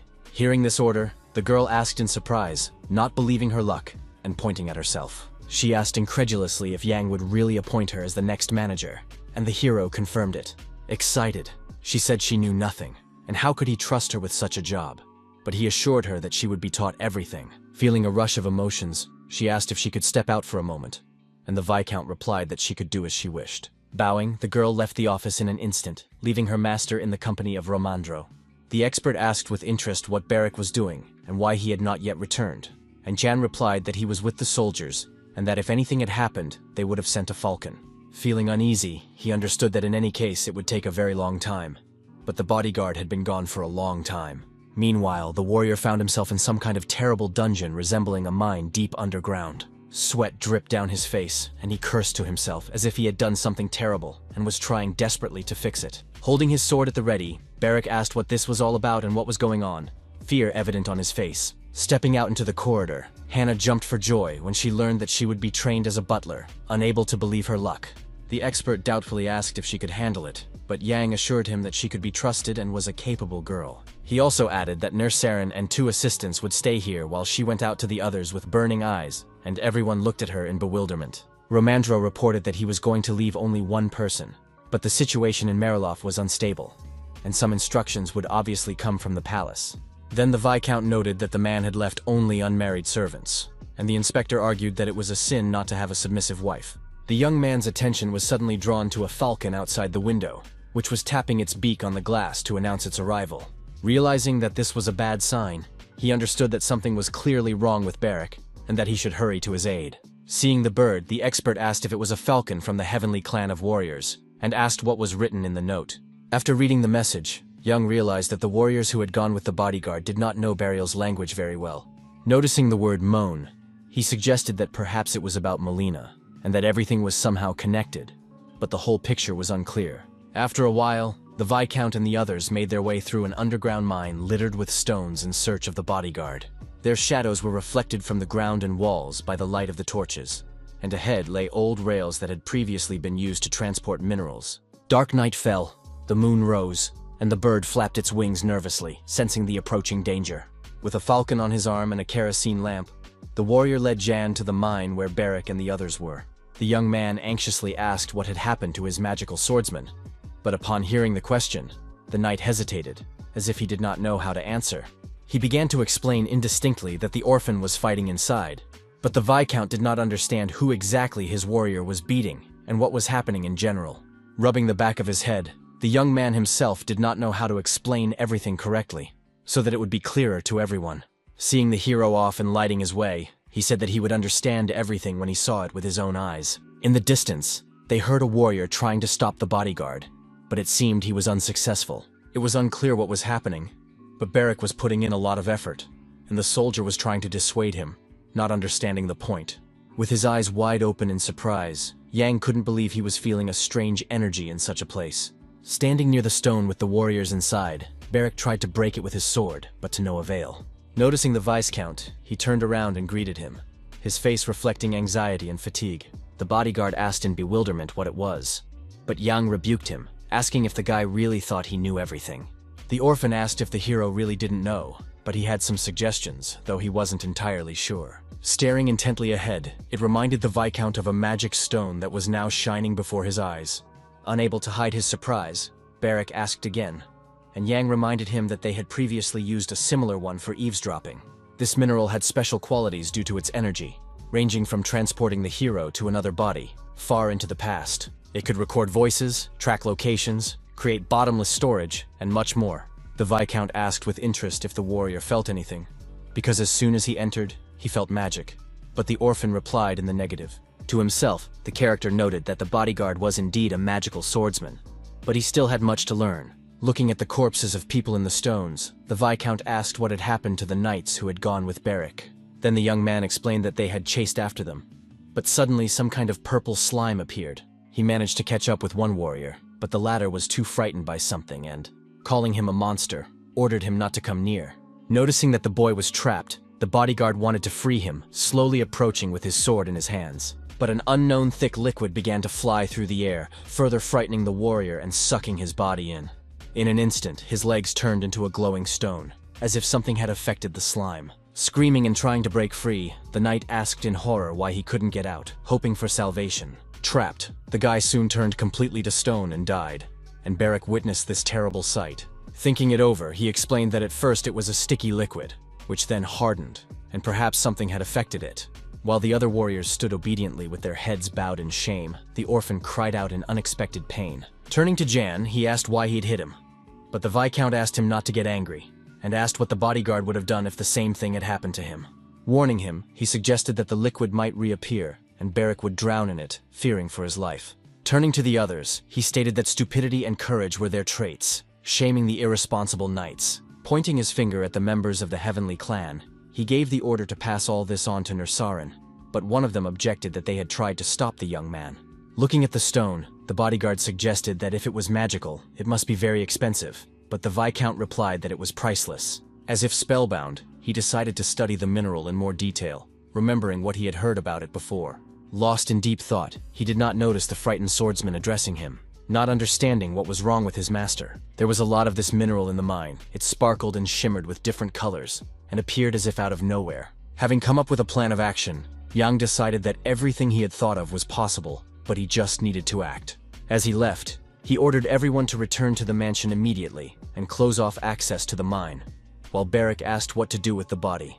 Responding that there was nothing that could be done about it now, he insisted that everyone leave, considering his plan to be more important at the moment. Shrugging their shoulders, the warriors looked at each other in confusion, not understanding the young man's reaction or what he had in mind. Stepping forward, the hero realized that in order to study the deposits of magic stones, he needed the help of the Ministry of Magic.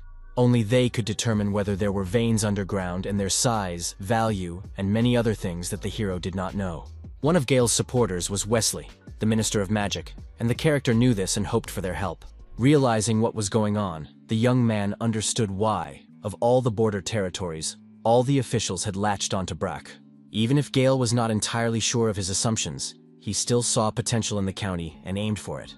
They trained troops to repel the Barbarians and created a situation that required the intervention of the palace to resolve. After the scandal with tax evasion and the discovery of a mine with magic stones, everything worked out perfectly for Gale and the other mages. On his way out, he ordered the mine to be closed, but someone had to stay behind to notify the miners. The hero understood that upon returning to the mansion, he must immediately check everything to confirm his suspicions. Was the arrival of Milton and his men a coincidence? Or were they deliberately attacking Brock to gain access to the underground tunnel? Descending into the dungeon, he walked down a long corridor lined with cells, dimly lit by torches on the walls. Determined, Jan wanted to look his enemies in the face and find out their true intentions regarding the territory of Brock. Seeing him, Mac asked in surprise what had happened and why he had come to them. They were all on guard, except for their leader.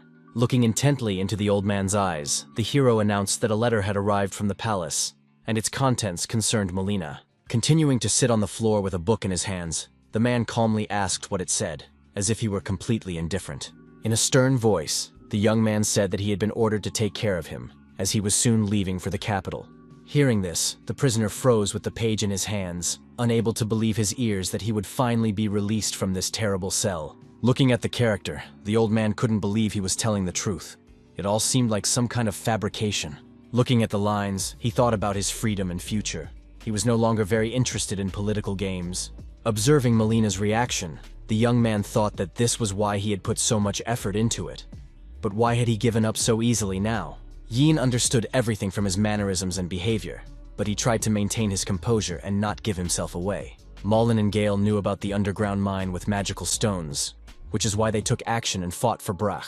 Winter had come, and Burial Castle stood surrounded by snow-covered mountains and trees, everything looking like something out of a fairy tale. Looking at the blizzard outside the window, Marav sat in his office and pondered state affairs and the future. Memories of his childhood came to mind when the queen held him in her arms, and he listened with delight to the falling snow, rejoicing. Many years had passed since then, and now that he was a prince, he still loved this time of year. But his head was full of thoughts. Suddenly his thoughts were interrupted by a servant who noted the snowfall, the first of the year, and looked cheerful. Turning to him, Marav noted the upcoming New Year celebrations, and the butler remarked that there was a real commotion in the main wing of the palace.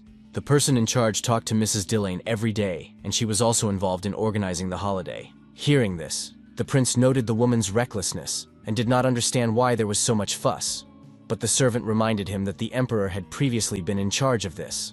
But now she was responsible for the organization as the closest favorite, and Marav asked in surprise if she had received his father's approval. Looking at the stacks of papers on the table, the servant noted that it was good that the woman was there. Otherwise, it would have been difficult for them.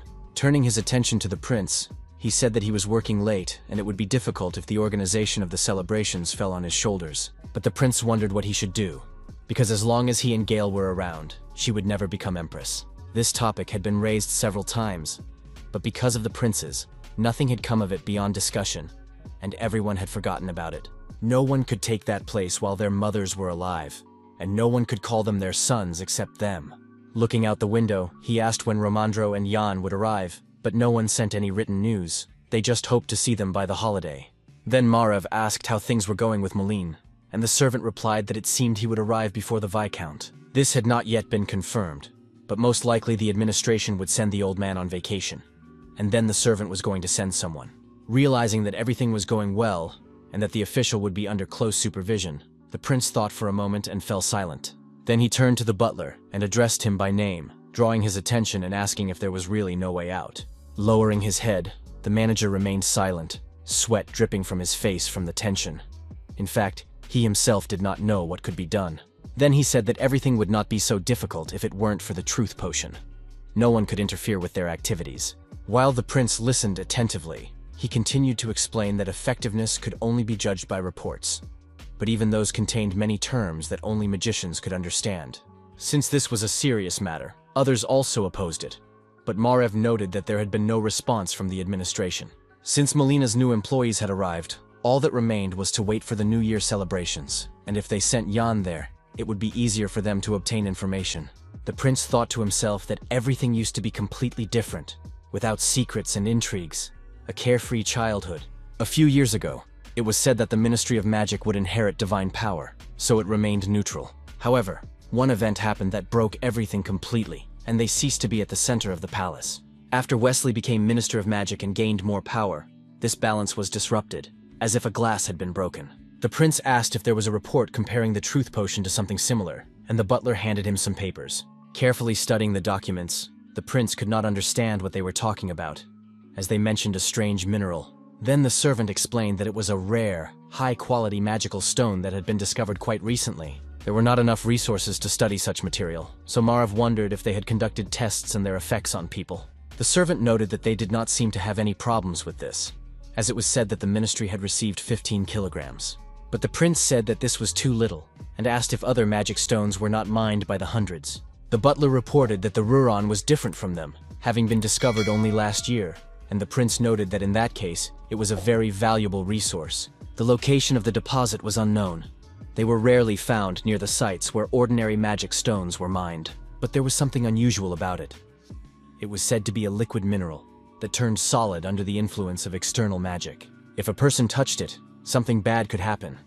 But the manager said that no such deposits had been found yet. The more bubbles in the stone, the more susceptible it was to magic, but he did not know what the magicians did with it or what they wanted to achieve, as the solid ruin was impossible to scratch. Hearing this, the prince asked how the stone was processed, and the steward suggested that it was probably done with magic.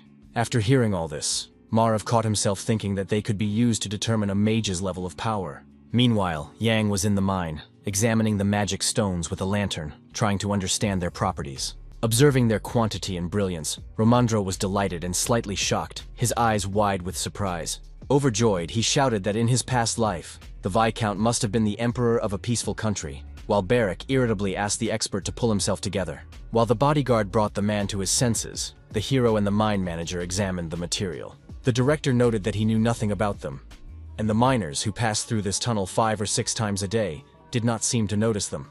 Reassuring him, the hero noted that it seemed like very little time had passed since their arrival, and he was not going to shift the responsibility onto the workers.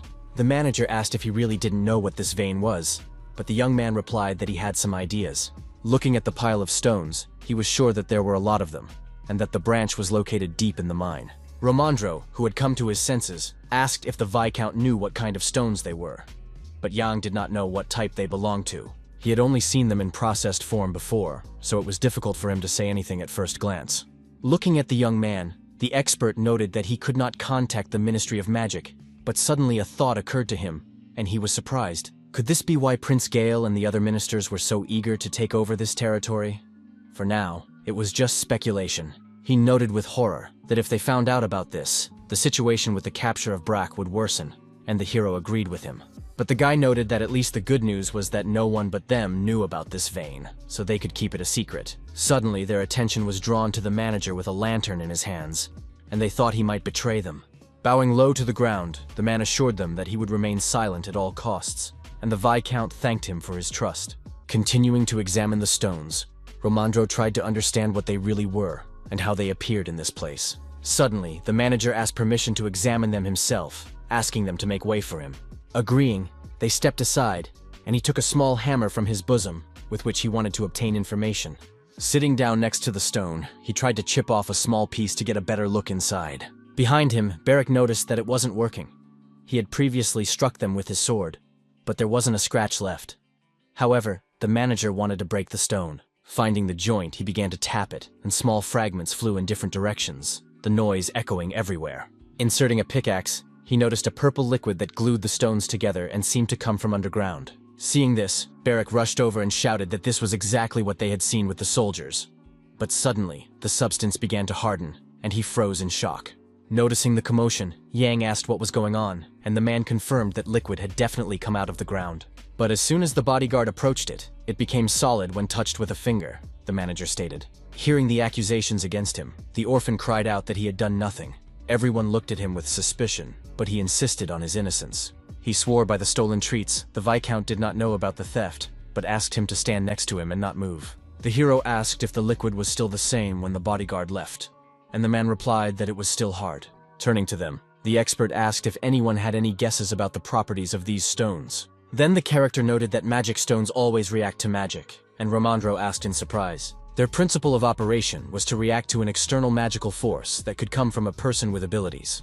Just as a special solution was needed to play back the recording from the brooch they used to eavesdrop on Molina and his men. Turning to the bodyguard, Yang asked him to tell him more about the chase after the night, without leaving out any details. When he found the warrior, he first thought that he had fallen into some kind of sticky liquid. But then, when the knight tried to get out of it, it turned to stone. Now they were looking at the stone with his dead body inside and trying to understand what was happening and why they had appeared there. After thinking it over, the hero decided that it was most likely a reaction to Barrack's magic, which the bodyguard had previously denied. The guy was a magical swordsman, and it was natural that he had magical energy, but he didn't know about it yet. He thought about the name of the stone and realized that they hardened under the influence of external magic. Suddenly, he ordered everyone to move away from him, but no one understood why this was necessary or what the Viscount was going to do. Then the hero explained that he would try to split the stone, and Beric decided that the Viscount had gone mad, intending to do it with his bare hands. While Jan touched the stone with his hands, Beric insisted that he would only succeed if he surrounded it with boxes of explosives. Suddenly, a bright magical yellow light shone under the hero's palms, illuminating the entire space around him. Frozen in shock, Ramandro and the orphan did not understand what this reaction was and what the young man was doing. The Viscount himself did not expect this either and opened his eyes wide in surprise, continuing to watch the process. Gradually, the stone began to melt, and small pieces flew off in all directions as it split apart under his hands. Surprised, the expert stepped aside and covered his head with his hands. The mine manager also fell to the floor, and only a small piece remained of the huge boulder. Beric asked anxiously how Jan was feeling, but the young man replied that everything was fine, and there was no need to worry. The hero couldn't believe that he had been able to get so close to the slain warrior and remove the magical barrier that had engulfed his body.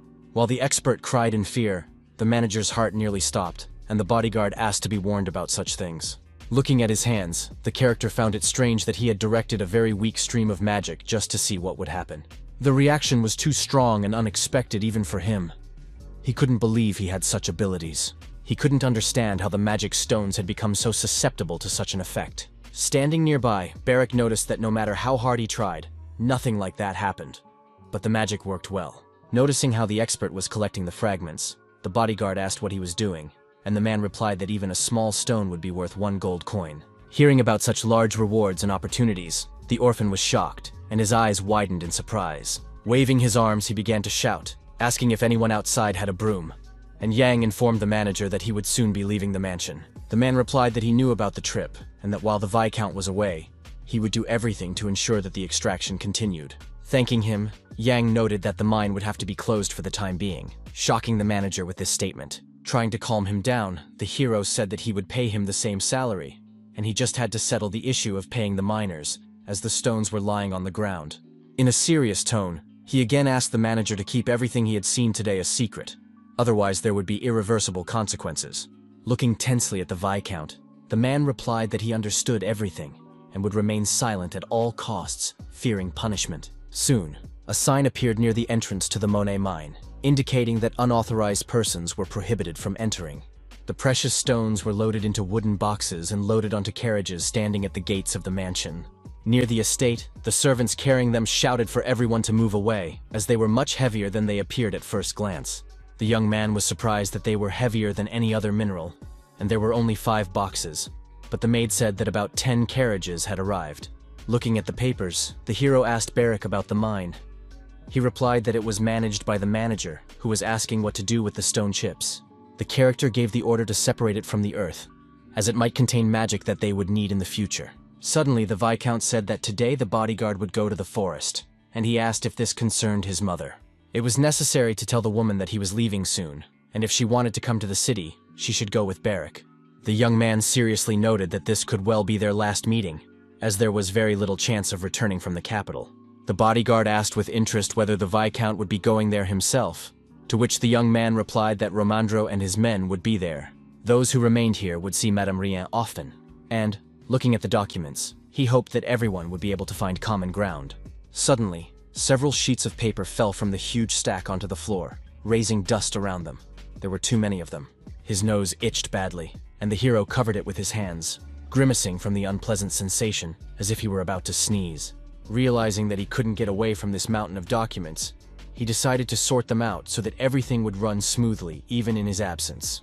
Silently observing his master's actions, Beric watched him from the side and thought about his future assignment. Suddenly, a servant shouted from outside the door that the carriage was ready, and Jan looked at them and replied that he would be right down. Opening the door, Hannah stood in her butler's uniform, and when the hero asked about Ramandro, she replied that the expert was waiting for him downstairs. Suddenly, someone touched her shoulder with their fingertips, and she turned around in surprise. Seeing Beric, she asked what was going on, and he asked if she was also leaving for Mariloff. The girl calmly confirmed that she would return late today, after training, and asked what was going on. The warrior replied that nothing special was happening. Looking at Jan's back and noticing his behavior and the circles under his eyes, the bodyguard noted that he looked very tired. The manager also noticed this and said that he had been under-eating lately, assuming that he was ill. Suddenly, she froze, as if thinking about something important, and the orphan, noticing her reaction, called her name. Clutching her head, she remembered that the butler's main responsibility was to ensure the comfort and health of his master. Running sharply down the corridor, she shouted that she must prepare something delicious and become the perfect housekeeper. Watching her behavior, Barrack was shocked and sighed heavily, thinking that the girl would soon go mad from her busyness. Despite all this, peace and tranquility reigned in the mansion, while outside it was cloudy and cold with snow falling. Suddenly, someone rushed down the hallway, kicking up dust and almost lifting the carpet runners behind them. Hannah opened the kitchen door abruptly and shouted at the cook, who was just about to have lunch. Frightened, Meadow asked if she was leaving, to which the girl replied that she had to go. She quickly gave instructions to prepare nutritious meals of pork, duck, and beef from tomorrow until the master's departure. As she ran away, Hannah shouted that the master looked very tired, as if he had exhausted himself, and that he needed to be fed everything that was good for his health. Noticing her strange behavior, the maid asked her what was wrong, and Meadow ordered meat to be brought from the village for the Viscount. Concerned, everyone began to ask if John was ill, imagining the worst. Rumors spread like wildfire among the people of Braca when the servants came for meat for the Count. Everyone said that Durgi's illegitimate son had taken over the territory, but despite this, they were concerned about his health. A blizzard raged outside, and a strong wind changed the weather abruptly, bending the trees with its force. In the carriage, Yang held his ear and did not understand what was happening to him, but he did not say a word, listening to his inner feelings. Noticing his strange behavior, Romandro asked what was wrong, but the young man replied that he was fine. The expert then reported that he had dealt with other matters in the correspondence, but had not received any answers regarding the organization of the Count's funeral. Reflecting on this, the hero suggested that perhaps they were trying to keep it a secret, so that no one would find out about them. As the carriage sped along, no one knew that Dave had decided to marry Madame Rien. Meanwhile, in Mariloff, black flags were raised in the streets, signaling Carlo's death, and Mariloff was plunged into mourning. People discussed how this was the first time they had heard of a slave killing his master, and wondered what could have happened. One of the guys said he had heard that the Count beat his wife, and the slave killed him while trying to stop the violence. There was much debate among the people. Some did not know what had really happened, while others believed that Carlo doted on the Countess and could not have hurt her.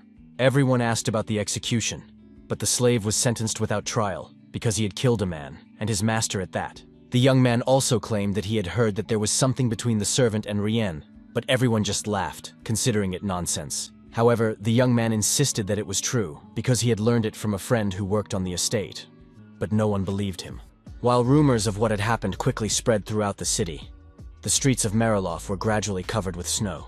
In her chambers, the Countess slept soundly on her huge bed, unaware of what was happening in the city. Her body and arms were relaxed, but the woman had already woken up.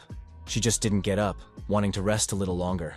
The butler came and asked if she wanted food, but she refused, having lost her appetite after what had happened. The manager noted with concern that she had not eaten dinner yesterday either, but Ryan remained silent, not knowing how to respond. Sitting down, she asked if he thought her behavior was strange, considering that she should be acting completely differently. Sadly, the manager tried to find the right words.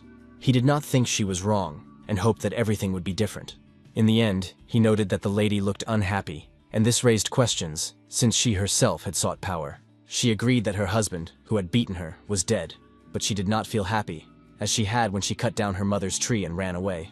Putting on her slippers, she asked what caravan Dave would be sent to Toulon on, and the servant replied, with a joint trading organization. They were already prepared. Everything cost 200 gold pieces, including the advance payment, and the Countess said that things were not as bad as she had thought. As she left, she asked them not to abandon the matter and to pass on her request, because Jan was due to arrive soon.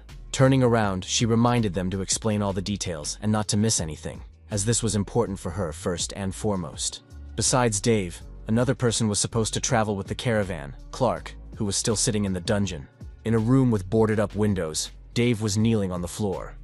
He had spent all this time here without leaving his quarters. With his hands clasped together, he prayed to the gods of the underworld and thought about his future with fear, hoping to become the new lord, but ending up with nothing.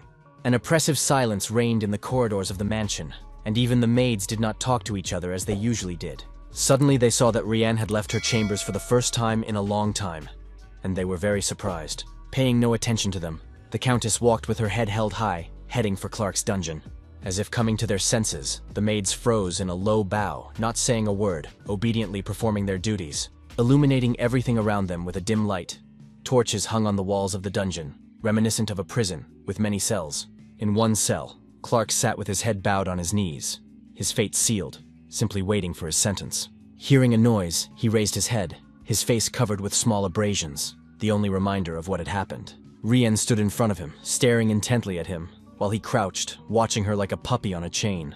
The Countess regretfully informed him that in a few days he would be leaving with Dave and the trade caravan for Tulin. She also added that the route would pass through the kingdom of Havan, and the prisoner could not believe that he would escape punishment. Shocked by this decision, the young man repeated the name of the city, as if remembering something. It seemed familiar to him. Then the woman asked if he knew where it was, and, kneeling at the bars, Clark admitted that he did. The prisoner noted with regret that it was very far from here, and Rien was also in despair as she secretly wanted to be with him. Biting her lip, the woman tried to find the right words, but couldn't. She simply thought it was the right decision. Holding on to the bars, she said that the palace investigation needed proof that Dave had arrived and asked him to accompany her. But he withdrew his hand. Managing to grab his hands, she cried out resolutely that he must come back, her voice full of hope. At first, Clark was shocked, but then he felt happy that Rien cared so much about them, because he himself wanted to be with her. Holding her hand, he felt something more than just a servant-mistress relationship. There were feelings between them. He loved her, and obediently accepted any instructions, bowing his head.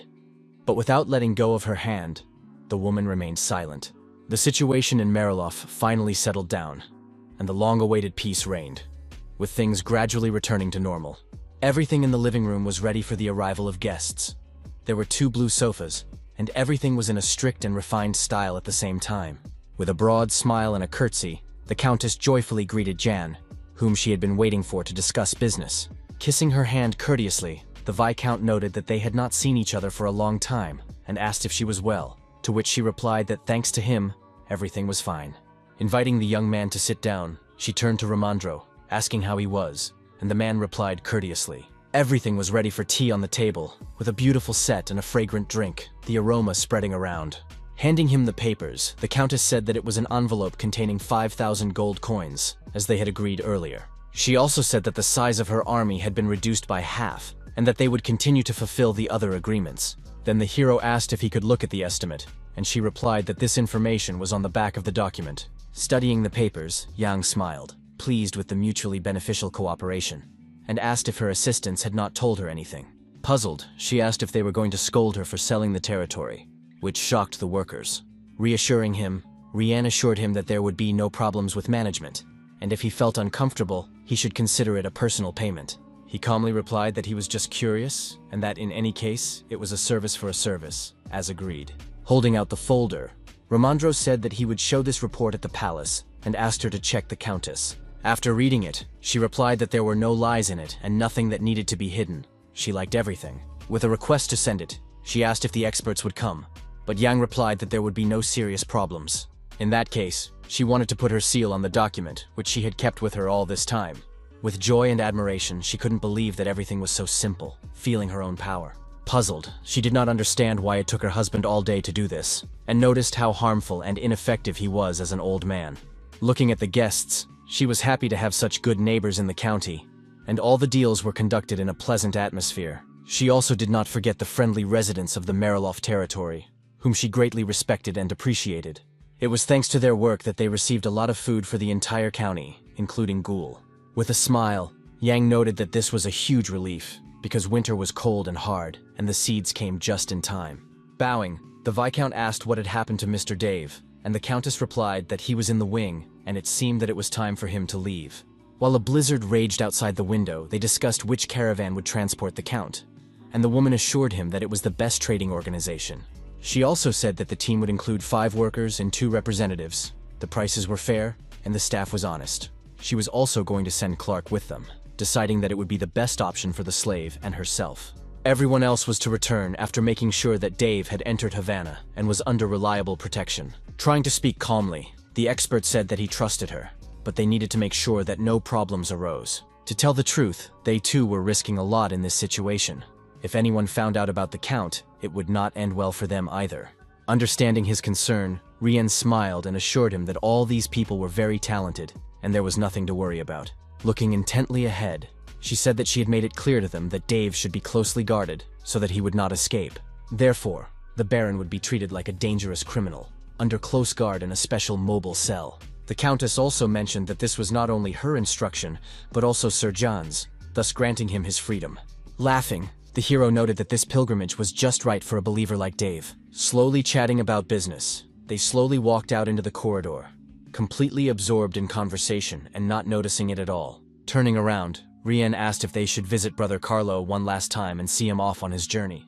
Horse-drawn carriages from the merchant caravan were already waiting at the gate, ready to set off on the long journey. Screaming and struggling to break free from the strong grip of the workers, Dave tried to free himself and cursed, demanding to be let go. Noticing the Countess accompanied by servants and John, he began to call them demons and asked if they really thought they would get away with it. Showing her middle finger, Rien smiled and said that life would be much better now, and hoped that they would never see each other again. Calling her crazy, Dave shouted and struggled, saying that God would punish this woman, realizing that he had lost all his power. While the hero warned the merchants to beware of robbers on the road, the Count shouted at the young man, asking how he dared to make such a decision. With uncertain steps, his legs bound by handcuffs, Clark approached the caravan. He was also leaving with them. Amidst the crowd of people from the clan, his and Ryan's eyes met, and they seemed to freeze in silent silence. Sadly, she asked if everything was ready for the journey, and the slave obediently bowed his head and said they were ready. After a short pause, the woman said that in that case, it was time to leave, as she wanted to avoid long goodbyes. Everyone climbed into the carriages with bars for Dave and Clark's safety, and set off on their journey, a difficult road ahead of them. The trade caravan slowly left the gates of Mariloff, and the Countess watched them go, hoping to see Clark again. She felt sad that the young man was leaving, and even closed her eyes so she wouldn't have to see it. Turning to John and Romandro, she suggested they go for a bite to eat to celebrate the good day and the bottles of wine they had prepared. Looking at the managers, she asked if they would be frequent guests on her property, and they replied that it would be great. Suddenly, she said she would need help.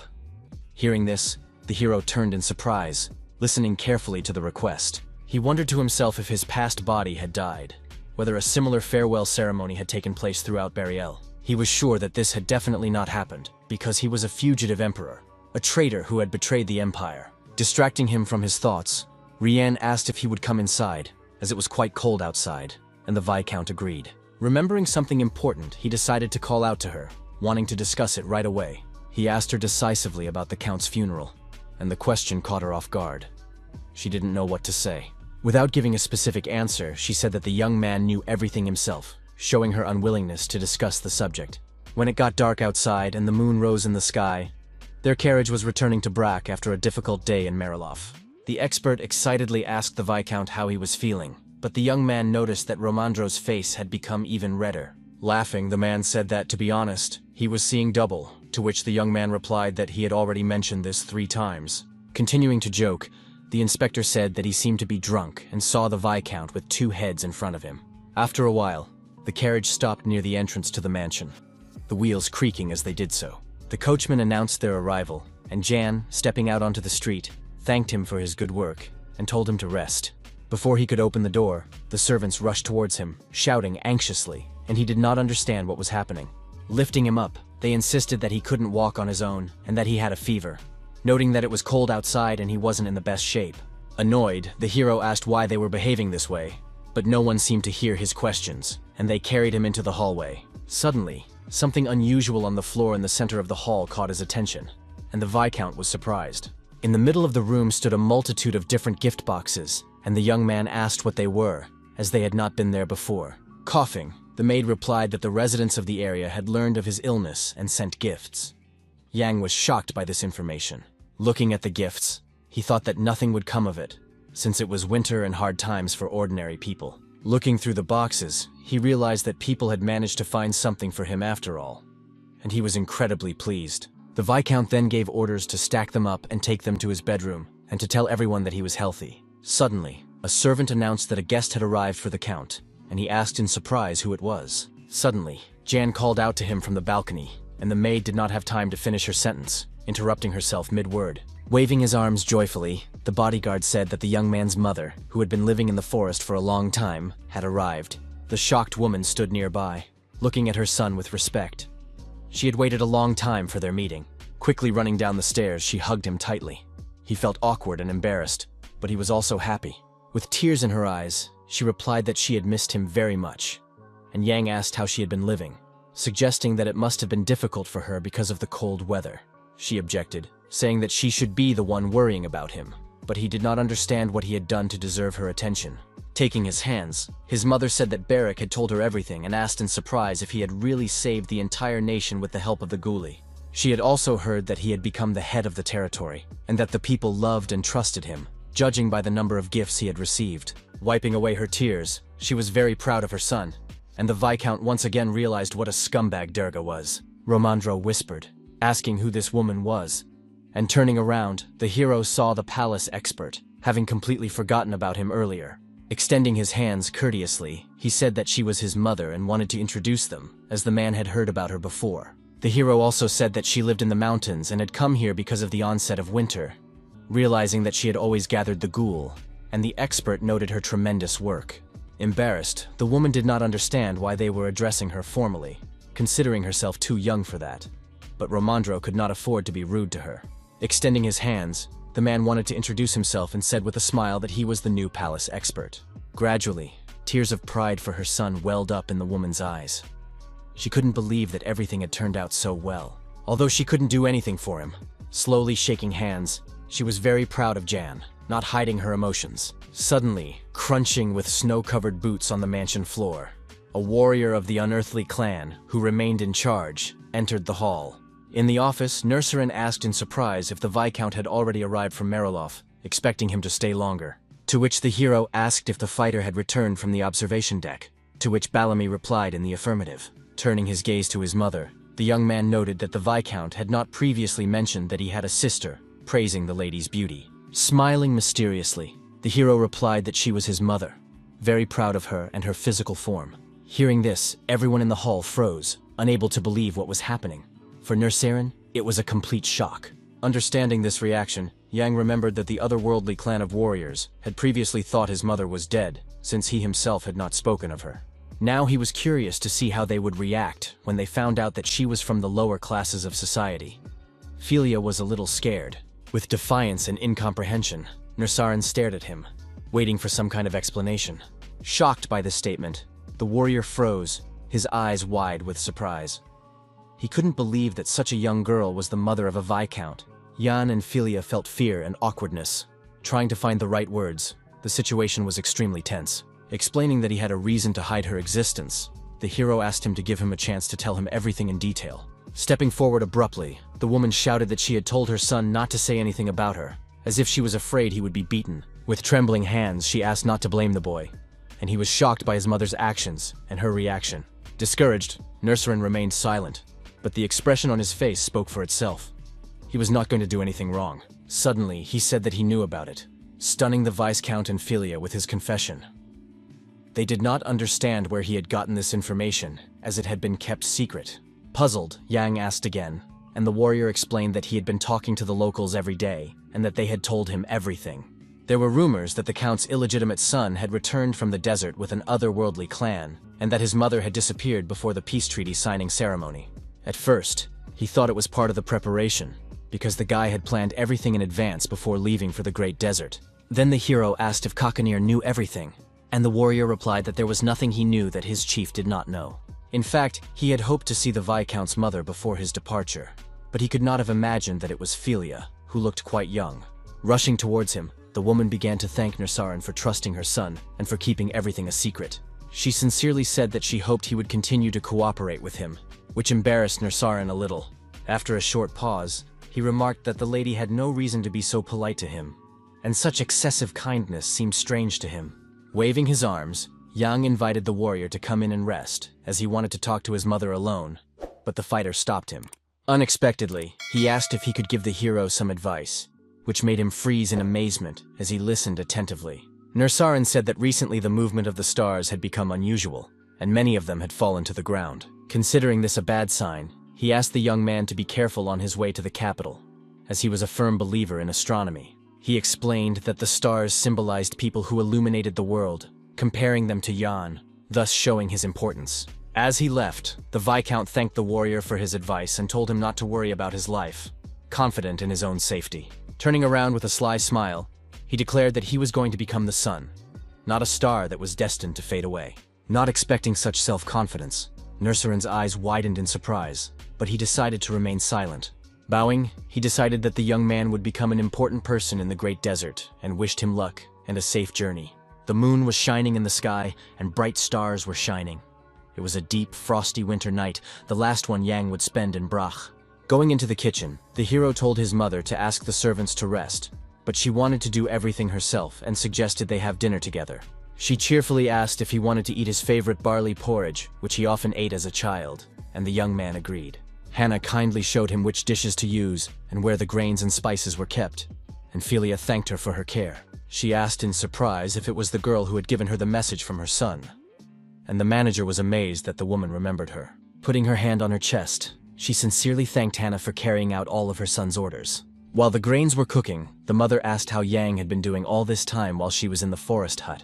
The character calmly assured her that he was fine, and asked Philia about her affairs, whether she had been bored in the deserted grove. Now that there was plenty of food and Durgi was gone, he offered to let her move in and live there, or he could find her a house. Tucking her hair behind her ear, the woman replied that she needed to think about it, because she was no longer alone after meeting the warriors. She asked with interest who the dark-haired man was, whom they had just met in the hall. The hero then explained that he was the younger brother of the leader of the otherworldly clan of warriors, Nursarin, a brave fighter with a falcon on his shoulder. He was supposed to help manage the territory in his absence, and Philia replied with a smile that she understood everything. The Viscount asked anxiously if anything dangerous had happened in the forest, but his mother assured him that everything was fine and asked him not to worry. As she poured the porridge, she said that some people who had lost their way and some wounded people had come. Hearing this, Yang asked in surprise. Recalling the incident, Philia thought for a moment and remembered that there were 3 of them, named Ricardo, Nav, and Erica, all of whom looked quite tired. An image of warriors with sabers led by a girl appeared in the character's mind, and he immediately understood who they were talking about. It was the Imperial Army. Then the young man asked if they had suffered greatly, and the mother said that they had lost many comrades and could not return home. She put the plate on the table, and the Viscount asked if Philia knew where they were headed, and she said that they were heading towards Havana. With hope in her eyes, the woman wanted to ask her son a question that had been on her mind for a long time, and he listened to her attentively. Nervously, she asked if she could write to him while he was away, believing that she would be able to keep in touch with him. Taking his hand, she explained that this would calm her mind, as she was very worried about him and rarely saw him. After thinking for a moment, Yang happily agreed, realizing that they might never see each other again, and how important this was to his mother. He also asked her not to be offended by his long replies, as he would be very busy with state affairs in the capital. Hugging him tightly, Philia understood everything, and said that she would always wait for him here in Brach, for such was her destiny. The city was sinking into night, and she wished him a safe journey. Despite the cold, some plants remained green. The next day, John drove to the mine to collect some magic stones to show the Emperor, and there was a lot of hustle and bustle around him. Hannah held out her hands and gave the gentleman the brooch he had asked her to make from precious stones. Thanking the manager, he ordered her and the other servants to return to the mansion, as it was very cold outside. He added that he hoped they would have a good winter under Hannah's leadership, and the girl felt proud. She assured him that she would take care of the mansion and fulfill the task at any cost. But the hero told her not to overdo it. Romandro anxiously asked if they had taken everything they needed for the journey, and Yang replied that everything was in order, and Barrick agreed with him. Approaching Nursarin, the Viscount said goodbye, and the warrior, shaking his hand, wished him luck, knowing that such a long journey awaited them. The firm handshake expressed the strength of their cooperation and trust, and the warrior called the young man the Great Shah of Braca. On that note, the Viscount, along with Romandro and Barrick, got into the carriage and looked out the window one last time at those who had come to see them off. Looking at his mother and the warrior beside her, he told Philia to live freely, as she deserved it after enduring so much suffering. The gates slowly opened, and the hero told everyone to set off, as the road promised to be very interesting. In the center of the city, people also said goodbye to him, waving their hands and asking him to secure a new name for the territory. The servants, his mother, and Nursarin hoped for his speedy return and hid their tears. It was hard for them to say goodbye. Smiling, the young man and his bodyguard felt calm and sad at the same time. They themselves did not know if they would ever be able to come back here again. Indignant, the orphan asked why no one was shouting after him, only after the Viscount, as the carriage moved forward. After a while, the caravan with the hero found itself on a snowy forest path, with a real blizzard raging outside. In the carriage, Barrick was bored. He was not used to traveling such long distances, having spent most of his life in slavery. Slumped on his knees next to Jan, he complained of pain in his body. so Ramandro offered to switch places with the coachman. Without ceasing to complain, the warrior asked how much further they had to go, and the expert reminded him that they had been on the road for 4 days, which meant they still had 10 days to go. Reassuring the young man, John asked him to be patient and informed him that they would be stopping for the night in a village today. The orphan could not believe his luck. He added that there would be no mansions or luxurious inns there, and asked him not to expect too much. The bodyguard sighed heavily. Listening to them, the inspector noted that they should soon arrive in Karenna, and Barrick said in surprise that he had never heard of this place. Then the man said that it was a very ordinary small town, and the Viscount asked if he was talking about Longin, Zykov, and Karanu. Earlier, in a letter, Count Marilov reported that robbers had appeared in these lands, attacking and plundering people. Hearing this, Barrick was surprised, because he thought Carlo was lying. But the Viscount replied that official documents were usually difficult to forge. Fearing the worst, the orphan began to stutter, trying to find the right words, and a tense sweat appeared on his face. Suddenly he cried out with joy and suggested that they might be attacked. Surprised, Jan asked if he had never seen bandits before. The orphan persisted, asking if these areas were not nearby and that they could run into them anyway. And the character realized that he was right. The Viscount noted with excitement that they had a lot of luggage and few knights, so they should move more quietly and quickly. The horses did not slow down and rushed forward along the snow-covered path, despite the long road, but it was noticeable that they were tired. Suddenly, the coachman asked if there were any villages nearby, and the hero said to wait a moment for the answer, as he needed to check the route. Then he asked Mr. Ramandro to look at the map again, and the expert kindly agreed to help. Suddenly, Barrick's gaze was drawn to what was happening outside the window, and he told everyone to look, as they had already arrived at their destination.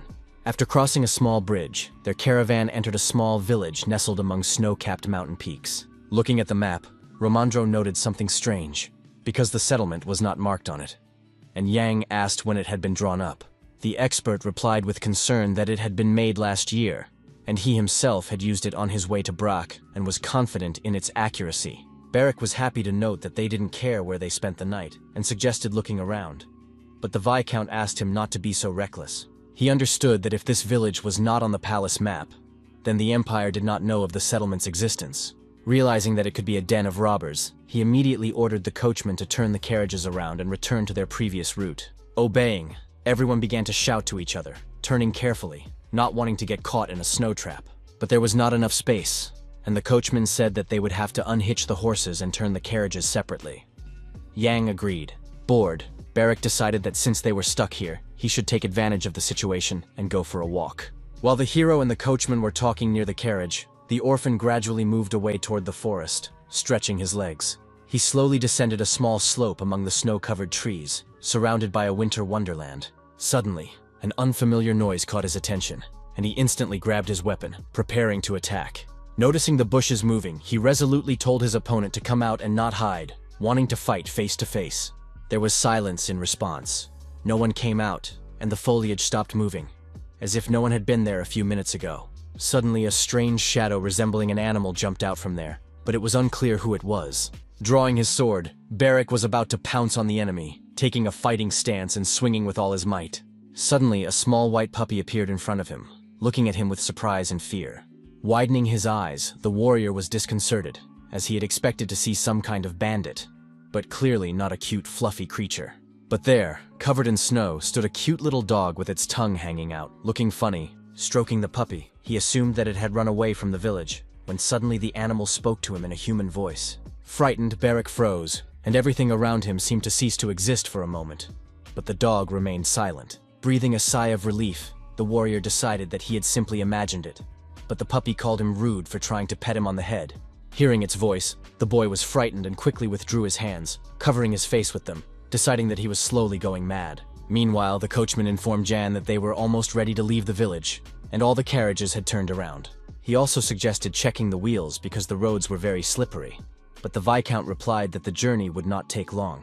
Arguing that the horses and people needed to rest, Jan decided that they would drive slowly, while the bodyguard ran after the dog. Hearing the cries, the hero turned around and called Barrick, and the warrior, carrying the puppy in his arms, told his master to look at his find. Showing the frightened and frozen animal, the guy enthusiastically told him that the animal could talk. Thinking that the bodyguard had lost his mind, the Viscount looked on in bewilderment, while the expert asked him not to pay any attention. Annoyed, The hero asked the soldier not to talk nonsense, and the soldier asked indignantly if talking dogs really did not exist. Not backing down, he said that he himself had heard the puppy speak to him, while Yang stared intently into the animal's eyes. Bringing his face closer, he asked the dog to say something, but it remained silent, staring at him with a crazy look as if it did not understand him.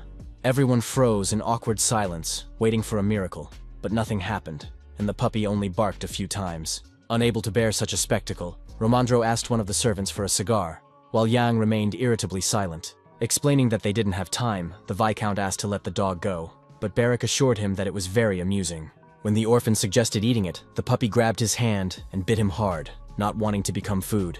In pain, the bodyguard let go of the dog, and it quickly ran back into the forest, no one even managing to catch up with it. Turning around, the animal called everyone rude, even though they looked like pious and decent gentlemen. Hearing human speech from the animal, everyone froze in shock, their eyes wide open, as if in a dream. A few moments later, the puppy disappeared into the bushes at the speed of light, leaving no trace. Barrack began to shout excitedly and ask if everyone had heard what the beast had said, and the expert wondered if it was really true.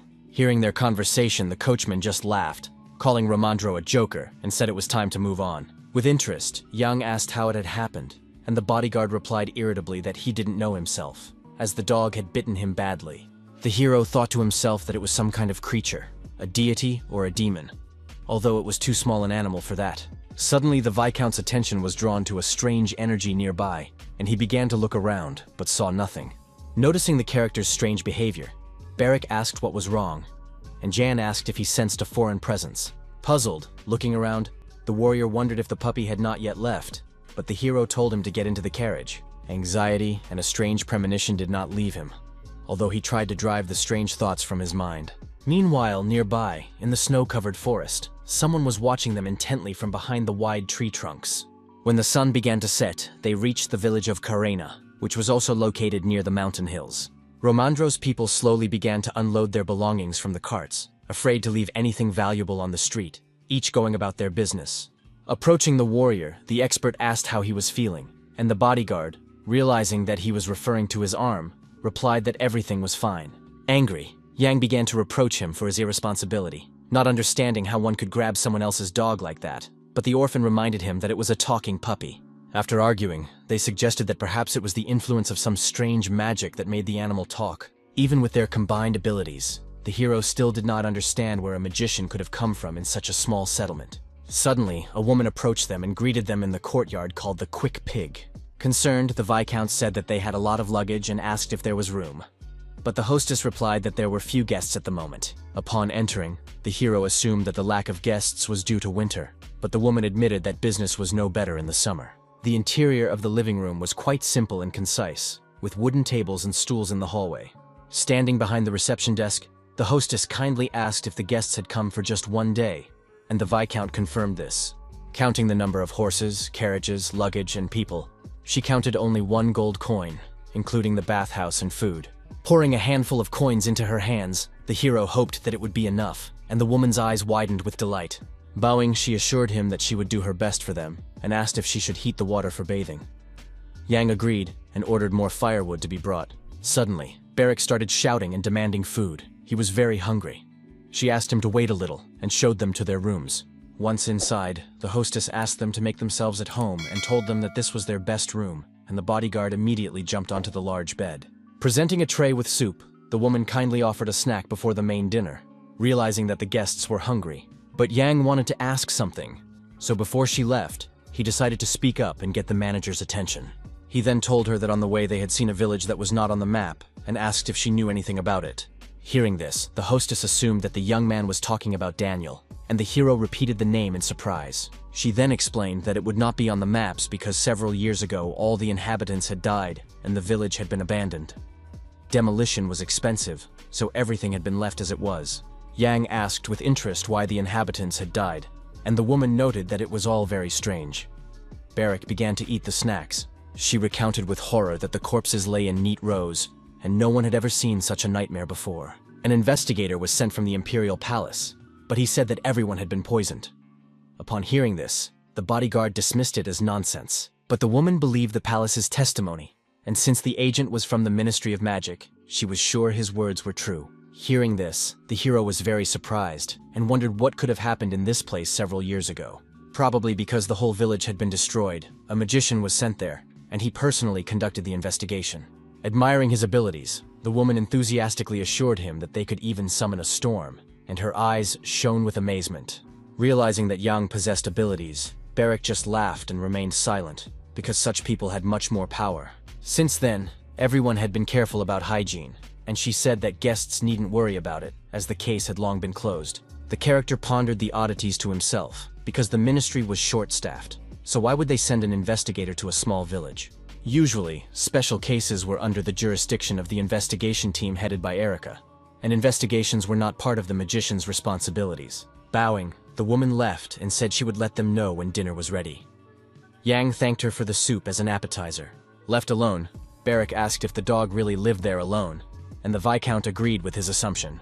The bodyguard then continued that perhaps it had eaten all the dead people, but the character remained silent.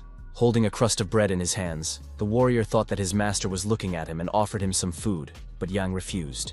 He was annoyed that the war was disturbing the animal, but it replied that it was simply interested in his unusual abilities. Angry, he reminded him that the mutt had bitten him and threatened to kill it the next time they met, but Yang didn't believe him. Suddenly, there was a knock at the door, and Romandro entered, asking for permission and attracting attention. He stopped in another room. Noting that there was nothing here but beer, the expert was going to another establishment and asked if they needed anything. The Viscount replied that he was satisfied with everything. Holding out a bag of gold, he allowed the others to buy whatever they wanted, but told them to tell the coachman not to get too drunk. He also added that Romandro should not overdo it either, reminding him that they were leaving tomorrow, and the man replied in the affirmative. Falling onto the bed, Barak said that he was quite comfortable here. He was well fed and warm, and did not want to go to the palace.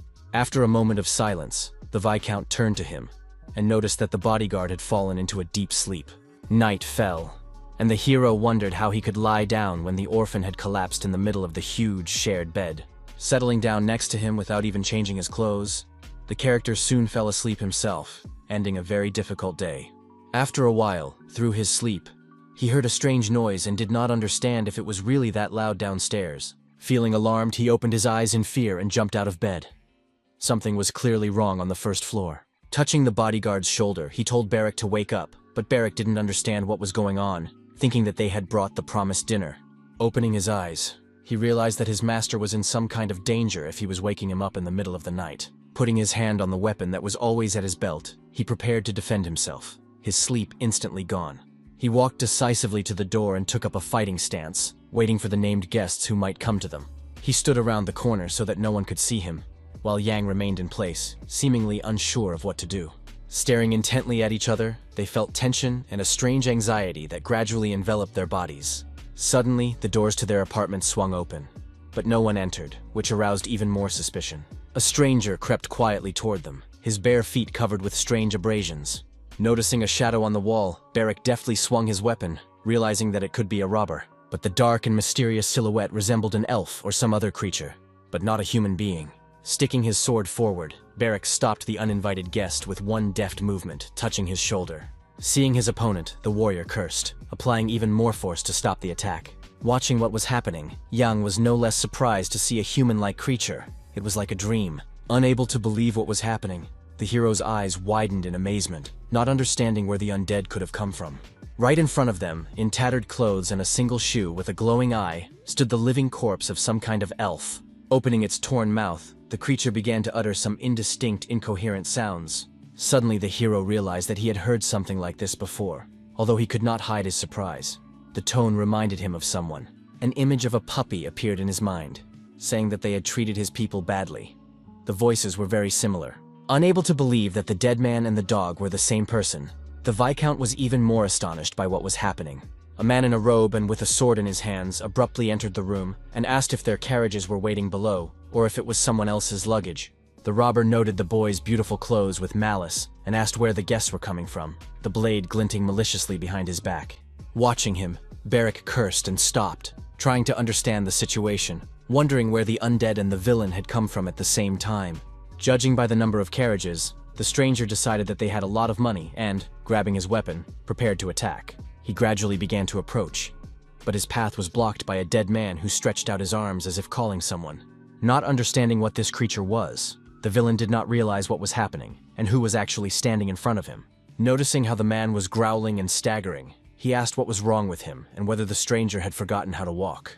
Not wanting to stand on ceremony with him, the robber began to swing his weapon without the slightest regret. With deft movements, he struck blow after blow at the corpse's body, as if it were some kind of baseball bat. From such a powerful attack, the creature collapsed to the floor, practically at the feet of the surprised John, who stood afraid to move. Dying before his eyes, tears welled up in the undead's eyes, and he seemed to be trying to say something, opening his mouth, but no sound came out. His pupils reflected the face of the Viscount, who was staring at him intently with some regret. As he died, he clearly saw the wild amazement on the face of the young man, who had never seen other creatures die. Soon his cold gaze froze. The dead man did not manage to do anything. His life in his new form ended suddenly.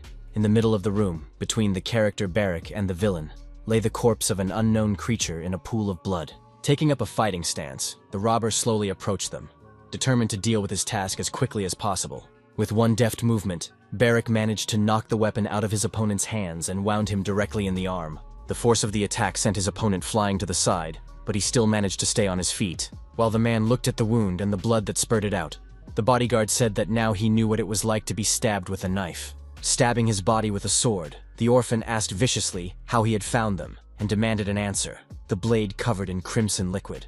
The hero was in complete shock at the scene and simply watched what was happening, unable to do anything.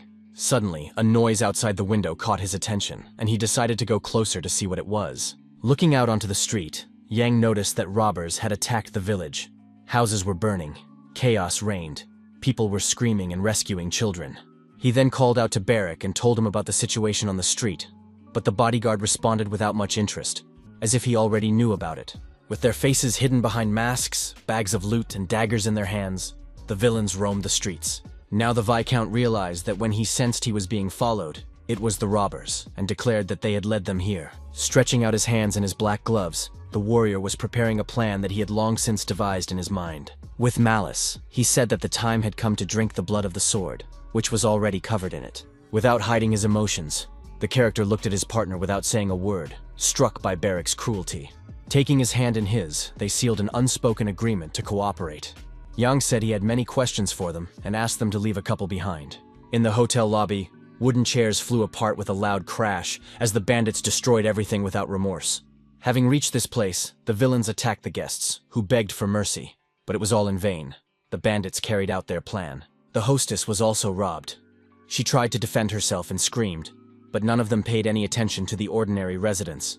Noticing that someone was on the second floor, one of them demanded that the guests come down immediately. The blade of the sword struck him sharply in the knee, piercing his leg through and through. Blood poured out. He did not have time to defend himself. Screaming in pain, the villain collapsed down the stairs, and his partner, seeing the protruding weapon, did not understand what was happening.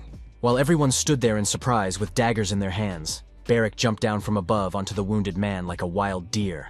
He landed right on his opponent's face, trampling his head into the floor with his boot without any remorse. Without loosening his grip, he decided to smash the robber's face and then deal with the others who were standing nearby. His shocked companions gaped in amazement, not understanding what was happening around them or who this warrior was. Having dealt with one, Barrack prepared for new attacks from the others, who rushed straight at him.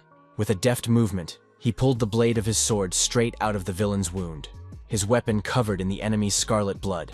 With burning eyes and a blood-stained face and sword, the bodyguard entered into a new battle, the pleasure evident on his face. At this time, Yang was curiously examining the body of the slain undead, remaining in his room until the warrior cleared the way. Looking at the undead, he realized that this was the second time in his life that he had seen such a creature with his own eyes. Necromancy had come here from the east, and in burial it was rare, only found in places where wars often occurred. Puzzled, Yang did not understand why the inhabitants of the city did not know about the existence of such a monster. Had they not been robbed before? The voice also seemed very familiar to him, and the Viscount tried to draw parallels between the events taking place. In the end, he was certain that it was the same dog, but he did not yet know how the two could be connected. Stepping over the corpse, the young man strode decisively into the corridor, realizing that he had to find out. As he descended the stairs, he heard the loud sounds of the slaughter taking place below and was slightly horrified.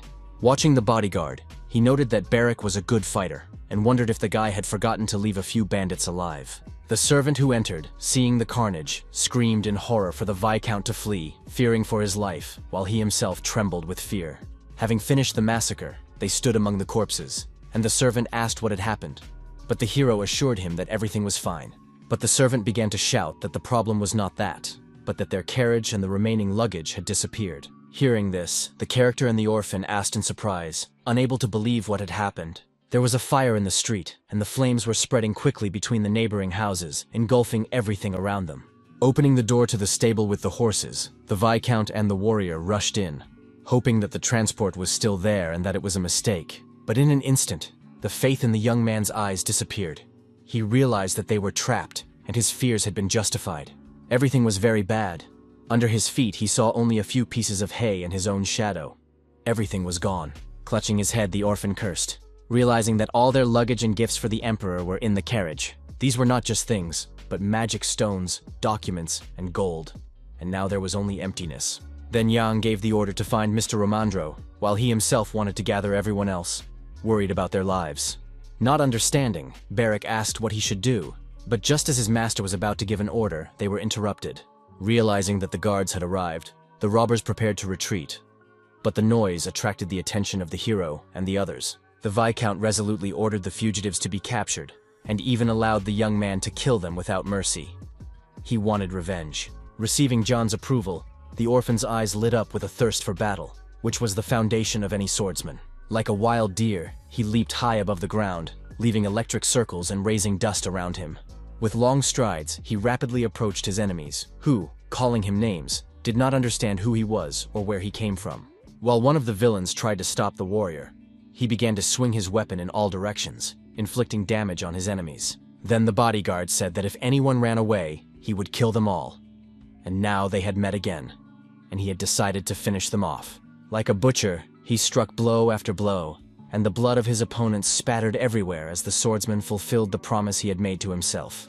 Angry, one of the villains, calling the guy crazy, rushed at him without hesitation, confident of his own victory. But before he could reach him, the warrior deftly grabbed him by his shirt, preventing him from resisting. Swinging his arm, Barrack threw him aside with all his might, and the man flew to the floor, smashing the table to smithereens.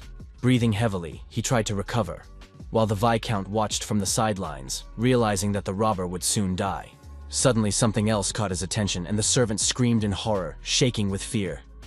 Yang turned away to look. Turning around, he saw another undead slowly approaching them, making very eerie sounds and growls.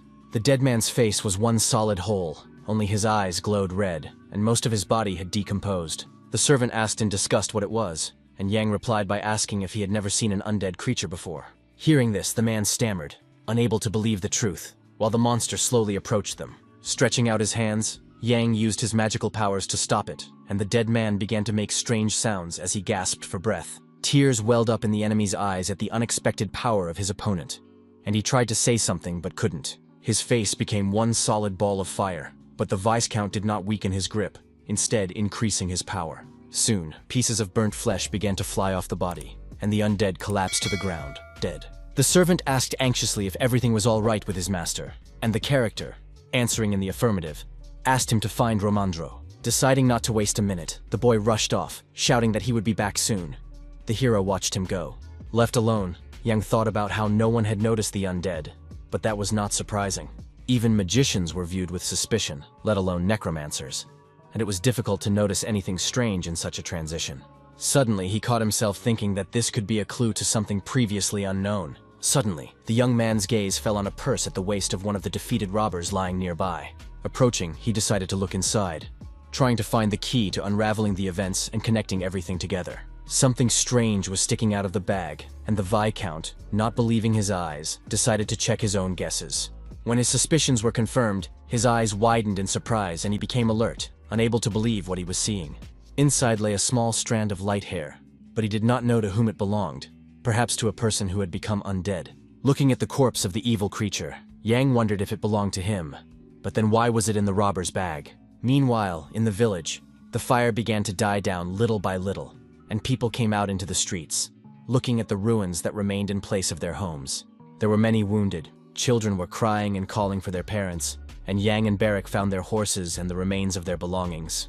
Touching his tongue, The bodyguard, covered in abrasions, complained that people had no conscience, and that a dog had bitten him. The Viscount asked him to hurry up, because the expert and the people sent to search were still not back, and the warrior asked what to do if Romandro was dead. He angrily asked him to repeat the same thing in front of the man, and the orphan said to ignore his words. Suddenly, a knight shouted at them, asking if they were locals or travelers and attracting their attention. Calmly, the young man confirmed that they were passing through, and asked if the man was the captain of the guard. The warrior wondered why such a youngster was talking to him informally, and if he weren't a strong mercenary, he would have killed him long ago. Then he introduced himself as Captain Karena, and thanked them for their help. But according to protocol, he had to check their documents. Showing his ID, the hero introduced himself in return, and explained that they were traveling with their bodyguard to the capital to celebrate the new year. Now they were looking for an expert from the Imperial Palace. When he saw the documents, Ulan was horrified, and felt extremely awkward. Bowing low, he apologized for his rudeness, realizing how important the people standing before him were, and how foolish his question had been. Then Yang asked why they had done nothing during the raid, and the man explained that they were guarding 3 cities at once, and that problems had arisen there as well. The Viscount asked maliciously if they had opened an inn here. Didn't that mean they had to guard it? Because thanks to them, his carriage had been stolen. Annoyed, he asked where the mayor was, but the knight began to search for words to explain himself. Unexpectedly, Romandro appeared before them, shouting about his arrival. Despite the horror of what was happening, he was quite cheerful. Yan asked anxiously how the expert was feeling, and he replied that there had been a wild party, after which he had nearly passed away. Smiling, the bodyguard noted that it seemed he had escaped unscathed, but the expert shouted that he had nearly died. Indignant, the man said that he knew about the theft, and did not understand how it could get any worse. But the Viscount decided that they had been attacked from the forest at the same time as the raid. He also asked if the others were okay, and Romandro said that everything was fine, except that he didn't know what had happened to the coachman. Then he ordered Clan to collect the bodies of the robbers, and asked the mayor to receive him briefly, deciding to clarify some issues. Mounting his horse, the hero said he would quickly ride to Danil and return, and the expert asked where that was. John explained that the abandoned village they had seen yesterday afternoon appeared to be a bandit hideout, but Romandro did not understand what he intended to do there. The character stated decisively that he was going to find the dog that had recently been seen and had bitten Beric. Finally, he shouted for the expert to deal with the consequences, and the latter watched them go. Shouting and crying with all his might, he begged the Viscount to find their missing carriage, not knowing how to continue this difficult journey to the palace. Without looking back, the character and the warrior urged their horses forward to solve one of the mysteries. When they reached the abandoned village, the moon rose in the sky and the first stars appeared, and it was freezing cold. Shivering from the cold, Beric complained that when he caught the robbers, it would be the end of them, and that it would have been better if they had traveled by carriage. Stretching out his palm, on which a magical light appeared, the hero noted that if it hadn't been stolen, they wouldn't have been doing this at all. Noticing the light, the bodyguard opened his mouth in surprise, but Yang turned around and asked what he was looking at and asked him to stay close so he wouldn't trip. He asked how to create such a light, but the Viscount explained that it was the simplest thing to do. You just need to concentrate your energy and hold it. Then, the guy asked why they had been using a lantern all this time, and the character replied that it was because he had brought it himself. Passing between the houses, the young man remembered that the cause of death was poisoning, which was probably why there were no traces of battle or raid. But even so, it was too well preserved for an abandoned place, which surprised Jan and raised new questions. Stopping abruptly, he turned to Beric, and the bodyguard listened attentively to further instructions. Arriving at a large 2-story house, the hero ordered the warrior to go inside and survey the area. The orphan looked puzzled, wondering why he should go in there, and not understanding his reaction, the hero offered to go in himself. Then Yang explained that there was a dog door here, which meant that the dog they were looking for could be hiding inside. Swinging his fist, Beric understood everything and asked if he should open the door, but the Viscount asked him to enter cautiously, as the puppy was very suspicious. Ignoring his master, the warrior kicked the door down with one powerful blow, like some kind of Hulk thirsty for battle. Bursting in, he looked around for the animal, but there was an oppressive silence. "I'm glad," he said. "There's no one here, which means there are no problems either." In response, the hero only sighed heavily. Looking around at the room, which appeared to be quite tidy, he suggested that they start by searching it thoroughly. Continuing to light his way with the light in his palm, the Viscount went into the kitchen, followed by his bodyguard, who was bored. Suddenly, his gaze was drawn to a frame with photographs, and he suggested that Jan take a look at it. Showing it to the hero, he suggested that these people had lived here, and the dog they were looking for had been with them too. The blue hair and pointed ears of the guy in the photo seemed familiar to the character. It looked like it was the same undead creature. Suddenly, someone called out to them, and they turned around in fright, not expecting to see anyone else here, finding themselves in an awkward situation. Behind them stood a dog, who asked how they dared to enter someone else's house, and calling them rude, rushed to attack. Barrack sarcastically asked if she could stomp louder, and the puppy noted how long the arrogant criminal's tongue was. Yang politely apologized for the intrusion and for everything that had happened earlier, and the warrior was outraged by these changes. Baring its teeth, the animal did not back down, but the Viscount said he wanted to ask something and thought they would both benefit from this time. Suddenly, the dog's front paws rose up as if under the influence of some unknown force. Watching the light in the character's hands, the puppy asked how the guy was connected to the Ministry of Magic. Then the hero admitted that although he was a magician, he had no connection to this place and thought they should go their separate ways. With interest, Yang asked if the people in the photo were the beast's owners and suggested that they were from Astana. Jumping up and down with excitement, the dog asked how the young man knew about their city, and he explained that he had figured it out from their blue hair and clothes. They said that those who live in the valley of the edge of the world are calmer than the clouds and freer than the wind, and the dog was convinced that he knew everything. Realizing that the animal trusted him and was calmer, the hero picked it up in his strong hands. Bringing its muzzle close to his face, he noted that the traditions of necromancy were passed down from generation to generation there. Sitting down, the Viscount asked for more details and introduced them to Barrack, who was standing nearby. Sitting on the floor, a human shadow moved away from the puppy. His name was Hasharan Takunte, but he asked to be called simply Hash. Sitting on chairs opposite each other, the character asked permission to be the first to ask the question that had been bothering him all this time. In the photo, he saw a boy, and it seemed to him that he had become undead and had raided with the robbers. Then he asked if the puppy was in cahoots with them, and upon hearing this, the puppy became angry, considering it nonsense. Looking again at the photo on the mantelpiece, the character asked if it was his owner's, but the dog replied emphatically that it was not. Pointing his paw at himself, he admitted that the man in the photo was himself, the young man with pointed ears and blue hair. Touching him with his hand, Barrack asked if it was true, and wondered why Hash spoke with a child's voice, since he looked 10 years older. Hearing this, Yang noted that the residents of Astana live longer than them, and that the young man was most likely around 30 years old. Angered, the puppy bit the bodyguard's finger again to prevent him from touching him and uttering offensive words. The character persisted, asking how a man from Astana ended up here and why he looked the way he did. With sadness on his face, Kosh explained that one day an invitation from the Ministry of Magic had arrived in the city. His grandmother was the leader of the faction, and she received an order from the king to bring the boy to burial. At first, everything was new and interesting to him, and he was very happy about it, his eyes burning with a thirst for knowledge. Thanks to the support of the ministry, he was able to study necromancy. The cities were very different, and everything seemed like another world to him. But his joy did not last long, because the Minister of Magic, Wesley, suggested applying this magic to living people. Necromancy was used on corpses, and the rest contradicted the laws of the universe, which became the cause of future bodies and a source of destruction. As a result, strife began among the necromancers, and his grandmother and others abandoned their research and hid in this village. However, one day the magicians found them and broke into their homes. There were several of them, and they turned everything upside down in search of traitors. Then Kosh became very frightened and just lay there, while they asked maliciously if the Astankans had decided to hide here. They were very angry that no one had thanked them for their help in conducting the research, and one of the magicians ordered that this be reported to the ministers. Seeing him on the floor, they thought he was just an ordinary child and suggested he go with them, but he did not respond to their words. Their terrible, malicious faces were reflected in the boy's pupils as they asked if he was one of their test subjects. Then one girl in a robe decided to try a spell on him and turned him into a puppy. This was how the young man's grandmother paid for her betrayal. The spell was very powerful, and he remained in the form of an animal. Sadly, he believed that he himself was to blame for resisting the truth, but time could not be turned back. Explaining, Kosh said that on that day, Ruki was the only living creature, and the spell did not work as intended. The other magicians did not even guess whose body he had moved into, and probably thought that the boy had simply died. After everything that had happened, they poured something unknown into the well and disappeared from the village forever. Yan realized that everything was more serious than he had thought. First, they had exterminated the entire village, and then they had tried to cover up the traces of their own crime.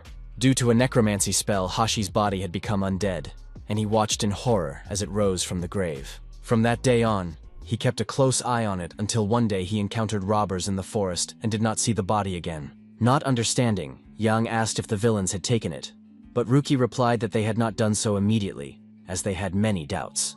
At first, they themselves were confused and afraid that if they were noticed, they would call the guards and be punished. Therefore, they tried to kill him twice, but when they realized that their blows did not cause any damage, they decided to simply take the body with them. After that, they somehow figured out how to use the spell, and at some point, he was able to see through the eyes of the undead. Every time they created a new corpse, Kosh could see more and more, because he himself was a necromancer. Therefore, he also saw everything that had happened recently at the inn and remembered Jan very well. Admitting his past, he lowered his head guiltily, as if he were ashamed to talk about it. Still, he decided to ask the Viscount and the bodyguard for help. He needed someone to take care of his body. Of course, the hero felt very sorry for this guy, but he already had enough problems of his own, so he thought about it. With pity, Barrack took a crust of bread from his pocket to feed the animal, thinking that the dog was hungry. Holding out the food to him, he suggested that he eat and regain his strength. But the puppy grabbed his hand with all his might. Angry and screaming in pain, the warrior said that they would have to sweat for Hash, considering him ungrateful and shaking his hand. Be that as it may, Yang understood that their interests coincided, so it was worth working together. The puppy would find its body, and they would find the carriage. Then he asked if the dog knew where the robbers were now, interrupting him from fighting with the bodyguard. He happily answered in the affirmative and noted that he now had a dog's sense of smell, so he could find them even by their scent. Following the path indicated by Ruki, they raced forward on horseback through the mountains and forests in the darkness of the night. When they reached the hill, they saw a whole tent camp below, set up by the robbers, and noted that the puppy really did have an excellent sense of smell. Jan decided to check them out and then go to Karen for reinforcements. Barrack asked how long it would take and how many people would be needed. But the Viscount could not determine how strong they were, so the bodyguard declared that he would kill them all himself, as he was worried about the documents. He asked furiously if the character didn't feel sorry for Romandro and his work, and the warrior replied that he didn't care. Turning to the dog in his arms, he asked if Kosh could check whether the villains had taken his body this time. Sniffing, the beast reported that it sensed magical energy in the central tent, so perhaps that was where it was. Right in the middle of the clearing was a huge tent surrounded by a crowd of villains standing guard. Waving his sword, the orphan shouted that they were going to the carriage, and the expert, who had recently married and was expecting a child, would be dismissed. Yang asked him to calm down. Descending the hill, the warrior was ready to kill everyone, but the Viscount told him not to let the leader escape, and to make sure everything went smoothly. With burning eyes, the bodyguard declared that he would clear the way immediately so that his master could go around. Meanwhile, the villains lit a fire to cook food when suddenly a strange noise caught their attention. Looking up, they saw someone flying toward them with weapons in their hands and did not understand what was happening. Landing nearby, Barrack scattered all the boxes with the shockwave, and they flew straight into the robbers. Coughing from the dust, one asked the other if he had seen anyone, and the guy suggested that it was someone from the village, as he was not wearing a guard's badge. Before the other could say anything, he received a lightning-fast fatal blow to the neck, and his eyes widened in pain. Blood spurted in all directions, and the rest of the robbers froze in complete shock at what they had seen and did not know what to do. Screaming with all his might, the villain collapsed to the ground, and the warrior knelt down as the gang asked what he was doing. Not wanting to waste a minute, another guy decisively rushed to attack the orphan with a large, sharp axe. Getting up, Barrack did not even see the danger threatening him, as if nothing had happened and it was just a normal walk. When he looked up, the blade was almost at his face, but he managed to react in time thanks to his speed. Swinging his sword from side to side, the bodyguard managed to stop the attack and knock his opponent aside. Feeling the extraordinary energy and strength of his opponent, the villain did not understand what was happening, why the warrior had not been damaged. Moving at lightning speed, Barrack found himself on the other side, and the enemy couldn't keep up with him, only dust rising into the air. Finding himself near the villain's face, Barrack asked if he had come to Karenu today with the others. As if asking himself if he had missed someone, the warrior swung for another blow, his eyes reflecting anger. Shouting that everyone was infuriating him, the bodyguard delivered a fatal blow to another bandit who had no time to react. The rest rushed to attack, and the orphan asked if there was anyone else, telling everyone to come out of the tents.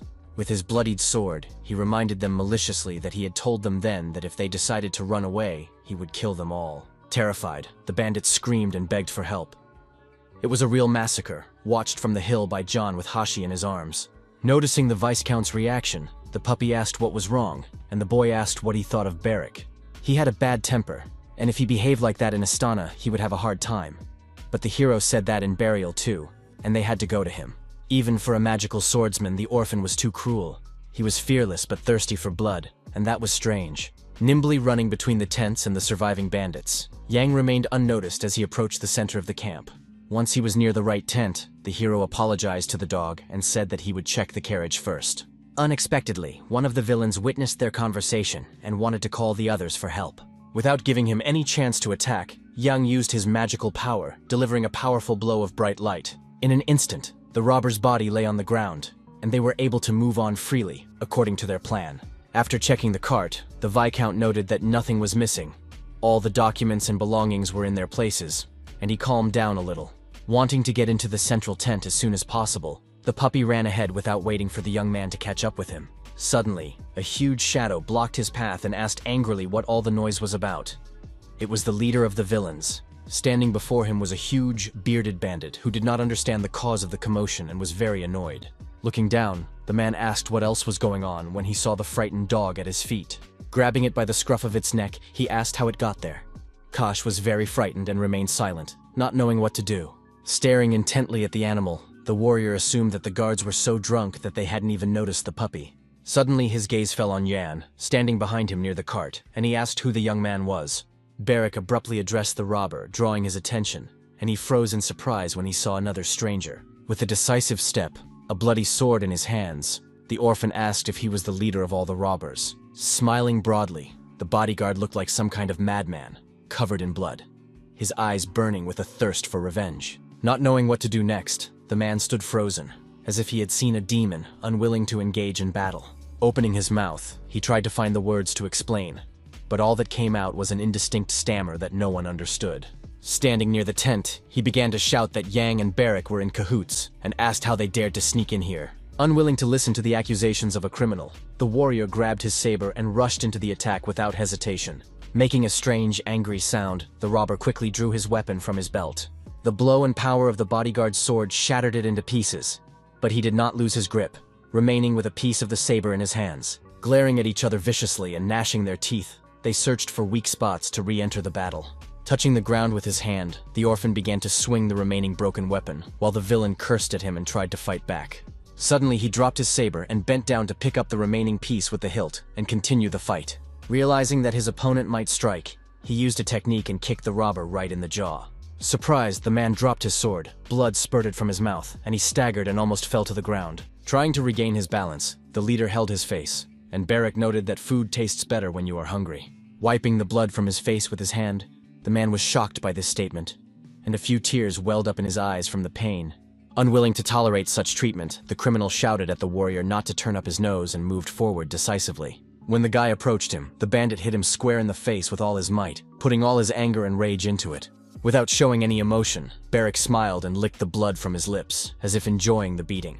Deciding to seize the moment, he managed to grab the villain firmly by his cloak and was about to use several techniques. His eyes burned with a thirst for revenge. Holding his opponent, he swung his saber to strike. Realizing that the end was near, the leader opened his eyes wide, noticing how close the hilt of the saber was. As soon as he caught himself thinking that Barrack had gone mad, blood spurted from his mouth from the powerful blow. Off to the side, near the tent, stood the unperturbed Jan, silently watching what was happening, trying to maintain a calm appearance. Noticing the ferocity with which the bodyguard was striking, he shouted at the young man not to kill the man, as he had several questions for him. Suddenly he noticed that the puppy had disappeared somewhere, and began to look around carefully in search of him. When the Viscount called him, there was no response, and the hero wondered where Hacha, who had run ahead, could be. Deciding to look inside the hut near which he was standing, he froze at the entrance, watching an interesting scene. An unconscious, undead creature sat on a chair resembling a throne, and in front of it sat a dog, paying no attention to the hero who had entered. With its ears drooping mournfully, the beast now understood what death was, something it had heard so much about from different people before. Looking at his body, he realized that now all that remained was to return it to the earth, as it should be by nature. Listening to all this, Yang, standing aside, asked if Kosh was ready for this, because if the body turned to dust, there was no guarantee that the soul would remain here. Then the beast explained that he did not know how control of his body had passed to humans, and therefore the undead had to be destroyed. Silently, the character pondered the best course of action in this case, especially considering all the risks of the future. A magic ball appeared in his palm again, and he said that he respected the puppy's decision, using his abilities to destroy it. With his abilities, he created an energy flow that destroyed the beast's human form. After a while, pieces of flesh began to fall to Hashi's paws, and the Viscount watched the result of his actions with amazement. For a moment, he saw the world through his own eyes again. His soul seemed to separate from his body, and tears welled up in his eyes. Looking at the decapitated corpse of the undead, he understood that there was no turning back. He was dead, but not dead. That was what he had become. It was getting dark outside, and the camp was lit by torches. Meanwhile, Beric dragged the leader by his feet straight to the tent.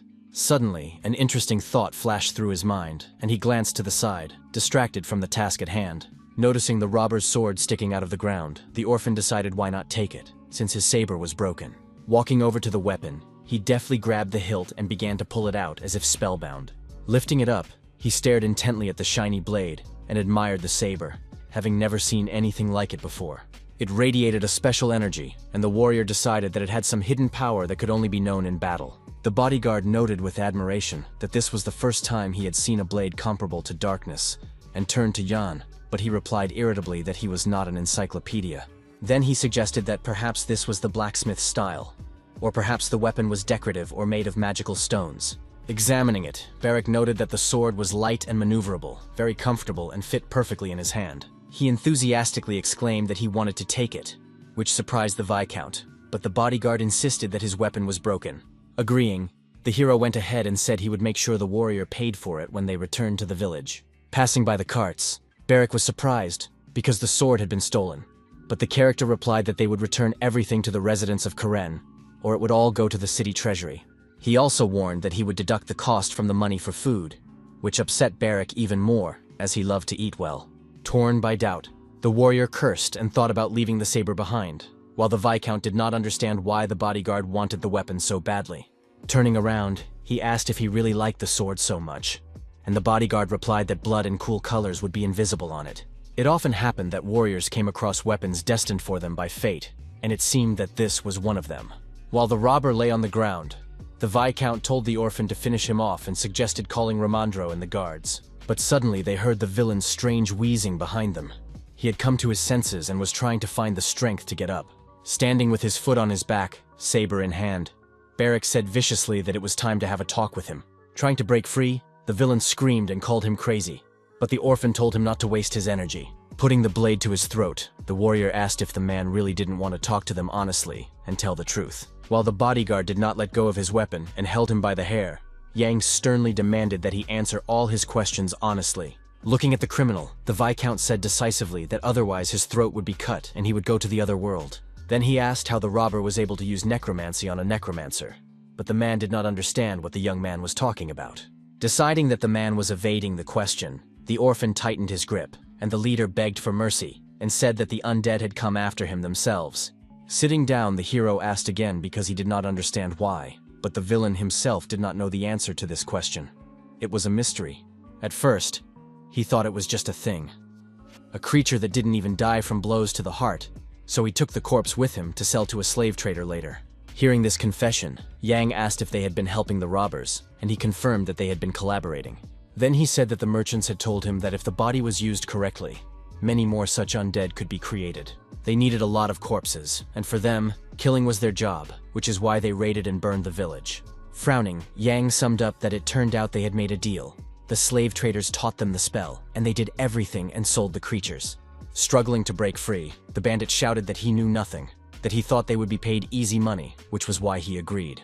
The hero asked with interest what the name of this trading organization was, and the man replied that it was Packins. Swiftly turning his sword in his hands, Beric struck the villain directly in the face with the hilt, and the man screamed in unbearable pain.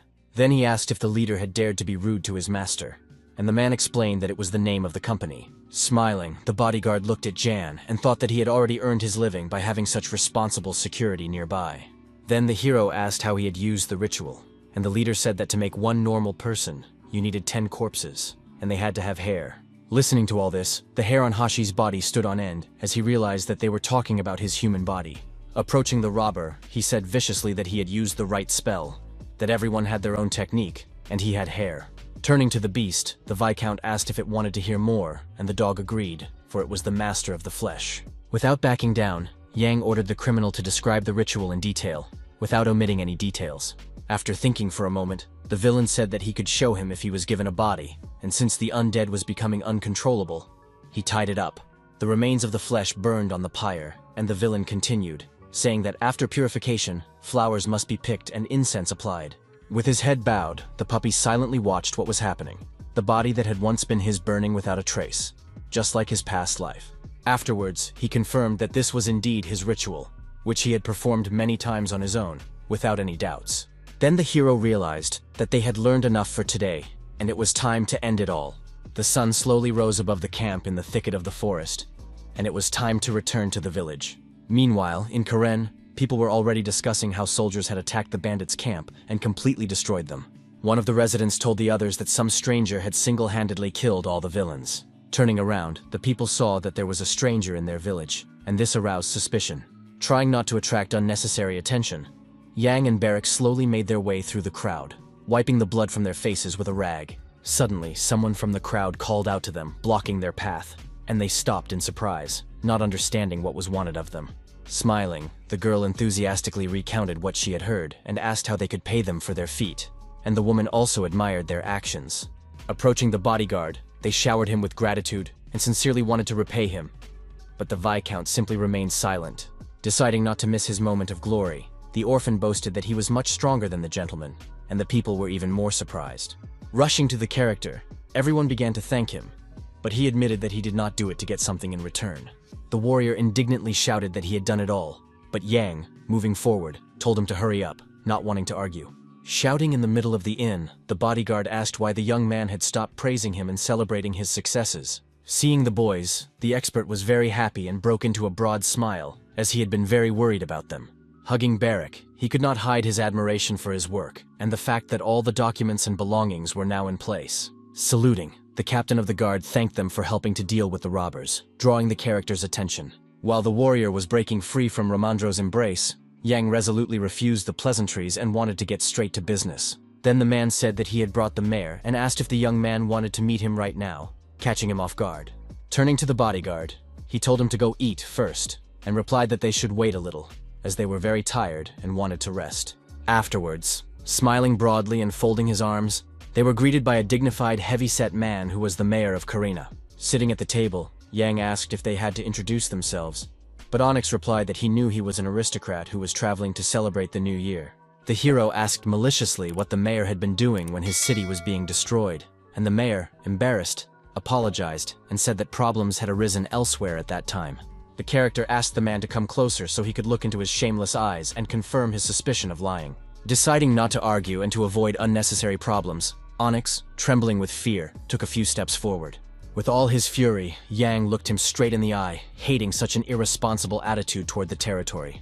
Staring intently at the mayor, the hero decided that he had only recently received his title and was still quite naive.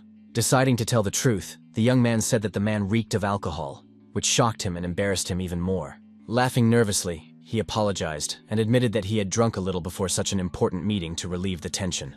But Yang asked him to be quiet and asked what was done to robbers under the laws of Karena, as it was important for him to understand this issue. The sentence for such criminals was death, and robbers, murderers, and others faced the highest punishment. Standing up, the character said that he had a few more questions for the leader of the villains and asked to be taken to his cell. Stammering, the mayor asked again, and, noticing his reaction, the hero inquired if there was something wrong with his request. Bowing low, Onyx replied that everything was fine and that he would prepare the coachman and horses in the meantime.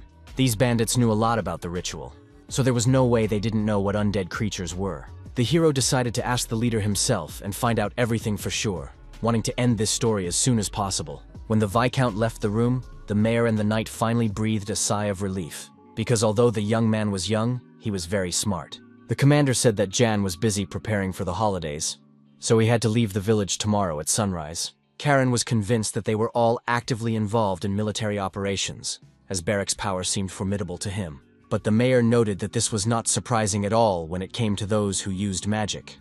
It was enough to look at those who were engaged in inheritance. In any case, if the advisor reported something, they could run into difficulties, so everything had to be done flawlessly, so that no one could find fault. Looking at the knight, He noted that Jan's desire to see the leader of the robbers was evidence of his guesses. He cautiously asked if this meant what he thought it meant, and the knight replied that it seemed their assumptions were correct. Then he realized that the noble lord would not leave him alone, and suggested going to the young man, hoping that his anger would subside a little. Going down to the dungeon to the prisoner, the mayor announced that they had come, and looking at the leader, Yang was shocked by his condition. Then the official explained that he had given him a good scolding, and he had just lost consciousness. But if the young man wanted to, he could hit him again. Turning around, the character asked angrily how he could ask him anything now if the villain was unable to answer. With horror and nervous sweat on his face, Onyx stammered and could not give a clear answer, as this was part of his plan. Then Yang ordered him to bring him paper and a pen, and the man obediently complied, afraid to object. He thought to himself that he had a difficult road ahead of him, although perhaps it would be better to entrust the extraction of information to torture specialists. Suddenly, the mayor arrived with a notebook and pen in his hands and handed them to the Viscount so that he could write down everything he wanted. Writing down the address, the hero ordered that the villain be interrogated, and that the reply be sent to that very address within 2 weeks. Throwing the note into the man's hands, he ordered him to find out how the boy with blue hair had ended up with the robber. Grabbing him firmly by the shoulder, he said that if he did not receive a reply, a report on his dereliction of duty would be sent to the imperial palace. Whispering maliciously in his ear, he added that if Onyx did not shut his mouth and continued to run his mouth, he would personally visit again. To prove his power, the Viscount asked if the mayor understood him, and the mayor replied, trembling, that he would keep it in mind. When evening came, their caravan was slowly preparing to leave, with the carriages standing at the inn. Sitting in the room, Yang asked what Kosh now intended to do, while the puppy sat on the bed and thought about his difficult future. Sadly, he said that his grandmother was no longer alive and her body had already been buried, so he had to return to Astana. He saw no other way. Then the character remembered how the beast had said that his relative was the head of a sect, specializing in magic. In that case, there would be many helpers, but the enemy's forces would also be significant. Perhaps there was another reason.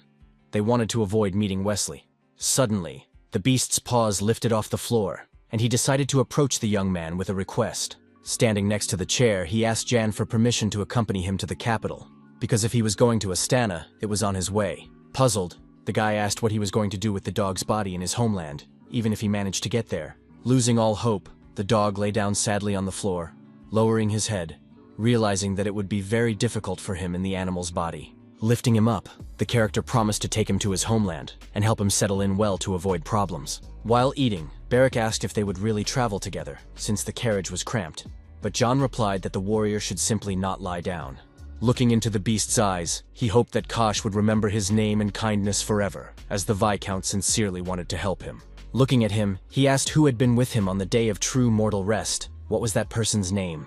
Wagging its tail, the puppy said his name, showing its gratitude for the services and support provided.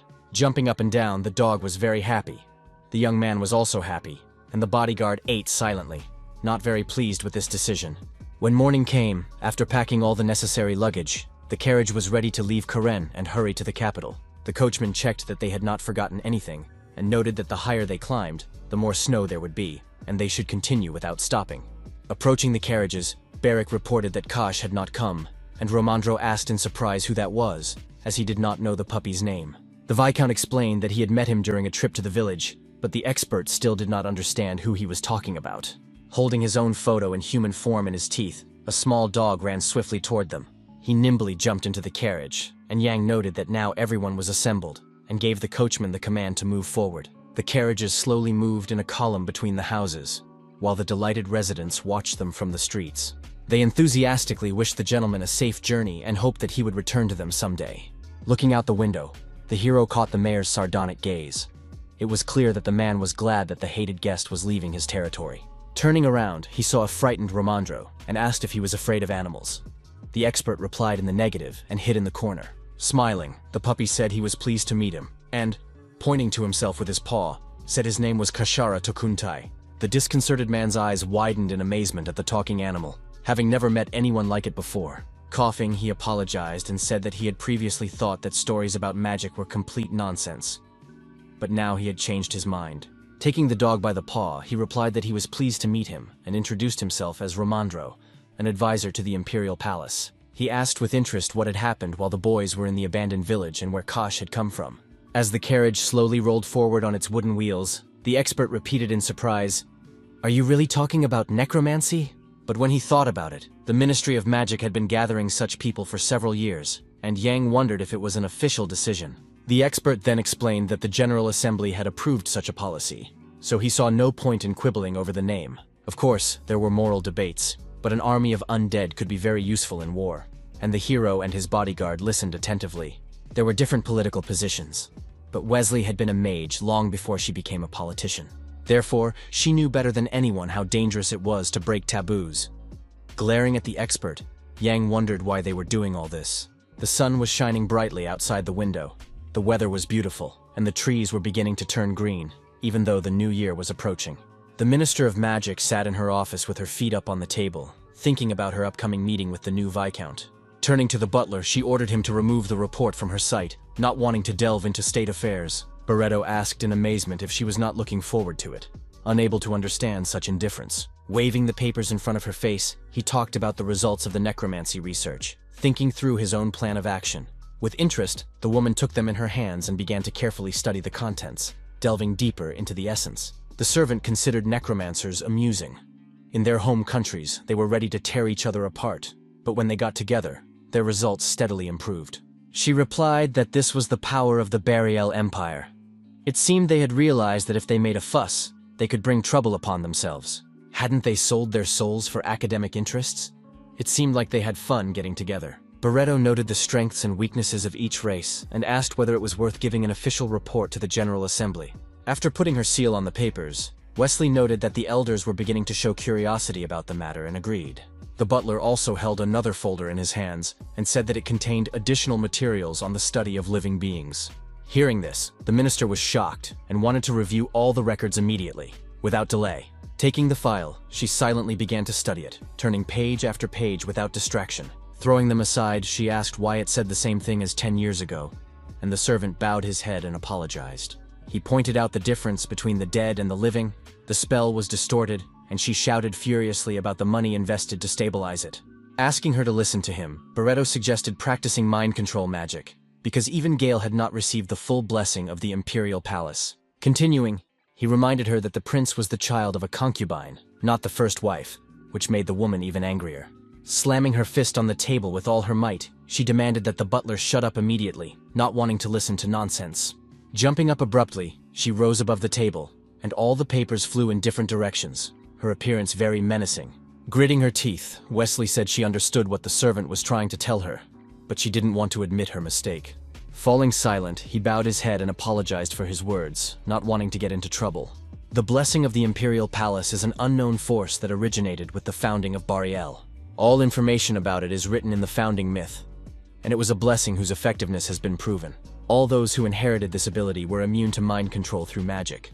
Emphasizing this point, she said that there are many interpretations, but it was generally believed to be a member of the imperial family. It was obvious that this description did not fit not only Gale, but also Marev, as they were completely different people. Even the elderly emperor, who proudly wore a brooch on his chest and had ruled for many years, did not fit this role. She seriously asked if the butler knew the second prince, who had created a shield in his bedroom to avoid mind control magic. That was why she studied the art of necromancy, to find a way to bypass all this and gain greater power. She also knew perfectly well that her love for Gale was rather unfair, because he never loved her the way she loved him.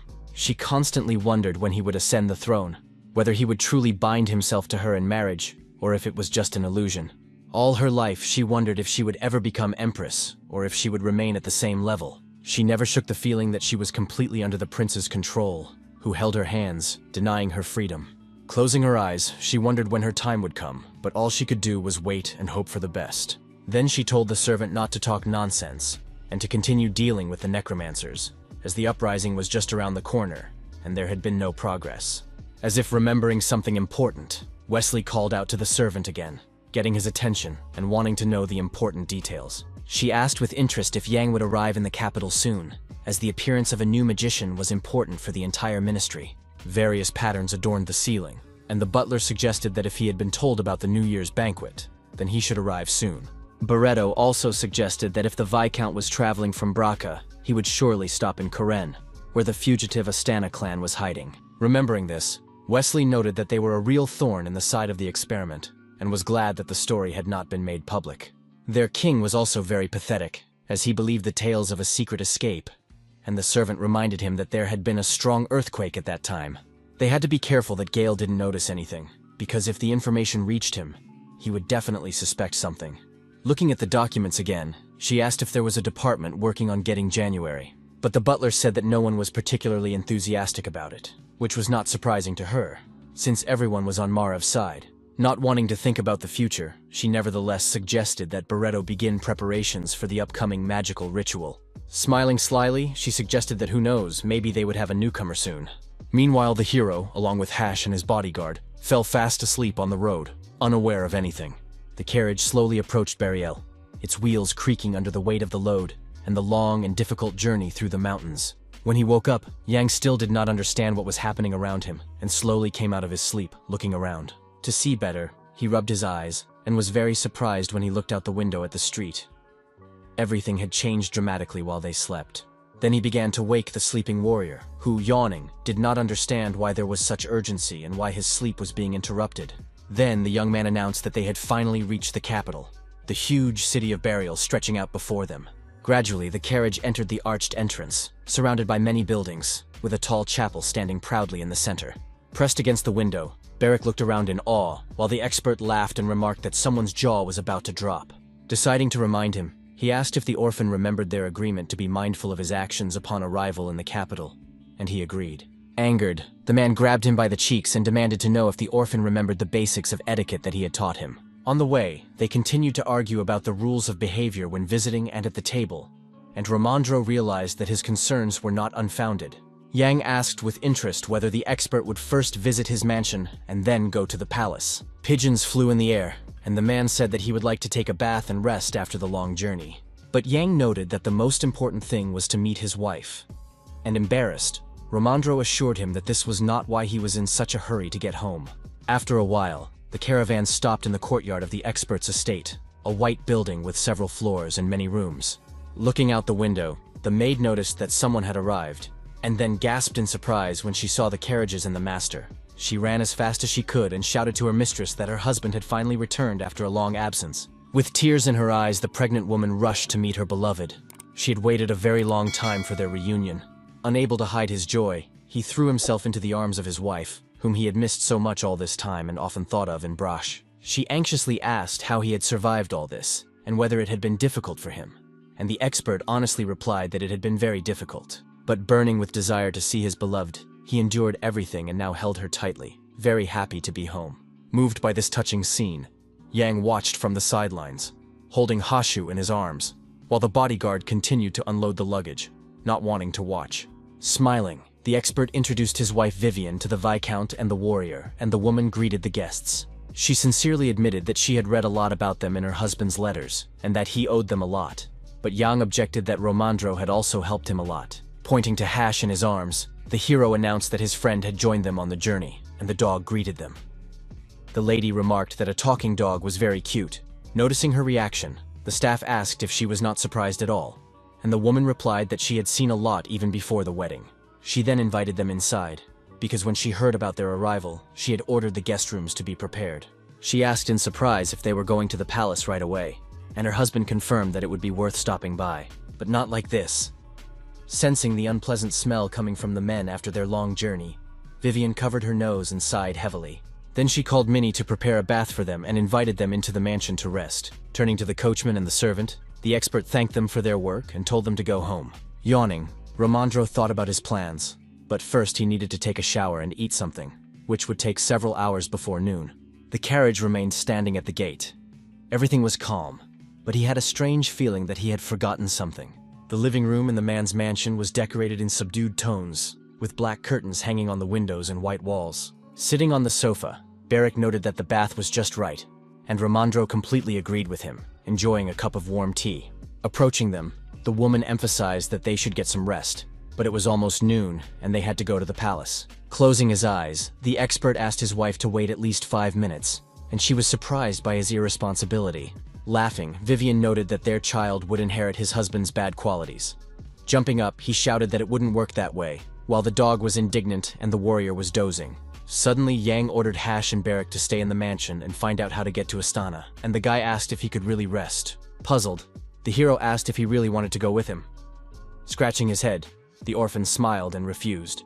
On the way, they recorded the dog's story about the magic stones, and they had to buy special water to read the inscription on the brooch. While getting dressed, the Viscount agreed and said that while they were here, he also needed to buy some things, and suggested stopping by the shopping district for a bit. Surprised, the expert asked where the young man had learned this, but he did not understand what the man meant. Romandro then explained that this was how officials in the capital usually referred to it, and even aristocrats called this place the center of the city. Realizing that it was not so important, he got ready, and asked Minnie how things were going with the carriage, and the maid reported that the transport was ready. Kissing his wife, Romandro promised to return soon, and she asked him to be careful, feeling anxious again. Various buildings were located everywhere. A calm atmosphere reigned in the streets, and everyone was gradually preparing for the holiday. Looking out the window, Yang surveyed familiar places and noted that the Heyman Bank was located there. But it seemed that something new had been built quite recently. Inside, he still couldn't believe that he had managed to return to the capital, albeit in a different body and role. The servants opened the gates, leading directly to the various buildings of the palace where the hero himself had once ruled. Yang asked with interest if they would visit the Ministry of Magic, and the expert agreed, since even from the outside it was possible to assess the situation. Pulling back the curtain, he began to explain that the first palace housed the imperial family and the offices of government officials, while the departments were located in the second. The Viscount looked out the window with curiosity, and the man continued, saying that the third housed workers and slaves, and the fourth housed government reception departments and others.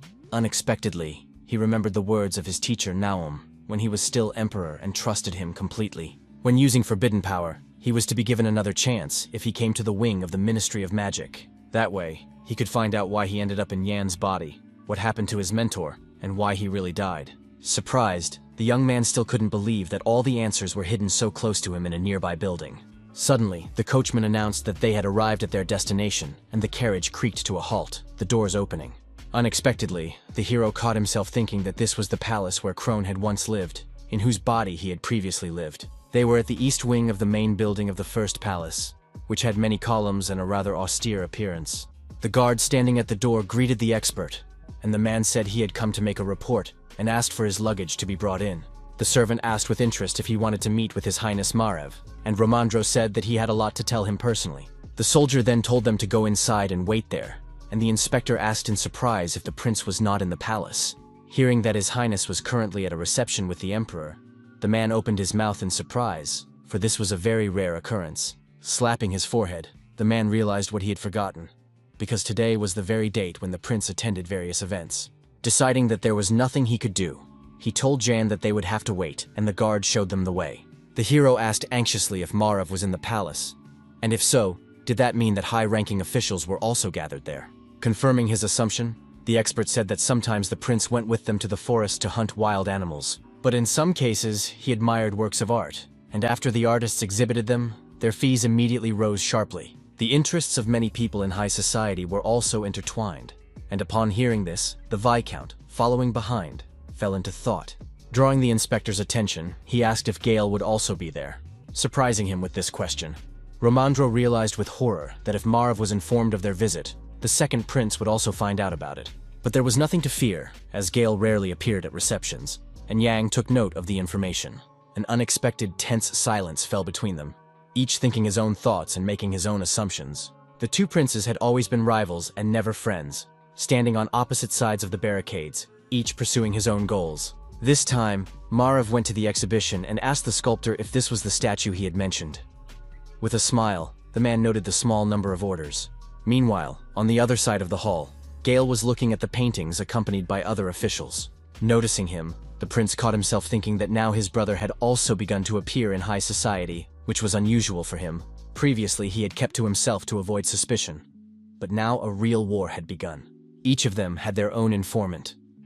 Marev reported everything to the butler, who was his loyal servant. Gale's right-hand man and lover was the Minister of Magic Wesley, who told everything only to him.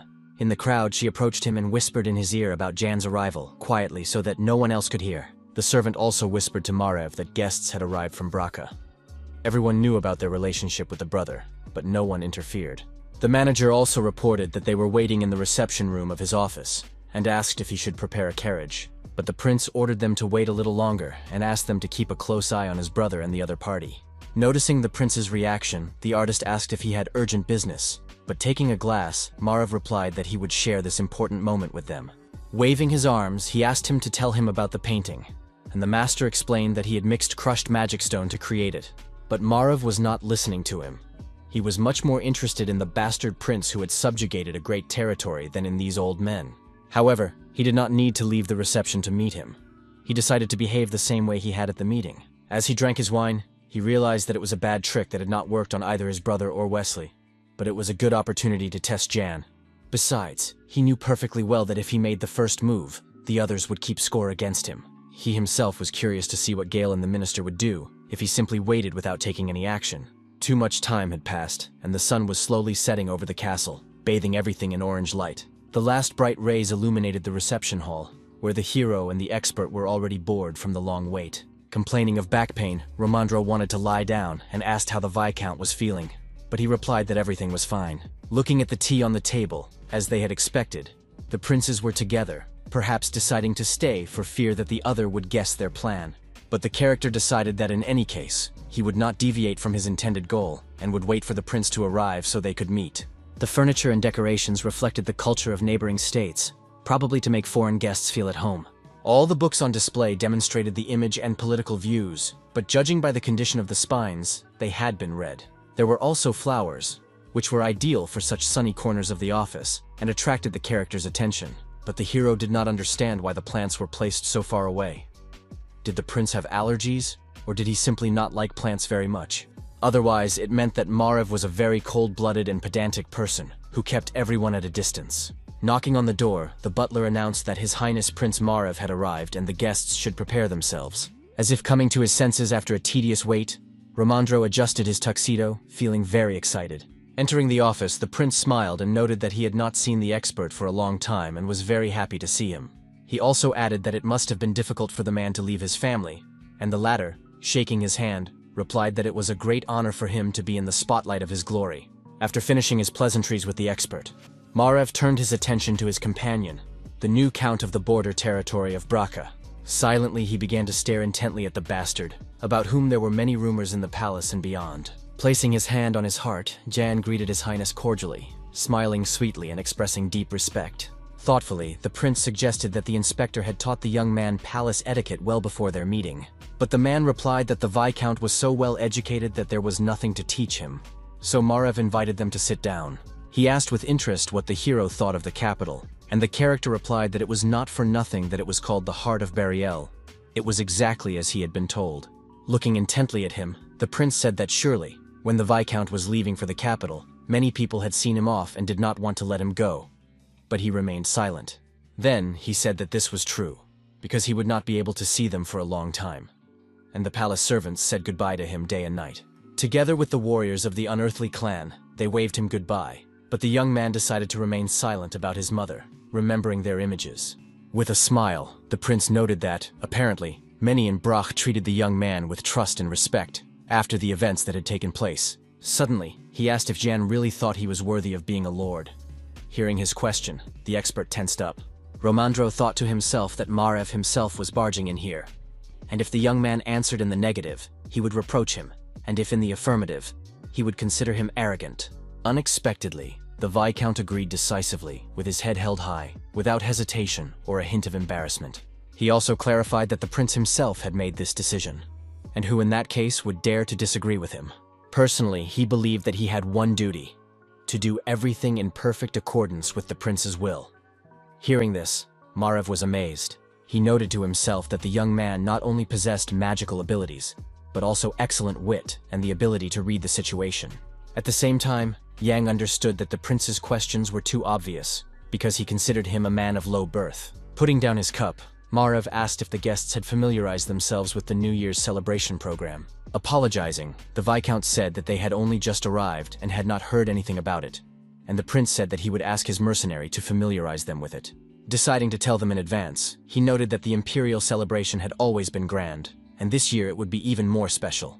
There would be a ceremony to grant Jan the title, followed by an event where they could assess his abilities as a magician. At the end, there would be a transition to the ministry. and he asked if the Viscount had collected the necessary amount, to which he replied that he had not, surprising Romandro. He did not understand what the young man was thinking, because they had gold and magic stones. So why did he lie to the prince? But the hero decided that it was not yet time to reveal all his cards, gradually moving towards his goal. After thinking for a moment, Marev replied that it was a pity, and in that case, he wanted to give him some valuable advice for the future. Then he asked if the young man had heard of magic stones, which made the expert cough while drinking his tea. The butler came up to him and suggested going outside for some fresh air. Apologizing, the man agreed. Thus, Yang and the prince were left alone in the office and stared intently at each other. The prince continued, explaining that when the Ministry of Magic decided which department to transfer him to, they would most likely ask for his opinion. The Magical Stone Management Service lacked working magicians. They did not conduct research but focused on training and spiritual practices. Judging by the Viscount, Marev noted that he had a talent for research and believed that this was where he belonged. Putting his hands on the papers, he said that if the hero was sent there, he would help him with the first payment. After hearing the prince's position, the character was stunned and remained silent, in a state of shock, not expecting such an act. Apparently, the prince wanted to help not only with raising money, but also with overturning the decision of the meeting for his own benefit. He knew perfectly well how much Gale wanted to get the stone for himself, and that was natural, because he was only concerned with the Ministry of Magic. But judging by the fact that Marev, who was far removed from all this, decided to intervene, he did not simply want to stop his brother, but had more serious political intentions. This complicated matters, because one of the deposits was located in Braca, and the mine and the stones that had been brought there could disappear at any moment. Taking the papers, Jan thanked the prince for his words and promised to make every effort to get his help. As they parted, the prince said that he did not have to wait for the expert. He could leave the palace immediately, and he would receive all further instructions through his assistant. Finally, the young man said that it had been a great honor for him to meet Marev and hear his position. The prince calmly noted that he also enjoyed their constructive conversation and new acquaintance. After that, Yang left the office and went out into the hallway, thinking about what had happened and trying to come to some kind of decision. Seeing Romandro trembling with fear, he announced that everything was over and they could leave without saying goodbye. Breathing a sigh of relief, the expert noted that it had been difficult for him, as he had not met with the ruler for a long time. But Yang noted that the man had held up well. He asked with interest about the strange report, but the young man remarked that he, of all people, knew that even portraits in the palace had ears. As he was leaving, he reminded him that he needed to stop by the Ministry of Magic, and the inspector told him to hurry, because the guards were reinforced after dark. Suddenly, Yang asked who the crown prince was, and the man paused, surprised by the question. It was difficult to determine unequivocally, and he himself did not know the exact answer, even though he was at court and closer to politics. No one except Marev and Gale had any significant influence. The third prince had died several years ago in an attack, and the others were still too young. If nothing happened, everything would become clear at the celebration, and Romandro asked why Jan needed to know, to which he replied that he was just curious. He just thought it would be nice to know everything in advance of the celebration, since the expert himself said that everything would become clear very soon. Marev Vorochin was a blue-eyed blonde in the imperial family, and these were the most common facial features. Concentrating on his thoughts, the hero tried to remember if his portrait was among the rulers of that era. His memories were very vague, but for some reason he was sure that neither Marev nor Gale, who had lost during the coup, would become emperor. It would be someone completely different and younger, who had been in the shadows all this time, being very young and inexperienced. The younger princes were born to Madame Delane, the only favorite who remains close to the emperor to this day. On the way, Romandro said that she was the one in charge of organizing the New Year's celebration. Coughing, he noted that Prince Marev ignored her, although Yang suggested that he probably just hated her. Every day, he habitually walked down the palace corridor where the emperor's portrait hung, but it took a strong push to bring back his memories. Suddenly, the carriage stopped, as if on someone's command, but the coachman remained silent, saying nothing about the reason for the delay. Looking out the window, the hero suggested getting out right there, as if some unknown magical force was beckoning him. Puzzled, the expert noted that the ministry was still very far away and did not understand the Viscount's unexpected desire. Responding that it was nothing serious, the character said that he would just get out for a moment to stretch his legs and breathe some fresh air. The expert cautiously said that he could not go with him, otherwise he might be seen, but if anything happened, he asked him to run as fast as he could. Outside, he felt a strange energy that seemed to beckon him to quickly unravel all the mysteries of the past. He hoped that if he went to that wing, he would be able to find traces of Nam's magic and return to his own time and body. With sadness, he caught himself thinking that he should have said goodbye to Barrack properly before coming here. Standing near the carriage, he decided to address the expert, attracting his attention, but not turning his face to hide his sadness. Expressing his gratitude, he asked him to look after the bodyguard, but Romandro did not understand what he meant. Laughing, the man noted that if they were late, the warrior would cause another scandal, so they should hurry home. But the hero just smiled silently, the light illuminating the space ahead, and he moved forward into the unknown. He slowly approached one of the ministry buildings, completely ignoring what was happening around him. Then he started running, hoping to return to the past world from whence he came and correct all his mistakes. The building flashed before his eyes, and he was consumed by his desire to return to the Emperor's body and gain power. With hope, he followed his dreams. He did not want to be in this body and seek power by participating in political games. Naum was his teacher and best friend, and he always remembered him with trepidation and hoped to see him again.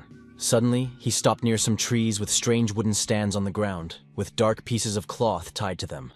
He realized with horror that the wing he needed was not there, and all his hopes collapsed in an instant. Lighting his way with the ball in his palm, he realized that even magic could not be felt here. Suddenly, someone asked from the darkness if he was the very Yang that had been talked about throughout the Empire. Admitting that he was very pleased to meet him, the traveler attracted the young man's attention but remained in the shadows. Opening his eyes in surprise, the hero's pupils reflected the silhouette of the second prince, about whom he still knew nothing. Holding a large lantern in his hands, the dark-haired prince introduced himself with a broad smile, calling himself Gale. Blocking his path, the prince stared intently at the Viscount, whom he had been waiting for all this time. Unable to believe it, the character wondered if he had been waiting for him since the moment they met at the event. Without showing any emotion, he bowed submissively and said that it was a great honor for him to meet the prince, who was very surprised that the young man knew him. He also suggested that Yang was lost, because the exit from the palace was on the other side of this place. Staring intently at the young man, he asked if it was Marev who had told him that he was here, and that was why the Viscount had come to him. Looking at the character, he understood how much his own brother annoyed him, a small obstacle that stood in his way, a ripple that could no longer be stopped. Bowing, the hero apologized, deciding to lie, saying that it was his first time in the palace, so he was unfamiliar with the roads. But the prince noted sarcastically that for someone visiting for the first time, the guy walked very confidently, as if he had been here before. Noting that this was not so important, he asked the hero to answer one question, drawing his attention and making him tense up. Laughing, he asked the young man what he thought of the palace from here, as he was considering cutting down a few more trees and building another wing. But Marev claimed that fairies lived in the forest, so he forbade touching it, which greatly upset Gale. But the character remained silent, looking ahead, immersed in his thoughts and struck by such news. He understood that the Prince brothers were at odds over the construction of another wing of the Ministry of Magic. Then he decided to act differently and, pretending to be stupid, replied that he did not understand what the prince was talking about. Bowing, he noted that only the Emperor could be his master, discouraging Gale with this statement. But the young man emphasized that if cutting down trees would lead to a bright future, then he agreed, and the prince smiled. Taking him by the shoulder, he said that he thought the young man was an ordinary peasant, but he knew how to behave like an aristocrat. Looking him in the eyes, he admitted that he had high hopes for the young man, because before becoming a lord, he was John, and before that, a magician. Whispering maliciously in his ear, he said that magic and ministry workers were insignificant, convinced that they should cooperate for the sake of progress. Clenching his fists angrily and trying to look calm, the young man said he would take the offer into consideration. Then he turned and walked back to the carriage, realizing that the second prince was starting to get on his nerves. Returning to the mansion, Romandro asked in surprise during dinner if the Viscount had really met Gale in the palace garden. The expert asked anxiously if the young man was all right and what else the prince had said, but the hero assured him that there was no need to worry. He calmly reported that the prince had talked more about the garden and asked if it was true that construction was underway there. Wiping his mouth, the man calmed down a little. Waving his hand, he said that the proposal had been made a long time ago and that this was one of many cases of rivalry between the princes. The hero thought that if he did not want to let Gale stage a coup, he should side with Marev. But in order for Nam's magic to appear, he had to support him. The expert himself did not understand why the Ministry of Magic was constantly expanding and believed that it would be better to use the money to build housing for employees. Suddenly, Barrack started shouting that Kosh was constantly stealing his food and asked Jan to do something about it, while Romandro was angry, demanding that everyone calm down. The bodyguard and the dog argued, but the hero calmly wiped his mouth, paying no attention. He apologized, saying that he had not had time to find his way to Astana, so the puppy would have to stay. The dog sighed and asked that something be done about the warrior. Vivian asked with interest if they had managed to get to the shopping street today, but the guy replied that they would go there tomorrow. Taking the hero by the hand, she asked permission to go with them, and Yang replied that he could use the help. The kind lady promised to help him choose an outfit and take him to a shop she often visited, noting his beauty. Barrick watched them in shock. Smiling sweetly, the bodyguard shyly reminded them of his presence, and Yang allowed them to go with them, and the woman agreed. Overjoyed, the warrior did pull-ups while Kosh stared intently at something without looking away. Noticing his reaction, Yang asked what was wrong, but the beast said not to pay attention. After the transformation, his sense of smell had simply become more acute. The Viscount noted with interest that the bodyguard was overflowing with energy, and probably had slept a lot before that, and the latter admitted it. Unrelenting, Hasha continued to sniff around. The smell from the street seemed very familiar to him, but at the same time strange. Night had already fallen, and the hero was glad that the bodyguard was full of energy, but the latter was puzzled by his master's unexpected kindness. The next day, they decided to go to the shopping district to buy outfits for the upcoming holiday. Pulling the bodyguard by the shoulder, the hero asked him to wake up, but the warrior did not understand why he was being awakened. Yawning, he said that he was tired after his watch and would eat meat, and the Viscount was indignant because the warrior had kept him awake all night with his snoring. In his defense, the bodyguard shouted that he had not slept until dawn and nothing had happened, and Minnie had told him everything. Thinking it over, the character realized that he was probably worrying too much, but he was still concerned about the smell that Hash had picked up. Memories came flooding back of how the puppy had sniffed around for a long time and then said not to pay attention, explaining that it was just his senses being heightened. That was why the Viscount had doubts, and he was almost certain that someone had been outside the window at night, watching them. Pushing away the bad thoughts, he decided that he had simply become too suspicious after meeting the princes, and even the dog said that the smell had disappeared. As the carriage moved forward, Barrick asked where they were going, and Jan replied that first they were going to the blacksmith, then to the clothing store, and after lunch, home. Soon they arrived at the blacksmith's, and Madame claimed that the craftsman knew his business, as she had turned to him more than once herself. When the Viscount and his bodyguard stepped out onto the street, Romandro said that he and his wife would wait for them in the carriage. Stepping forward, the young man told the soldier to follow him, and the soldier obediently complied, not wanting to continue the argument. Noticing them, one of the workers thought that customers had arrived and decided to call the senior employee to find out why they had come. Approaching the customers, the man asked how he could help, and Yang said he would like to have his sword sharpened. The man then asked to see the sword, and Barrick deftly drew it from his belt, the weapon glinting in the light. He then asked the price, and the blacksmith replied that 5 coins would suffice, but admitted that he did not know what the weapon was made of, which was a problem. Approaching the elder, the workers argued, some insisting that the sword was made of momentum, others of monster stone, marveling at its strange shine. Watching what was happening, Yang decided that those robbers had indeed stolen something valuable, not some trinket. The worker explained seriously that if they did not say what the weapon was made of, no one would be able to take responsibility in case it broke. Rubbing his head, Barrick noted that it couldn't get any worse, and the Viscount hoped for good work, as they themselves did not know what it was made of. Handing the blacksmith a bag of gold coins, the hero said that they would come in the evening to pick up the saber, and the man promised to do his best. Approaching the carriage, the bodyguard was happy to take a walk, as it was very stuffy in the vehicle, and Jan agreed with him. When the character stepped onto the step to get into the carriage, he suddenly felt a strange energy around him and turned around tensely. The atmosphere around him became tense, and Yang froze silently by the carriage while the warrior watched his reaction. Tapping on the glass, he told the expert that they would continue without him, and Romandro did not understand why the Viscount had suddenly made such a decision. Explaining, the young man said that he and Barrick wanted to take a walk and cool off after the forge, and agreed to meet at the bench with their things. Sighing heavily, the bodyguard asked why he had to walk anywhere. He would have gladly taken a carriage, but Yang told him to follow him. They walked slowly through the streets of the capital among ordinary houses, between which wires with clean clothes hung. Turning his head, Barrick noticed that they were being followed, but he didn't show it and continued to follow his master. He casually suggested that Jan buy him a new weapon while his sword was at the smithy, but the Viscount reminded him that the warrior had his own money.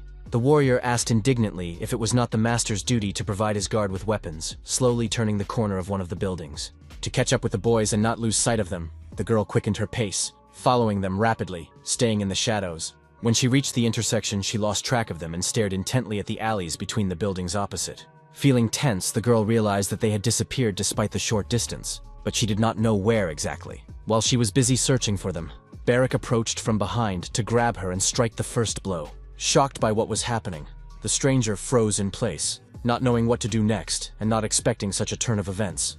With a sharp movement of his arm, the bodyguard tried to attack, but accidentally missed, simply shaking the air around him.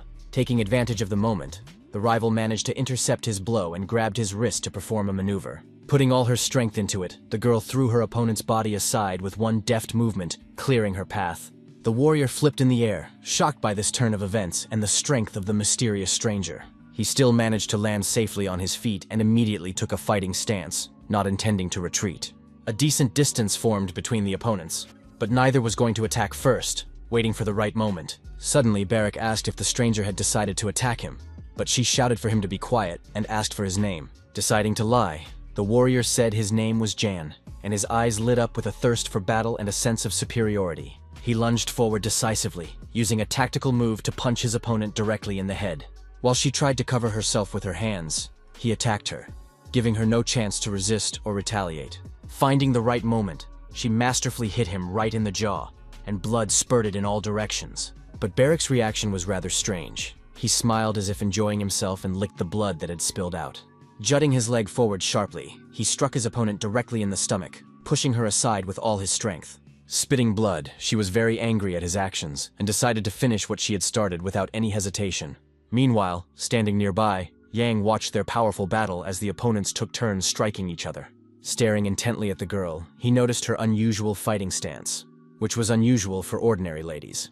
Unlike the novice bodyguard, she was well trained and disciplined, and this was immediately apparent. Because of this, he considered her movements too predictable and decided to help the warrior defeat his enemy with some hints. While Barrack was fighting, the Viscount shouted to him that she was left-handed and that he should attack from the right, considering it to be the stranger's weak spot. The bodyguard watched his opponent's actions closely, trying not to miss anything important and not to give her a chance to attack. With one deft movement, he grabbed her cloak with all his strength, and she was surprised by this turn of events, not having time to defend herself. He punched her several times in the face with his fists, and scarlet blood covered her beard and lips as she lost strength. The stranger lost her balance and staggered from such power. The ground receded from under her feet, and her head spun violently. Unable to gather her strength, she fell down, hitting her buttocks on the ground, and victory turned away from her.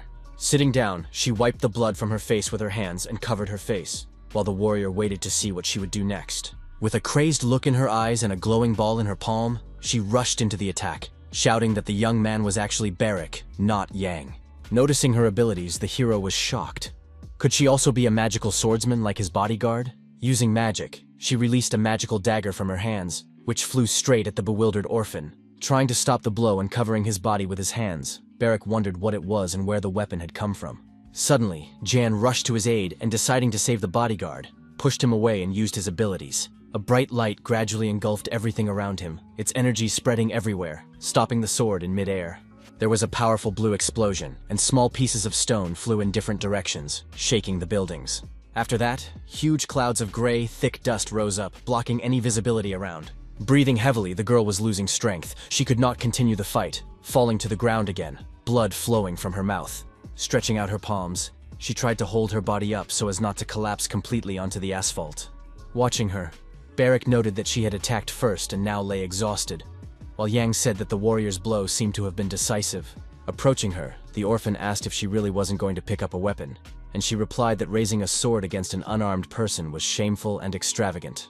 Rubbing his fists, the boy noted that the girl had backbone and offered to introduce themselves to each other, but she covered her mouth with her hand. Feeling something unpleasant in her mouth, she decided to spit it out to see what was preventing her from breathing freely. A whole tooth fell out onto the asphalt, knocked out by her opponent during the fight, and blood flowed, but she endured the pain. Then the stranger said that she was the daughter of Petreo, the great commander of the Imperial Guard. The girl's name was Batcheva Bruda, and she radiated an unusual blue energy. She was a magical swordswoman. Noticing her reaction, the warrior's eyes lit up, and he shouted for her to attack, wanting to settle the matter once and for all. As his opponent approached, he told her that he did not have orthodox parents, and that he was simply Barrack. The girl shouted angrily that he was her father's enemy, so she had decided to avenge him and attack him in the alley. Laughing, the bodyguard decided that his opponent seemed to have made a mistake, not understanding her accusation. Then they clashed in a fierce hand-to-hand fight, punching each other in the face and pulling out tufts of hair. Another tooth fell out, and they lay exhausted on the asphalt after the fight, while Yang stood aside in shock at what was happening. Approaching the warrior, he asked anxiously if Barak was all right, and Barak began to scream in pain. But the Viscount noted that he was fine. Standing in front of the stranger, the hero asked if it was really her who was at the Romandro mansion yesterday, and Batsheva confirmed it. The character asked in amazement why the girl was crying, and she, angered, denied such behavior. Suddenly, she asked him to kill her. Otherwise, she would go back to fighting her father's enemy without any regrets. Then the hero asked if it was Romandro who told her that Barak killed her parent, considering it complete nonsense. Hearing this, the warrior asked his master if it was the old man who had come from the palace, but Yang remained silent. Then he decided to tell the girl that they had not killed Petreo, but that the man himself had attempted to take their lives by staging a raid in one of the alleys of Brack. It was then that her father chose death, melting his face with a potion, for the sake of loyalty to his master. Hearing all this, she gritted her teeth viciously, barely containing her rage and anger at Melina, who seemed to have deceived her. Not believing their words, she shouted that it was all a lie, and Jan asked why Batsheva thought so, since he had given her arguments. Stammering, she tried to find the words, but the hero spoke first, asking if she really thought her father would not be able to leave her behind. Coming closer, he wanted to clarify the situation to the bleeding girl sitting exhausted on the ground. Jan stated decisively that if she was ready to carry out the task, then the right decision would be to kill him, but if she wanted revenge, she should do something else. Asserting that Petreo had acted according to his convictions, he asked if the death of a knight was not more honorable than battle, and her eyes lit up with pride. The Viscount asked seriously if she had followed Melina's instructions, but Batsheva denied it, so he suggested that it was all about honor, and the girl agreed. Kneeling, she confessed that she had received all this information from an old official, and blindly believed him. Standing opposite Jan, she said that it was Meline who told her that the Viscount from the borders of the Empire had killed her father.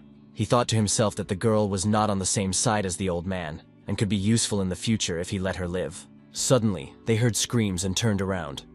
Someone had heard an explosion and was running straight towards them, but was still far away. Deciding to leave so as not to attract unnecessary attention, Yang asked her to come to the mansion on an official visit next time, observing etiquette. If everything went according to his rules, he promised to give her the ring that remained from Petreo, and she watched him spellbound. Turning around, the hero smiled and said that his death was not so useful to her. Otherwise, she would never know where the relic was. Having said this, he rushed off to meet Romandro and Vivienne, leaving Batsheva alone in the alley. Shocked by the Viscount's statements, she pondered the situation for a long time, realizing that she was wrong.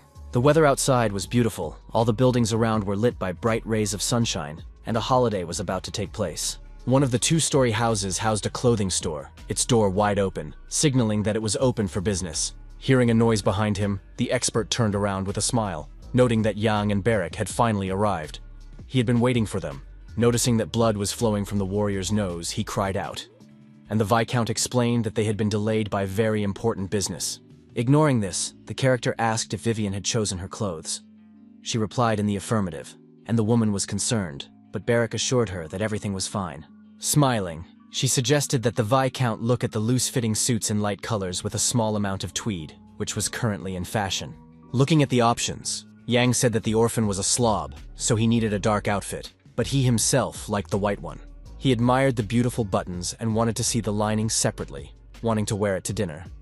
The saleswoman promised to have everything ready. Yang considered the bodyguard to be very unusual. He had no prejudices against people from other countries, but he was refined, like the local young men. Holding two outfits on hangers, the warrior did not understand the difference between them, and the character was touched by his calm reaction. After thanking the Viscount and his guard for the purchase, the woman said it would cost 5 gold coins. Pouring coins into her hands, the guest asked her to sew the rest of the costumes by the deadline, and she asked him to trust her. Watching him, Romandro said that it was through such craftsmen that rumors spread in high society, and that this was how one should create an impression of oneself. Suddenly, they saw a bright flash in the sky, resembling powerful fireworks and looking like some kind of crystal. Barak asked in fear what it was, and Vivienne laughed and asked him not to be afraid, because it was a good sign. This was how the palace signaled the start of New Year's celebrations, and a wonderful atmosphere reigned in the city. Opening his eyes in surprise, Yang remembered that he had never seen anything like this in his time as emperor. Considering it magic, he understood that after their numbers had dwindled, it would be impossible to arrange something like this. Looking out the window, the bodyguard saw another explosion and wondered what it was this time. The hero was also very surprised. In the distance, among the numerous houses, a thick black column of smoke was visible. Something had caught fire, and it was clearly not fireworks. Staring into the distance, Barrack asked if it was coming from the forge, as it seemed to be coming from there.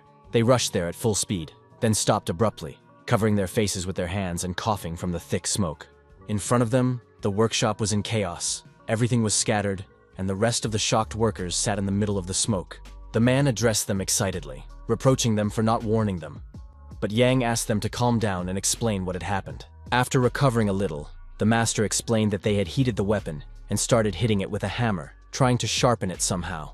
The metal was red hot, nothing foreshadowed trouble, and they calmly prepared to do their work. Quite a bit of time had passed, but they noticed something strange.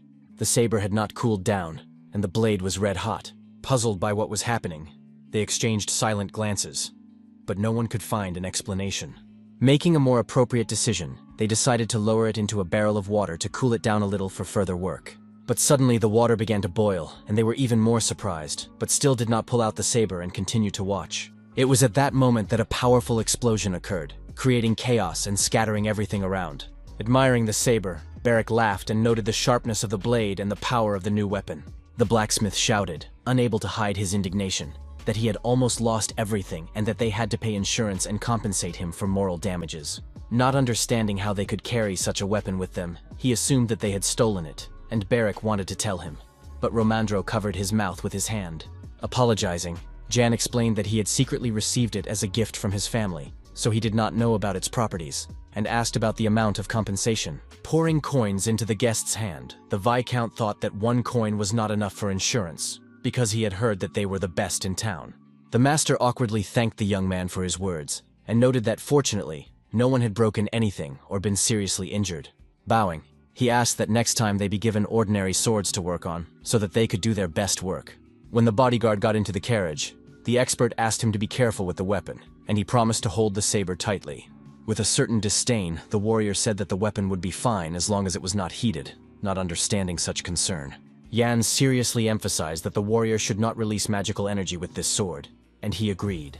This ability was comparable to heat, and if it was released through the weapon, another explosion could occur. Noticing the Viscount's intense gaze, the bodyguard asked what he was thinking, trying to find out his intentions. The hero replied that he was calculating how much meat could be bought with 2 gold coins, equal to the monthly income of an ordinary commoner. As the carriage headed for the mansion and the sun was setting, the expert and the warrior argued about who was to blame for the explosion in the smithy.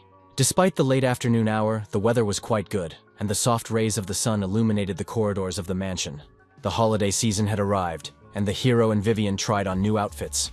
Admiring him, she said that he would shine in the hall, and the Viscount considered it flattery. Suddenly, Barrack called out to them, asking about his appearance, and she replied that he was also very handsome. Deciding that it was time to finish, they decided to hurry up and leave early, because the young man was the main character of the holiday, and he could be given a lot of instructions. Waving goodbye to them together with Hash, Vivian wished them a safe journey, hoping that everything would go well. Silently, Yang, Barrack, and Romandro smiled back at her.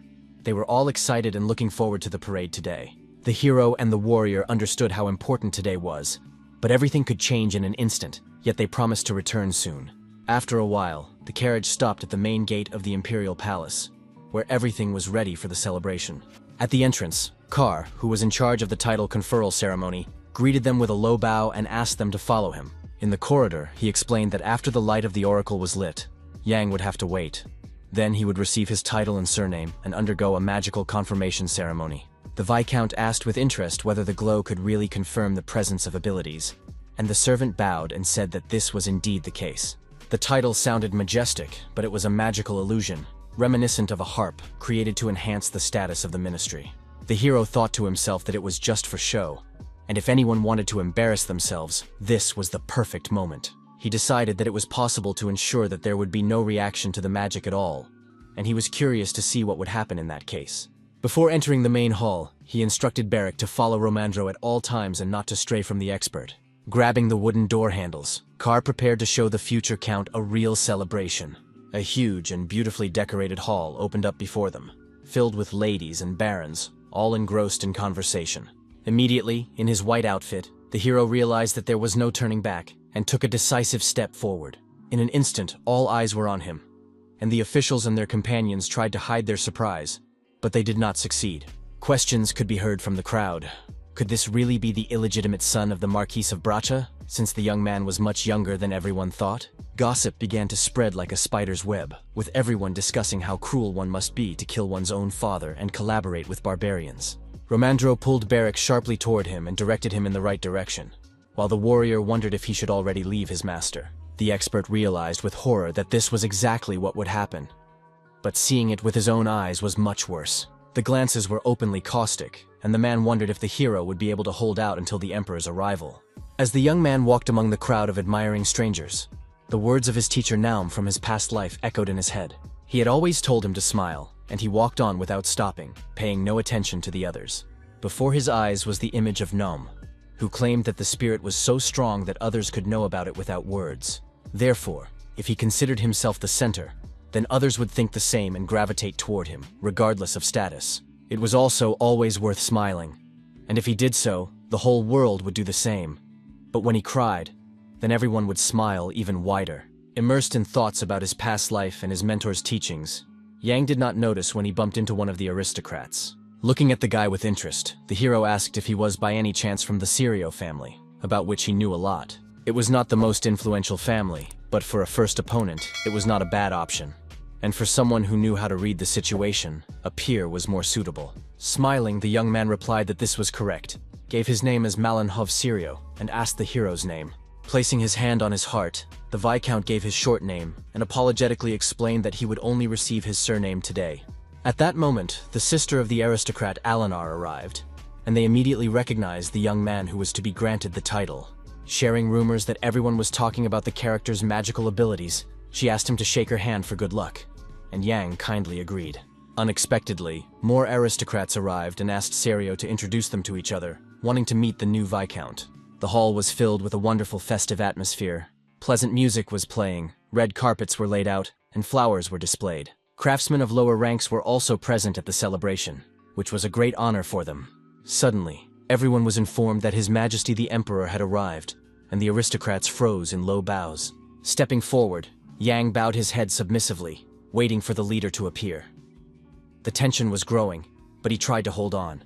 Deciding to raise his eyes slightly, he wanted to find out as soon as possible who was now on the throne, as he himself could not remember.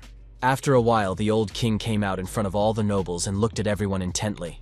Out of his mind with anticipation, the hero still waited silently with his head bowed, as if accepting his fate. When he finally saw who had taken the main throne, he began to remember that it was the 13th emperor. Thoughts raced through his mind about how old he was, because the young man had read that the old man had lived a long life, but he did not look healthy enough. Could it be that after him, a man with silver hair, blue eyes, and a scar on his face would ascend the throne and rule? But none of the sons fit that description. Marav and Gale differed not only in their lack of disabilities, but also in their hair color and facial features. If the entire royal family had perished, it would have been necessary to turn to the ducal houses. But now the brothers were glaring at each other, thirsting for power. With anxiety, Jan tried to figure out who would be next to take the throne, but he couldn't remember the past, lost in his thoughts. The aristocrat standing nearby did not understand why the leader was looking at them like that, and tried to understand him, realizing that today there was clearly another hero of the celebration. Standing on the steps in the center of the hall, the emperor noted in an important voice that another year had passed in the great empire of Bariel. Looking at everyone around him, he expressed his gratitude to all those who worked for the good of the territory, addressing the ordinary workers. The princes standing nearby listened as their father expressed his hope that next year the flowers would bloom even more profusely. The Minister of Magic stood on the balcony, while the old man spoke of fields flooded with gold and the warm breeze that accompanied them. Romandro was in the distance with a bored Barrack, and John was worried that the bodyguard would do something stupid. Suddenly, the king said that there had been an earthquake, and the rebellious family from the border, the Brock family, had been destroyed. If Burial's enemies want to know their future, let them look to the past. At these words, the character stood up proudly. Therefore, by his decree, the emperor wanted to erase this family from history forever and found a new city. Stretching out his hand, he addressed Jan, who was standing in the center of the hall, and all the numerous eyes instantly turned to the young man. Passing through the applauding crowd of aristocrats, the hero walked confidently down the red carpet straight to the leader. Looking at him, the old man expressed his joy. and the young man, kneeling, said that it was a great honor for him to be in the capital. Then the king stated that although the hero was descended from Dergi Braka, he had made a huge contribution to stopping the rebels. Taking out a brooch, he acknowledged that it was Yan's talent that the empire needed, and awarded the young man with the decoration, pinning it on his jacket. With interest and admiration, everyone tried to see what was depicted on it, and did not understand why white was chosen among the beautiful flowers. Hearing their conversations, Jan noticed that none of these people knew what a real guli flower looked like on his badge, but the emperor said that during all the changes, it had become an important agricultural crop and would soon be sold throughout the empire. Soon it would become the most honorable emblem in all of Burial, and Yang would henceforth become Viscount Yahello. While the young man bowed his head gratefully, the chieftain looked at him intently, and the others praised the empire with loud cheers.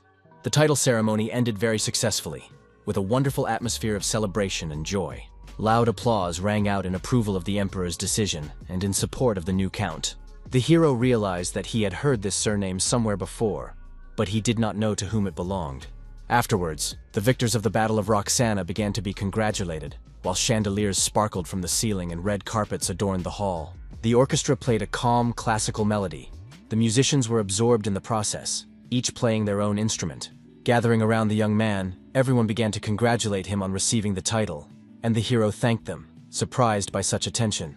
Hearing that Yang knew his name, Hawkmon was surprised, but the character explained that he was acquainted with his son, who had helped him greatly. While the young man was getting acquainted with the other marquises, some silently cast judgmental glances at him. Suddenly, a cry rang out from the crowd, and the expert waved his hand to get the character's attention. The warrior was delighted for his master, and Romandro also congratulated him. Finally, the first part of the ceremony was complete. Approaching them, the Viscount explained that testing their magical abilities would take some time, and they understood with relief that all they had to do was watch and wait. Looking up, Yang decided to ask the inspector if those ladies were really the emperor's favorites, surprising him greatly with this question. He confirmed the young man's assumption, but the character was not satisfied. He was curious about who the lady with silver hair was.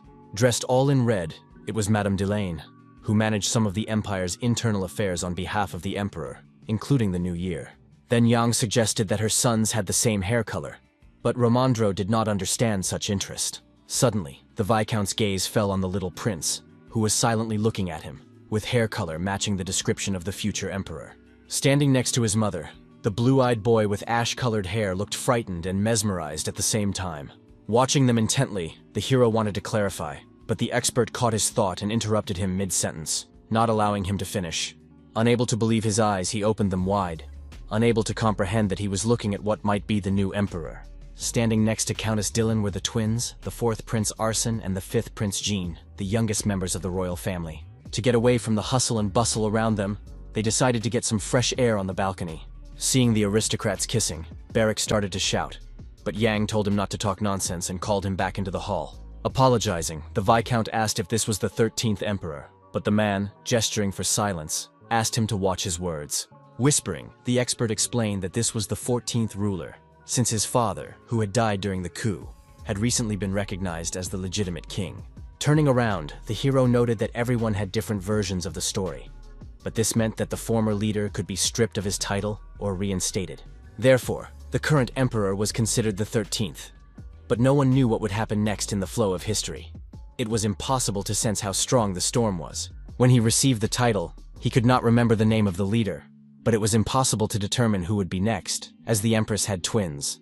All that remained was to live through all these events with only one memory, of the portrait of the previous ruler with his mysterious appearance, but he did not understand why the names were so different. The bodyguard noted that Arson sounded cool, while Jin sounded ordinary, but Romandro asked him to watch his words. A little embarrassed, the expert decided to tell the story of their names after all, even though it might seem rather strange. When they were born, an oracle made a prediction many years ago, but despite this, he remembered it clearly. According to the prophecy, because of the child born later, the one born first would fall into great trouble, even to the point of death. Hearing this, Yang was in complete shock, as he had known nothing about it before, and this mystery had yet to be solved. But the man continued that this was why the boys could not sleep in the same bedroom. But when Marav and Gale grew up, the situation changed. That is why Gina was given a common name, apparently in the belief that this would ward off the influence of the evil spirit. But Romandro himself was filled with doubts. because the oracle was not always right and could well have been mistaken. During the 10 years of observation, the twins cared deeply for each other, and at times, it seemed as if they had switched roles as older and younger brothers. Perhaps that is why Arson is energetic and lively, while Jin is calm and serious. Although their faces are identical, their personalities could be distinguished at first glance. Suddenly, their conversation was interrupted by the servant Kang, who attracted their attention, and the Viscount turned around in surprise, not expecting to see him there. Asking him to follow him, he explained that the Minister of Magic wanted to see him to tell him some important information before the verification ceremony. Agreeing to go, he ordered Barrack to follow him, and the warrior obediently complied without argument. When they entered the hall, each of the aristocrats was busy with their own affairs, some engaged in small talk, some dancing, some enjoying the buffet. Going behind the red screen, the hero greeted the girl, and the warrior cautiously followed, surprised by her appearance. Turning around, she haughtily said that they had a new aristocrat of low birth, the Count's bastard from the border. Staring intently at him, she asked if his name was now Viscount Yahello. The other magicians in robes stood silently nearby and exchanged glances. Burning her with his gaze, the hero tried to restrain himself so as not to create conflict, realizing that this was a common provocation. Reaching out his hand, he said politely that he was very pleased to meet the Minister of Magic, deciding to change the tone of the conversation. He also asked if she could tell him her family name. Upon hearing this request, Wesley flew into a rage. She haughtily said that her position was equal to that of a Count Palatine, and carried equal prestige and power, so she warned the young man to be careful. Smiling, the character casually apologized for his carelessness and for mentioning her surname, while feeling his superiority. The girl maliciously said that because of his insolence, he could once again become a slave, as he had been when his father Durgi was still alive. In response, he only noted her concern and kindness, despite various rumors, hoping for prudence. Biting her lip, she thought that some boy who had received a title was now turning up his nose and behaving too arrogantly. Moving forward, she explained that if the verification ceremony confirmed that he possessed magic, the ministry would send him an official invitation. While the magicians behind them whispered about something, and Yang tried to listen, Wesley asked if there was a department he would like to join. But the character found their behavior strange, and thought that they were plotting something and just waiting for the right moment. Stepping forward in her dark high-heeled shoes, the minister decided to emphasize the young man's low status once again. In her opinion, a country bumpkin who had come to the capital couldn't understand anything about such things, which meant that he needed someone nearby to explain everything to him. She also noted that the Ministry of Magic would not tolerate lazy people who wasted taxes, and that Yang would be assigned to a department appropriate to his level. With a smirk, the hero understood all the arrogance of the official, but tried to keep himself under control and not give in to provocation. Suddenly, one of the magicians announced that the oracle's light had shone and asked if Wesley could spare some time to check everything. As she left, she asked the Viscount to wait for her in the corridor and not to go anywhere, as she needed to settle some matters. In an instant, the atmosphere around them became oppressive. The red curtains were replaced by black ones, and the light around them dimmed.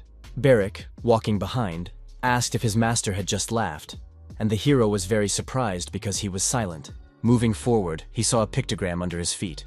It was a spell that made the oracle glow, but there was a slight difference. The bodyguard asked what would happen if it were erased, but the Viscount explained that it was not so simple.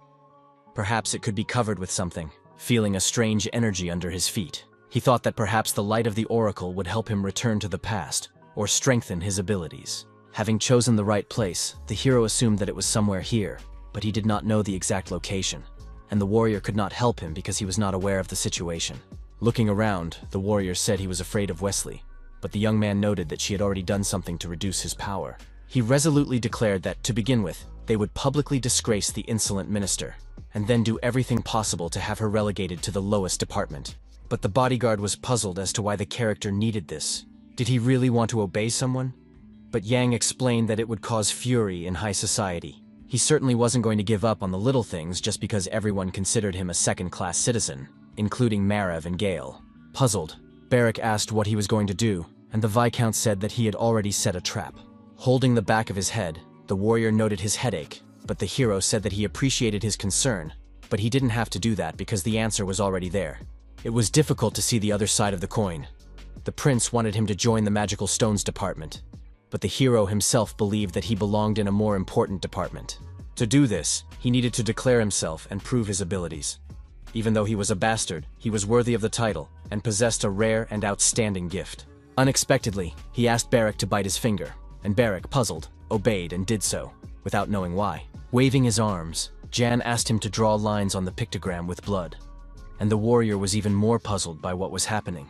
Realizing his mistake in not coming up with a better solution, the warrior said that in that case, the master should feed him meat while his blood remained on the floor. Suddenly, they heard a strange sound of a wheeled cart coming toward them, carrying some kind of object. Fearing that they might be noticed, Barak stood up abruptly and turned with Jan toward the approaching noise. What he saw shocked the bodyguard. He couldn't believe his eyes, as if it were some kind of magical dream. Before them was a huge golden harp, or as the magicians called it, the light of the oracle, which was used to test abilities. Gesturing with her hands, Wesley asked if the Viscount knew how the test worked, to which he honestly replied that he did not. She then explained that when this object appeared, he had to raise his hand and use magic, and depending on its power, the atmosphere in the hall would change. The young man understood that they wanted to fool him, but he did not understand why they were doing it so openly. Meanwhile, the other magicians gathered around, and she shouted for them to prepare to deliver their verdict to the young man. Approaching Barak, they began to push him back, and the warrior tried to protest, but the hero calmed him down, saying that everything was fine. When Yang touched the harp, the pictogram under his feet suddenly lit up with a bright light, and the magicians sat down and touched it with their hands. Suddenly, someone called out to the Viscount, attracting his attention, and the character turned around in confusion, distracted from the instrument. Looking at the mage, he couldn't believe that this was the same person who had been awarded for his merits in the Battle of Roxana. Her name seemed to be Nakina, a girl with short hair and an unusual appearance for someone with abilities. Approaching him, she asked if Yang was right-handed, and the hero confirmed this, not understanding why she needed this information. Then she advised him to hold the harp with his left hand and concentrate his magic with his right, emphasizing that it was important for the waves to be beautiful and the movements to be gentle. Suddenly, someone called out loudly for her to come to them immediately, and she obediently headed toward the others, a little frightened. Another mage maliciously reminded her that he had told her not to linger, clearly unhappy that she had been coaching the young man.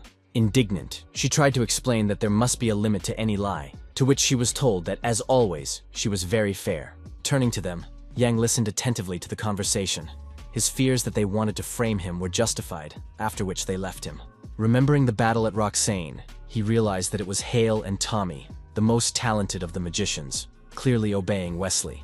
Suddenly, the red screen began to open, illuminating everything around with bright light, and the long-awaited test of abilities began. Thus, he found himself in the center of the hall, on a kind of stage, and the aristocrats gathered nearby realized that it was time for the exam.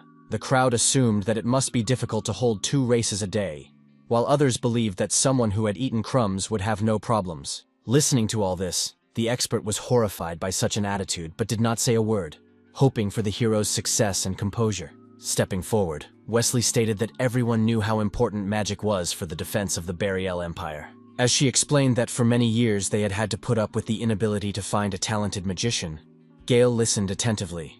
But now, standing here, she declared in front of everyone that they had received a blessing that could be considered a New Year's miracle. She also swore that the Viscount's power would serve them all well in the future. Marev also watched the proceedings closely. The Emperor and Empress, along with the younger princes, sat in one of the alcoves on the balcony and watched the scene with interest. Applauding eagerly, she gave John the opportunity to begin playing the harp, and the others also waited. Silence hung over both the crowd and those behind the screen, many of whom were very skeptical of the bastard's abilities. The hero, dressed in an elegant gold suit with an emerald brooch, settled comfortably by the column, ready to begin.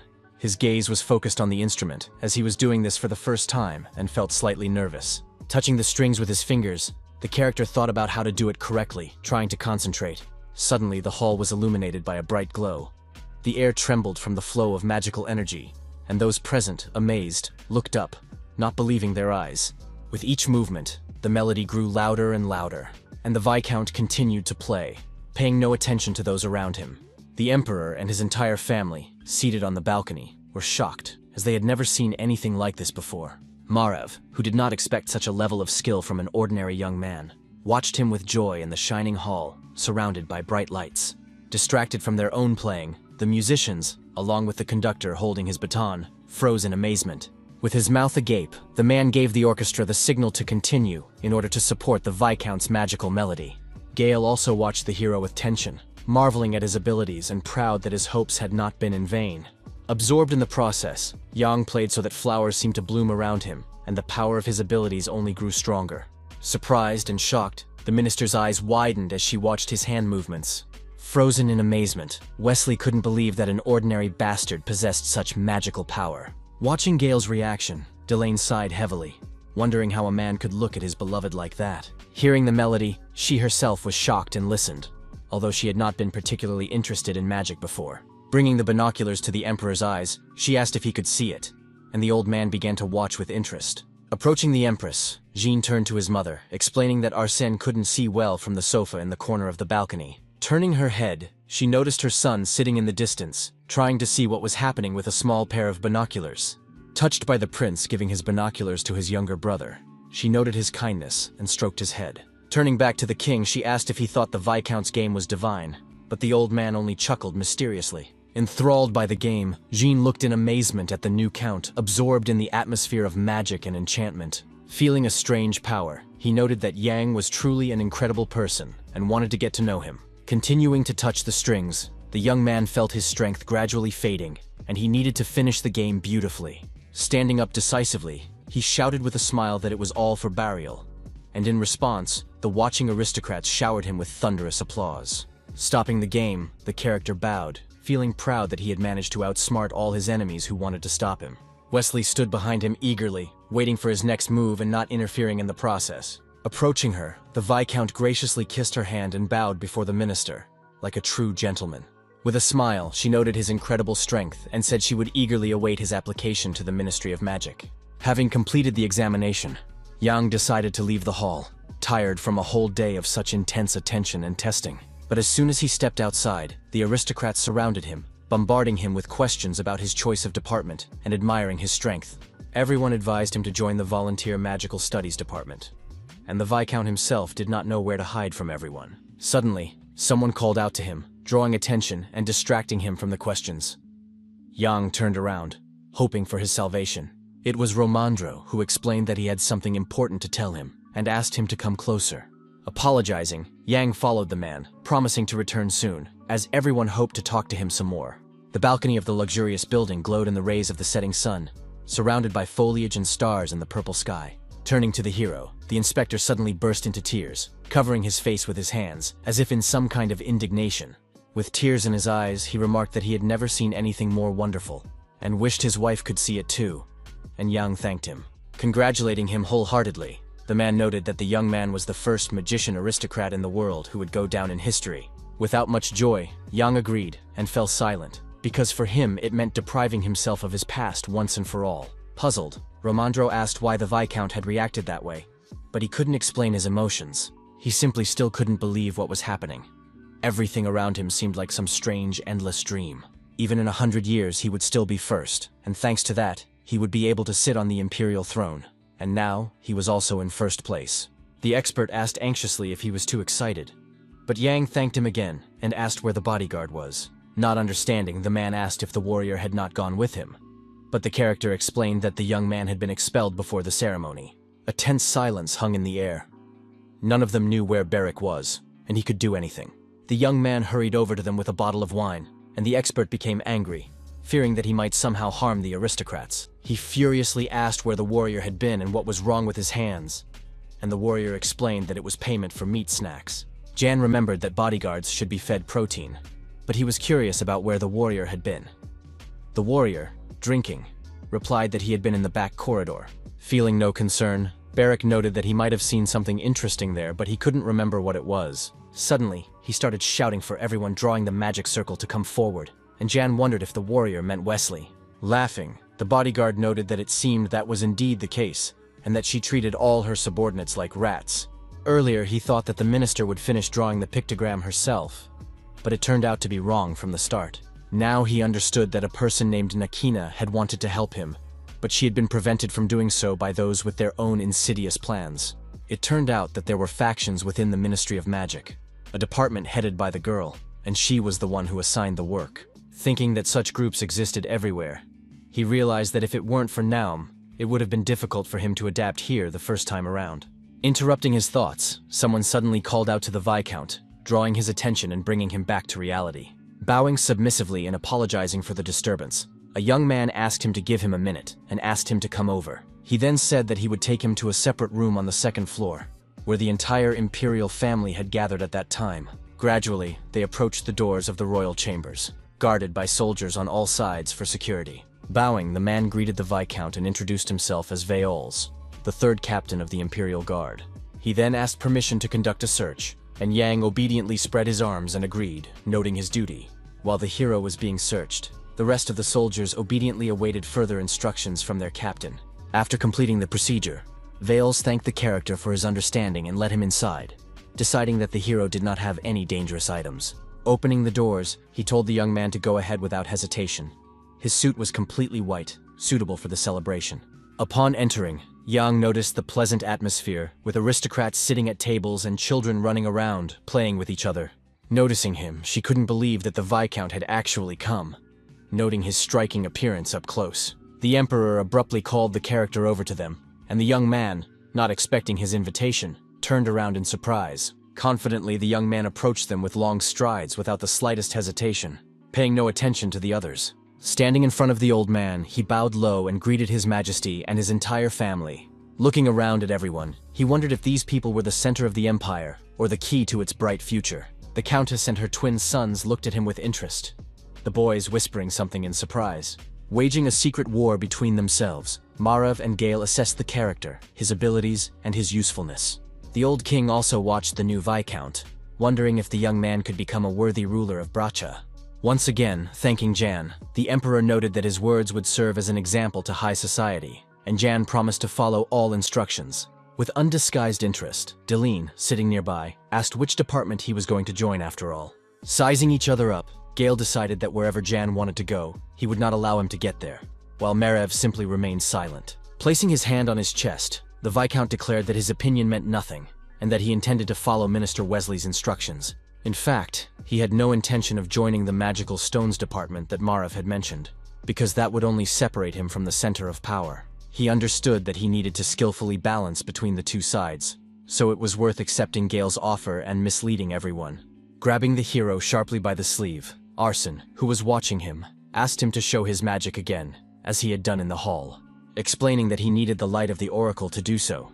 Yang was met with the boys' persistent requests to demonstrate something else. The other boys and Jean rushed with determination and interest to watch the magic surrounding the hero. Watching the Emperor, the Countess noted his weak condition. The old man was barely holding on, and it was clear that he was unwell. Agreeing to show the children his power, Yang used his energy to create a fireball in his palm. Admiring his skills, the children wanted to touch the bright light, and the young man allowed them to do so without hesitation.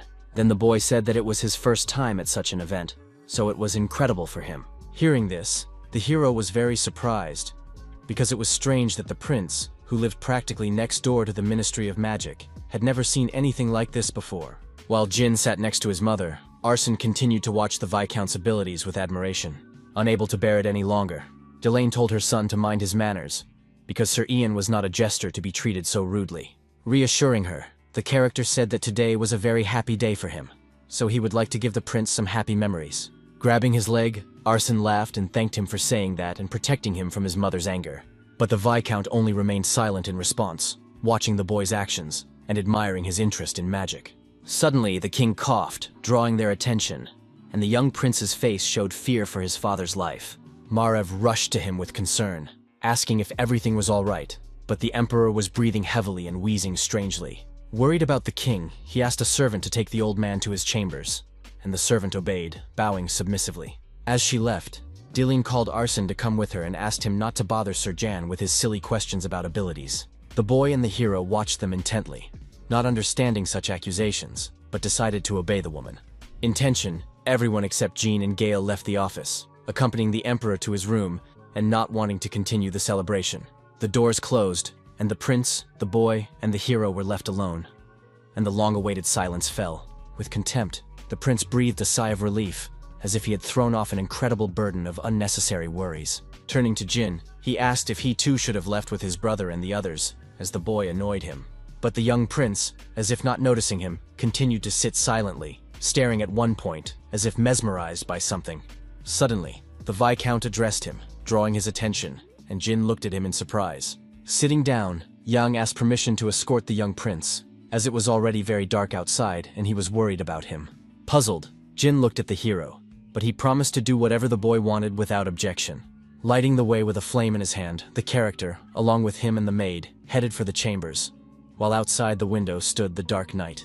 Behind them, the servant reminded him that they had a lantern, but Yang replied that it was not necessary, as his light was brighter.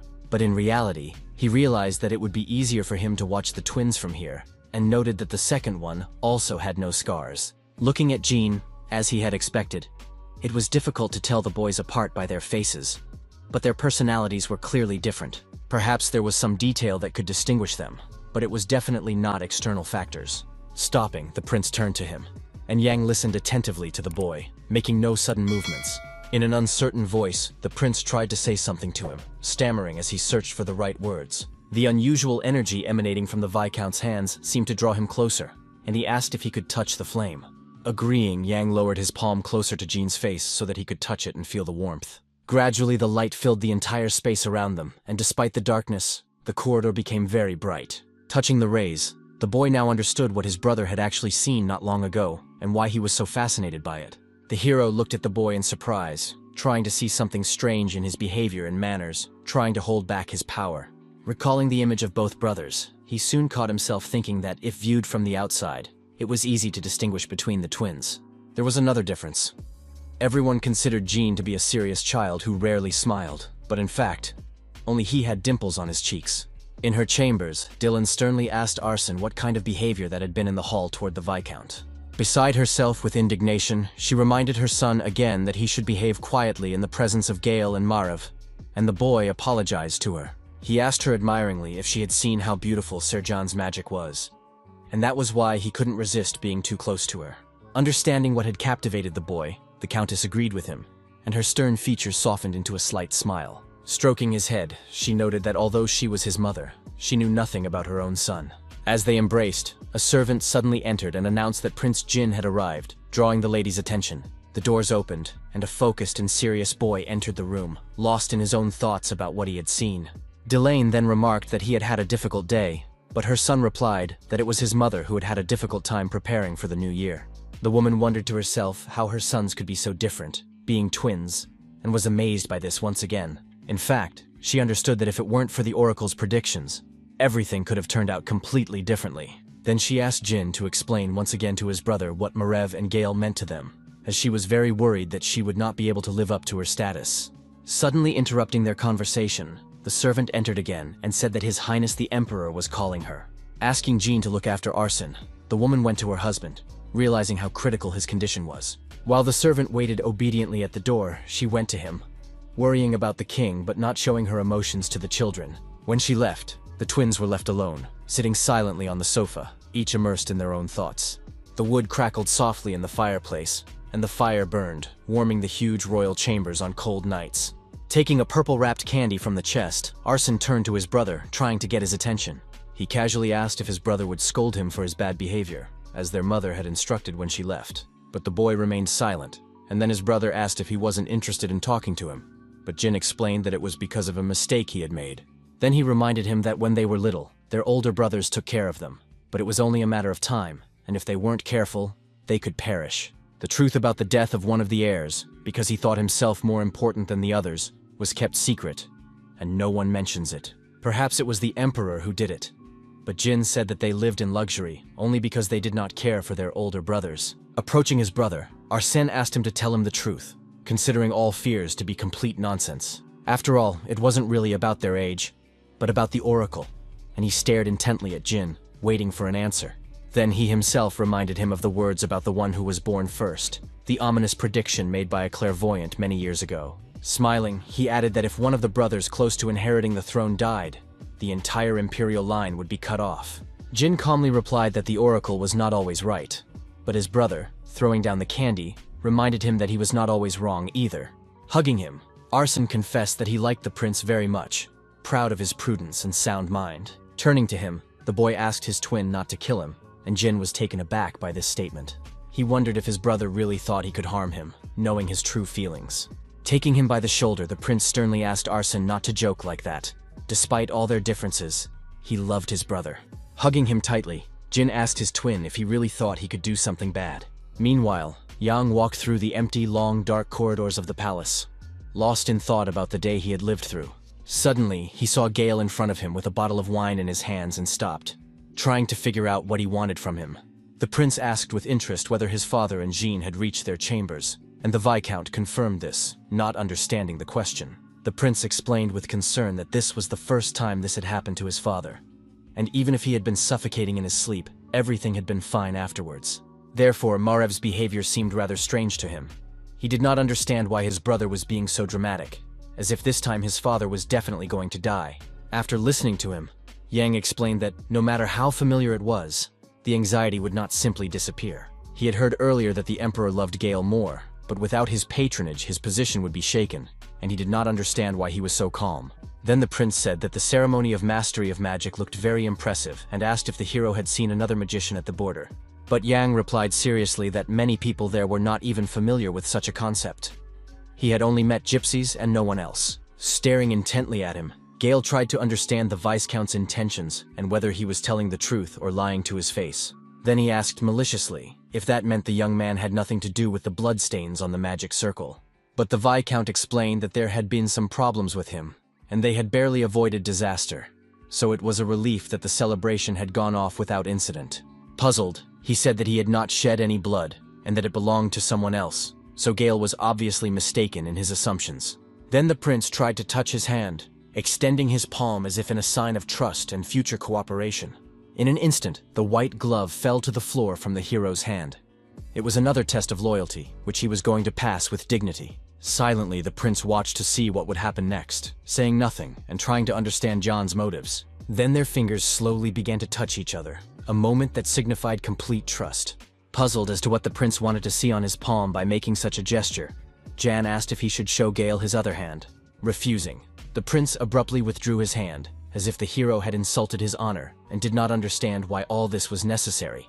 Then, leaning against the window behind him, he seriously asked him to tell him what the Viscount thought of his proposal. When they first met, Gale had high hopes for him and reminded him that before becoming a lord, he was a commoner, and before that, a magician. Recalling all this, the Viscount replied decisively that he agreed to accept the proposal without the slightest hesitation. Then Gale asked how he intended to prove his loyalty to the ministry, whether he would break his master's neck. The character said decisively that if the prince wanted him to, he would do it, but the prince must, in turn, prove that he had not made a mistake and had chosen the right path. Hearing this, Gale looked at the Viscount intently, trying to understand Jan's true intentions. Laughing, he agreed, and noted that this was exactly what he liked about the guy: his desperation and determination. The second glove fell from the hero's hand onto the floor, and the prince insisted that the order must indeed be clear. He seriously demanded that the young man first declare his loyalty, and whether he was a real magician or just a spy. The shocked character remained silent, weighing all the possible risks, but there was no turning back, as he had made his final decision. Suddenly, they heard Romandro shouting, waving his arms and raising his voice indignantly, asking the guards to stop. Trying to get through, he apologized and explained that he had something important to tell Viscount Yahello. Recognizing him, Gale asked if he was the expert, and the man replied that they hadn't seen each other in a long time, not understanding why they wouldn't let him through. Then he explained again that he had come with important news, and the prince asked if it was he who had taken the character from the second floor. Stammering, he began to tell about the knight who accompanied the young man, and the Viscount realized that he was talking about Barrack and became alert. Bowing, he explained that his warrior was not used to such events, so he was worried that he might do something wrong, and therefore had to leave. Drinking wine from a bottle, Gale allowed him to go about his business, realizing that he had figured out all the important points for himself. With a determined step, Jan headed toward the guard holding Romandro to help the young man. As he descended the stairs, he asked what had happened to Barrack, and the expert asked him not to be afraid, and explained that he had come simply to take him away from there. Showing him how to be quieter, the hero explained that everything he said would reach the prince, and the man, indignant, shouted that it was only half true. It was still the middle of the night outside, and only the windows of the castle were lit by the dim light of the lanterns inside. Barrack lay asleep on the floor near the entrance to the hall, hugging bottles of various drinks, completely unconcerned. Looking at him, Romandro said that the young man was drunk and suggested that Jan quickly take him away so that no one would see him. When the hero lifted the warrior, he came to briefly, but the character said it was time to go home. Taking him by the hand, the Viscount realized that they should not relax, even considering that they were wearing gloves, because the prince knew how to apply pressure to conduct a check. Leading Beric out, they realized that in order to avoid falling into Gale's hands, they had to leave the castle as soon as possible. But the prince watched the scene perfectly from the window on the upper floor and gloated that the Viscount was in his hands. Walking through the dark corridors, they complained that the warrior was too heavy, generally outraged by his irresponsibility. Laying him on the bed, they assumed that it was all because he, like the knight, had a mountain of muscles and a lot of strength. Looking at the sleeping bodyguard, Yang said that he should be forbidden to drink, and Romandro noted that it was a good idea. Sitting down on the bed next to him, the expert reminded him that tomorrow a notification should arrive about the young man's admission to the Ministry of Magic. Suddenly the man's gaze fell on the dark street outside the window, illuminated only by moonlight, and he smiled. Folding his hands nervously, he asked the hero to listen to him carefully, as he tried to find the right words. Out of curiosity, he asked why Yang had kept quiet about the tribute collection during his audience with Marev and lied to him. Not expecting such a question, the character remained silent, discouraged, as if looking for an excuse for his actions.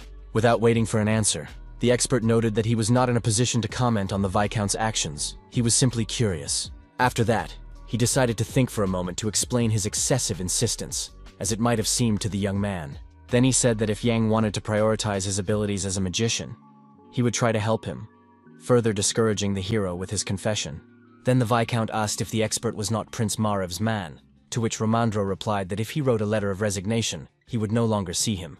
Then he asked if he and the young man would really stop communicating, and if that was the fate of the magician and he had to work with someone else, he was ready to accept it. After listening to the expert, Yang wanted to explain something in more detail for clarity, avoiding unnecessary misunderstandings and ambiguities. He stated decisively that he had no intention of working for Prince Gale. Rubbing his head, the expert said that he had already managed to get excited. Continuing, Yang said that he was not going to let the prince in on his secrets, because there was nothing more dangerous than revealing his cards. If Marev suddenly started asking questions, he asked Romandro not to worry about him and to answer as he saw fit. Looking at the sleeping Kosh and Vivian, he asked if the most important thing for a man now was not his wife and the child who would soon be born. He continued to assure the expert that he could handle everything on his own, and the expert noted that the young man had already proven himself at the border. As dawn broke, he said he would find a place to hide the roll for long-term storage. Yang thanked him gratefully, and Romandro asked if he couldn't just help him, since they had spent so many days together. The character thought to himself that it was probably real luck that the expert had been at the border next to him at the right time. Suddenly, they saw someone trying to open the door and did not understand who could have come here so early. A maid entered and announced that a guest had arrived for the Viscount, and Yang asked who would be visiting at such an hour. It was Batcheva Krut from the Imperial Guard. Today, the girl looked different and was dressed modestly. Seeing the Viscount, she stood in her beret and official uniform, and noted that they had not seen each other for a very long time. Standing at the open gate of the mansion, she explained that she had come to collect her late father's belongings, as they had agreed earlier. Suddenly, Beric ran up to them shouting, asking why the guards were there and what was going on. Seeing the girl, he remembered that she was the one he had fought with in the doorway and who had knocked out his tooth, and she demanded that he bite his tongue. Going inside, the hero asked Romandro if they could use his living room for negotiations. The expert agreed, but did not understand what connected the hero to the guards. Passing by him, Yang said that she was Petreo's daughter, and the man was curious what he had said to her and why she had come to them. Soon they were sitting in the living room facing each other in the presence of the bodyguard and Romandro, so that everything would be as fair as possible. Taking out a blue box, the guy opened it and handing it to Batcheva explained that it was her father's ring. Looking at the jewelry without much enthusiasm, she seemed to understand what he was talking about, and he asked if she was familiar with it. Then he added that it contained a poison called tabarfin, and as soon as it touched the skin, the flesh began to rot and the person died in agony. After listening to him, the girl confirmed that it was indeed Petreo's ring, but she did not know that it contained poison for suicide. The hero asked with interest how long the man had been wearing it, and she replied that it was when he left the guard and entered new service.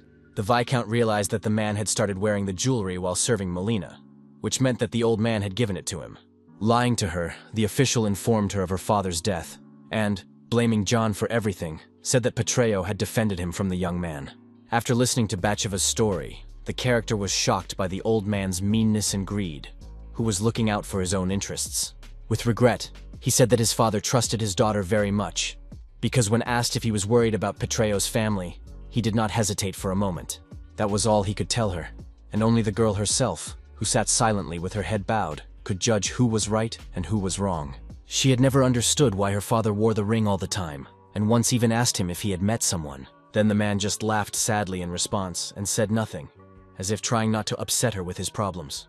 Explaining, Yang said that since this poison was often used in the slave trade, he believed that if he followed its trail, he would be able to prove Melina's involvement. Closing the box, the girl clutched it in her hands, realizing that she would do everything possible to defend her father's honor. Standing up abruptly, she saluted the Viscount and decided to leave, seeing no point in continuing the conversation. She had gotten what she came